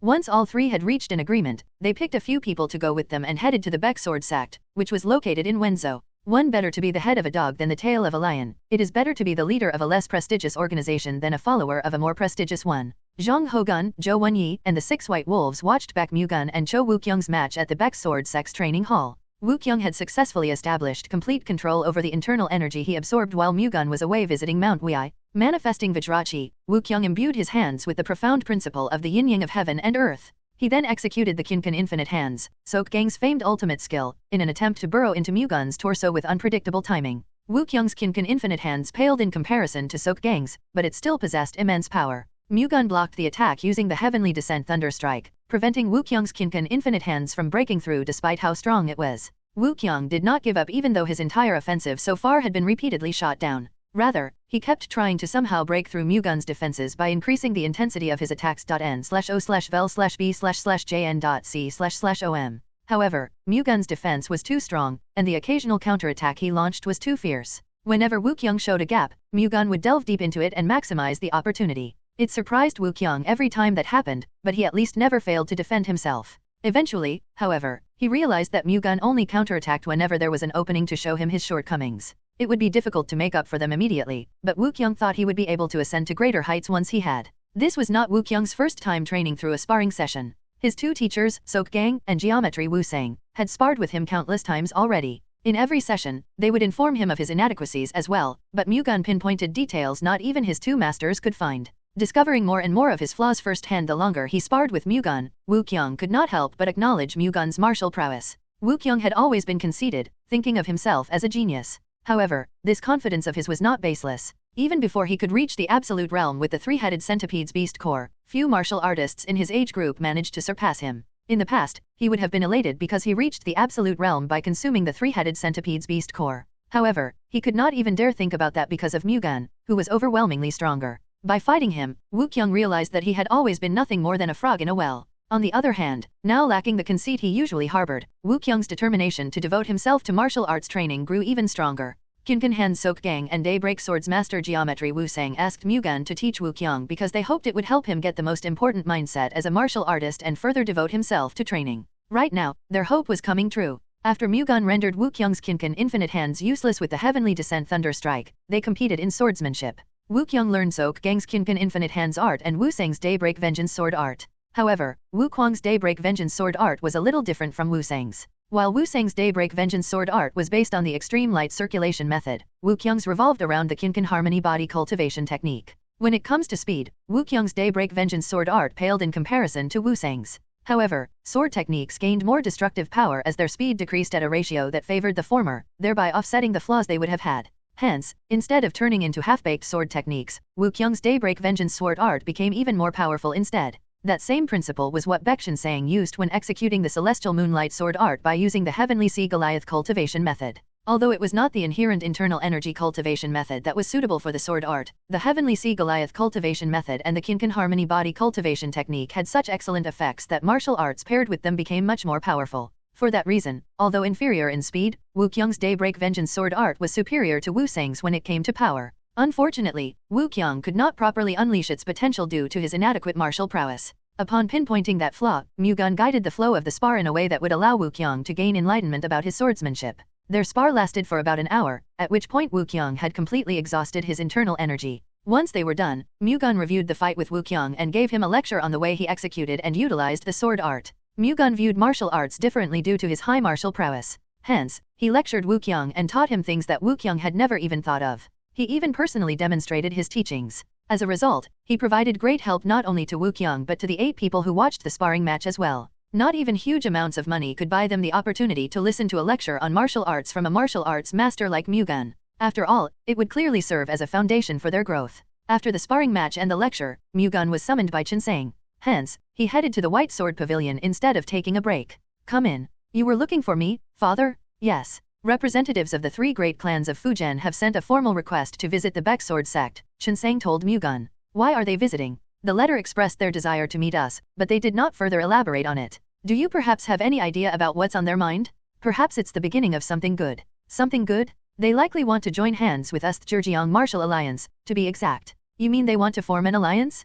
Perhaps. Or they wish to become a member, Mu-Gun roughly guessed. Why would they bother to join the Zhejiang Martial Alliance when they are based in Fujian province? The incident with the Evil Blood Gang must have made the 3 great clans of Fujian feel just how dangerous the 9 celestial demons sect's threat is, so they're naturally looking for ways to protect themselves from it now. The best choice they can make is to join hands with forces that can protect them, but they can't expect protection from a simple alliance with the Zhejiang Martial Alliance. That's why I think they will choose to join us instead. Isn't the Guangdong Jin family also a choice? Chen wondered. They would have to become one of the Guangdong Jin family's vassal families to get their protection. On the other hand, they will be joining the Zhejiang Martial Alliance as a member, albeit only on the surface. It would basically be a horizontal relationship. The Baek Sword sect's right to speak is naturally stronger since we're the Zhejiang Martial Alliance leader, but that does not mean they have to unconditionally listen to our orders. Still, even though the Zhejiang Martial Alliance offers more sense of independence, the Zhejiang Martial Alliance is by no means inferior to the Guangdong Jin family. For those reasons, I'm guessing they will likely choose to join us instead. If your prediction proves true, what do you think we should do? Chen asked. For as long as they do not make any particularly unreasonable demand, it would be beneficial to accept them into our ranks. After all, our forces will grow even larger and stronger if they join. Will the other 10 clans of Zhejiang accept them, though? I highly doubt they will oppose it. After all, developing the Zhejiang Martial Alliance's forces won't bring them any harm. Let's meet the representatives of the 3 great clans of Fujian for now. We have to know their exact demands before making a decision. I agree. When will they arrive? Mu-Gun asked. In about 10 days. There's still some time left. I will meet with them at Wenzhou and act as their guide. Do as you please, Chen said. 10 days later, Mu-Gun headed to Wenzhou with Wu Qiang and the 6 White Wolves upon hearing that the representatives of the 3 great clans of Fujian had arrived there. Wu Qiang had been acting like Mu-Gun's shadow ever since he received his teachings. Mu-Gun initially found it awkward that Wu Qiang had become his ardent follower, but at the same time, he was glad that such a martial arts master began to follow him like a devoted retainer. Welcome, Mu-Gun greeted the representative of the 3 great clans of Fujian at the entrance of Wenzhou. We finally meet. I have heard a lot about you from Zhou Yang. Why did you have to go out of your way to meet us here, though? Nam Go-san warmly greeted Mu-Gun. You are all valuable guests of our sect, so it's only natural for me to guide you to our home. Before that, though, please allow me to greet a new face. I, Baek Sword Sect Young Patriarch Baek Mu-Gun, greet the Johua Sect Patriarch. It's an honor to meet you. Mu-Gun, who was already acquainted with Nam Go-san and Peng Hyeno, greeted the middle-aged man standing with them upon learning that he was the Johua Sect Patriarch. It's a pleasure to meet you. I am Lee Geometry Wan, the Johua Sect Patriarch, Geometry Wan replied. I have heard a lot about your fame, young Patriarch Baek. Now that I have met you in person, the rumors do not seem to be exaggerated. Rather, they seem like an understatement now. I am honored to hear that. Now, shall we be on our way? After briefly exchanging greetings, Mu-Gun headed to the Baek Sword Sect Manor with the representatives of the three great clans of Fujian. While on the road, Sea Palace Sect Patriarch Nam Go-san walked up to Mu-Gun. You were the reason we managed to defeat the evil blood gang and even claim their territory, young Patriarch Baek. Although it's late, I would like to express my deepest gratitude to you in person. Don't mention it. Any other martial artist would not have just stood on the sidelines and watched the tyranny of the evil blood gang. As a martial artist of the righteous factions, I only did what I should rightfully do, so please be at ease, Patriarch Nam, Mu-Gun modestly replied. Not everyone would be willing to do what you've done for us, Hyeno quickly refuted. Only you would do something like that, young Patriarch Baek. That's why we are grateful to you. That's right. Nobody else would be willing to offer that much help without asking for compensation. Moreover, even if they did have the heart to do it, only someone as powerful as you could actually act on it. Isn't there a good reason why the heavens granted me this much power? I am only doing what I can for the sake of the world and for the sake of Murim. Mu-Gun smiled awkwardly. Saying that feels a little embarrassing. It sounds as if I am boasting. No one would have anything to say even if you brag about your strength as much as you can, young Patriarch Baek, Hyeno said, finding Mu-Gun more than qualified to boast about himself. I'm afraid that other people will hear me. Anyway, how is the Wei Sword Sect Patriarch doing? Mu-Gun asked. Phew, we are trying all possible means to treat him, but he's still not getting better, Hyeno said with a grim expression. Why don't you try the Shenin Clinic? They just opened up in Wenzhou a while ago. They might just be able to cure the Wei Sword Sect Patriarch's sickness, Mu-Gun recommended. Are you serious? I guarantee their skills. If you want, I can introduce you to them. Of course I do. I will leave it in your good hands, Hyeno said gratefully. All right. As soon as we arrive at our sect, I will put in a word for you to the Shenin Clinic. Thank you. I think it's too early for gratitude. Leave that to when the Wei Sword Sect Patriarch completely recovers. All right. When my father fully recovers, I will prostrate myself to you, young Patriarch Baek. It's the least I can do. There's no need for that. If the Wei Sword Sect Patriarch recovers, then that's enough for me. Mu-Gun smiled. He then turned to Go-san and Geometry Wan. You all came a long way. Was the journey rough? Not at all. We just treated it like a short trip, Go-san replied. Mu-Gun responded with a smile, then looked at Geometry Wan. How was it for you, Patriarch Lee? If I find mere 10 days of travel difficult, then all the martial arts training I have done would have been for naught. You have nothing to worry about, young Patriarch Baek, Geometry Wan responded. That's a relief. Still, I'm sure you are at least a little tired. I hope the saltwater hot spring prepared at our sect helps relieve your fatigue. Nothing could help with fatigue as much as saltwater hot springs did. After all, its water was extracted straight from the underground bedrock of the sea near Wenzhou. I heard that the saltwater hot spring in Wenzhou is very famous. It seems I will be in for a treat today. You even prepared a saltwater hot spring for us? I have no idea who I would repay the Baek Sword Sect's hospitality. It's nothing, really. You are all our precious guests, so it's only natural for us to do that much. Mu-Gun waved his hand as if to say it was not a big deal. Being given VIP treatment instead of being looked down upon, Geometry Wan felt that the Baek Sword Sect was not as greedy or ambitious as he had thought despite being superior to the three great clans of Fujian. There was naturally a chance that their great hospitality could just be a fraud, but he thought that Mu-Gun, at the very least, was not wicked enough to do that. His first impression of the young man was certainly positive. They arrived at the Baek Sword Sect's manor 30 minutes later. Mu-Gun guided the representatives of the three great clans of Fujian to an annex they had prepared in advance. The representatives thought that they should first greet the Baek Sword Sect Patriarch, but they were likely a little exhausted after coming such a long way. Hence, Mu-Gun decided to let them take a soak in the saltwater hot spring in the annex and rest up a little first before bringing them to Chinseng at the formal dinner prepared for them. The representatives were once again moved by the deep consideration of the Baek Sword Sect.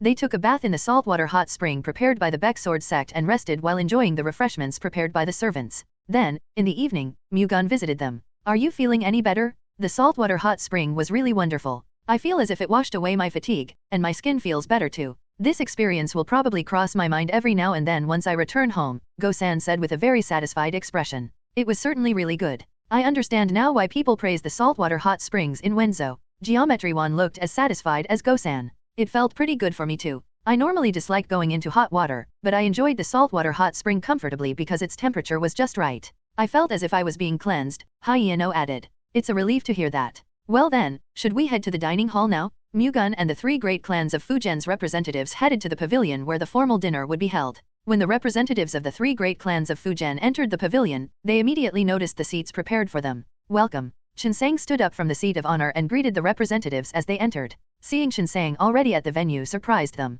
They thought that Shinseng, an absolute realm master and the Zhejiang Martial Alliance leader, would be the last to arrive to avoid losing face. The fact that he was polite enough to them to not prioritize his martial prowess or status gave them a favorable impression of him. It's nice to meet you. I am Sea Palace Sect Patriarch Nam Go-san. I am Jihua Sect Patriarch Li Geometry Wan. It's an honor to meet you. I am Wei Sword Sect Young Patriarch Peng Haiano. I am here on behalf of my sick father. It's a pleasure to meet you all. I am Baek Sword Sect Patriarch Baek Shinseng, Shinseng said, then offered, please have a seat. The servants standing by guided the representatives to their designated seats. Baek Mu-Gun also took a seat. After everyone settled down, the servants brought out food and neatly put them on the table in front of the attendees. We put our all into preparing those dishes. I hope they are to your liking, Shinseng said. This feast is so sumptuous that I don't even know where to start, Go-san exaggerated. Haha, you gave us a lot of time to prepare, after all. Please take your time and try them all. We have prepared a lot for all of you, but do not hesitate to let me know if they prove insufficient. To ensure your enjoyment, we have also prepared the highest quality Shaoxing wine.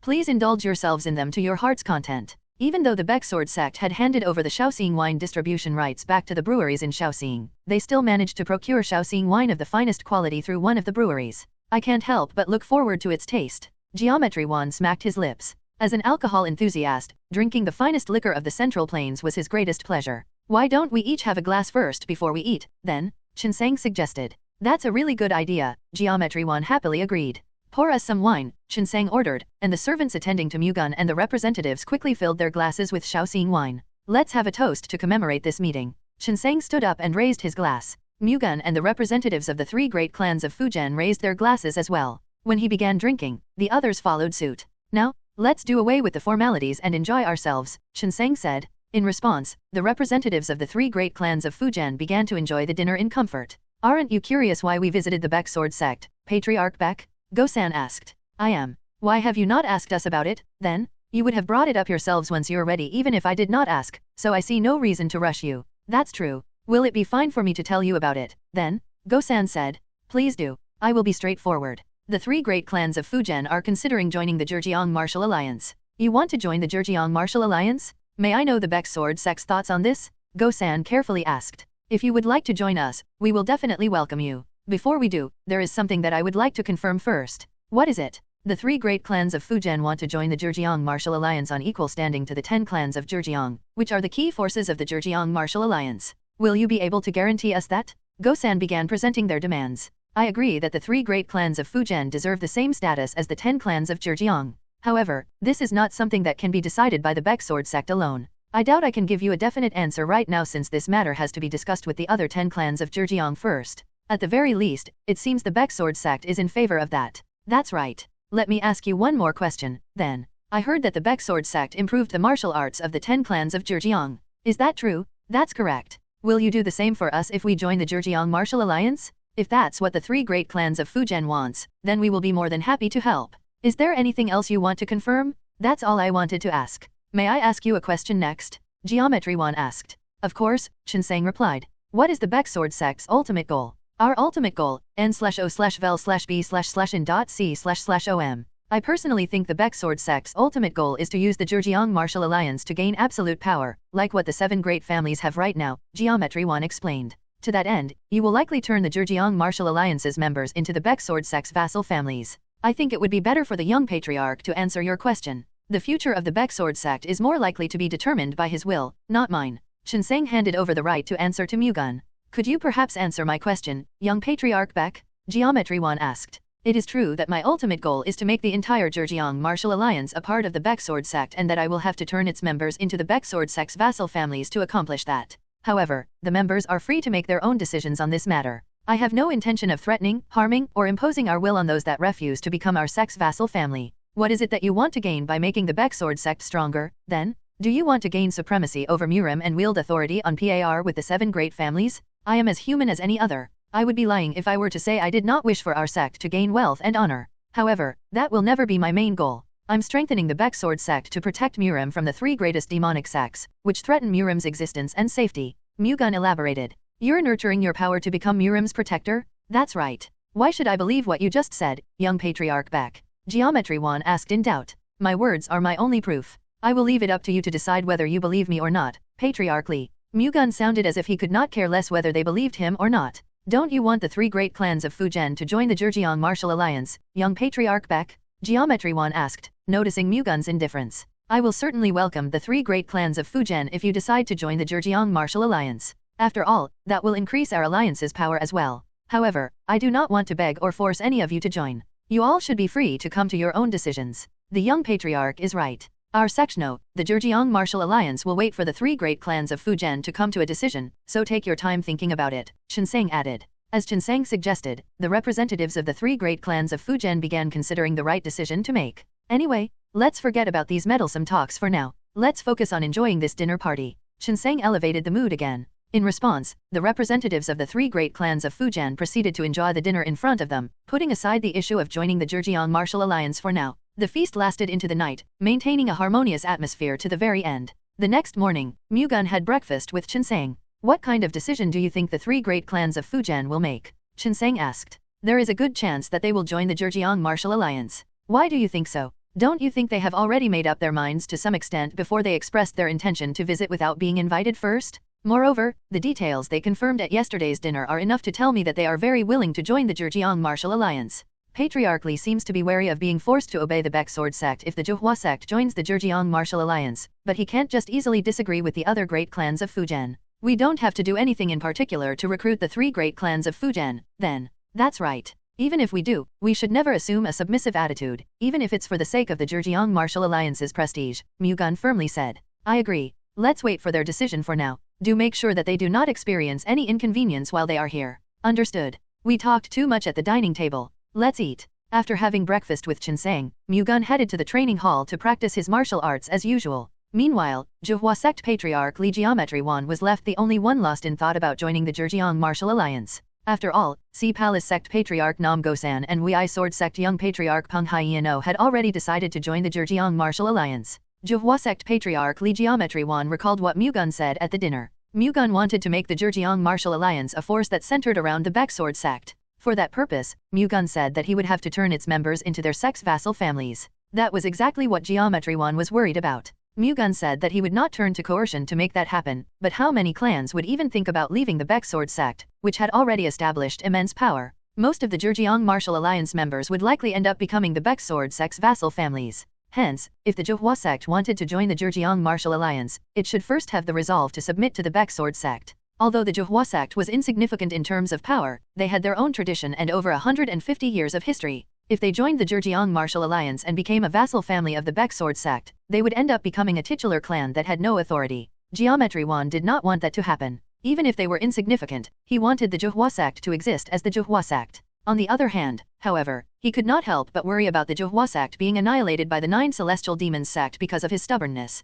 As the Sea Palace sect and the Wei Sword sect claimed, it could be better to remain as a vassal family of the Baek Sword sect than to be destroyed by the 9 Celestial Demons sect. Geometry Wan repeatedly pondered whether to keep the name of the Zhuhua sect intact or maintain the legacy of the Zhuhua sect under the shadow of the Zhejiang Martial Alliance. Eventually, he came to a decision. Although pride was important, he had to prioritize their survival. Since he could not overcome the threat of the 9 Celestial Demons sect alone, he thought it would be better to join the Zhejiang Martial Alliance and maintain his sect's legacy under its shadow instead. Bluntly put, once the 9 Celestial Demons sect had been defeated, the Zhuhua sect could just leave the Zhejiang Martial Alliance and return to being an autonomous sect. They would not even have that option if the 9 Celestial Demons sect annihilated them. Hence, Geometry Wan decided to choose practicality instead of his pride. After coming to a decision, Geometry Wan met up with Palace sect patriarch Nam Gosan and Wei Sword sect young patriarch Peng Haiyanou to inform them of his decision, which they gladly welcomed. After all, it would be great for the three great clans of Fujian's position in the Zhejiang Martial Alliance if they all joined. The representatives of the three great clans of Fujian immediately visited Qinseng and expressed their desire to join the Zhejiang Martial Alliance.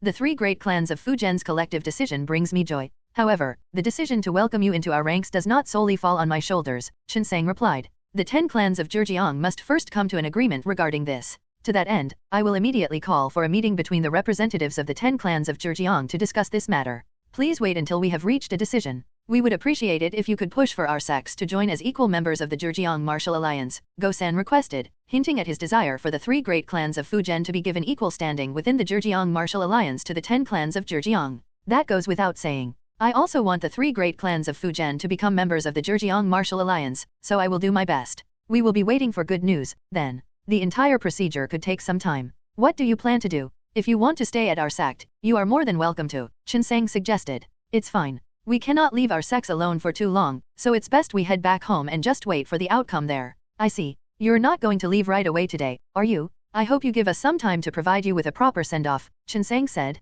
We have already received great hospitality from the Baek Sword sect. You don't have to do that. Since ancient times, we have always practiced giving a beautiful closure to anything we start. We refuse to neglect our precious guests even during their departure. I will prepare a banquet for you tonight, so let's bid you all a fond farewell, Chinsang insisted. I don't know how to repay your generosity, Patriarch Baek. We will become a family soon, so don't feel pressured and just enjoy yourselves, Chinsang reassured them. Since you will be going as far as preparing a banquet for us, Patriarch Baek, I think it is only proper for us to enjoy it with a delighted heart before we leave tomorrow. That would be for the best. The representatives of the 3 great clans of Fujian soon returned to their residence. They then enjoyed the banquet that the Baek Sword sect had prepared that evening, and the next day at dawn, they headed back home to Fujian province. As soon as they left, Mu-Gun sent carrier pigeons to the 10 clans of Zhejiang to inform them of the 3 great clans of Fujian's intention to join the Zhejiang Martial Alliance. 10 days later, the 10 clans of Zhejiang's patriarchs held a meeting about it at the Wind Saber sect in Jinhua. Baek Shinsang departed for Jinhua to discuss the 3 great clans of Fujian's intention to join the Zhejiang Martial Alliance with the patriarchs of the 10 clans of Zhejiang.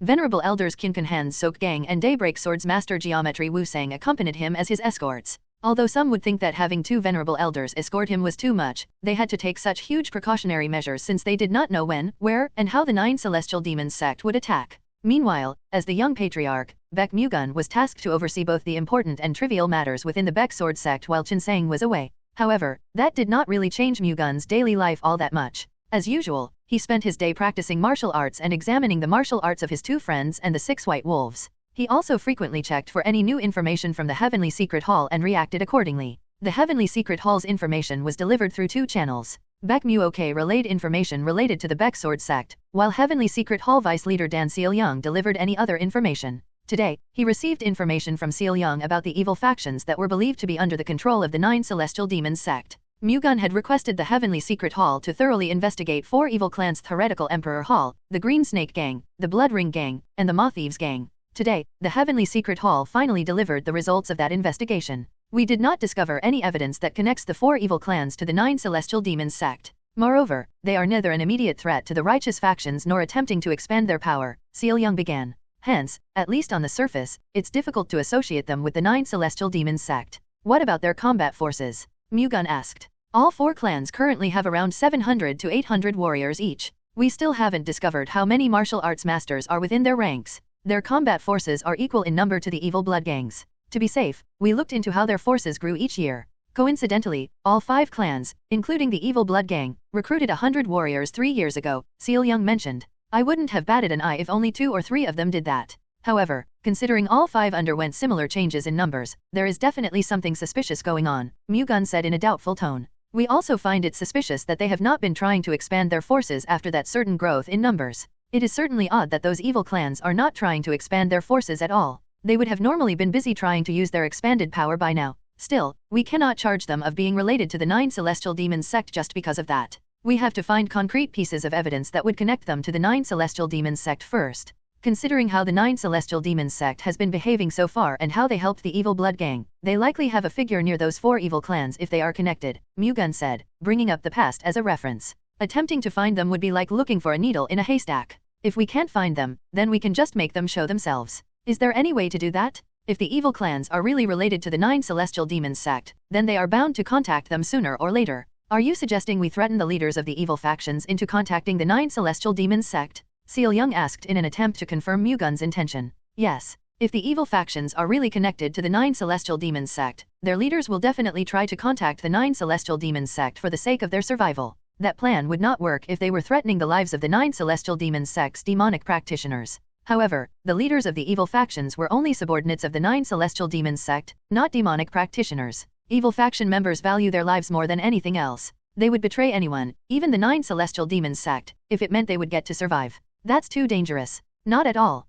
From what I've seen so far, the 9 celestial demons sect has never deployed more than 1 absolute demonic realm master in a single faction. That was further proven with the whole evil blood gang ordeal. Even if the evil factions are really connected to the 9 celestial demons sect, they won't be able to threaten my safety. However, if you are still worried, then I will take the venerable elders with me, Mu-Gun reassured Seol-young. Seol-young would definitely feel more relieved if Mu-Gun had the venerable elders, who were all absolute realm masters, with him. However, you will only get one chance to lure them out. The 9 celestial demons sect will definitely not be deceived twice, Seol-young pointed out. That is actually what I am most worried about. If I could, I would infiltrate all 4 evil clans at the same time, lure out the demonic practitioners of the 9 celestial demons sect, and put an end to all of them at once. However, we don't have a suitable method to do that. To infiltrate all 4 evil clans and eliminate the 9 celestial demons sect's demonic practitioners within their ranks at the same time, he would require at least 2 absolute realm masters for each clan. Based on the pattern the 9 celestial demons sect had been following so far, they would likely have an absolute demonic realm master and 3 or 4 upper peak realm higher demons in each clan.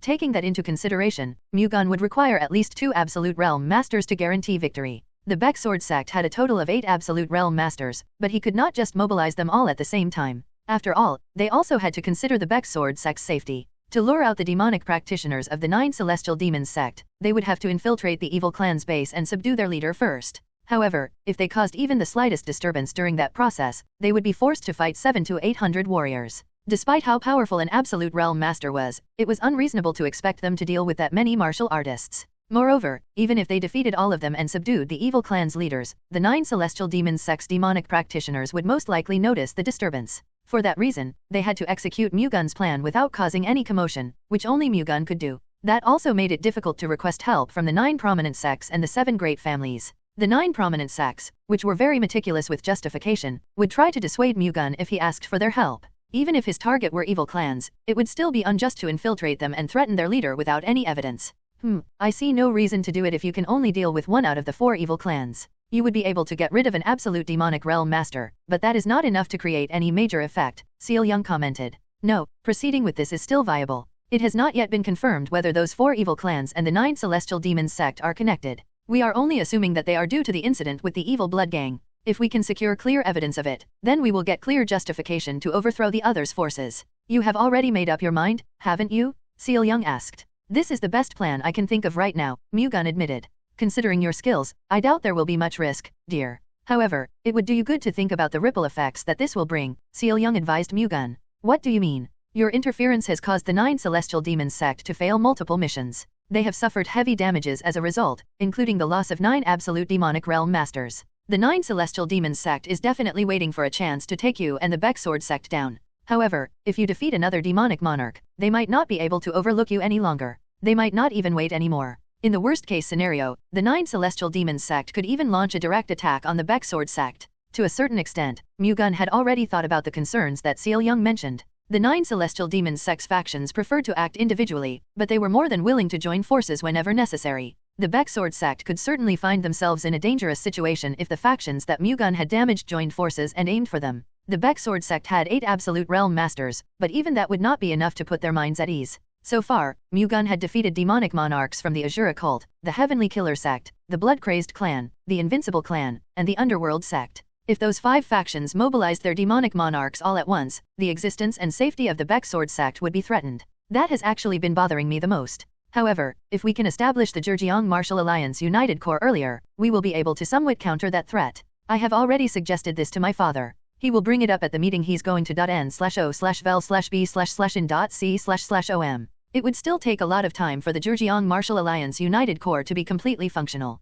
However, if they used the Black Sword Gang's manor and some of the completed United Corps buildings, they could at least start launching urgent operations. Moreover, once the Zhejiang Martial Alliance United Corps began executing full-scale operations, the patriarchs and 100 elite warriors from each of the 10 clans of Zhejiang would start staying at the United Corps headquarters. Mu-Gun planned to transfer most of the Baek Sword sect's forces to the Zhejiang Martial Alliance United Corps when it was established. In fact, he also wanted to move the headquarters of the Baek Sword sect to Shaoxing. Wenzhou was located at the corner of Zhejiang province, which was a bad geographical location for power expansions. Expanding their forces at Shaoxing would be much easier since they would be located in the middle of the Central Plains. If the Baek Sword sect moved to Shaoxing and the 10 clans of Zhejiang concentrated their forces there, the 9 Celestial Demons sect would find it hard to attack them. That aside, 5 factions of the 9 Celestial Demons sect had already lost a demonic monarch or 2. If they lost another, they would fall behind the other factions. They would probably just closely monitor the situation for now in fear of that happening. Even so, that alone would not be enough. If the 9 celestial demons sect put their mind to it, the forces of the 10 clans of Zhejiang would not be a problem for them at all. Provoking them any further without establishing a clear countermeasure first would be unwise, Sealyang rebutted. If we just stand around and watch from the sidelines just because it is dangerous, we will never be able to stop the 9 celestial demons sect. We have to get rid of them immediately whenever we find their traces. Only then can we reduce the damages Murim will suffer. You can't save Murim by yourself, dear. You also cannot stop them by yourself. Why are you trying to take responsibility for everything? Please trust the 9 prominent sects and the 7 great families more. Now that we have informed them of the incident with the evil blood gang, they will definitely investigate the evil factions and keep close surveillance on them. At Sealyang's remarks, Mu-Gun realized that he was too obsessed with the 9 celestial demons sect. He did whatever it took to cut them off whenever they revealed their tales, even if it meant no longer considering anything else. That would be fine if he was alone. However, Mu-Gun now had a clan and a lot of people to protect. He certainly had to get rid of the 9 celestial demons sect, but he also had to protect the Baek sword sect and the people precious to him.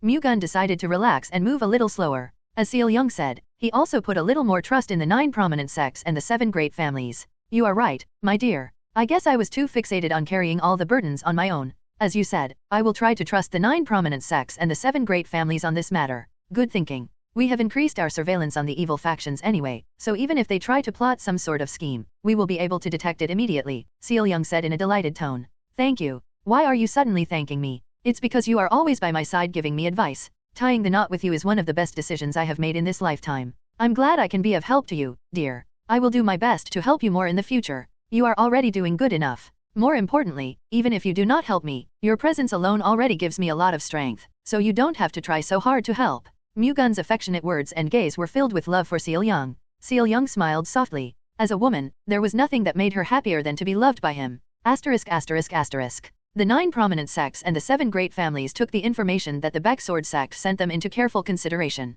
The Baek sword sect mentioned that the evil blood gang was connected to the 9 celestial demons sect and that it was highly likely that the other large evil factions in the Central Plains were as well. However, the two factions tackled the matter using different methods. The 9 prominent sects demanded that the 4 great evil clans express where they stand and remained firm on their stance to keep watch until they had obtained clear proof evidencing the evil clan's connection to the 9 celestial demons sect. On the other hand, the 7 great families asserted that they should take this opportunity to get rid of the 4 great evil clans. Even if the latter were not connected to the 9 celestial demons sect, they should still nip them in the bud anyway for as long as there was a possibility that they would be controlled by the 9 celestial demons sect. Even if the evil clans could not be manipulated, the 7 great families argued that punishing them would still be the right course of action due to the tyranny that the 4 great evil clans had committed. The 9 prominent sects opposed the assertion of the 7 great families, arguing that it would be tyranny under the guise of righteousness if the 7 great families attacked the 4 great evil clans even though nothing had been proven yet. The 9 prominent sects and the 7 great families did not budge from their stance. Hence, in the end, the 7 great families gave up on persuading the 9 prominent sects and decided to take matters into their own hands instead.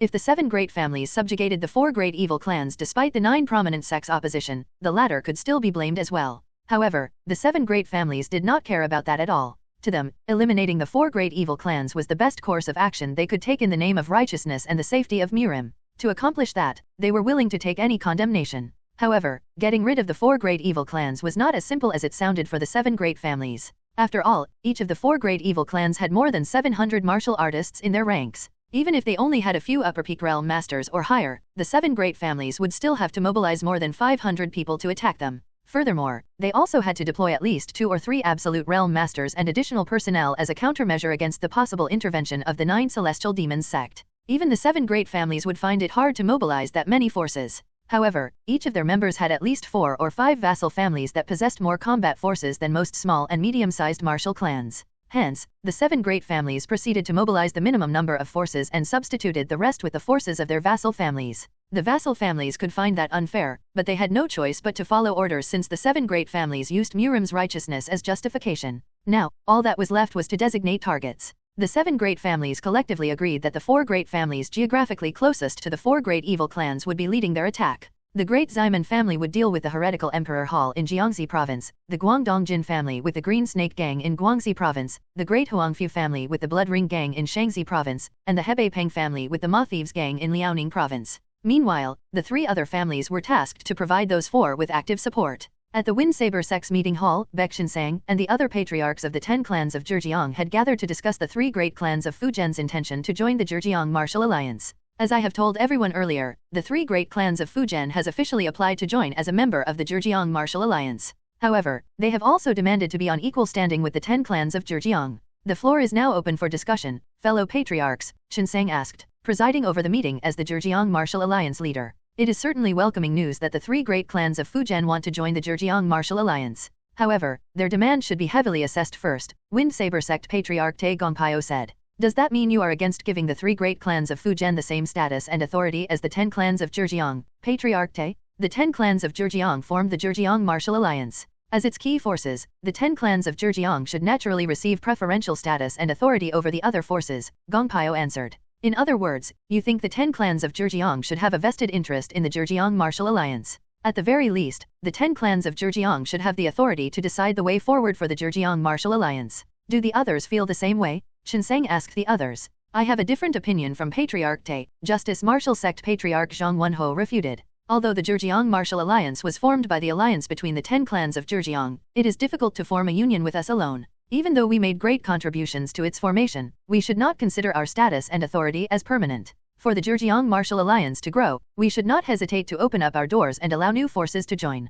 Moreover, if those new forces meet all the qualifications, there should not be any problems giving them the same standing as the 10 clans of Zhejiang. I agree with Patriarch Zhang. If the 10 clans of Zhejiang really obtain preferential status and authority within the Zhejiang Martial Alliance, it should not be because we founded the Zhejiang Martial Alliance. Rather, it would be better to use our skills to prove that we deserve the status and authority granted to us, Baiok Sword Manor Patriarch Baiok Shiolsong added. What about you, Alliance Leader Baek? What's your opinion on this? Dragonic Tiger Gang Patriarch Yong Gunsong asked. Expanding the power of the Zhejiang Martial Alliance is essential to oppose the 9 Celestial Demons sect, and we have to recruit new forces, like the 3 great clans of Fujian, to accomplish that. If we exclude the other forces and only focus on our vested interests, the Zhejiang Martial Alliance's combat forces will be confined within the Zhejiang province, Qinseng firmly replied. It may seem like a loss to accept other forces into the Zhejiang Martial Alliance and give them the same standing as we have.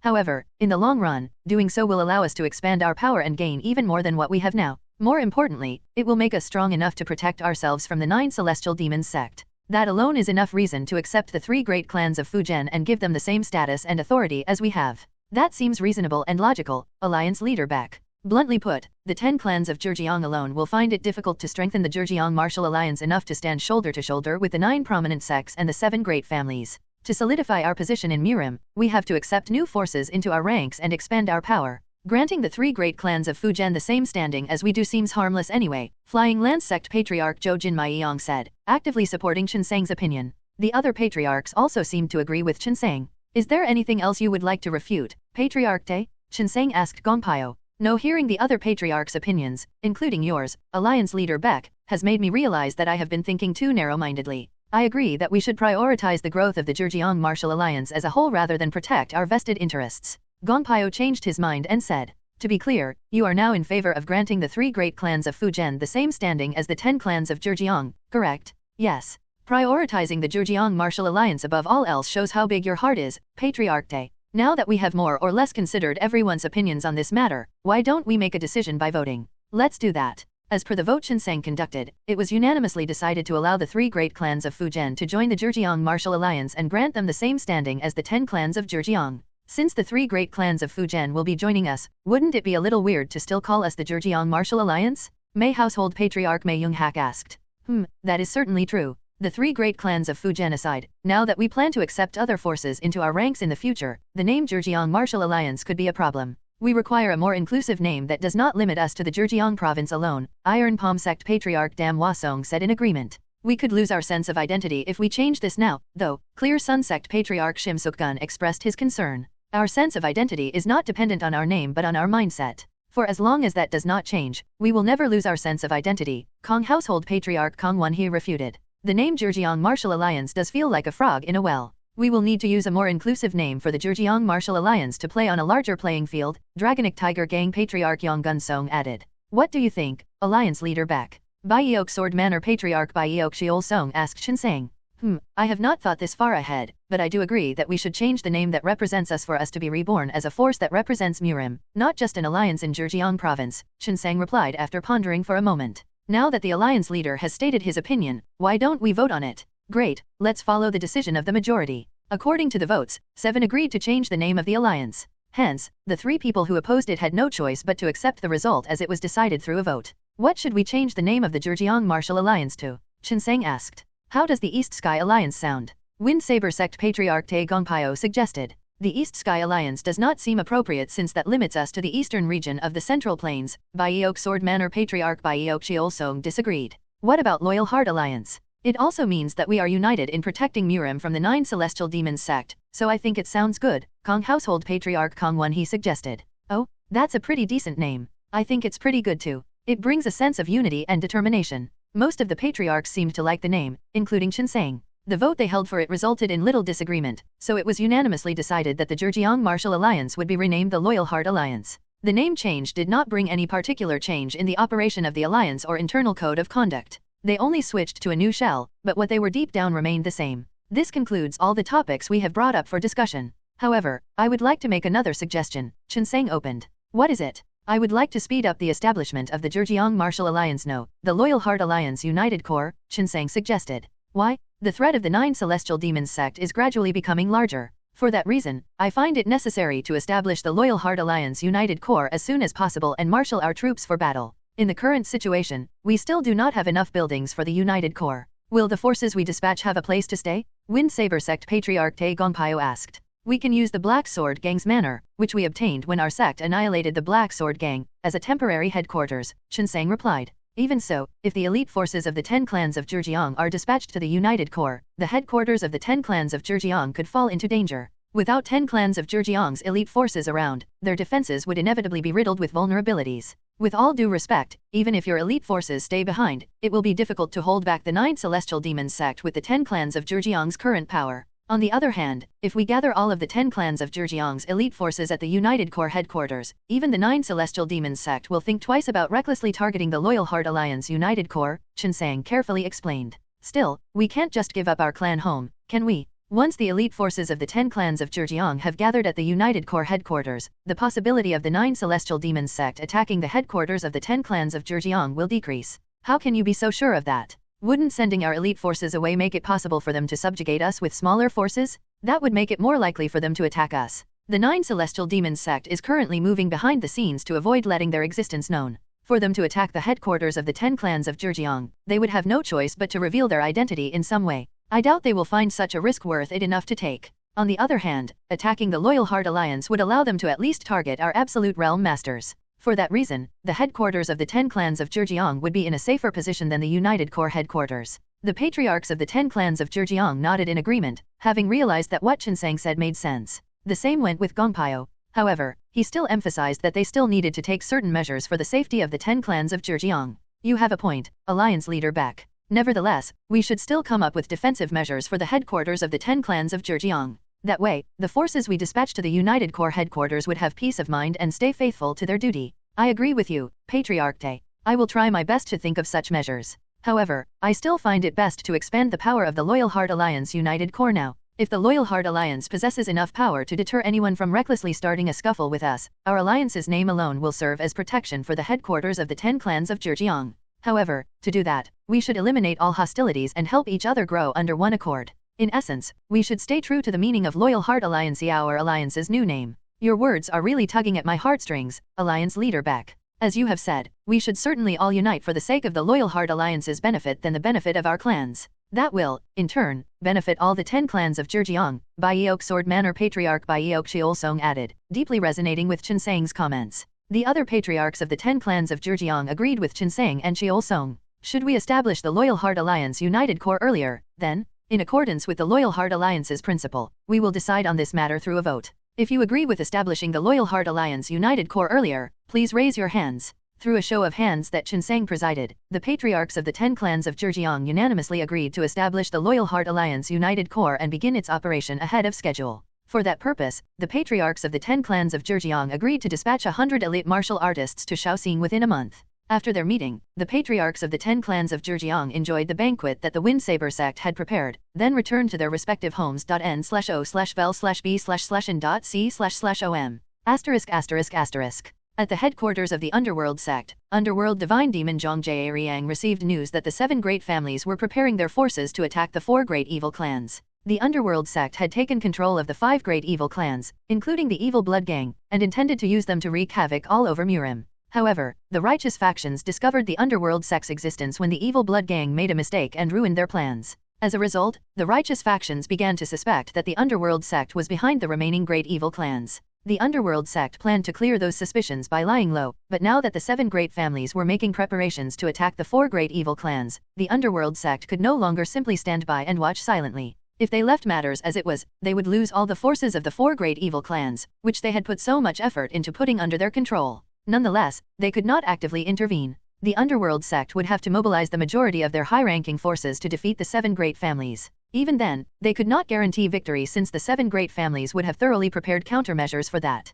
After all, they would be moving under the assumption that the 9 celestial demons sect was controlling the 4 great evil clans. Moreover, even if they emerged victorious, the underworld sect would still suffer considerable losses. They refused to sacrifice so much of their forces. Why don't we just let go of the 4 great evil clans? Hades' demonic monarch Baek, one of the underworld sect's 7 great demonic monarchs, carefully suggested. You want us to just give up on the 4 great evil clans? Underworld divine demon Zhang Jieriang questioned with a displeased look. Losing the 4 great evil clans will certainly be a pity, but we have to prioritize preserving the forces of the underworld sect. Moreover, the 7 great families are trying to attack the 4 great evil clans just because they firmly believe that the 4 great clans are connected to the 9 celestial demons sect. If we remain in hiding, it will be difficult for the 7 great families to find any proof evidencing that connection, which will ultimately get them stigmatized for unreasonably attacking the 4 great evil clans. It could even lead to them falling out with the 9 prominent sects, considering the latter tried to dissuade the former from attacking the 4 great evil clans. Even if our connection with the 4 great evil clans is not revealed, the tyranny and wicked acts committed by the 4 great evil clans would suffice as justification for the 7 great families to wipe them out. Moreover, for as long as their common enemy is the 9 celestial demons sect, there will always be a low possibility for the 9 prominent sects and the 7 great families to fall out. Jieriang replied in disagreement. I apologize. I did not think this through. Baek quickly asked for forgiveness. No, you are right in saying that it is our first priority to preserve the forces of the underworld sect. Considering the current situation, it is certainly unreasonable to mobilize the forces of the underworld sect just to save the 4 great evil clans. Why don't we focus on one of the 7 great families who will be attacking the 4 great evil clans instead? Baek suggested. So in return for abandoning the 3 other evil clans, you want us to take out one of the 7 great families? Jieriang confirmed. We do not necessarily have to abandon the 3 other evil clans. If we tell them to abandon their headquarters and take refuge elsewhere, they would be able to preserve their forces. That is not a bad suggestion, but if we are to strike at one of the 7 great families, we will have to mobilize our high-ranking forces. That warrants taking extra care not to expose their movements and leave any trails behind. Fair point. However, our location will remain hidden if we only mobilize our high-ranking forces. If we proceed with this, which of the 4 great evil clans should we send support to? Due to the time constraints and location, it would be best to send our forces to support the heretical Emperor Hall, Baek recommended. The Great Xaiman family, which is in charge of taking down the heretical Emperor Hall, is relatively weaker compared to the other great families. Wiping them out should be easy. Great. Send word to the 4 great evil clans and deploy our high-ranking forces to the heretical Emperor Hall. As you command. Hades' demonic monarch Baek left to carry out Jieriang's orders. The very next day, 3 demonic monarchs and 12 higher demons, the demonic monarch's subordinates, left the underworld sect's hidden base. At the White Sword Pavilion in the Baek Sword sect, Baek Shinsang, who had just returned from Jinhua, told Baek Mu-Gun about all the decisions made during the Zhejiang Martial Alliance meeting. It was decided that the name of the Zhejiang Martial Alliance would be changed to the Loyal Heart Alliance. The Loyal Heart Alliance? It was named with the intention of uniting to protect Murim from the 9 celestial demons sect. Why? Is it not to your taste? Shinsang asked. No, I think it is pretty good, especially since it is meaningful. That aside, the Loyal Heart Alliance United Corps will begin operations in a month. The 10 clans of Zhejiang will have their elite forces dispatched by then. Shinsang continued to brief Mu-Gun about the agendas discussed in the meeting. Did the other clans oppose it? Some of them did so out of concern for their clan home's safety, but I told them that focusing all our forces at the United Corps headquarters would actually lower the 9 celestial demons sect's threat on their homes. I was expecting a lot of opposition, but it seems you all came to a conclusion quite easily, Mu-Gun said in surprise. Well, the 10 clans of Zhejiang are well aware that they are not individually strong enough to deter the threat of the 9 celestial demons sect. We should request the 3 great clans of Fujian to send their elite forces to the United Corps headquarters as well, then, Mu-Gun suggested. That goes without saying. If they want to be on equal standing with the 10 clans of Zhejiang, it is only right that they bear the same responsibility as we do, Shinsang said. That makes sense. However, we should take into account the Wei Sword sect's circumstances, father. The Wei Sword sect had less than 200 martial artists right now. If they sent 100 of those to the Loyal Heart Alliance United Corps, their headquarters would basically be empty. If the Wei Sword sect fails to fulfill their responsibilities, the other clans might have a problem with it. We should change the Wei Sword Sect's responsibilities instead of making them deploy martial artists. Then, what do you suggest? It would be most reasonable to change their responsibilities to financial support, Mu-Gun recommended.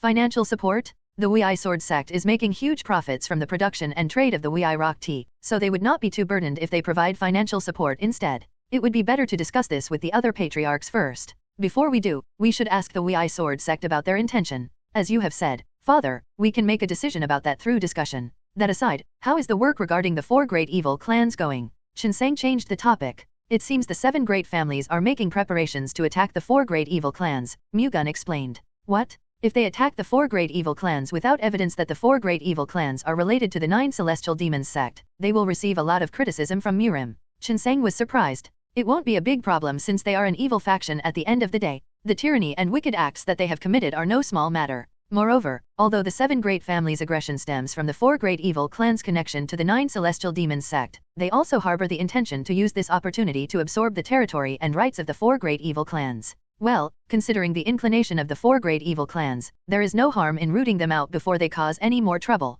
Looking back, the evil factions have always been the first to stand with the demonic sects once the latter begins spreading chaos, Chinseng said in agreement. That's right. Above all, if the 4 great evil clans are really connected to the 9 celestial demons sect, then we have to make the first move, even if it may seem unreasonable. Otherwise, we could suffer greater damage in the future. I commend them, though. I thought for sure that you would be the first to take action. I was actually about to. What was your plan? Mu-Gun told Chinseng the strategy that he had thought of. He also mentioned putting on the brakes due to Dan Seal-young's objection. My second daughter-in-law is right. Even I think you tend to go too far when the 9 celestial demons sect is involved. Of course, as a martial artist from the righteous faction, we should take the lead in fending off the 9 celestial demons sect, but your life does not belong to yourself alone. The Baek Sword Sect and the Loyal Heart Alliance are behind you. You can put the Baek Sword Sect and the Loyal Heart Alliance in a predicament with just a single mistake, so you should always be careful when making decisions. More importantly, as Seal-young said, this is something that you cannot resolve by yourself, so you have to learn to wait and have faith in the power of Murim, Chinseng advised.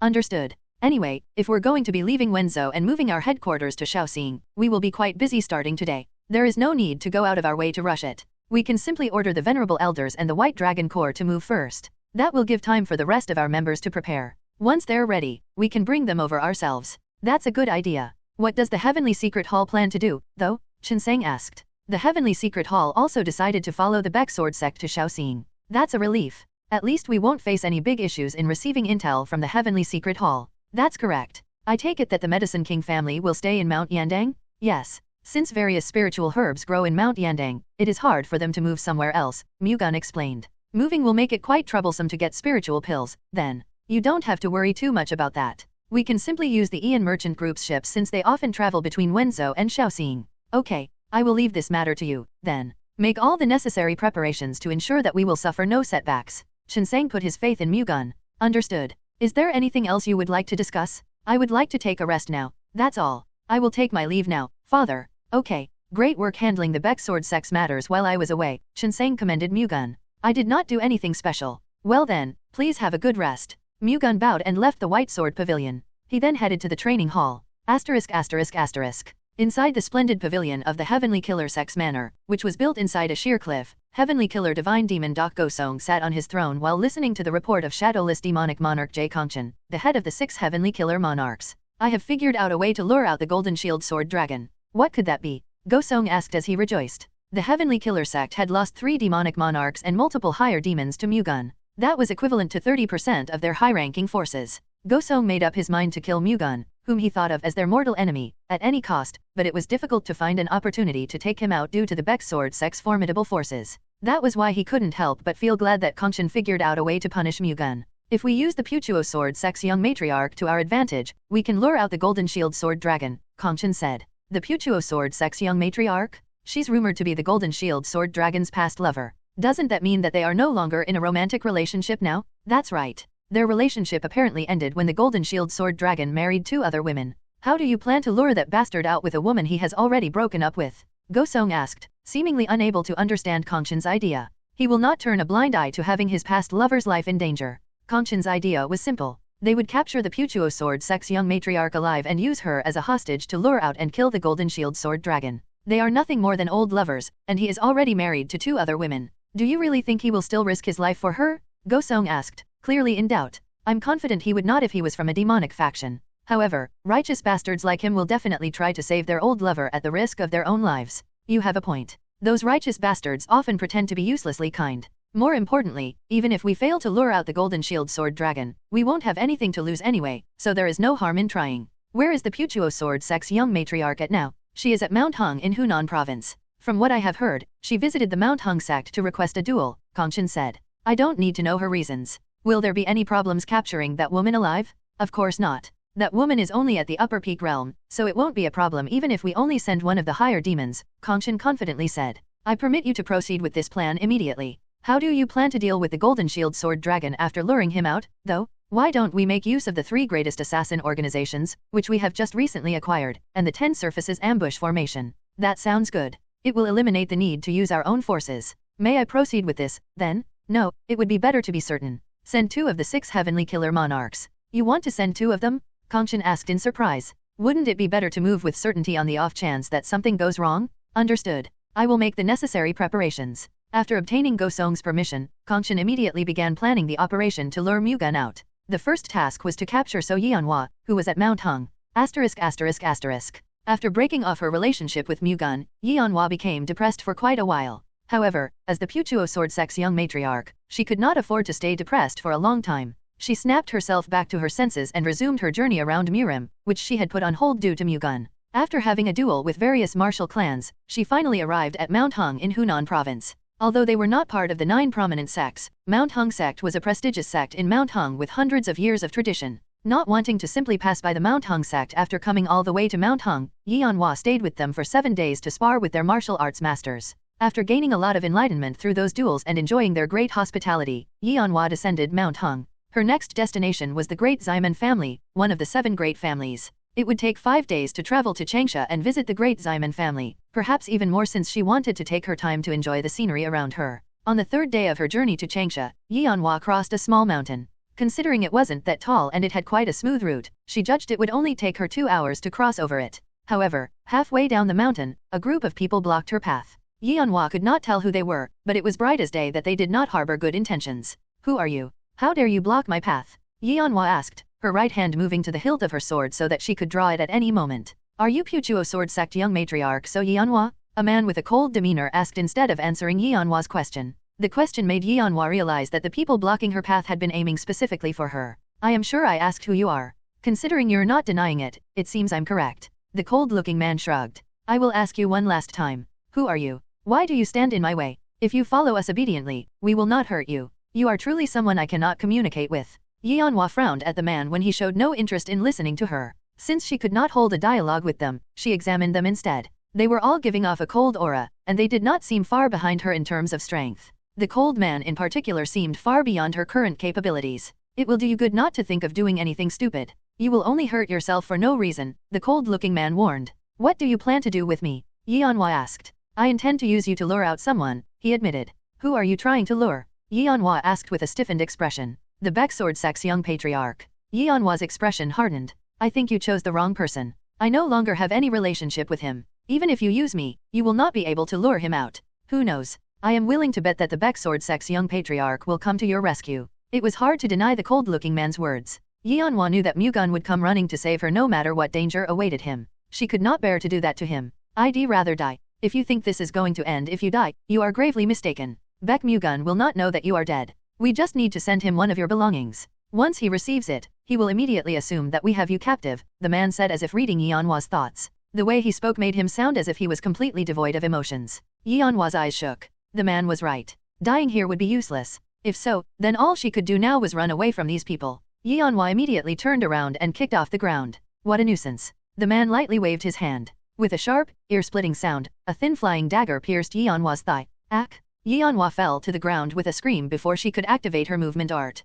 Subdue her. As the man ordered, the people standing behind him approached Yeonhwa. Yeonhwa clenched her teeth and stood up, then swung her sword at them. However, the man simply threw another dagger to deflect her sword away. In that short gap, the others quickly subdued her. Do you bastards think you will ever be safe after doing this? Baek Mu-Gun will not leave you bastards alone. That is exactly what we are hoping for. Take her away. N/O/vel/B//in.C//om. Yeonhwa tried to threaten them with Mu-Gun's name, but the man did not waver at all. Not long after, he and his subordinates disappeared with Yeonhwa. Summoned by Medicine King family patriarchs in Wupio, Baek Mu-Gun visited the Medicine King family. Were you busy when I called you over? No. Why did you ask me to come, though? Mu-Gun asked. We have made a power restoration pill and a Medicine King pill out of the corpse of the three-headed centipede. I know about the Medicine King pill, but what is the power restoration pill? Having consumed one in his past reincarnation, Mu-Gun already knew the Medicine King pill was a spiritual pill that could treat most types of internal injuries. However, he had never heard of the power restoration pill even in his previous reincarnations. As its name suggests, it is a spiritual pill that restores power. If you consume the power restoration pill, you will be able to recover about 30 years worth of internal energy. However, rather than permanently increasing one's internal energy, it temporarily restores their internal energy, Sun Wupio explained. In other words, if I take a power restoration pill, I will be able to recover my internal energy without having to circulate my chi. That's right. It isn't very useful under normal circumstances, but it can prove essential when you are fighting against a large number of enemies and do not have time to recover your internal energy. It will certainly display the greatest effect in a long battle. How many power restoration pills did you produce? 20 pills. I wish we could make more, but considering the limited raw materials we had, that was the most we could concoct, Sun Wupio said, finding it a shame. No, that much is already a tremendous help. Are you not curious about the Medicine King pill? I have heard a lot about the Medicine King pill, so I am well aware of its effects. It can treat most internal injuries immediately, correct? Mu-Gun replied without revealing that he had consumed it before. That's right. I assure you that there is no better cure for internal injuries than the Medicine King pill. How many Medicine King pills did you make? N/O/vel/B/C/in.C//om. 10 pills. We also produced 10 barrels of gold sore ointment, which was produced with the secret method used to concoct the Medicine King pill. Take them with you. I didn't expect to leave with so many precious gifts. Thank you very much. How much do the spiritual pills and gold sore ointment cost? Mu-Gun asked for a quotation. Just take it. We got the three-headed centipede's corpse for free, so we should at least do that much for you. I gratefully accept your sincerity. Then, how are the preparations going for your migration to Shaoxing? Sun Wupio asked. It is going well. Unfortunately, it will become difficult for me to meet you often once we leave for Shaoxing, patriarchs in Wu. It's not like we will never meet again, so what's there to be so sad about? You don't seem upset about it at all, Mu-Gun sulked. When you reach my age, you will become used to farewells. We can meet anytime as long as we are alive. That is all that matters. Mu-Gun could not help but laugh in his head. Sun Wupio spoke as someone who had lived in this world for quite a long time, but it was nothing compared to the long years that Mu-Gun had lived. Just because he lived longer did not mean that he understood the world better, though. You're right. As long as we are under the same sky, we can meet if we want to. Always take good care of yourself. Even 10 lives are not enough to survive in Murim, Sun Wupio reminded Mu-Gun. Understood. I will always be mindful and take good care of myself. Are you busy today? I do not have to attend to anything, Mu-Gun replied. Why don't you have dinner with us before you leave? I would like to have a meal with you before you move to Shaoxing. How about we go to the Shanghai Tavern instead? It is run by our section. I will treat you to a good meal, Mu-Gun invited back. You probably don't like the type of food available deep in the mountains, huh? That's not it. I simply want to treat you to a good meal, patriarchs in Wu. Let's invite Brother Kong and sister-in-law Wen as well, Mu-Gun said, hoping Sun Wukong and Shang Guanbaihe could come with them. Let's do that, then. I get to have a meal at the Shanghai Tavern, renowned as the best restaurant in Wenzhou, thanks to you. Sun Wupio took Mu-Gun up on the offer. I should have invited you earlier. I apologize for not thinking that far. I am not that important of a person. We are going there now anyway, so it's fine. To make it up to you, I will treat you to the finest range of food today. Mu-Gun descended Mount Yandang with Sun Wupio and visited the Shening Clinic to meet up with Sun Wukong and his wife. Together, they then headed to the Shanghai Tavern for dinner. As Mu-Gun promised, he treated them to the finest dinner at the Shanghai Tavern, satisfying Sun Wupio, Sun Wukong, and his wife. The next day, Mu-Gun squeezed in a visit to Namgang Hyun AHS residence amid his martial arts training session. The weather's quite hot today, isn't it? I have prepared some cold tea. Please wait a little. Hyuna served a cup of cold tea as if she had been waiting for Mu-Gun to come. When did you prepare all this? I don't really do much at home, so I wanted to at least be of some help to you, dear. I don't know how much help this would be, though. Even if it is just a cup of cold tea, the feelings you convey through it provide me with great strength. It gives me the motivation to practice harder and grow stronger so I can protect you, my precious wife, Mu-Gun said. You're as smooth of a talker as always. Don't worry, I only say such things to my dear wives, Mu-Gun reassured Hyuna. Who knows? You may say such sweet things to other women too. Don't worry. I won't even look at other women, Mu-Gun once again reassured Hyuna. Even if it is just empty words, it makes me happy to hear that. That aside, isn't it frustrating to live like this? To be honest, I want to do something that can help you, like what Sister Dan does, but I don't know what I should do. It would be great if my martial arts were outstanding, but it could not be farther from that, Hyuna said dejectedly. Would you like to properly learn martial arts? Mu-Gun asked. Martial arts? Even if you do, it does not mean that you can go to the front lines and take on an active role. However, you will at least be able to defend yourself if you fall in danger while I'm not around. But the martial arts I learned have a clear limit. The great Namgyang family does not teach any Ascension Realm martial arts to a lady of the family who will marry into another family, Hyuna dispiritedly replied. I know. If you want, I can teach you a different martial art. A different martial art? It is a martial art from the Cold Moon sect. I have never heard of them before. Hyuna tried to scour through her memories, but she could not remember anything about such a clan. They disappeared around 200 years ago. However, back in their time, they were renowned as the greatest female-only sect before the Puchuo sword sect rose to fame. Their martial arts were as excellent as their title. If you succeed in mastering it, you will easily become the strongest female martial artist in existence, Mu-Gun said with confidence. How did you learn about their martial arts, dear? By chance. Mu-Gun came across the Cold Moon sect's martial arts as Undurn Supreme Monarch Hawun Bijering, his sixth reincarnation. At the time, the Cold Moon sect's successor, Cold Moon Sword Empress Kwak Jo-young, was Mu-Gun's lover. Unfortunately, she died in battle against the Nine Celestial Demons sect. Before she died, however, she passed down the Cold Moon sect's martial arts to Ha Wunbai, entrusting her sect's legacy to him. Carefully safeguarding the Cold Moon sect's martial arts, Mu-Gun now wanted to pass it down to Hyuna. Okay, I will practice the Cold Moon sect's martial arts. Hyuna did not know what sort of sect the Cold Moon sect was, but she had no doubt about its martial arts since Mu-Gun was the one recommending it. However, in return, you will have to continue the legacy of the Cold Moon sect, dear. Mu-Gun reminded Hyuna. You mean I will have to find a successor and hand down the martial arts to her? That's right. I can do that. Hyuna agreed without hesitation. Let's meet at the training hall starting tomorrow.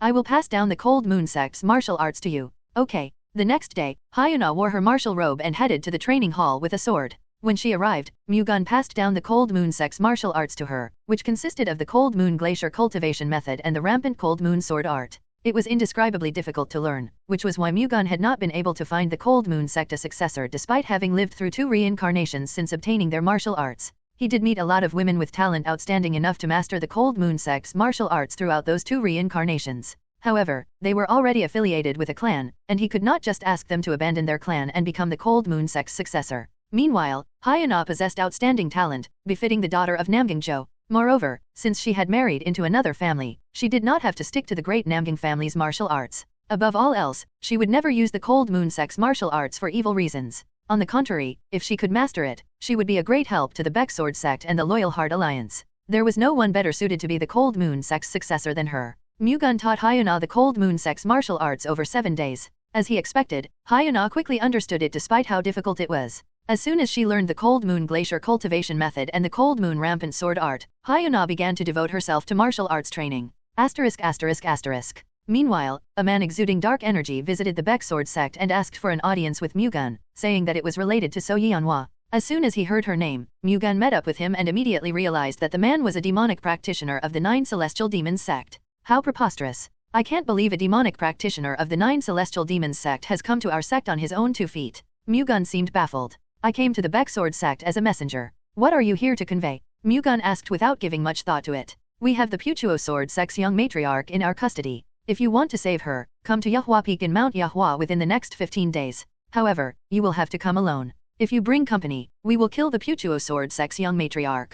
The Puchuo sword sect's young matriarch has nothing to do with me. Mu-Gun pretended not to care. You don't have to care whether she dies or not, then. The man shrugged and smiled wickedly, not believing Mu-Gun at all. Why should I believe she's really in your custody? Mu-Gun asked with a stiff expression. You'll believe me once you see this. The man showed Mu-Gun a ring that was the only one of its kind in the world. After all, it was given only to the Puchuo sword sect's young matriarch. Mu-Gun took the ring and examined it carefully, eventually concluding that it was the ring that Yeonhwa wore. Is she safe? Come and check for yourself. However, if you come after 15 days have passed, know that she will lose her life. You fuckers had better not touch a single hair of hers, Mu-Gun warned. It is no use threatening me like that. I am just a messenger. Well then, I have told you everything I have to, so I will take my leave now. Pop. As soon as the man finished speaking, he quickly bit something in his mouth. Kurg. Not long after, he collapsed on the ground with foam around his mouth, having just swallowed poison. This crazy fucker? Mu-Gun grabbed the neck of the man who was struggling painfully. When the man drooped lifelessly, Mu-Gun spat out curses at him.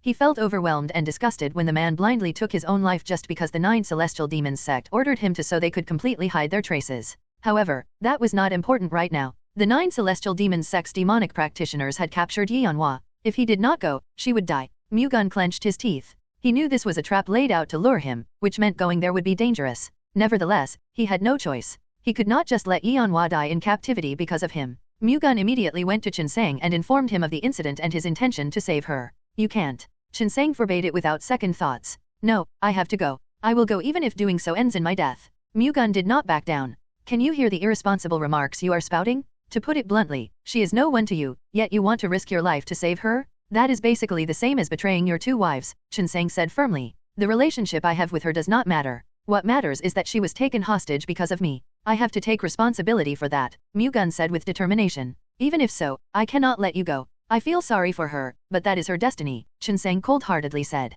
No, you dismissing it as her destiny is nothing more than an excuse for me to live. If I let her die just to keep my life intact, I will be living in guilt for the rest of my life. I do not want to be ashamed of myself as a man. I would rather die proudly than live in shame. Mu-Gun stood his ground. Do you really not understand how I feel? Of course I know you are saying that out of concern for my safety. However, there are paths in life that I have to take even though I know it's dangerous. This is one of those paths. You are going to go even if I do everything in my power to stop you, are you not? Chinsang sighed. I believe you will let me go, father. Are you confident that you will return safely? Chinsang asked. To be honest, I am not sure. There's half a chance that I will not. 0. Mu-Gun did not know how deep the trap the 9 celestial demons sect had laid out was. However, he thought that he could probably manage the forces that they had mobilized, considering they still did not know he was the Heavenly Descent Thunder God sect's successor. He naturally could not take them lightly since many demonic monarchs died at his hands, but he was still confident that he could escape somehow if he was alone. However, since he had to save Yeonhwa and run away while carrying her, he found it difficult to predict his chances of success.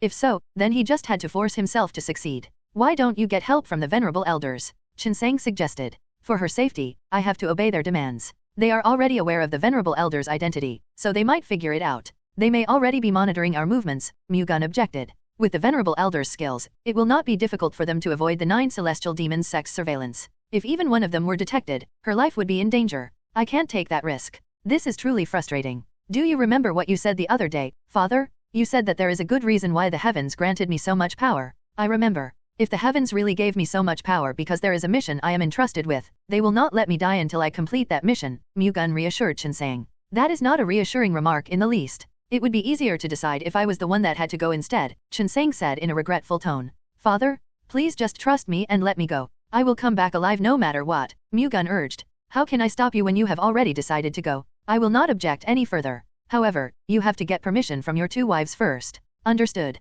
One in Chinese and Korean culture, calling your friend's wife sister-in-law is pretty normal. Baek Mu-Gun immediately met up with his two wives after obtaining Baek Shinsang's permission. After explaining the circumstances, he expressed his intention to save So Yeonhwa. Mu-Gun would have understood if they were baffled and angry for taking the risk to save his old lover, but Namgang Hyuna and Dan Seol-young actually understood his feelings. However, they could not let him tread on a tiger's tail alone. Hyuna and Seol-young objected to Mu-Gun's request to save Yeonhwa. If I were Lady So, I would not want you to be in danger because of me, dear. That's right. I would rather die than put you in danger, my dear. Hyuna and Seol-young dissuaded Mu-Gun by trying to speak for Yeonhwa. Although she could be of the same mind, I still cannot leave her to die. From your perspective, you may not understand why I would take the risk for another woman, but all of this happened because of me. It is my obligation to save her. Do you want me to be a cowardly man who avoids responsibility, beloved wives? Do you really hope for that? What about your responsibility to me and Sister Dan? We came here believing only in you, dear. As our husband, it is your obligation to be responsible for us until the very end.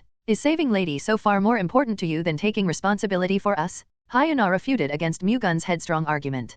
Perhaps because Hyuna had a good point, Mu-Gun's tone softened down to almost a plea as he said, if she were simply in danger, I would have gladly obeyed your wishes. However, as I have already said, she was taken captive because of me. As a martial artist no, as a human being, wouldn't it be wrong to turn a blind eye to this? You have already made your decision, haven't you? Seol-young asked. Yes. However, if my dear wives object, I will go on with the journey with a heavy heart. If you say it like that, how are we supposed to object? Hyuna sighed. I know how you two feel. To be honest, if I were in your shoes, I would have been absolutely opposed to it as well. Nevertheless, I am going for my own sake and nothing else. I do not want to be ashamed of myself as a man and as a martial artist. I want to do the right thing. So, for my sake, please let me go. I will definitely return safely to you too. Hyuna and Seol-young could no longer deny Mu-Gun's determination. Fine. Since you have already decided, I will no longer oppose it. I will allow you to go with my blessing as well, dear. Thank you, Mu-Gun sincerely told Hyuna and Seol-young. If you are thankful, then return to us safely.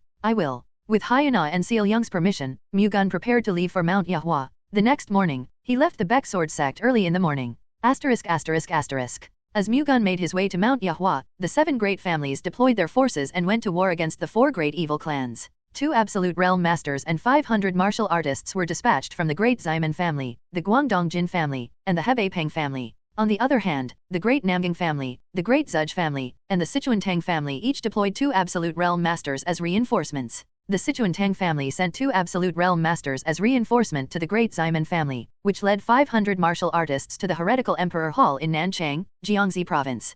Considering they had 4 absolute realm masters in their ranks, the great Ximen family was not too worried about the fight. Even if the 9 celestial demons sect was behind the heretical emperor hall, they would likely only have an absolute realm master or 2 present. Even if the heretical emperor hall's patriarch was taken into consideration, they thought 4 absolute realm masters would be enough to secure victory. The great Ximen family's warriors crossed the borders of Jiangxi province and advanced to Nanchang. On the off chance that the heretical emperor hall laid in ambush and was planning a surprise attack, they prepared thorough countermeasures. However, even when the great Ximen family was only a day's distance away from Nanchang, the heretical emperor hall still showed no movements. Hence, the great Ximen family began to harbor doubts. The heretical emperor hall's combat force was not strong enough to win against the great Ximen family. However, the fact that their headquarters showed no signs of movement at all evidenced their confidence in fighting off the great Ximen family without any surprise or ambush operation. The great Ximen family ultimately concluded that the heretical emperor hall had asked for the 9 celestial demons sect's help. However, that begged the question of how many martial arts masters the latter deployed as reinforcements.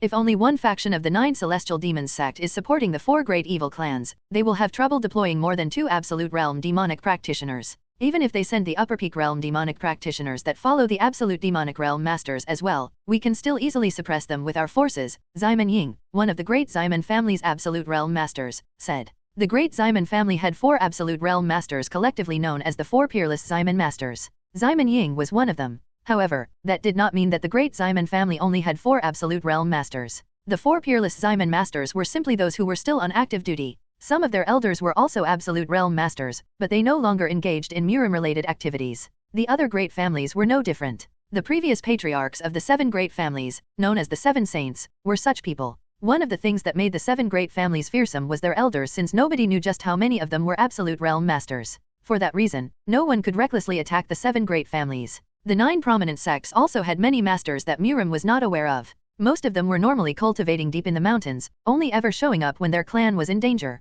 Through those hidden masters' contributions, the 9 prominent sects managed to preserve their legacy despite the long war against the 3 greatest demonic sects. We should not take this so lightly. The Underworld sect could be concentrating their forces on just one of the evil clans. Tang Sa Dok, a Sichuan-Tang family absolute realm master, raised a different view. The Sichuan-Tang family, like the great Ximen family, had 4 active absolute realm masters among their ranks. They were known as the 4 peerless Tang masters. If they focus their forces on one of the 4 great evil clans, that would mean that they are abandoning the other 3 clans. Will they really do that? Ximen Ying asked. They might not necessarily be throwing the other clans away, Sa Dok said. What else could they be plotting? If they make their forces retreat instead of defending against the other great families, they could avoid suffering any losses. If our fellow great families occupy the other great evil clans' bases while they're empty, the great evil clans' members would have nowhere to go. Why would they do that? Ximen Dao, another member of the 4 peerless Ximen masters, asked. If the 9 celestial demons sect sends all their absolute demonic realm masters to one place and repel one of the great families' attacks, the other great families will have no choice but to retreat. If they remain in the 4 great evil clans' headquarters, the absolute realm demonic practitioners might come as reinforcement and recapture the headquarters, Sa Dok explained. That would certainly be a problem. Why are you only telling us something so important now, though? Ximen Ying asked. I only thought about it when the heretical Emperor Hall remained silent. Isn't it also possible that this is simply empty bravado? Ambushes or surprise attacks would not work against us anyway, so they are probably trying to make it look as if they have the power to stop us. Perhaps by doing so, they are hoping to instill fear in us and make us retreat on our own accord, Tang Murim, a member of the 4 peerless Tang masters, said. I doubt it, Ximen Ying said in a baffled tone. Well, it does sound ridiculous even though I am the one who said it. Murim shrugged. Still, isn't there a limit to how many absolute realm demonic practitioners the Underworld sect can send to one place? If the Underworld sect is really connected to the 4 great evil clans, then they are likely not located that far from the latter's headquarters. However, as you are well aware, the 4 great evil clans are located quite far from each other. Even if they want to gather all their forces in a single area, it would be impossible given the time and distance, Ximen Dao countered Sa Dok's reasoning after being lost in thought for a while. That is true. However, they can just deploy absolute realm masters who were not at the 4 great evil clans' headquarters. Simply put, it is essential to note that we cannot identify how strong their forces actually are, Sa Dok replied calmly. If I knew this would happen, we would have brought more Absolute Realm Masters with us. Considering the 9 Celestial Demons sect can also target our headquarters, it would have been too risky to mobilize more Absolute Realm Masters. Doc spoke rationally. What should we do now? Ximen Ying asked Doc. It would be best for us to monitor the situation a little bit longer. Why's that? Won't we reach an answer based on how the other evil sects react? If the other great evil clans run away from the attacks of the other great families, then as the 1,000 Divine Hands said, it is highly likely that the Underworld sect has deployed their Absolute Demonic Realm Masters at the Heretical Emperor Hall, Ximen Ying said, finally understanding what 1,000 Divine Hands Doc meant. If we wait around, the Heretical Emperor Hall won't just stand by and watch. If we do not take the initiative, they will probably attack first instead, Ximen Dao rebutted. Ximen Dao's constant opposition could have displeased Doc, but the latter was not particularly angry. He knew that Ximen Dao did not harbor any ill intentions, and the doubts that he raised all made sense anyway. You're not wrong, Blazing Divine Sabe our master. That's why we have to closely monitor the Heretical Emperor Hall. That way, we can immediately retreat as soon as they show any signs of trying to attack us, Doc replied. Won't that just give them more time? Murim, who had been listening quietly, asked. What do you mean? Doc asked. Doc and Murim were cousins, but Doc was a year older than Murim.n/o/vel/b/in.c//om. Time for the Underworld sect to deploy additional Absolute Demonic Realm Masters to the Heretical Emperor Hall, Murim explained. The Golden Divine Whip Dragon has a point. Considering the distance between the 4 great evil clans, it would take at least a month at the earliest for the Absolute Demonic Realm Masters in the other evil clans to gather at the Heretical Emperor Hall. Even if they began making their way to this place before we even got here, it would still take them 15 days to get here. We should be able to reach a conclusion before then, so we should not worry too much about it. As expected of you, cousin. That means we can stand by and wait without having to worry about the other Absolute Demonic Realm Masters joining up with them, Murim said, supporting Doc's opinion. If the Underworld sect's Absolute Demonic Realm Masters have really gathered at the Heretical Emperor Hall, we could still find ourselves in a dangerous situation, so don't let your guard down. That goes without saying. The Great Ximen family and the Sichuan Tang family's joint forces increased the number of people tasked with monitoring the Heretical Emperor Hall's movements and heightened their vigilance.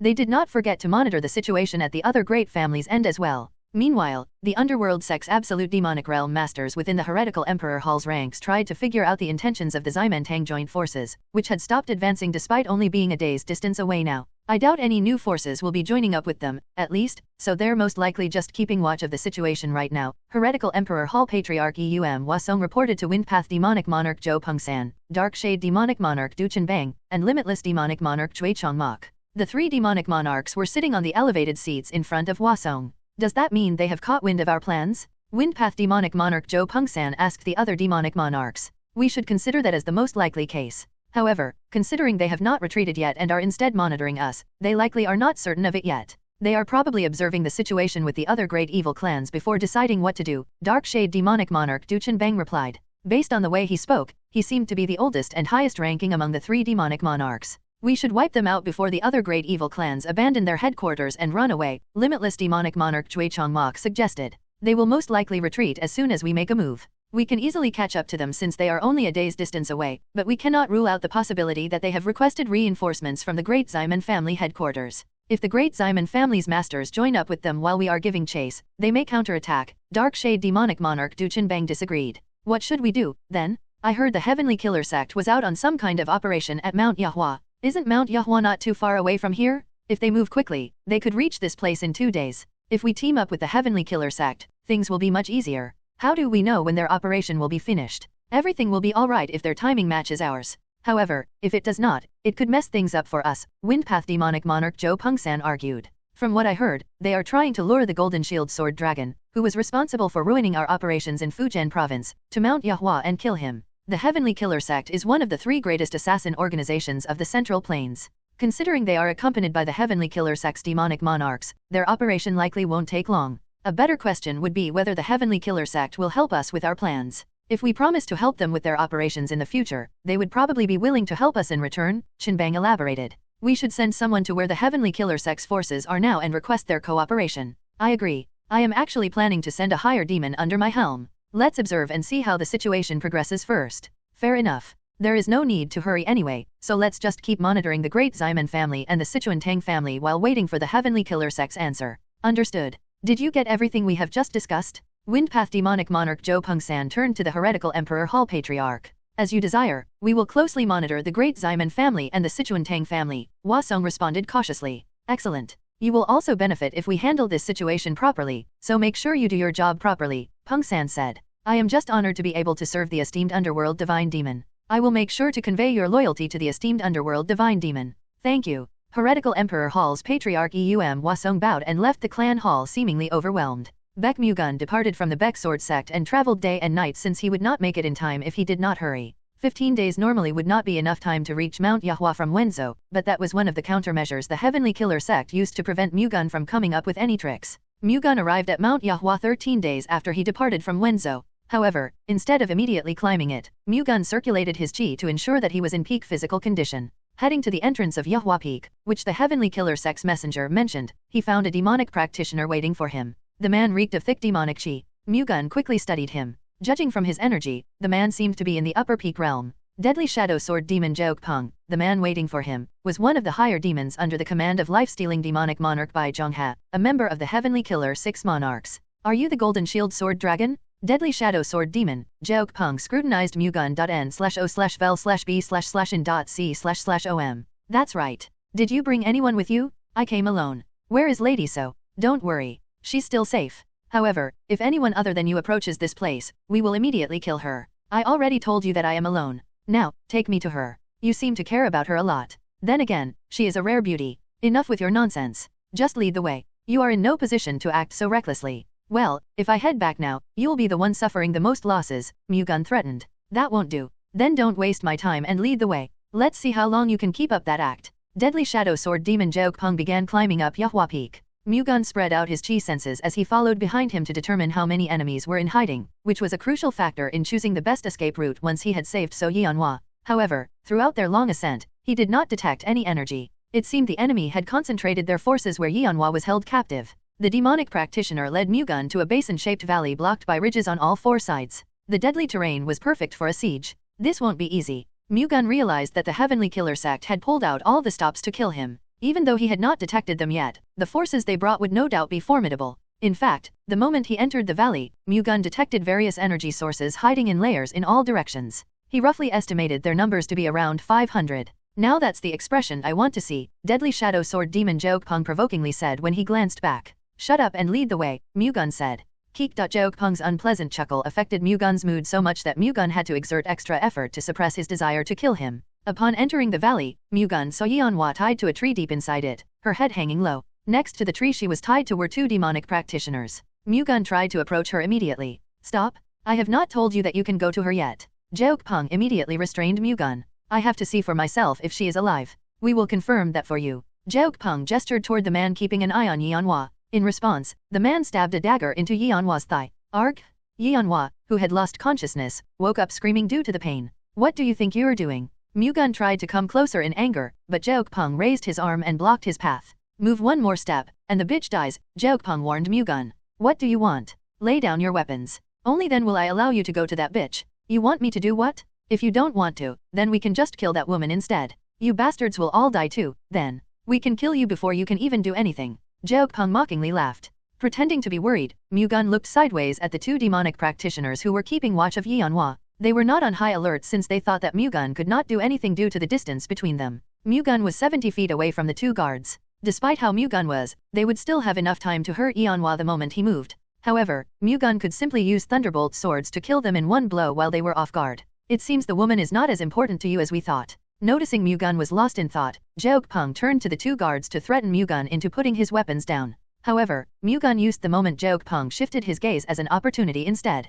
He raised his left hand and unleashed 2 golden thunderbolt swords. Watch out! Joke Peng shouted, but he noticed Mu-Gun's attack too late. The golden thunderbolt swords had already pierced through the 2 demonic practitioners' chests, blasting them back and sending them crashing to the ground. The unexpected situation flustered Joke Peng. When his survival instincts kicked in, he hurriedly dashed away from Mu-Gun to widen the distance between them. It was useless, however. After all, Mu-Gun could even kill 2 people 70 feet away from him. Mu-Gun raised his palm and fired a golden thunderbolt sword at Joke Peng. Joke Peng tried to evade it as soon as it appeared, but by the time he had thought about dodging it, the golden thunderbolt sword had already penetrated his chest. Like what happened to the demonic practitioners guarding Yeonhwa, the thunderbolt sword also pierced through Joke Peng's chest and blasted him to one side of the valley. After eliminating the deadly shadow sword demon, Mu-Gun immediately dashed to Yeonhwa's side and cut off the rope that bound her to the tree. When Yeonhwa feebly fell forward, Mu-Gun quickly caught her. Are you okay? How stupid. Why did you come here even though you knew this is a trap laid out to kill you? Yeonhwa reprimanded Mu-Gun.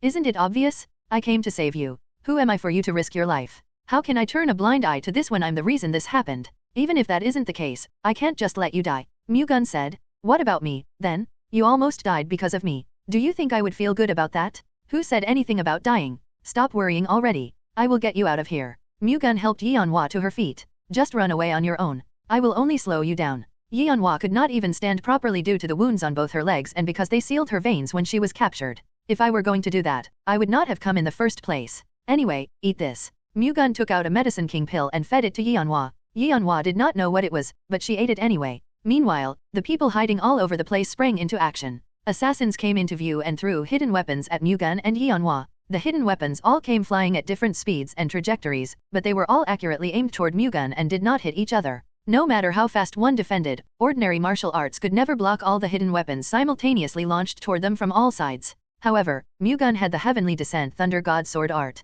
Golden lightning enveloped Mu-Gun as he executed the 100 Golden Lightning Wheel Wave, which was the Heavenly Descent Thunder God Sword art's fourth technique. 100 golden thunderbolt swords appeared and began to revolve around Mu-Gun and Yeonhwa, forming a giant golden wheel that completely shattered the weapons thrown at them, trace and all. The giant golden wheel then shifted from defense to offense, sending the 100 golden thunderbolt swords toward the assassins. Although greatly surprised when the tides of the battle turned, the assassins still tried to evade. However, the incomparably faster golden thunderbolt swords still mercilessly stabbed through them, killing over 50 assassins. Amid the battle, Mu-Gun detected dozens of energies approaching under his feet using the Earth Burrow movement art, a movement art of the highest caliber. It was also known as a signature skill of the Earth Killer sect, one of the 3 greatest assassin organizations. However, despite how stealthy they were, they could not deceive Mu-Gun's chi senses. Mu-Gun immediately stabbed his sword into the ground and discharged a wave of thunder god chi through it, destroying the ground and sending chunks of it flying all over the place. The assassins who were using the Earth Burrow movement art urgently activated their defenses against the golden lightning burrowing through the ground.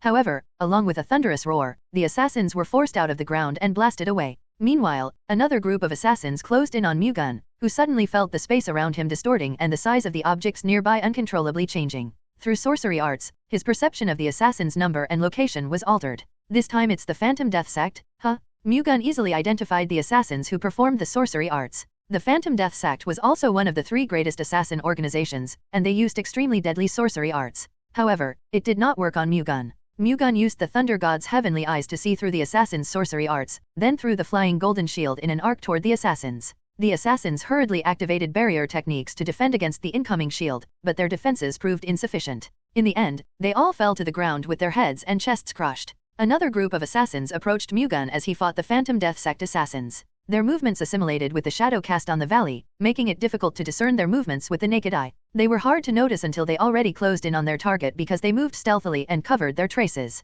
However, even without using the Thunder God's heavenly eyes, Mu-Gun immediately noticed them because he was quite familiar with the stealth art they use, its Dark Spectre stealth art. It was the greatest stealth art to ever exist. Using it allowed one to hide themselves even with just the tiniest bit of darkness in the area. Mu-Gun learned that stealth art in his 3rd reincarnation. The clan that used the Dark Spectre stealth art was known as the Spectre Sect, one of the 3 greatest assassin organizations. Mu-Gun smiled bitterly when the Spectre Sect appeared, having crossed paths with them before. Nevertheless, he did not hesitate to kill the Spectre Sect assassins. Mu-Gun and the Spectre Sect had an ill-fated relationship anyway. Mu-Gun swung his sword and sent forth a wave of golden moonlight chi at the assassins approaching under the cover of the shadows. Flustered, the Spectre Sect's assassins hurriedly defended themselves, but in doing so, they were forced to stop using the Dark Spectre stealth art and reveal themselves. Unfortunately, despite their struggle, they were still far too weak to block Mu-Gun's attack. The golden moonlight chi that Mu-Gun unleashed penetrated the assassins' defenses and pierced through their chest and necks. With blood gushing out, the assassins fell to the ground still gripping their neck and chest. 2 middle-aged Heavenly Killer Sect demonic monarchs stood on a ridge that overlooked the valley where Baek Mu-Gun and the assassins were fighting. Watching the ongoing battle, their expressions hardened. He is definitely the Heavenly Descent Thunder God Sect's successor, life-stealing demonic monarch Bai Zhongha, the middle-aged man with a hooked nose and thin lips, said confidently. To his right stood crazy-killing demonic monarch Dong Ryan, who had fierce eyes and hair parted in the middle. Zhongha wasn't sure at first despite having witnessed Mu-Gun kill 3 of his higher demons. However, he became certain that Mu-Gun was the Heavenly Descent Thunder God Sect's successor when Mu-Gun executed the 100 Golden Lightning Wheel Wave. I think so too. I already had suspicions since that bastard had ruined a lot of our plans, but it all makes sense now. The Heavenly Descent Thunder God Sect's successor is certainly capable of such feats. Crazy killing demonic monarch Dong Ryan said. What should we do? We have to kill him before he gets stronger. I doubt we can handle him. Even if he is the Heavenly Descent Thunder God sect's successor, he is still only a young man in his early 20s. If we work with the higher demons and the 3 great Slayer Kings, we will definitely be able to kill him. Have you forgotten that the Heavenly Descent Thunder God sect's successor has the Thunder God's Descent? If he uses it, even 5 of us Absolute Realm Masters cannot guarantee victory, life-stealing demonic monarch Bai Zhonghe refuted. He is only in his early 20s, and I also heard that it has only been a year since he recovered from Qi deviation, so can he even use it? He is already at the Absolute Realm even though it has only been a year, and considering the martial prowess he is showing us right now, he is probably already close to breaching into the Supreme Realm as well. It would not be strange if he can use the Thunder God's Descent. As far as I know, there is a limit to how long he can maintain the Thunder God's Descent, Dong Ryan said. I believe it only lasts 8 minutes. If that's the longest he can use it, then does that not mean it could be much shorter? The Thunder God's Descent would allow him to exert the same level of power as a Supreme Realm Master. Even if it can only be maintained for a short period, once it has been activated, we would no longer be able to stop him, Zhonghai argued. So you want to just head back after coming all the way here? Without any results? It is better than suffering losses. Will the Divine Demon accept that reason? Even the esteemed Divine Demon will understand our situation if we tell him that Baek Mu-Gun is the Heavenly Descent Thunder God sect's successor. You're really intent on heading back now? Dong Ryan voiced his dissatisfaction. I am also eager to get rid of him. However, he has already killed 3 demonic monarchs. If we suffer the same fate here, the Heavenly Killer sect's great cause will be hindered, Zhonghai explained. What do you plan to do with the 3 greatest assassin organizations? They are sustaining heavy losses because they mobilized their forces for the sake of the Heavenly Killer sect. I wonder if they will trust the Heavenly Killer sect again if we walk away without doing anything. It is highly unlikely that we will be able to use them again. No, Baek Mu-Gun is the reason behind their casualties. They will need the Heavenly Killer sect's power to take revenge, which is why they will still follow our sect's orders after this. Furthermore, we can grant the rank of Demonic Monarch to the 3 great Slayer Kings to make them more loyal to the Heavenly Killer sect. You want to promote them to Demonic Monarch? That rank is given only to those who are born with demonic blood. Lineage is certainly important, but their faith in the Heavenly Killer sect should have more value than that. If the 3 great Slayer Kings show unwavering loyalty to the Heavenly Killer sect, accepting them as new demonic blood should not pose any problems. This is something only the esteemed Divine Demon can decide on, though.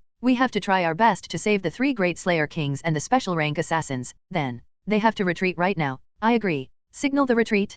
Crazy killing demonic monarch Dong Ryan ordered the higher demons who were standing by behind them. The higher demons immediately blew a horn. Everyone, retreat. The 3 great Slayer Kings, who had been moving stealthily behind the group of assassins attacking Mu-Gun, ordered their subordinates to escape when they heard the sound of the retreat horn. Following their order, the assassins stopped attacking Mu-Gun and hurriedly retreated. The 3 great Slayer Kings also quickly escaped from the valley. Mu-Gun glanced at the assassins as they retreated, then turned his head to the ridge where the life-stealing demonic monarch and the crazy-killing demonic monarch were. Although they were thousands of feet away from him, Mu-Gun made eye contact with the 2 demonic monarchs. Mu-Gun wanted to fly to the ridge and kill them. Although he was quite far, he was confident that he could kill them if he put his mind to chasing them down. Unfortunately, he was not alone, so Yeonhwa was next to him. The Medicine King pill had healed her internal injuries caused by the sealed veins, but she still had wounds on her legs. Moreover, she was in no state to use martial arts. Mu-Gun could not leave her behind and chase after them, so all he could do was stand by and watch as the assassins retreated. After making sure they were all out of harm's way, the life-stealing demonic monarch and the crazy-killing demonic monarch turned around and left the ridge as well.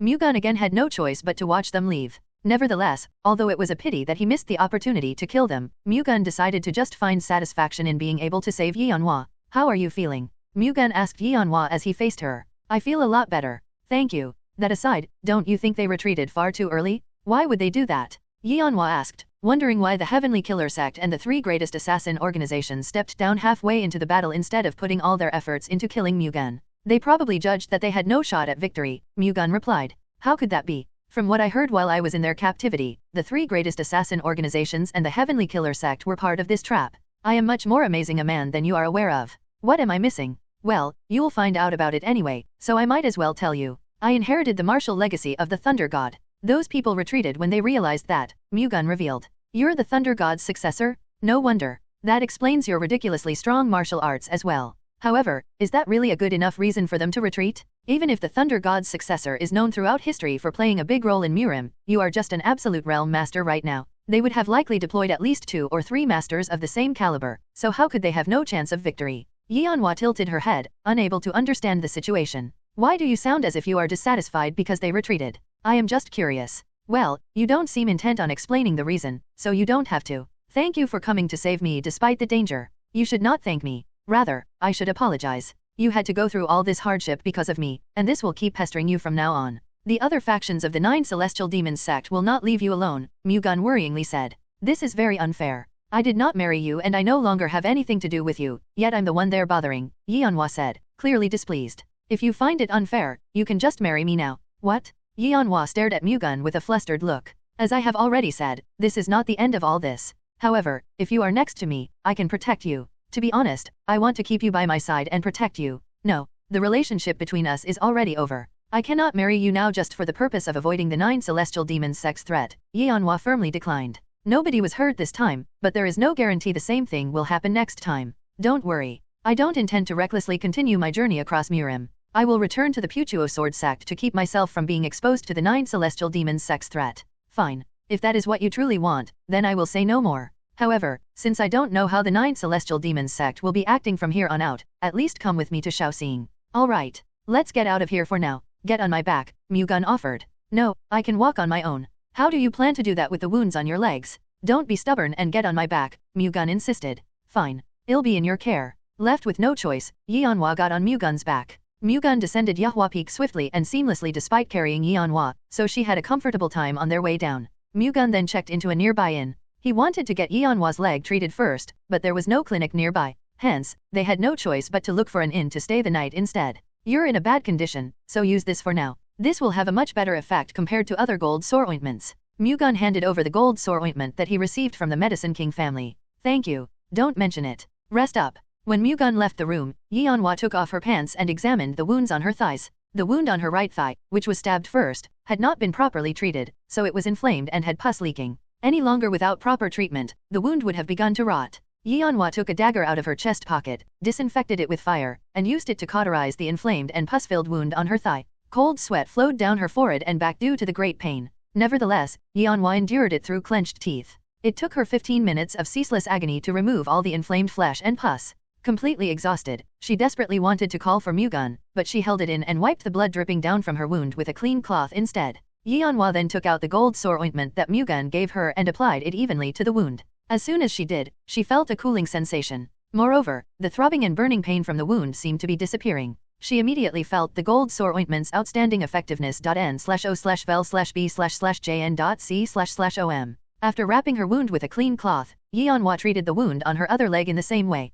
Since it was not inflamed, she did not go through as much pain. Afterward, Yeonhwa lay down on the bed and tried her best to circulate her qi. Qi circulation was best done while sitting in a lotus position, but it was difficult for her to be in that position due to her wounds. Still, Yeonhwa went out of her way to circulate her qi anyway while lying down because qi circulation helped circulate her energy and blood flow, which facilitated her recovery. Mu-Gun, who booked the room next to Yeonhwa, was also circulating his qi since he had to replenish the internal energy that he had exhausted during his battle at Yahua Peak. He was actually planning to activate the Thunder God's Descent as a last resort in today's fight. The Thunder God's Descent allowed him to exert unparalleled power, but once it was over, he would be left defenseless. He would not have any problem for as long as he could kill all the enemies before then, but if even just one enemy survived, he would be met with a dangerous situation. For that reason, it was better not to use the Thunder God's Descent unless he had no other choice. Fortunately, the fight ended before he had to use it. The 9 Celestial Demons sect has probably realized by now that I am the Heavenly Descent Thunder God sect's successor. He was already prepared to have his identity discovered when he decided to save Yeonhwa, but he could not help but feel frustrated now that it had actually happened.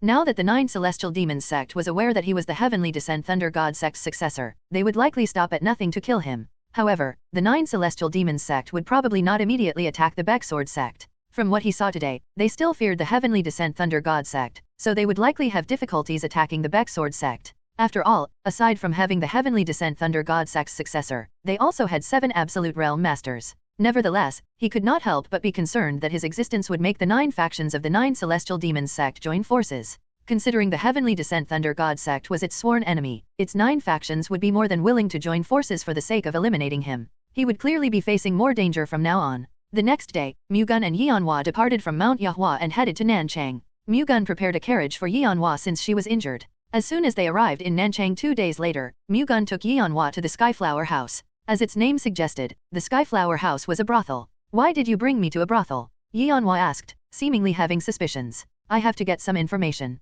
In response to Mu-Gun's answer, Yeonhwa guessed that the Skyflower House was a secret branch of an intelligence syndicate. In truth, the Skyflower House was the Heavenly Secret Hall's Nanchang branch. The Heavenly Secret Hall had informants in various sects within Murim, so they needed places that could collect and analyze the information they sent. The brothel that Mu-Gun visited was one of them. That modus operandi originated from the Undern sect, but the Heavenly Secret Hall, which stemmed from the Undern sect, now used it. Upon entering the Skyflower House, Mu-Gun showed the identity plaque he received from Dan Seil-young and met the person in charge of the Nanchang branch. I am Jin Hua-young, the person in charge of the Heavenly Secret Hall's Nanchang branch. It is an honor to meet the vice leader's husband. Hua-young seemed to be in her early 30s, and she was very beautiful. I am Baek Mu-Gun. Nice to meet you. What information do you require? Before that, please convey to the Heavenly Secret Hall's main branch that I have safely finished all my agenda. I have already sent word about that, so please don't worry about it any longer. As expected, you move fast. We received an order from the main branch to treat it with the highest priority. Mu-Gun nodded in response, then asked, what is the situation in Nanchang?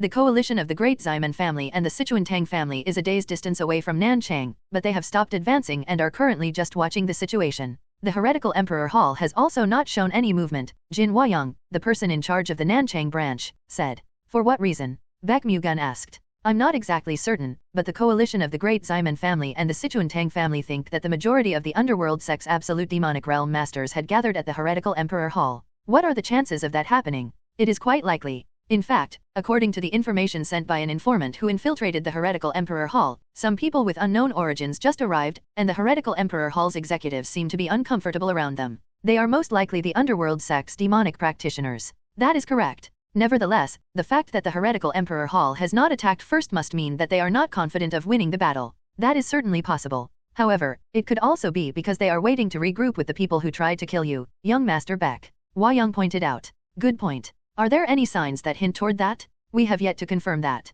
Nonetheless, will they try to help the other factions when their own mission failed? On the contrary, they may try to do something because they don't want to return empty-handed. That does not seem very likely, though. We will keep an eye on it. On another note, do you have any updates regarding the other evil sects? Mu-Gun asked about another issue. We recently received intel that the Green Snake Gang seems to have abandoned their headquarters in Guangxi province and have run away. We still have no information about what's happening in Shaanxi province and Liaoning province. The Green Snake Gang abandoned their headquarters and ran away, and the heretical Emperor Hall chose to stay and fight. Since the underworld sect cannot protect all four great evil clans, they probably just picked one and reinforced it with their absolute demonic realm masters, Hua-young said. And the clan they chose is the heretical Emperor Hall? Mu-Gun asked. Yes. If the evil sects at Shaanxi province and Liaoning province also abandon their headquarters, then it will be certain. The Great Ximen family and the Sichuan-Tang family haven't made a move because they want to confirm that as well. That is most likely the case. If the Blood Ring Gang in Shaanxi province and the Ma Thieves Gang in Liaoning province also abandoned their headquarters and ran away, the Great Ximen family and the Sichuan-Tang family would likely retreat instead of proceeding with their attack on the heretical Emperor Hall. However, that should not happen. There was no way of knowing when another opportunity like this would arise. They had to eliminate all the underworld sect's absolute demonic realm masters gathered in the heretical Emperor Hall while they still had the chance. Mu-Gun decided to personally meet the Ximen-Tang coalition and persuade them to attack the heretical Emperor Hall. I have a favor to ask. What is it? Please take care of the lady who came with me for a while. Are you planning to attack the heretical Emperor Hall with the Ximen-Tang coalition? Yes. Do you really need to take such a risk? If I choose to protect myself and simply watch the present danger unfold, there will be a greater danger in the future. It is important to diminish their power as much as possible before the 9 celestial demons sex factions join forces with each other, Mu-Gun insisted. Nov.L.B/JNN. I see. Still, please be careful. I do not want to see the vice leader become a widow at such a young age. I also have no intention of dying and leaving my wives behind, so don't worry. We will take care of the Puchuo sword sex young matriarch. Please have a safe trip. Thank you. After talking with Hua-young, Mu-Gun explained the situation to Yeonhwa and asked her to wait at the Skyflower House until he was done fighting the heretical Emperor Hall. Yeonhwa also tried to stop Mu-Gun from doing something so dangerous, but upon realizing how determined Mu-Gun was to overthrow the 9 celestial demons sect, she no longer dissuaded him. Mu-Gun left Yeonhwa at the Skyflower House and headed to where the Ximen-Tang coalition had set up camp. He had to move late at night to avoid any possible surveillance from the enemy. Mu-Gun ran all night, never stopping to rest, until he reached their camp the next afternoon. The Ximen-Tang coalition received news that the Green Snake Gang in Guangxi province had abandoned their headquarters to escape the Guangdongjin family's attack. Following that, they heard that the Blood Ring Gang in Shaanxi province had also fled north to avoid the Great Hoangfu family's attack. The Green Snake Gang and the Blood Ring Gang have abandoned their bases and run away. The Thousand Divine Hands was right. The underworld sect's absolute demonic realm masters must have gathered at the heretical Emperor Hall, Ximen Ying said. Even so, the fact that the heretical Emperor Hall hasn't done anything until now has to mean that they are not confident of emerging victorious either, right? Tang Murim replied. Do you still think that we should attack the heretical Emperor Hall, Golden Divine Whip Dragon? Ximen Ying asked back. The 7 great families have made a move. If we retreat without any results, all of Murim will mock us. Still, if we attack the heretical Emperor Hall and lose, we could be ridiculed even more. Aren't you being too cautious? We are the 7 great families. It is not like we are going to fight all of the 9 celestial demons sect. We're just up against one of their 9 factions. If we do not fight them out of fear right now, will we be able to properly fight when the 9 celestial demons sect begins their domination over Murim? Moreover, before the 9 factions of the 9 celestial demons sect join forces, we have to reduce their strength as much as possible. Now is the best opportunity to do that. Murim delivered a fiery speech. Retreating now is certainly no different from admitting defeat on our own accord. Once we unsheath our swords, we should at least cut something, Ximen Dao said, agreeing with Murim. What do you think, Thousand Divine Hands? Ximen Ying asked when Ximen Dao insisted on proceeding with the attack. Even if we retreat right now, we cannot guarantee that the heretical Emperor Hall will just sit still and watch us leave. They could come after us if we step down first because they gained confidence with their forces due to our reaction, Doc said. Does that mean that whether we attack first or not, we will still end up fighting the heretical Emperor Hall? That would depend on the decision of the heretical Emperor Hall. No, the decision of the Underworld sect, which is controlling the heretical Emperor Hall. In fact, the Underworld sect is probably in the same position as us. They cannot guarantee victory if they attack us, but they would be wasting their opportunity to eliminate our forces if they just let us leave. Even if so, we cannot just keep observing the situation. It could be really dangerous if we delay any further and other absolute demonic realm masters join forces with the heretical Emperor Hall. We have to decide now whether to attack the heretical Emperor Hall or retreat, Ximen Dao urged. Platoon leader? Ximen Qing shouted from outside the barracks while the 4 absolute realm masters were still debating on the decision. What is it? The Baek Sword Sect's young patriarch is here. He is currently outside. The Baek Sword Sect's young patriarch? Yes. He is asking to meet you, platoon leader, Ximen Qing reported. What do you think we should do? Ximen Ying asked the other 3 absolute realm masters. Isn't the Baek Sword Sect's young patriarch the Golden Shield Sword Dragon? The young man who reached the absolute realm at the age of 24? Yes, but I don't know what he came here for. Wouldn't it be better to meet and listen to what he has to say first? Somehow, I think he is here to help us with our mission. It would be better to do that. Let the Baek Sword Sect's young patriarch in. Ximen Ying told Ximen Qing, who was still standing outside the barracks, when their opinions aligned. Understood, Ximen Qing answered and stepped back. After a while, he returned with Mu-Gun. I am Baek Mu-Gun, the Baek Sword Sect's young patriarch. It is an honor to meet the renowned martial arts masters of the great Ximen family and the Sichuan-Tang family. Mu-Gun greeted the 4 absolute realm masters. Enough with the formalities. Ximen Ying waved his hand, then asked, what is the Baek Sword Sect's young patriarch doing here in Nanchang? I was at Mount Yahua due to an incident regarding the 9 celestial demons sect when I heard about the situation here, so I decided to stop by. What happened at Mount Yahua? The Heavenly Killer sect, one of the 9 factions of the 9 celestial demons sect, kidnapped the Puchuo Sword Sect's young matriarch and used her as a hostage to lure me out. What? How did that go? Fortunately, I was able to save the Puchuo Sword Sect's young matriarch. You saved her by yourself? Ximen Ying asked in surprise. Yes. They retreated when they learned that I am the Thunder God's successor, Mu-Gun revealed. There was no reason to hide it anymore since the 9 celestial demons sect had already discovered it. Are you really the Thunder God's successor? Ximen Ying asked, his shock evident in his expression. The other 3 absolute realm masters in the barracks also looked surprised. The Thunder God's successor was the sworn enemy of the 3 greatest demonic sects, but he was a hero in Murim. Hence, the 4 absolute realm masters, including Ximen Ying, were naturally surprised when they found out that Mu-Gun was the Thunder God's successor. Yes. I heard that the previous Thunder God died without any descendants, so how did you become his successor? Doc asked. The previous Thunder God made arrangements in case of unforeseen circumstances. By fate, I was able to inherit his martial legacy, Mu-Gun said as an excuse. I see. Honestly, I thought you reached your current martial arts realm ridiculously fast, but you being the Thunder God's successor makes it understandable. Doc fully believed Mu-Gun. He thought that it was highly plausible that the Thunder God prepared this far ahead for the sake of Murim. Why did you come here, then? Ximen Dao asked. I came here to offer some help in your fight against the heretical Emperor Hall. Are you aware of the situation? Ximen Dao asked again. Yes. I heard that there is a high possibility that a majority of the Underworld sect's absolute demonic realm masters are with the heretical Emperor Hall, and that has forced a delay on your plan to attack them, Mu-Gun said. Where did you hear that? Listening ears are all around us, Mu-Gun said in a roundabout way. So, you want us to attack the heretical Emperor Hall since you are here to help? Ximen Ying asked. The 9 celestial demons sect knows that I am the Thunder God's successor. Given that that is the case, there is a high possibility that the 9 factions will join forces. Before that happens, we must diminish their power as much as possible, Mu-Gun explained. Aren't you being too confident? We don't even know how many absolute demonic realm masters are at the heretical Emperor Hall. They will only have 6 at most, Mu-Gun said with certainty. How can you be so sure? The 9 celestial demons sect's 9 factions usually have around 7 to 10 absolute demonic realm masters each.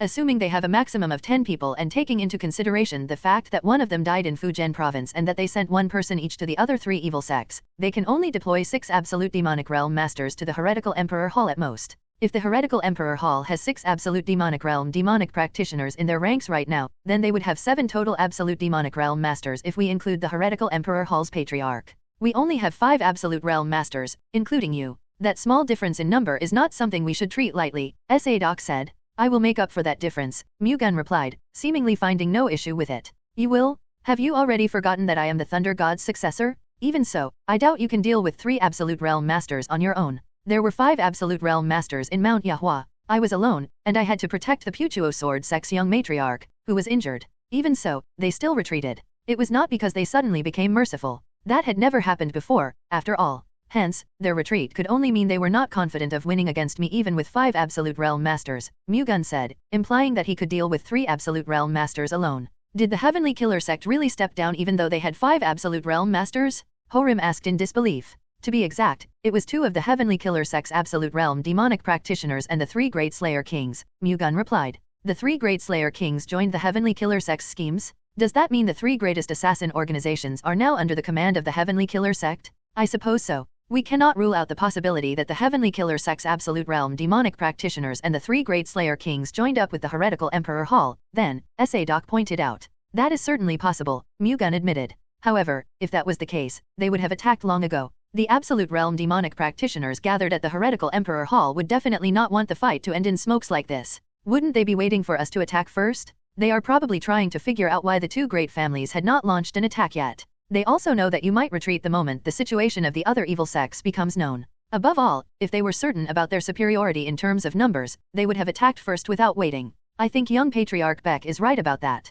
Murim agreed with Mu-Gun. We will not be able to reach a conclusion through a discussion, so let's make a decision with a show of hands instead, Ximon Ying suggested. That is a good idea, Doc agreed. Am I allowed to vote as well? Mu-Gun asked. You will be fighting with us, so you should have the right to vote. Do you all agree? Doc asked. I agree. I also agree. With everyone in agreement, a vote by show of hands was held. Raise your hand if you think we should attack the heretical Emperor Hall, Ximon Ying instructed. Everyone raised their hands except for Ximon Ying himself. It seems we have reached a decision. Let's attack the heretical Emperor Hall as soon as dawn comes tomorrow, Ximon Ying said, finalizing their decision. However, the heretical Emperor Hall made a move before the Great Ximon family and the Sichuan-Tang family did. The heretical Emperor Hall disposed of the Great Ximon family and the Sichuan-Tang family's informants, which they had identified while observing the situation. In the dead of the night, they then headed to where the Great Ximon family and the Sichuan-Tang family had set up camp. Having lost all their informants, the Great Ximon family and the Sichuan-Tang family no longer received reports on the heretical Emperor Hall's movements.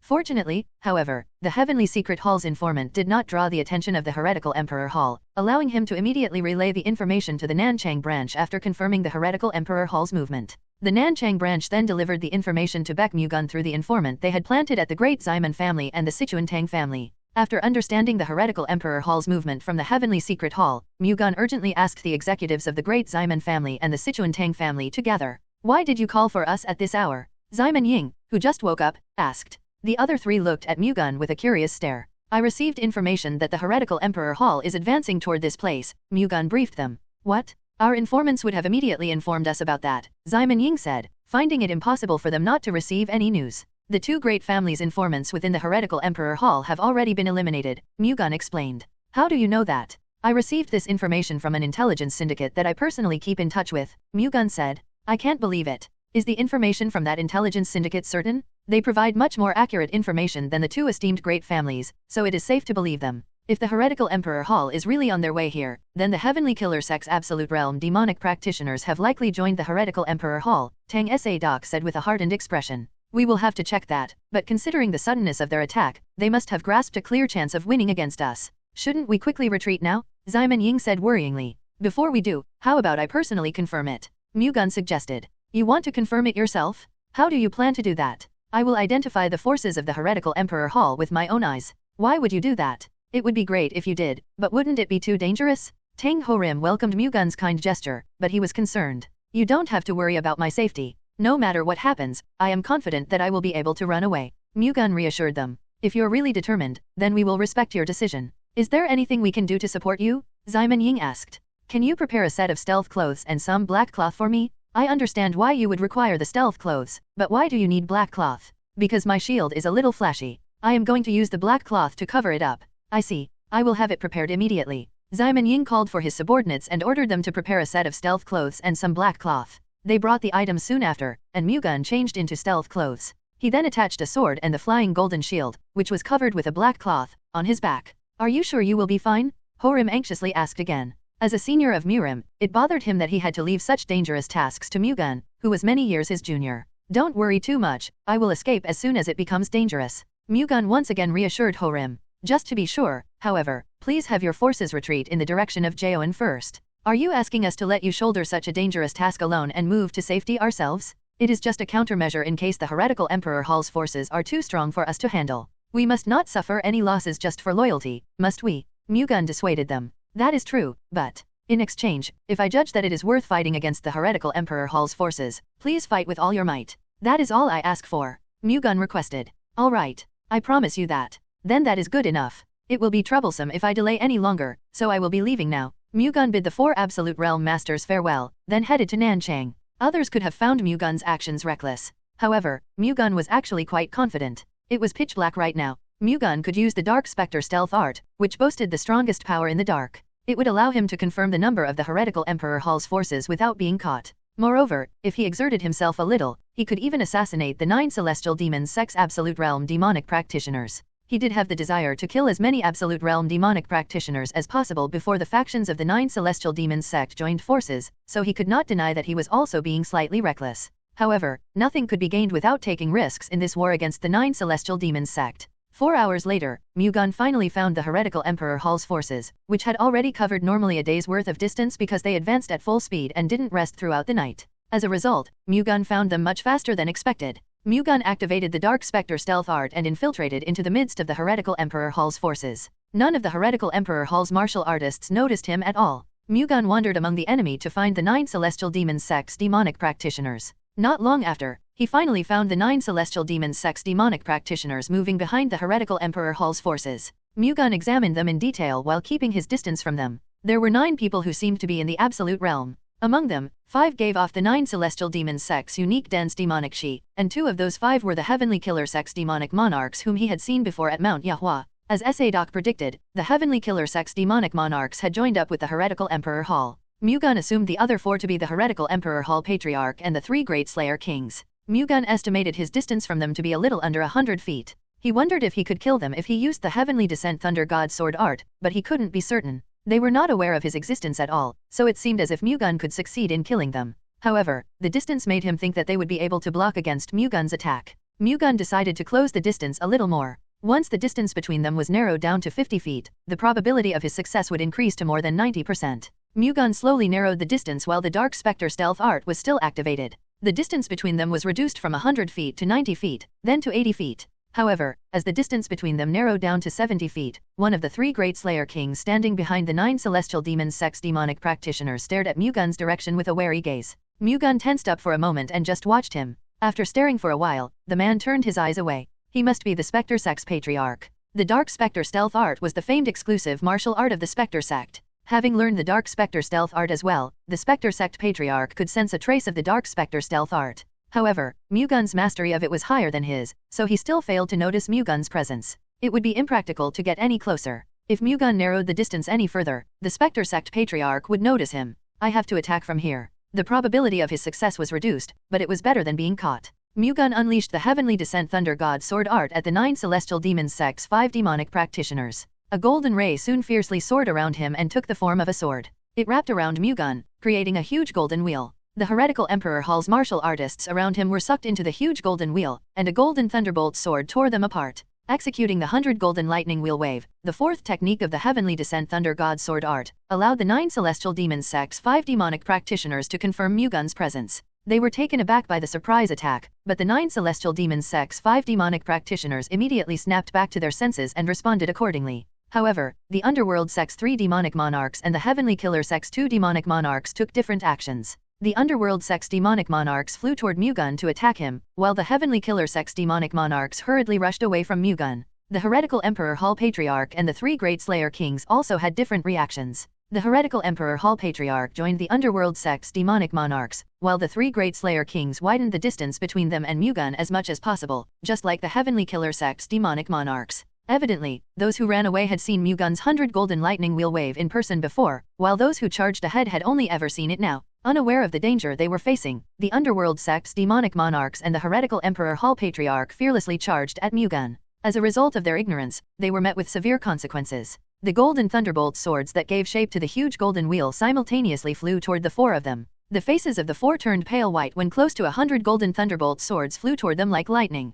Unable to avoid it any longer, they unleashed the most powerful technique that they could use. Waves of Vajrachi filled the space and blocked the golden thunderbolt sword, their collision resulting in a thunderous roar. The waves of Vajrachi were able to withstand the golden thunderbolt swords, but they soon cracked and eventually dispersed. Having shattered the obstacle before them, the golden thunderbolt swords pierced through the four absolute realm masters, causing them to collapse to the ground. The indiscriminate bombardment had riddled their bodies with holes. The four masters let out painful gestures before drooping lifelessly. The Heavenly Killer sect's demonic monarchs and the three great Slayer Kings, who evaded as soon as they saw the 100 golden lightning wheel wave, realized that they had made the right choice when they witnessed the horrible deaths of their fellow absolute realm masters. If they had attacked Mu-Gun without knowing better, they would have suffered death as terrible as theirs. JNN.